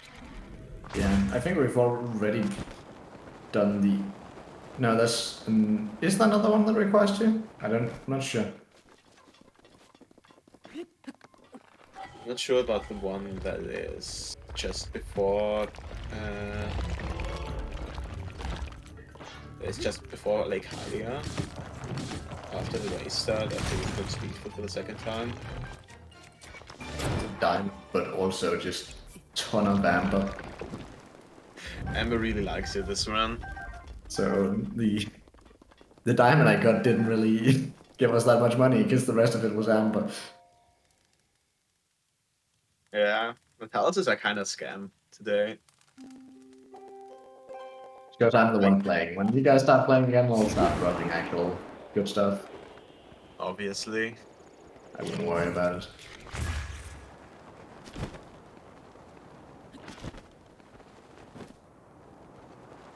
Now I didn't roll part here, and after this we're actually going back to Plateau to clean up some of the stuff that we missed earlier. Because if you remember, on Plateau we basically did the NQ route, so just going to Plateau and doing 80% Plateau plus Tower and one singular Korok. But there's obviously more than one Korok on Plateau. And we're gonna get some of them now, and some of them Luke is gonna get later.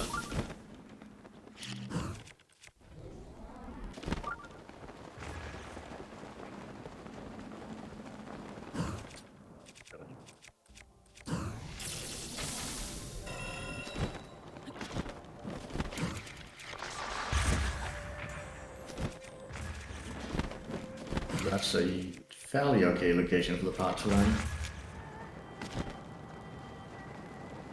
Yeah, so as we said earlier, doing stuff on Plateau while we have no speed food is slow.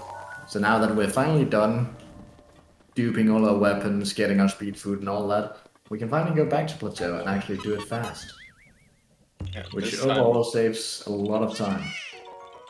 We're gonna see that, like, all of Plateau is just rushing through it. You don't even actually, like, fight the boss on there, you just instantly crush them with Fury.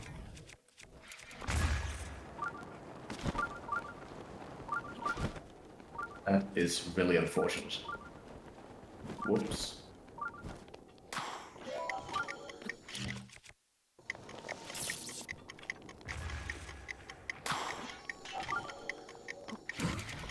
I got the second fang now. Okay, very nice. Yeah, then I'm only gonna have to get a horn and a claw on this game. It should be manageable.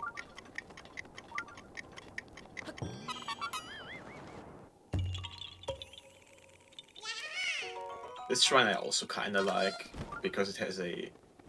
It's still just a wind bomb, but at least it's like a delayed turn wind bomb, so it's not too I don't bad. think I did the same wind bomb you do though. Okay.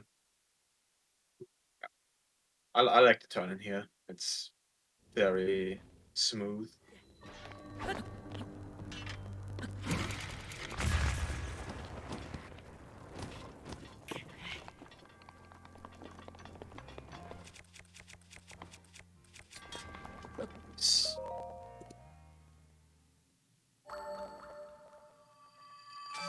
Just a quick update, best possible time is still under 1830. So, Enough. Fast.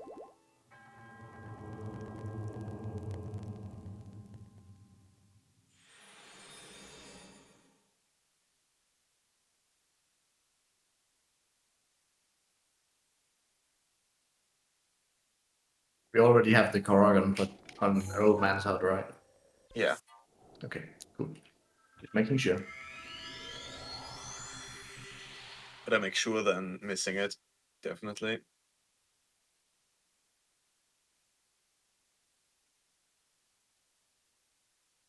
So now that we're getting back, you may notice that the door to the Shrine of Resurrection is still closed.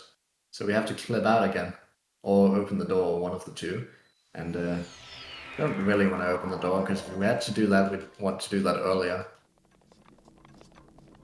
Yeah. Opening it now is pretty slow. So hopefully I get this real quick. The clip here is a bit more challenging than the first one in the run, just simply because you have the map, so you can't use the same visual cues as before. And also you have speed food, which I think decreases the window in which you can mash. But I'm not sure about that one. Okay, but actually doing fine on speed food. It's really nice to see.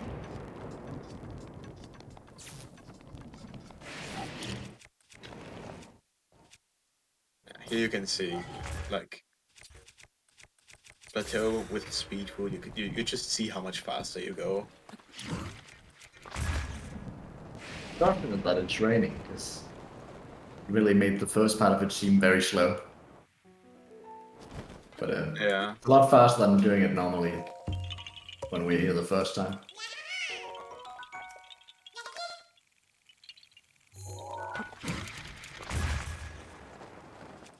Morning, Kira.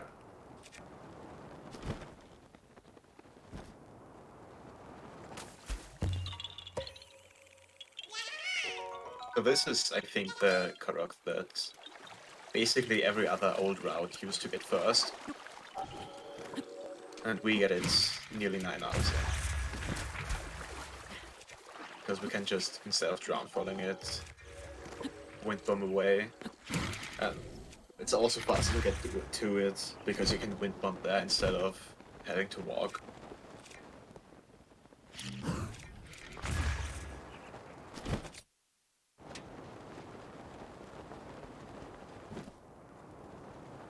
And here also, that tells isn't slow to kill with a sledgehammer or something, but it's still a lot slower than just doing one Fury and it's gone. Yeah, Fury is really useful for Talos because we don't have to wait for them to stand up, which is actually almost what takes the most with Talos is waiting for them to stand up, because they are slow. They do not want to get up. They're a bit like me in the morning, really. Yep. And yeah, for Talos, especially the ones that are 1 hit or 2 hit by the Furies, are even more, or it's even more efficient to use it on them. Because not only do you have not only do you not have to wait for them to stand up, but you can just basically route them in, so you use one set of Furies on both. So that's really fast. Here, just grabbing some arrows. These arrows are pretty good because we are super low on normal arrows. I think we had 0 before that.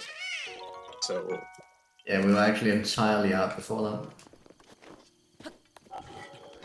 Yeah, that is really nice to get them there. And basically already, like, nearly done with the Plateau 2 branch. Still some Koroks on Plateau, like, you might remember the one that is between Cryo and Stasis and all those around there. But those we're gonna get later in the 3rd branch in Plateau. Gonna get the 10 arrows total that are in those chests, because we are a little bit too low for my liking, so I'd rather just get another 10. That's definitely a good idea. It doesn't lose that much time to get them. Pretty good. And then we're off Plateau again. Much faster to do it that way than to do it the first time we're there, because very, very slow to get everything first time we're there. Plus, the Korok inside Shrine of Resurrection we actually can't get the first time we're there.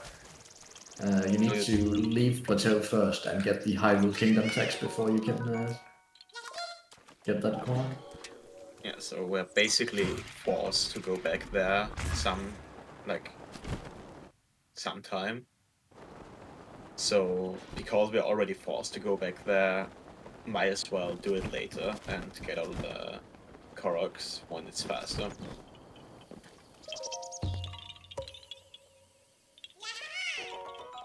And also this is the start of the Gerudo branch. We're gonna make our way down to Gerudo, then back up to Gerudo Highlands, and then back down to the desert and just finish all of the desert and all of the Gerudo town quests. And yeah, then we're done with that and never have to return there. Yeah, I'll be handing off the controls to Sloop halfway through the desert. Yeah. Around the Sand Seal race as well, hand it off. Hopefully I'll get a sub 1 minute 15 on the Sand Seal race before handing it off. Sub 115, kind of fast. It's just to flex at the very end, you know. Yeah.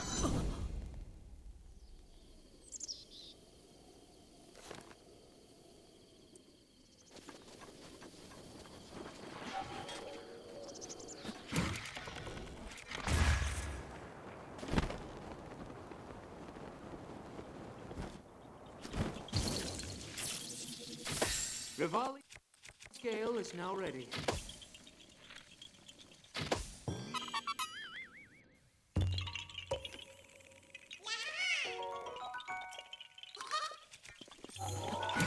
Getting a sub 115 actually adds 10 style points to your run.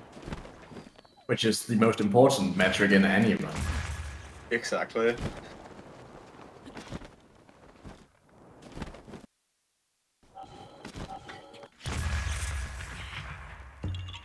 No.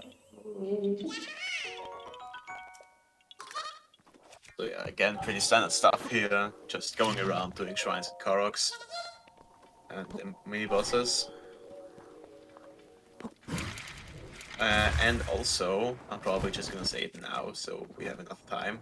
There is the horse part of the run coming up. Oh yeah, So if if we anyone want has to- funny names...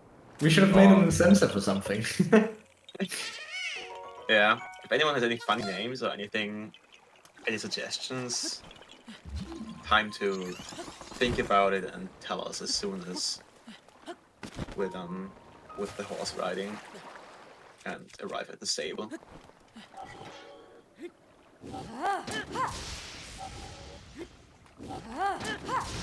We need a good horse name.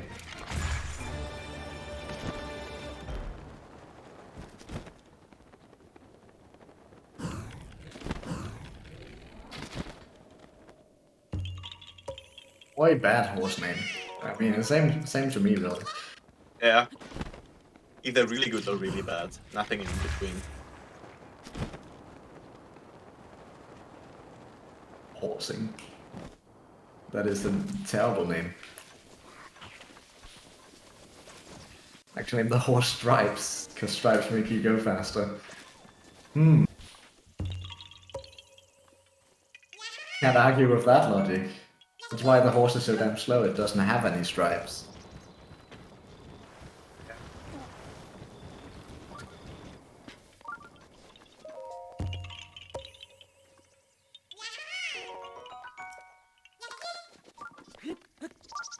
We'll need the horse one more time after this for the horse minigames. Which are... a lot who less has the pleasure of doing those? Is it Sloop? Sloop. Ah, laugh and point at Sloop when the horse mini games comes on. Yeah. Because other than the name minigame might suggest, it's not fun.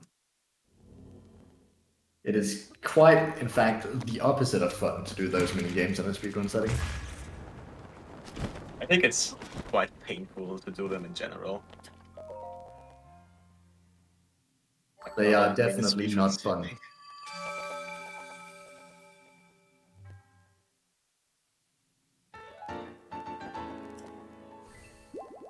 Not the archery one. If you mean the one where you have to shoot the targets, I agree, unless you have a Great Eagle Bow and a ton of arrows.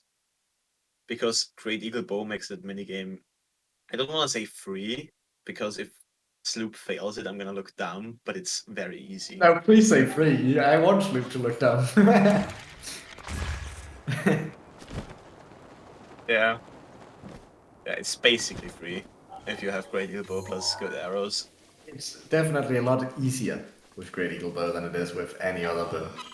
Yeah, and also if you are comfortable with motion controls, that makes it a lot easier. Yeah, I can't imagine actually running this category without motion controllers, because there's so much stuff you have to aim at that if you had to do it all with just what's it called? With just joysticks, it would be terrible. Yeah, I can do turns without motion controls. Every time I do a turn, I like move my controller, and I feel like I probably look really funny while doing it. But I usually get the job done with that, so chillin'. Thank you for the bridge. Took a while. Oh, spoilers, sorry. I keep forgetting that I'm like slightly ahead. Yeah, I can see doing it with the Twilight Bow or straight aim. It's just that Great Eagle Bow shoots 3 arrows, so it's really hard to miss the targets if you want to hit them. New Game Plus does it with the Bow of Light, which is basically the same as the Twilight Bow, just straight line. Yeah, probably even straighter line than... I think they're about the same. I don't think there's much difference in their shooting. To be honest, I've never tried the Twilight Bow. I just think that a bow that has the same range as Bow of Light, but is accessible without glitches, is kinda broken.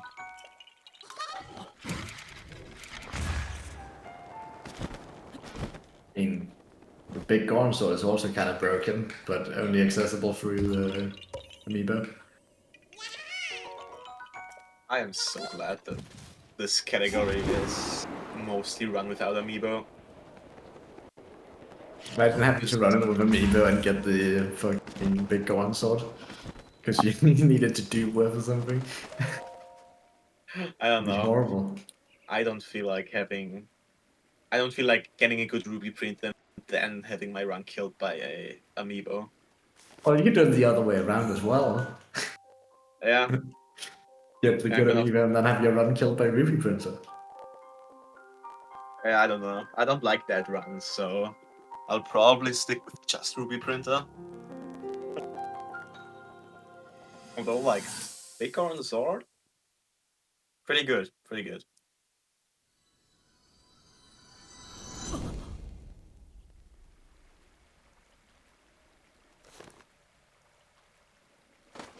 Also, welcome back, C2. Oh no, don't say that. God damn it. Actually, wait. Okay, wait, no, I think you're fine, because that's not toxic. It's only toxic when Nipix says it.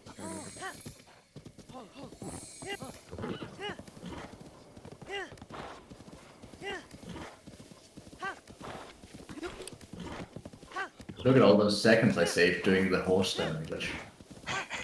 So many seconds. All of them. Yo. Pretty sure it's like you mess it up like once and then it loses time. So. Yeah. Yes. The worst part about it is I don't know why I mess it up. It's just sometimes it does a shield jump and I do not know why. Yeah, I have no idea either. Probably has to do something with which frame of the animation the horse is in or something. But it's also basically impossible to do while going downhill. Ah, that is good to know. I think I heard that you need like all 4 legs on the ground, but like I don't think people really know that much. So... Anyway, who's got a good name? for the horse. You have the horse. Chat.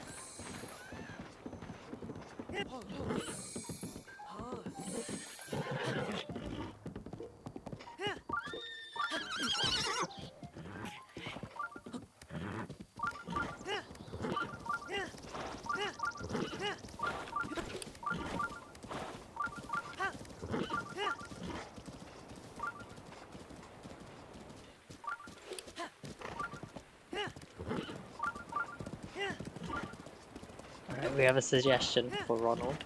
From Lads. I actually do like Ronald. It's a good name. Let's go with that.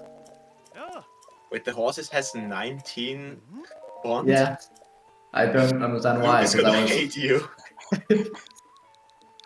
Not my problem, it's Luke's problem. Oh no. Don't tell him, dude. I really did press the button to tame the horse the entire time, so I don't know why it has that bad bond with me. Maybe it just doesn't like me. Yeah. Yeah, understandable. Okay, I know it's uncalled for.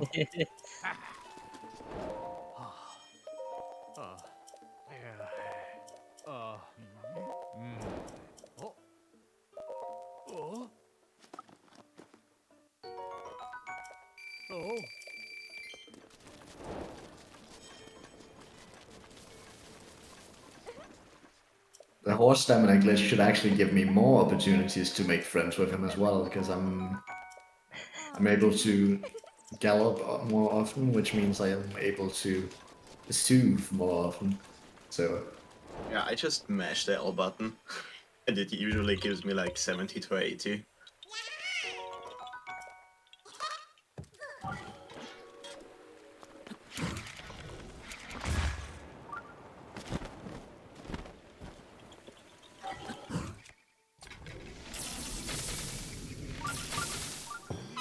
no, don't target the Korok.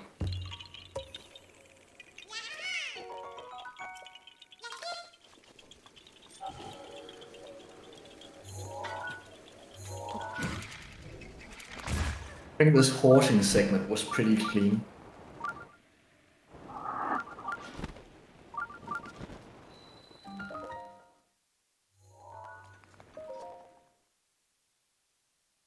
Pretty sure that was some decent horsing.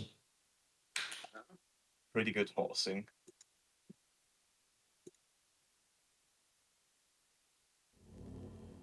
So, oh, it's Coensi. Coensi, are you gonna kill the horse at the end of the run? Wait, no, that's Pancake, right? No, I'm at the end of the run. And it's kinda, yeah. Hell yeah. And you wouldn't kill the horse at the end of the run, would you? I'm gonna ancient arrow it. You wouldn't. Let's go. Don't you dare. Let's go. Leave my horse be. Leave Ronald alone. Maybe I'll ask Sloop what he thinks about it. He's gonna hate the horse because it has no bond. He's gonna despise it. That's the plan. He's gonna have such a bad time doing the horse mini games. I could imagine it. See you, Lawrence. Go get that dough.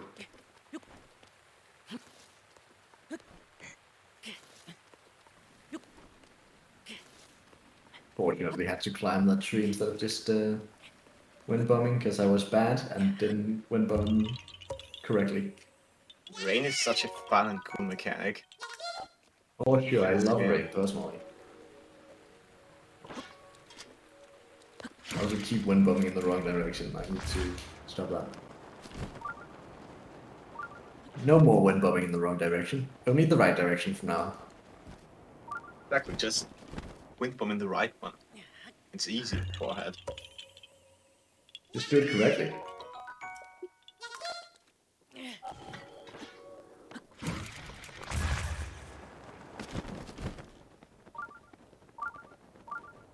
100% I didn't read that message, Bern, but hi.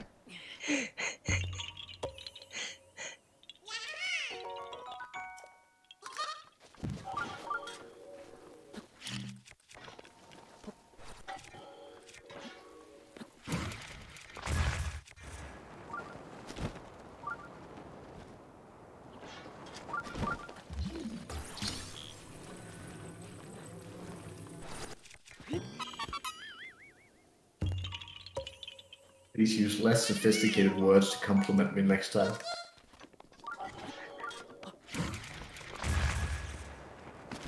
No.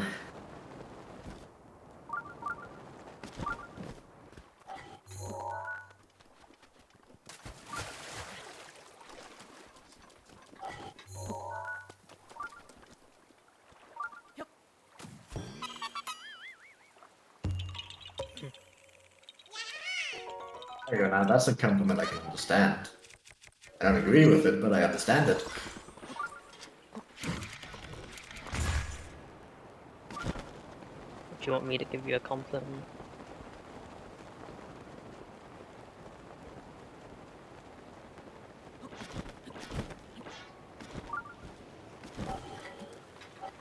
No, it's not. Not Alright. me, smile.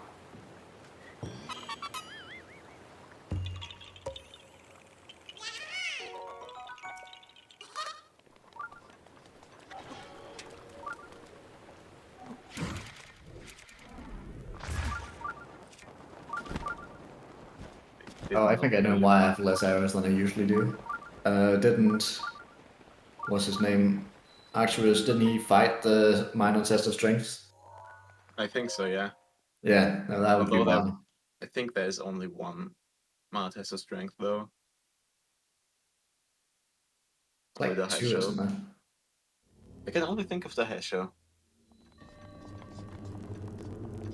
As no, I don't fight any of them, so that would at least explain a little bit why I have less arrows than usual.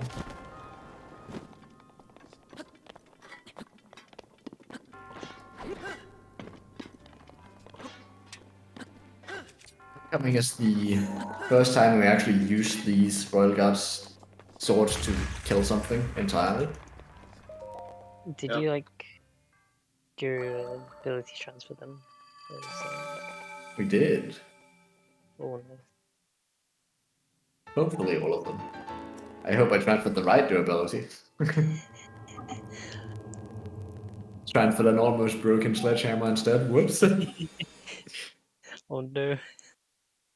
No, I think I did the right weapon. The Claymores have way too few durability. We can still just dupe the boulder breakers. It'll be fine. You're the first one that says boulder breakers are fine. Unfortunate. What's the worst thing that could happen, Copium? Copium is right. Just leave it to sleeping Coensi.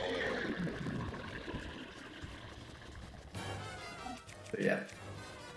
You can see right there that the Royal Guards Claymore is quite efficient at killing Hinoxes. Even though I didn't get that many double hits, it still went pretty fast. And pretty smoothly. Hey, you usually like, not only are you able to kill them before they stand up, but you want to kill them before they stand up because it's very easy to hit them. As soon as they stand up, they shift the hitbox a bit, and you have to like basically kill their or like attack their legs. But usually their legs are covered, so it can get very annoying. Which is why like a lot. You want to kill them before they stand up. It's also a lot easier to get double hits when they're like lying down, because you can like get the arm and the back or whatever. Yeah. I think they died to like 7 hits and a slam. Yeah.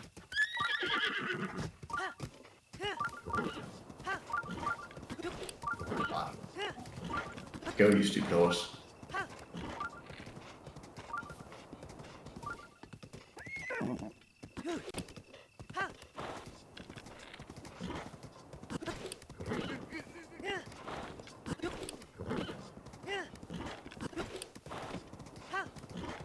Ah, I did it on top of a rock. No.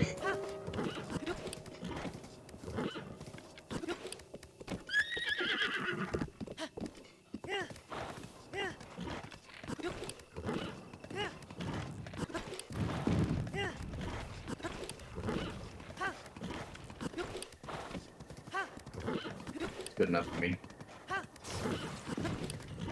I think that was faster than waiting for... At least I feel like that was faster than waiting for the spurs to recharge every time. Yeah. I mean, you didn't drop any, so.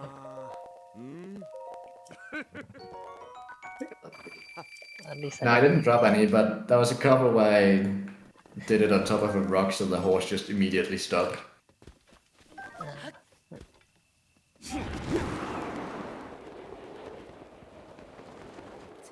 That's pretty alright though. I'll take that for sure. Practice for bug limit.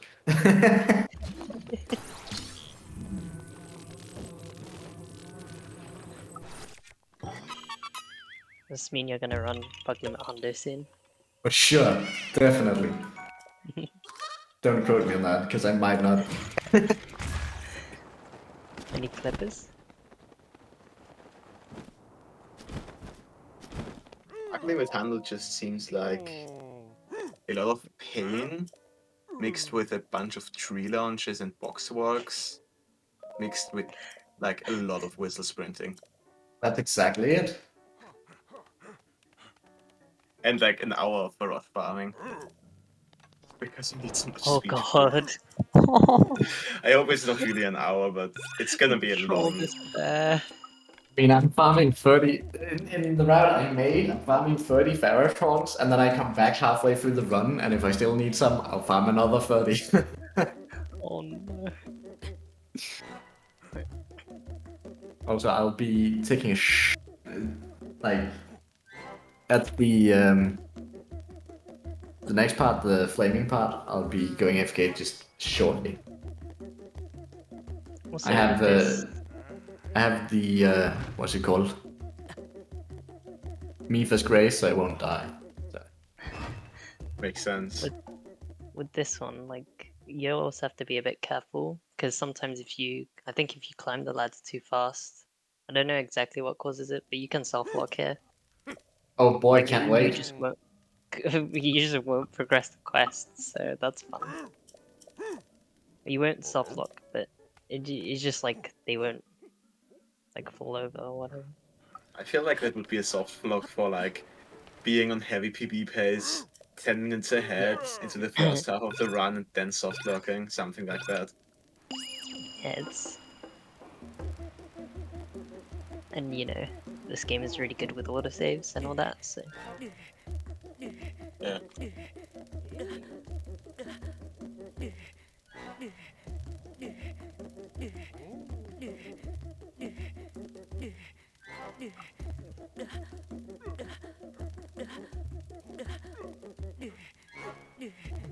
I think Heated was just made for this. Urbosa's Fury is ready.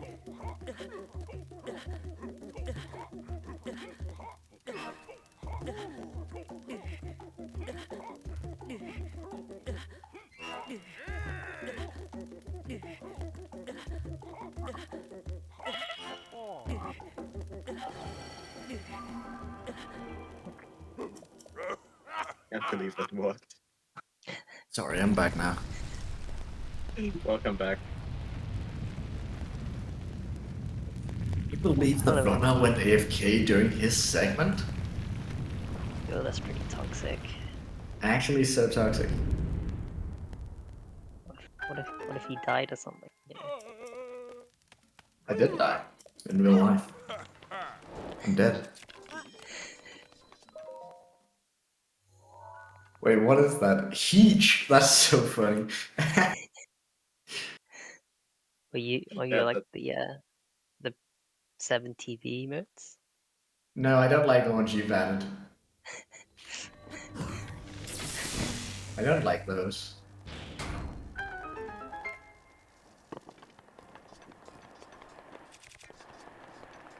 Smooch.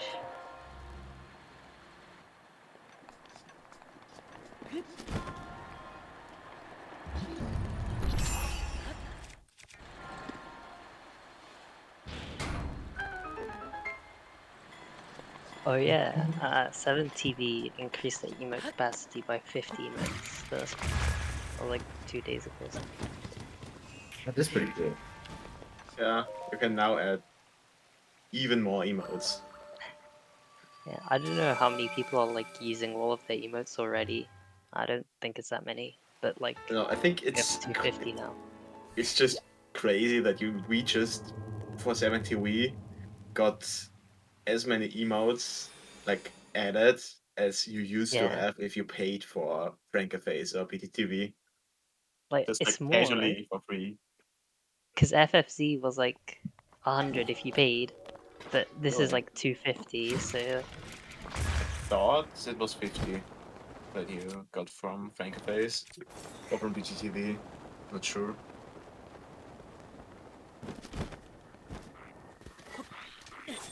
Oh my god. Yeah, I saw that one coming. I don't think they get. He had to slide into the bombs, dude. He just had to.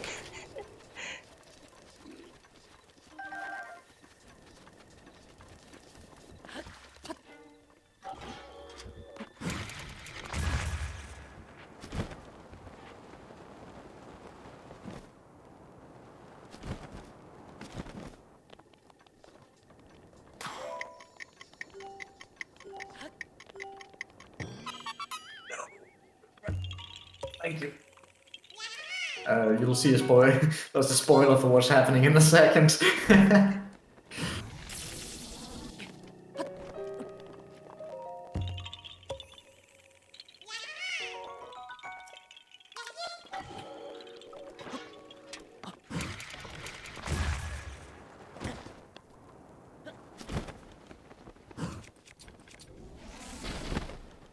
Okay. Yeah, so on what we're doing now is just making our way up this like canyon, then going up to Gerudo Highlands and just kind of making a circle, collecting all the stuff that we don't have yet, at least the the west part of it.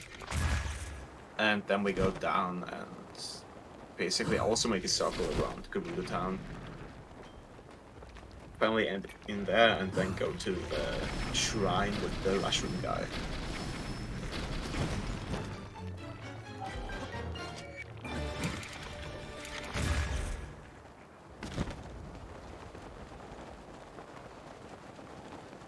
I also just realized this Korok and the one in Hebra that you get just before Toku mode, like race 1, those are going to be really fun in bug limits because you can't win bump to cheese them. Yeah, they are tough.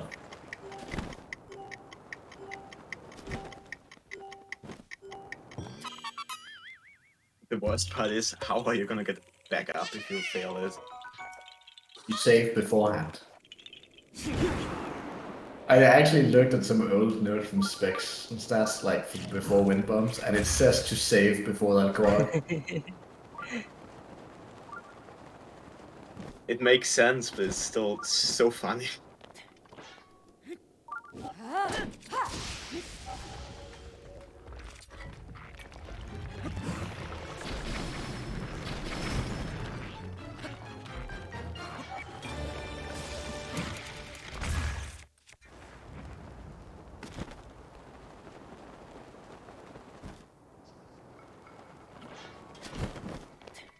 Boost. I feel like it could work, but you have to glide first and then just bomb boost into the thing. But I feel like it's like it would be really like precise. Don't think it would be RTA viable except if you practice it a lot.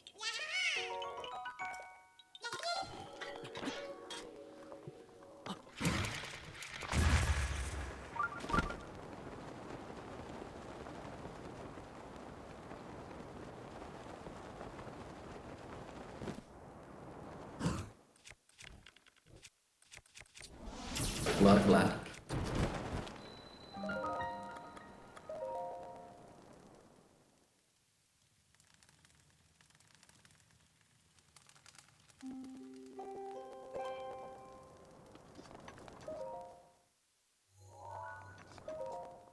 Oh, it's the funny shrine with the late square fast wind bomb. This one is also pretty unique, but the wind bomb inside it is just really hard. That's why I Nope, don't wind bomb inside is easy. Sorry, that was spoiler again. Wait, you can do a round first here. I'll have to look at that setup. Because I don't like the square first in this shrine. Oh, I know really 50 don't. different setups and none of them work 100% of the time. Yeah, there's so- no setup that just works all the time. It's just whichever one works most of the time for you, that's the one you're using. They're all garbage. Yep.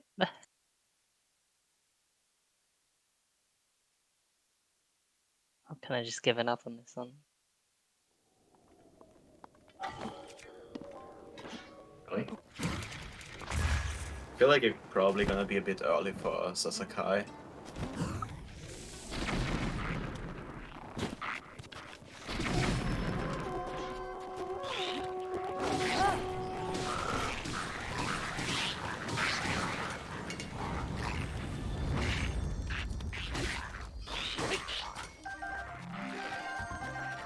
"27 tails, how many am I supposed to be at? Can see you now." Okay. 27. Okay, so I'm on pace.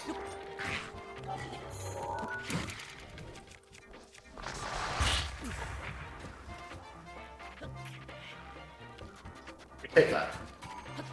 Yeah.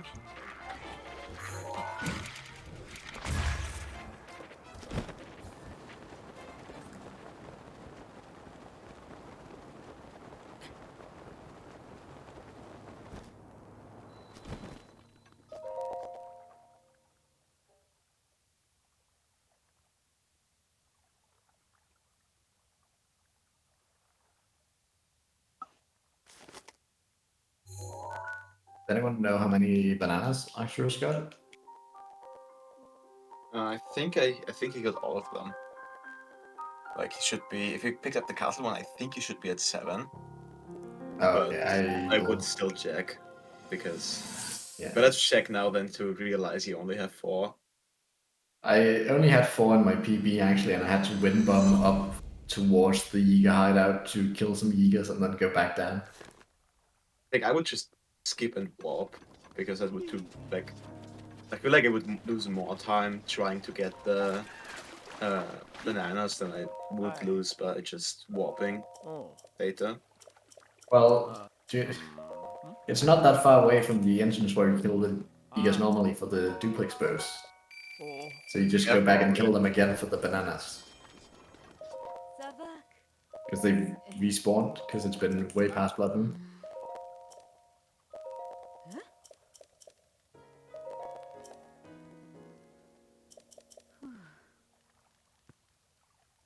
Or have we done the funny Korok yet? You know, the mag puzzle one in Gerudo? No. Sloop's doing that one. I see. He's doing it almost immediately after he starts his segment. Why does Sloop and Arcturus just have all the bad segments? That's the reason why I wanted to stop at Rakaston's.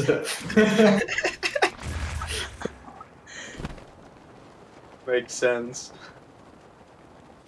Like, we could have stopped at Court Ohu as well, but I mean, I could stop at Rakaston's and just not have the bad core.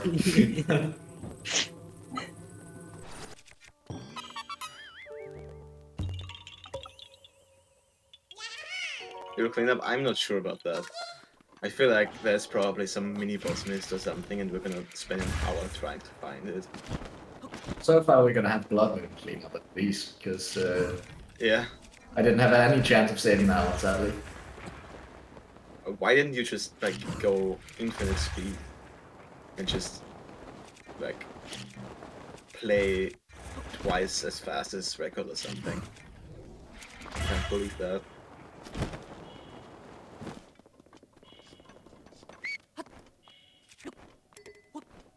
Sadly, couldn't actually save the Blood Moon because of Dinwall Farm. I mean, if I skipped Dinwall Farm, I could have probably saved it, but Yeah, but I'm not sure you'd be very happy if I skipped Dinwall Farm. That would have been annoying.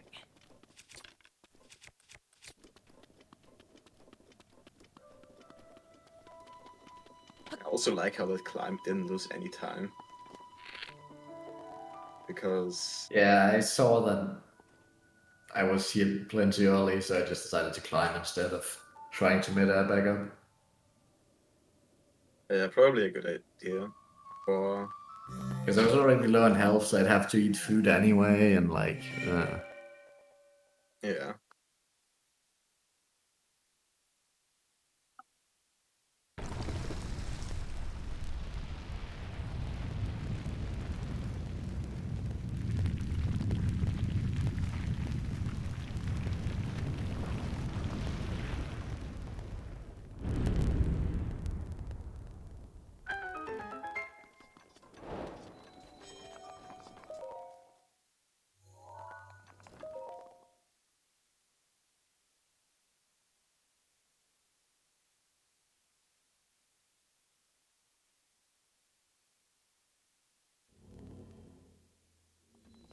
That's not good.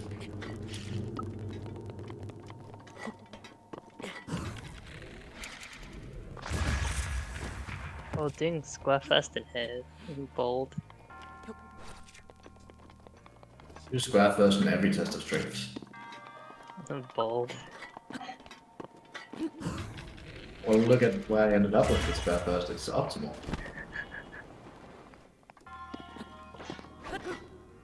I got a bad skew afterwards, but it's optimal if you get a good skew.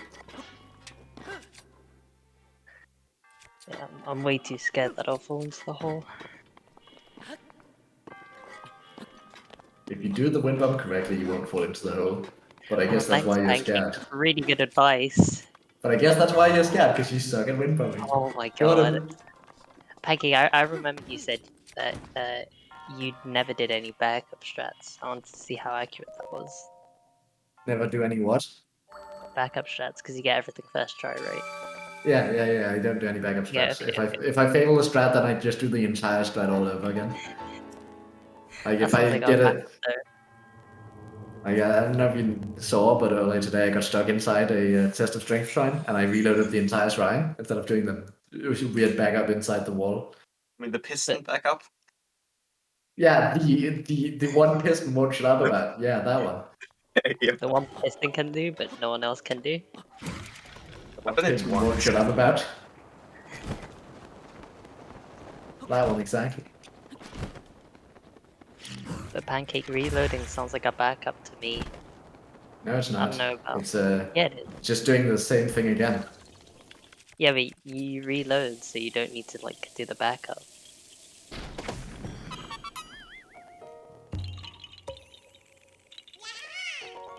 I don't think reloading is backup. I don't think you're lying. It'd be the same as saying resetting is a backup, and it's not. Yeah. Resetting sounds a lot more like a backup than reloading does. Yeah. Oh no. Resetting sounds like a backup for people who are bad. Oh no. Oh, that's such a toxic take. What do you mean? I'm never toxic. Oh no. You're the toxic one. What, me? Yeah, you. Oh, my dad. No. Well, you're toxic. At all How? times. This one? No. This is known information. Everyone knows Wait. this. Wait, so if resetting isn't a backup, is a backup or whatever. If I tell you to reset, is that not toxic? Very toxic. Okay. So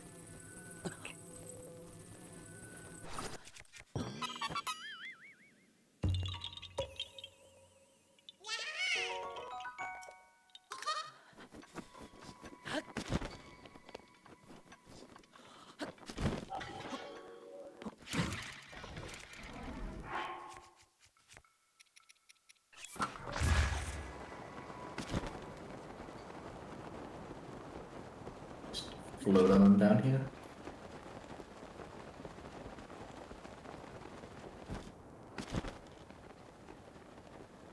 I'd never bully anyone, Kira. I don't know what you're talking about. Yeah. Pancake would never bully anyone, right? Never. That's correct. That's correct. I wouldn't.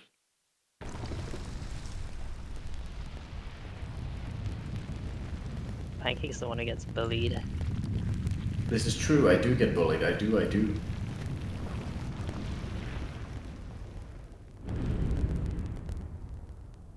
Were you bullied into the Femboy Friday streams as well, Pancake? Yes. It wasn't with consent.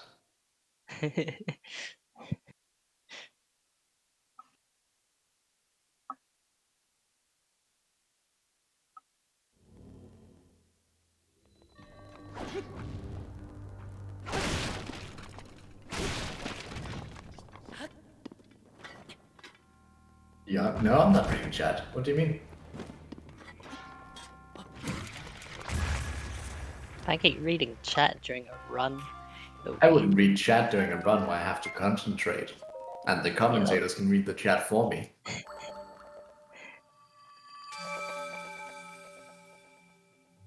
Yeah, Ariel said, Pancake, you're not funny. I think, Yeah, I know. that was in the chat. Yeah, incorrect. Pancake had a thing called... Well, actually, if you want to explain what Femboy Friday is, Pancake. Or I can explain it. It's funny how you just turned into a real commentator when you wanted to say that. No, I don't want to explain, actually.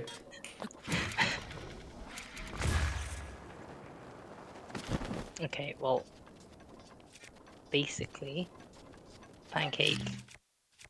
It's exactly what it sounds. Saying is lying. It's exactly what it sounds. Whatever he says is a lie. I don't care what he's saying right now, but it's a lie. On a Friday, you dress up, Pancake dresses up as a femboy, and that's Femboy Friday. That doesn't sound right. He's making up stuff again now. Can you believe this guy?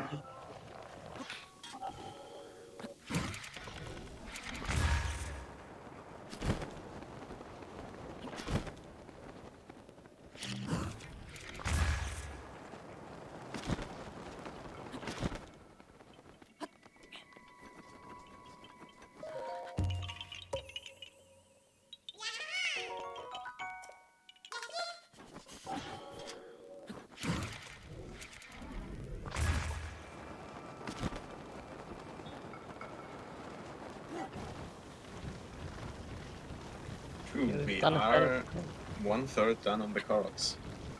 Right. But we are almost halfway done with the run. So Koroks doesn't quite match up to how long the run is. Or at least what the Korok count doesn't quite match it. Yeah, and shrines and mini bosses also don't. Yeah. Because they run is front-loaded with all the bosses and such.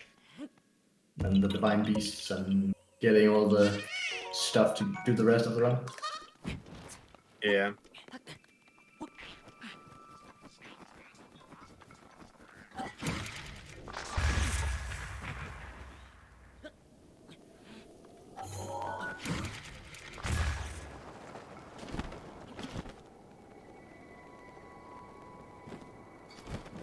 I'd say aesthetic. I mean, I'm not reading chat. Hypothetically, if it existed. You mean, right? Basically, if chat existed and asked me the question that I currently think I was asked, I'd say aesthetic.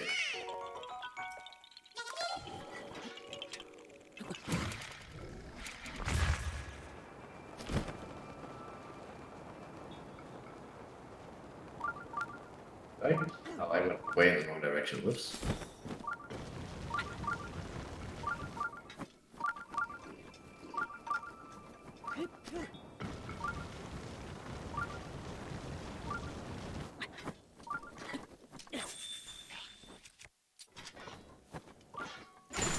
That works.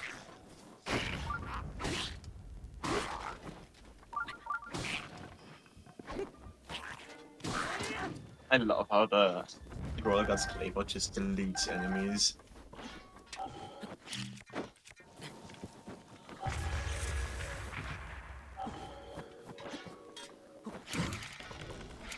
Unfortunately, I didn't put the Blizzard Rod right there.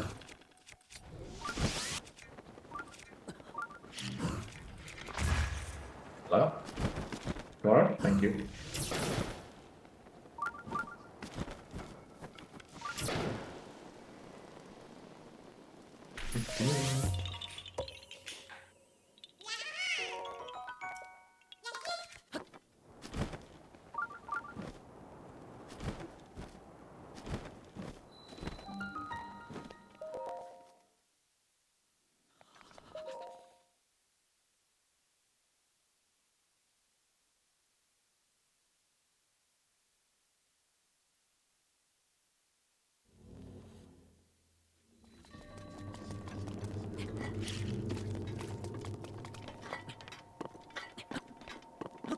Make sure to look at the wind bomb I do here, that was cool.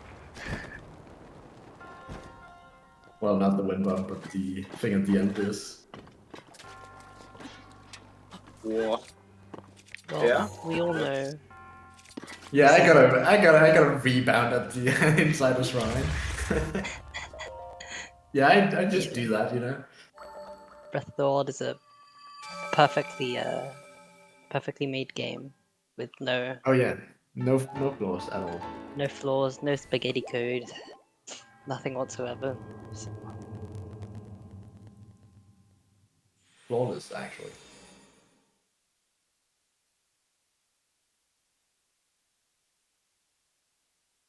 No, that is a bad wind bomb from my end.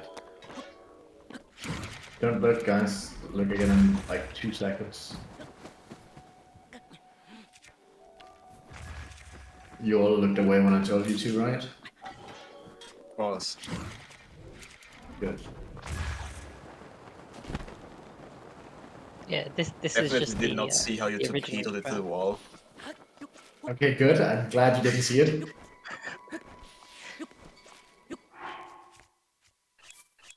The wall rebound is just original strat, right? Like, Yeah, that's my strat, yeah. I created I think it to save no time. it's quite a new strat as well. I've only seen it done in this run, but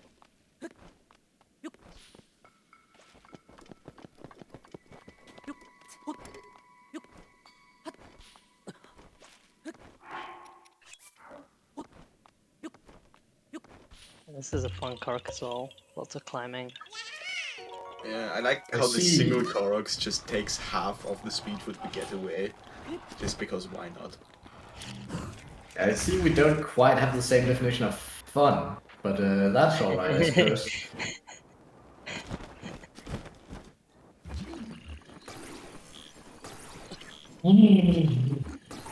That was a lucky catch.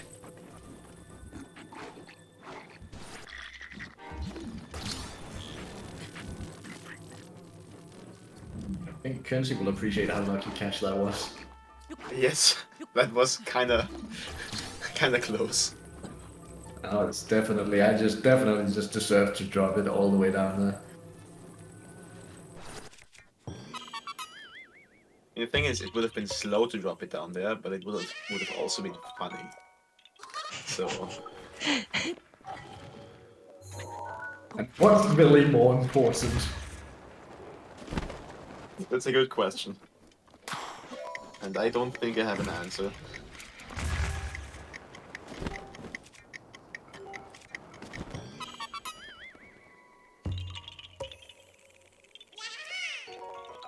Time for another really fun Korok. Hopefully this strat is actually as consistent as I think it is, so...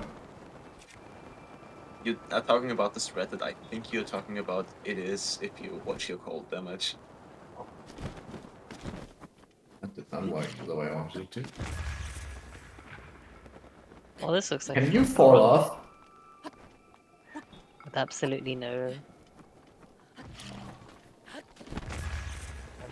problems whatsoever.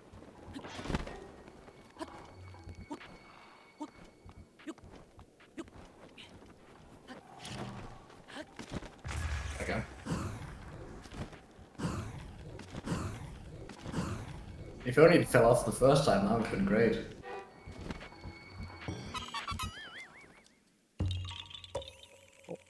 It's a hole in one.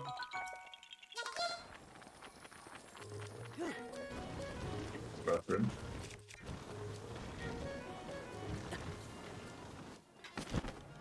Dude, I love taking damage when you're about to take a picture. So much fun. Pancake, have you ever done the take a selfie on fire golem bingo? I think you'd really enjoy that one. I don't think I'd enjoy that one at all, actually. I think you're wrong about that.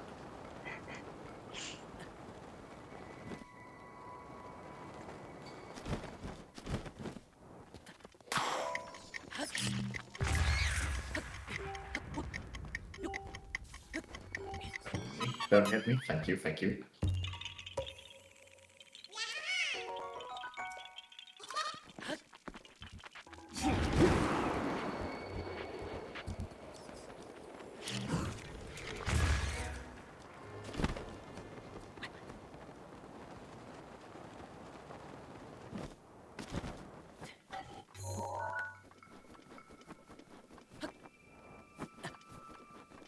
Really?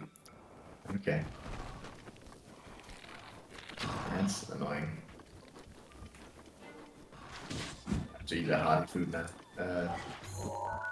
Okay, well, it's a good thing I'm only about to run out of food, because that means Sloop has to cook and not me. All despair.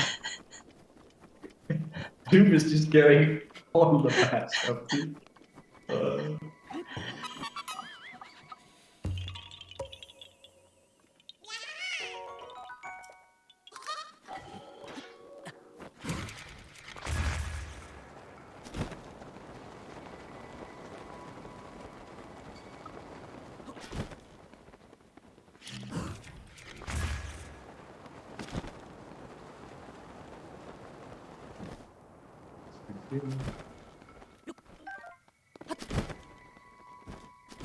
It makes sense to take the diamond in the shrine.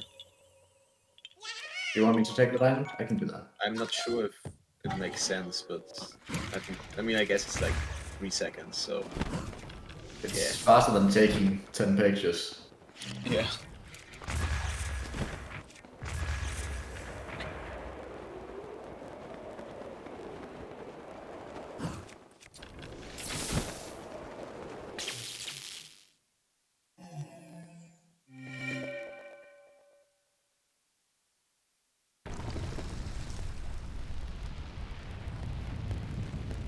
I mean, diamonds are some of the fastest 500 rupees we can get when we have to sell all this stuff anyway at the end, so... Yeah. Imagine if we could, like, do something like the... What's it called?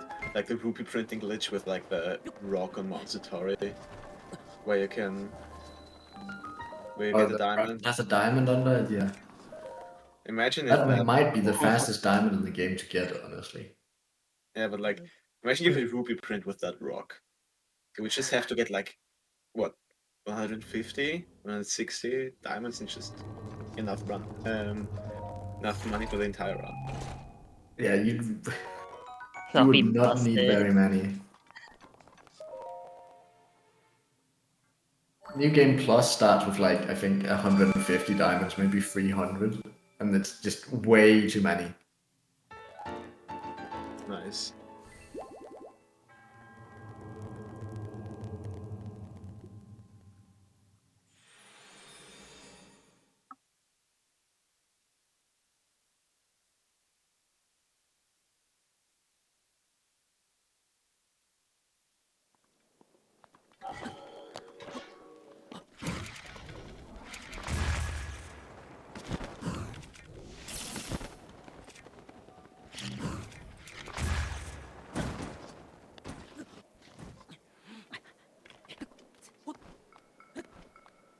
Oh my god.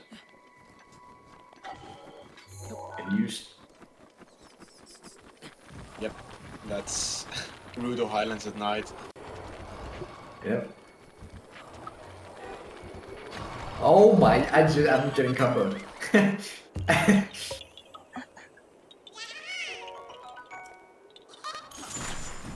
boy. Get me out of here. If you get frozen, does it like do more damage to you if you get hit? Yep. Like it does with enemies. Alright, yeah. Why, I just lost all my health.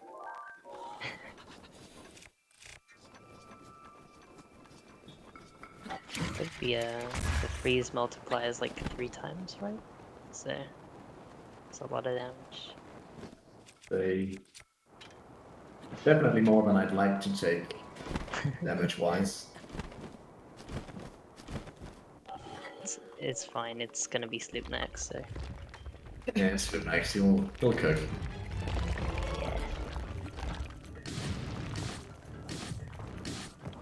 There's no way. Look at what I'm getting from those rat towers. Just look at the drops. Just like at the end of this run, if you sell all amber, it's probably gonna give you more increase than all diamonds. It actually just gave me 1 diamond and like 10 amber. There's no way this is real. Every single rat house this run has given me so many diamonds for no reason. Sure, as soon as Sloop on me start playing. And another rare ore drop that 3 just gives me nothing.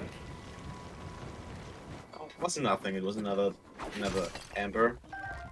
Oh yeah, I will just love another amber. Or 60 rupees. Actually, no, it's not even 60, it's 30.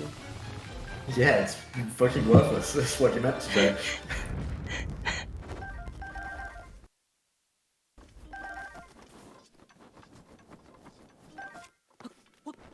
I think we have the 10 other one wild now. berries. Because if not, now would be the time to back it up.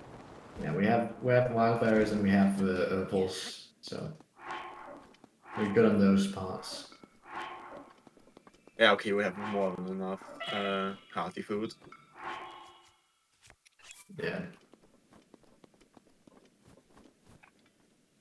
We'll probably have to cook some speed food at least, though, in Gerudo.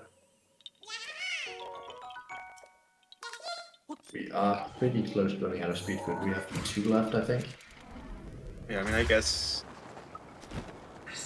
Actually wonder if you can make it, or if we can make it to the mounted archery camp.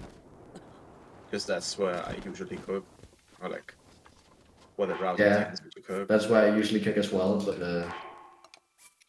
it's Luke play that fast. I'm so toxic, oh my god. It's up to Sloop where he wants to cook, really. Yeah.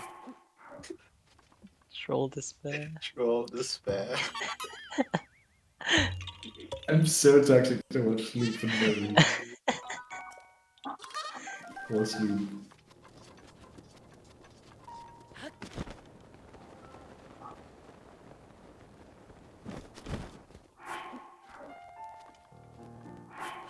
Oh, come on. The troll bananas.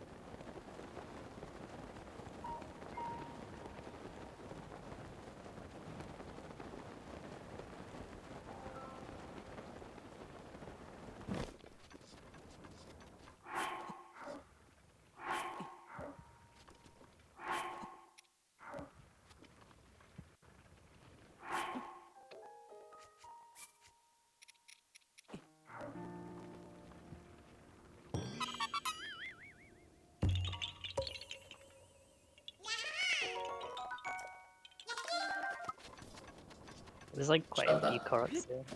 So there's like just banana ones. There's like 5, and 4, and then 3. Yeah. And 2. Yeah, it's like 5 banana ones in a row, which is...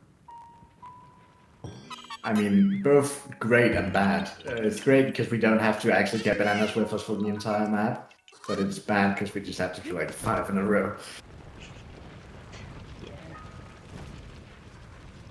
Also, the throwing mechanics in this game are definitely perfect. Perfect. Yeah, Have absolutely like perfect. And also like how the collision, like how it bounces on the ground completely naturally. Yeah, they all made of rubber, don't you know? Yeah. I love when you are in the air but close to a wall and Link just doesn't end it all the time. oh yeah, that's pretty fun as well. That game is actually just really fun. Just so fun. I swear this game doesn't have any bad mechanics. I almost just went definitely like not. the complete wrong direction there. I was like thinking, huh? Was there No a bad reroute? mechanics like wind. Yeah, no, there wasn't a reroute. I was just aiming northwest instead of southeast, you know? The classic, what's north, what's west, what's south, what is east? I don't know. It was just, you know. I don't know, I just knew 1 to 12 o'clock. On the map.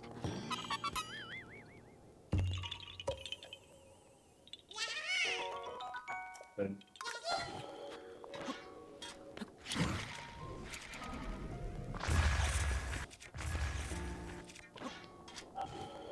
Oh, I'm way far south.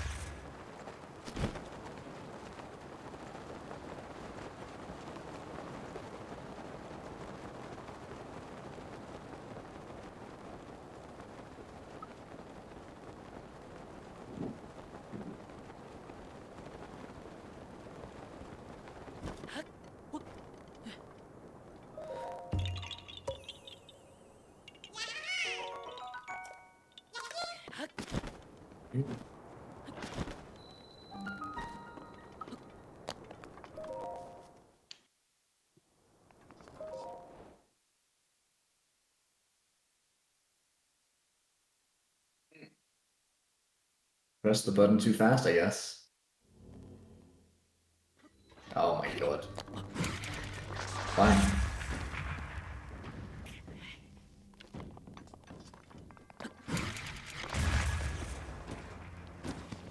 Shock arrow strat.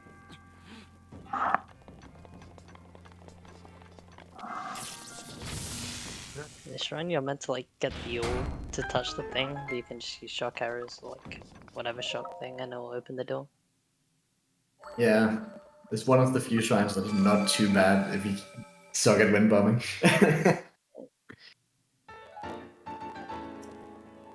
It's doable even if you suck at wind bombing.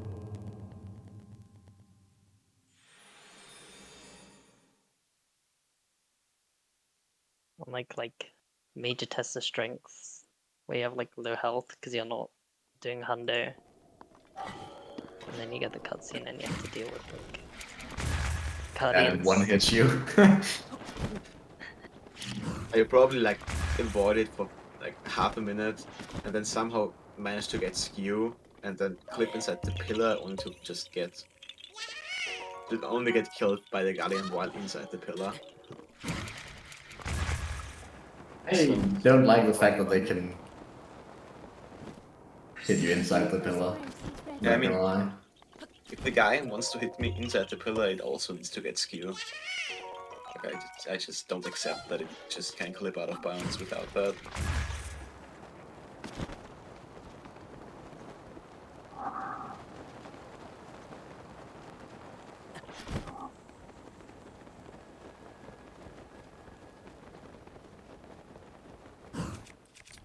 Yo, there's a sand seal gamba. Get shagambas.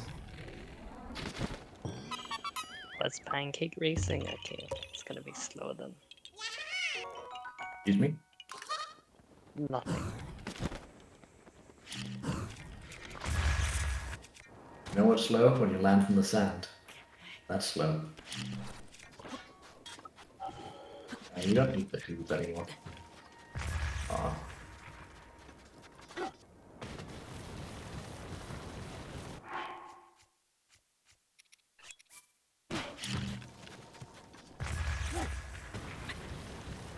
on, dude. Whatever.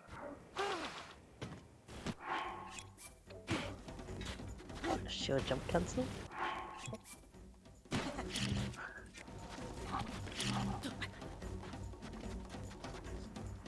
So to anyone who doesn't know what you're trying to do, if you like jump with a shield, I think it was like frame 1 or frame 2, like you can hold an item and it will cancel the jump, and that can give you enough height to just be able to wimble.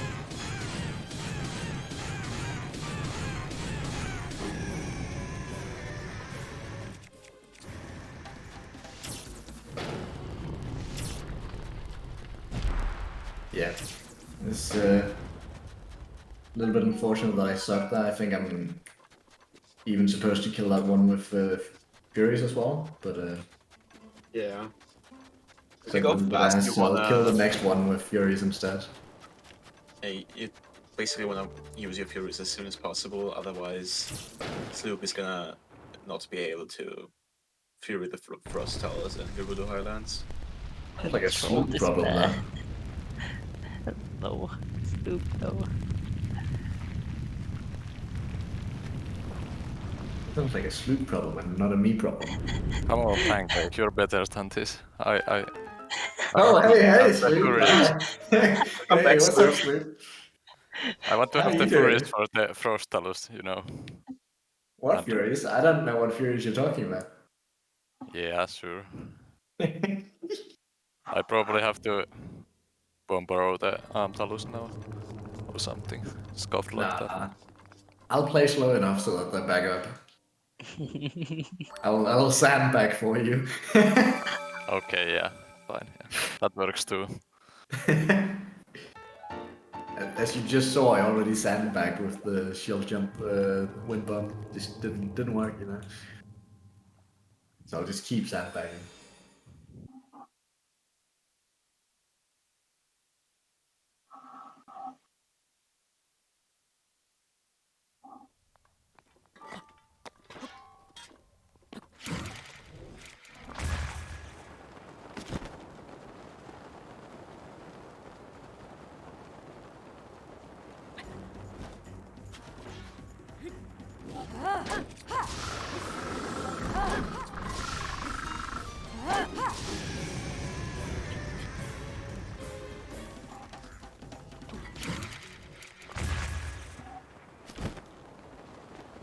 Isn't this like the second last split Pancake has to do?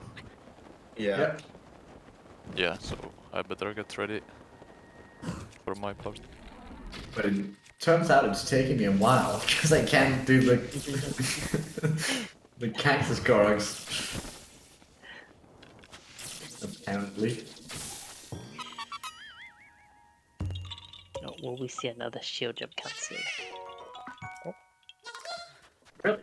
I guess I did bullet time draw. Hello? What am I doing wrong? Am I pressing bullet time draw? Yeah, must be. I'm not sure if it works uphill. It does. It's gonna use a gale, but Sloop will be mad at me. You could use like a pepper draft or something. There you go. I got it.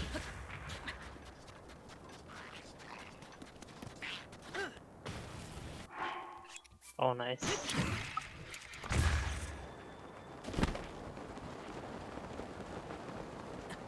It just took a while. It's bad.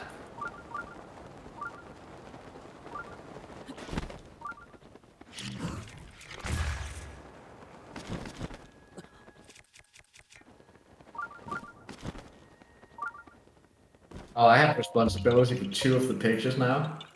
I really hope they're good.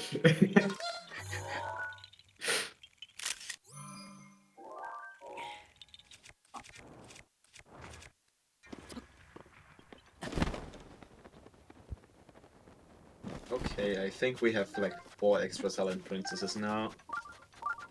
Yeah, I just keep picking them up. I just get into a fairy fountain and I'm like, silent princess. Should grab that. How many fairies do we have now? Enough for them to not spawn, so... So at least 3. Yeah. Okay, yeah.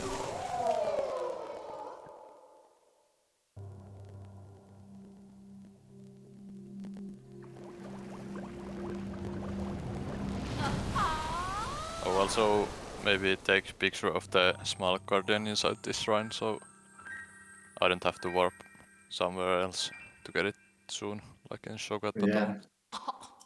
I can take a backup picture here.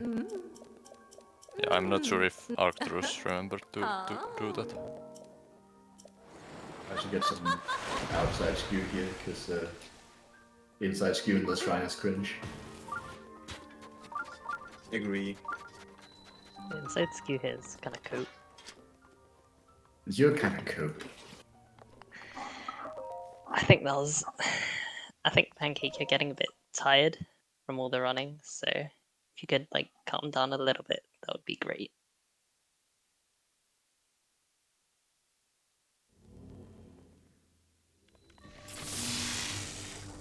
Yeah, we missed a picture. We got the one now, though. Oh, well, I guess these are Guardian Scouts 2, not... Guardian Scout 1s, not 2s, and the other ones we would have taken pictures of the 2s, so... Maybe we did have a picture.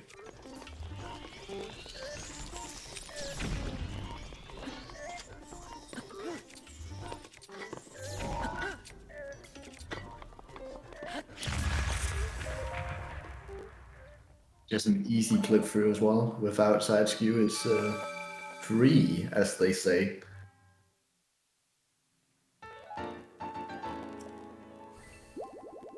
This is now the last split I'll be doing. I'll be handing it off to Sloop.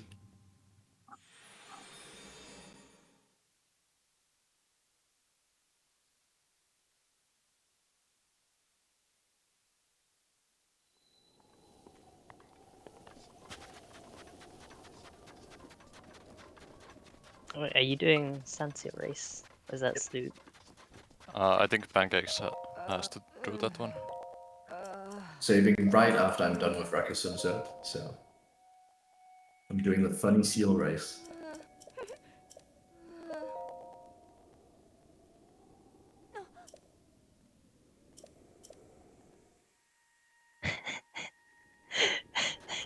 You're welcome, Lit.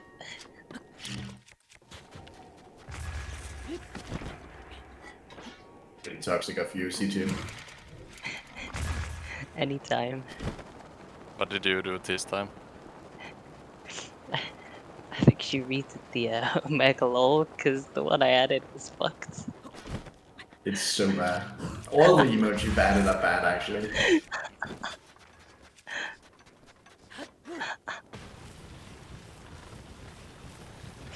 You have no taste in emotes. I said it. Shut up, Pancake. Shut the fuck up.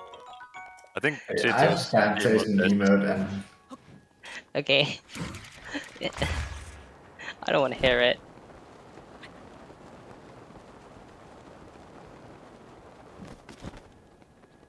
Right, look at your Pog emote. I hate your Pog emote so much. It's so dumb. It gets me every single time. That one's great. I love that one. Big fan. Because it's the first one that comes up, man. For anyone Yeah, who so doesn't know, his Pog emote is a picture of the text saying I'm stupid, and it's the first one that comes up whenever I type in Pog. I hate it so much.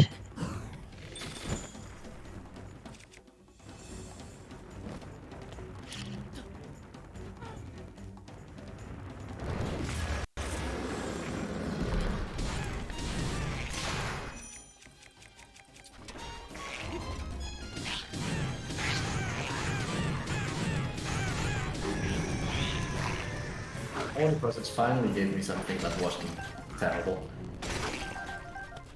Remember this time? I don't know, I got like a Topaz and a Sapphire too.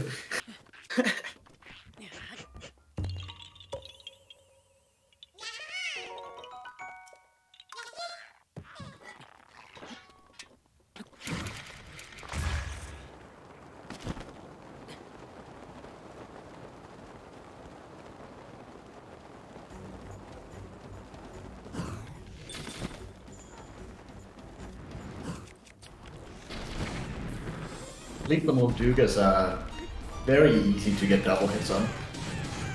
Yeah. Also very easy to fail when bumped immediately afterwards because you're talking. Is there it's the thing I noticed, but like if you hit a Molduga in the belly, you get like the weird thing. So I'm assuming that's a crit. Yeah, Yeah. it does more damage. Yeah. So I can't remember if it's 1.5 or 2 times more damage, but that helps.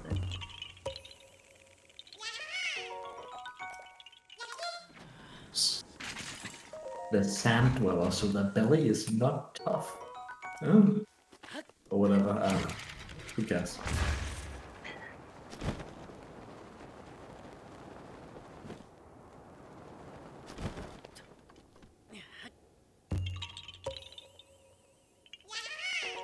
Oh, okay, that's not the launch you want to see.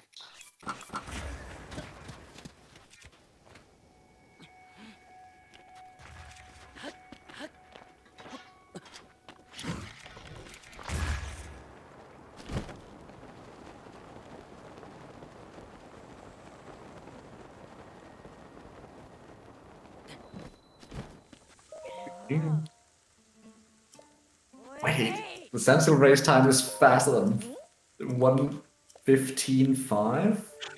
This is just free money for everyone who bet on that. I don't think I've ever gotten sensible race slower than that. You know, we could You want me to sandbag? Are you the one with 420 points in? Want me to there's slow always down the at the chance end? of an unsuspecting light bulb or like a blood moon, you know, so Of course, yeah. The blood moon out of nowhere, you know. You know, the blood moons that can't happen during minigames. oh, can they not happen? No, they Wait, cannot happen during honest? minigames. Well, you know, there's always a possibility of a switch crash, so Oh yeah, it could crash, you're right. Opium. The software has closed.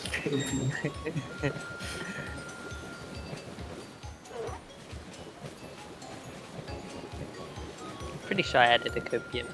I know, that's Kel's copium. It's spelled differently.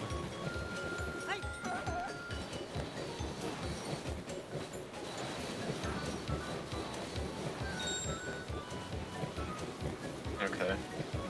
There is no one that's capitalized. Well, you know what it's time for. Skype boots.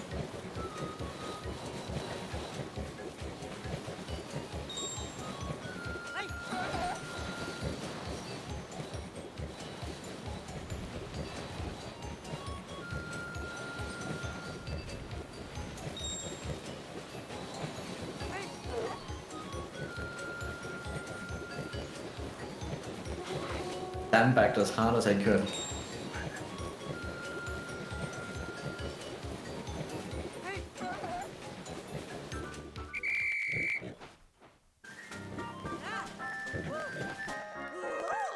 My Easy point. sub 115. My points that they had. Take CT's points. All of them.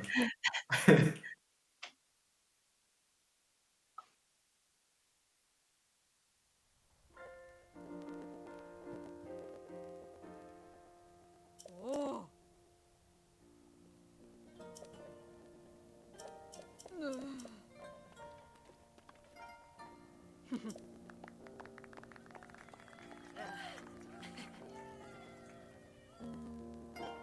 Oh yeah.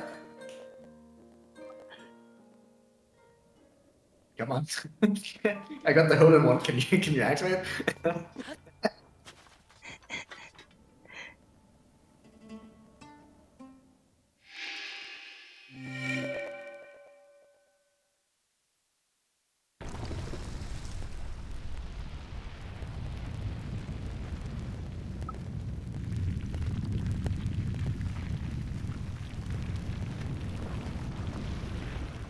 Okay, Jason, you ready for timer pause?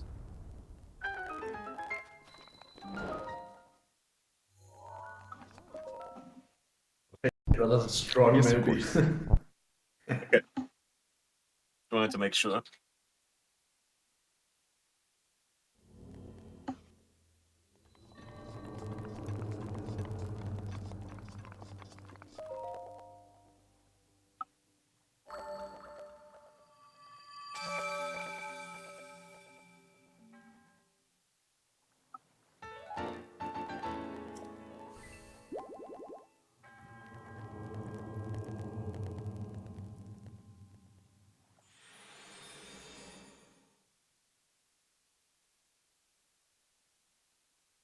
Yep.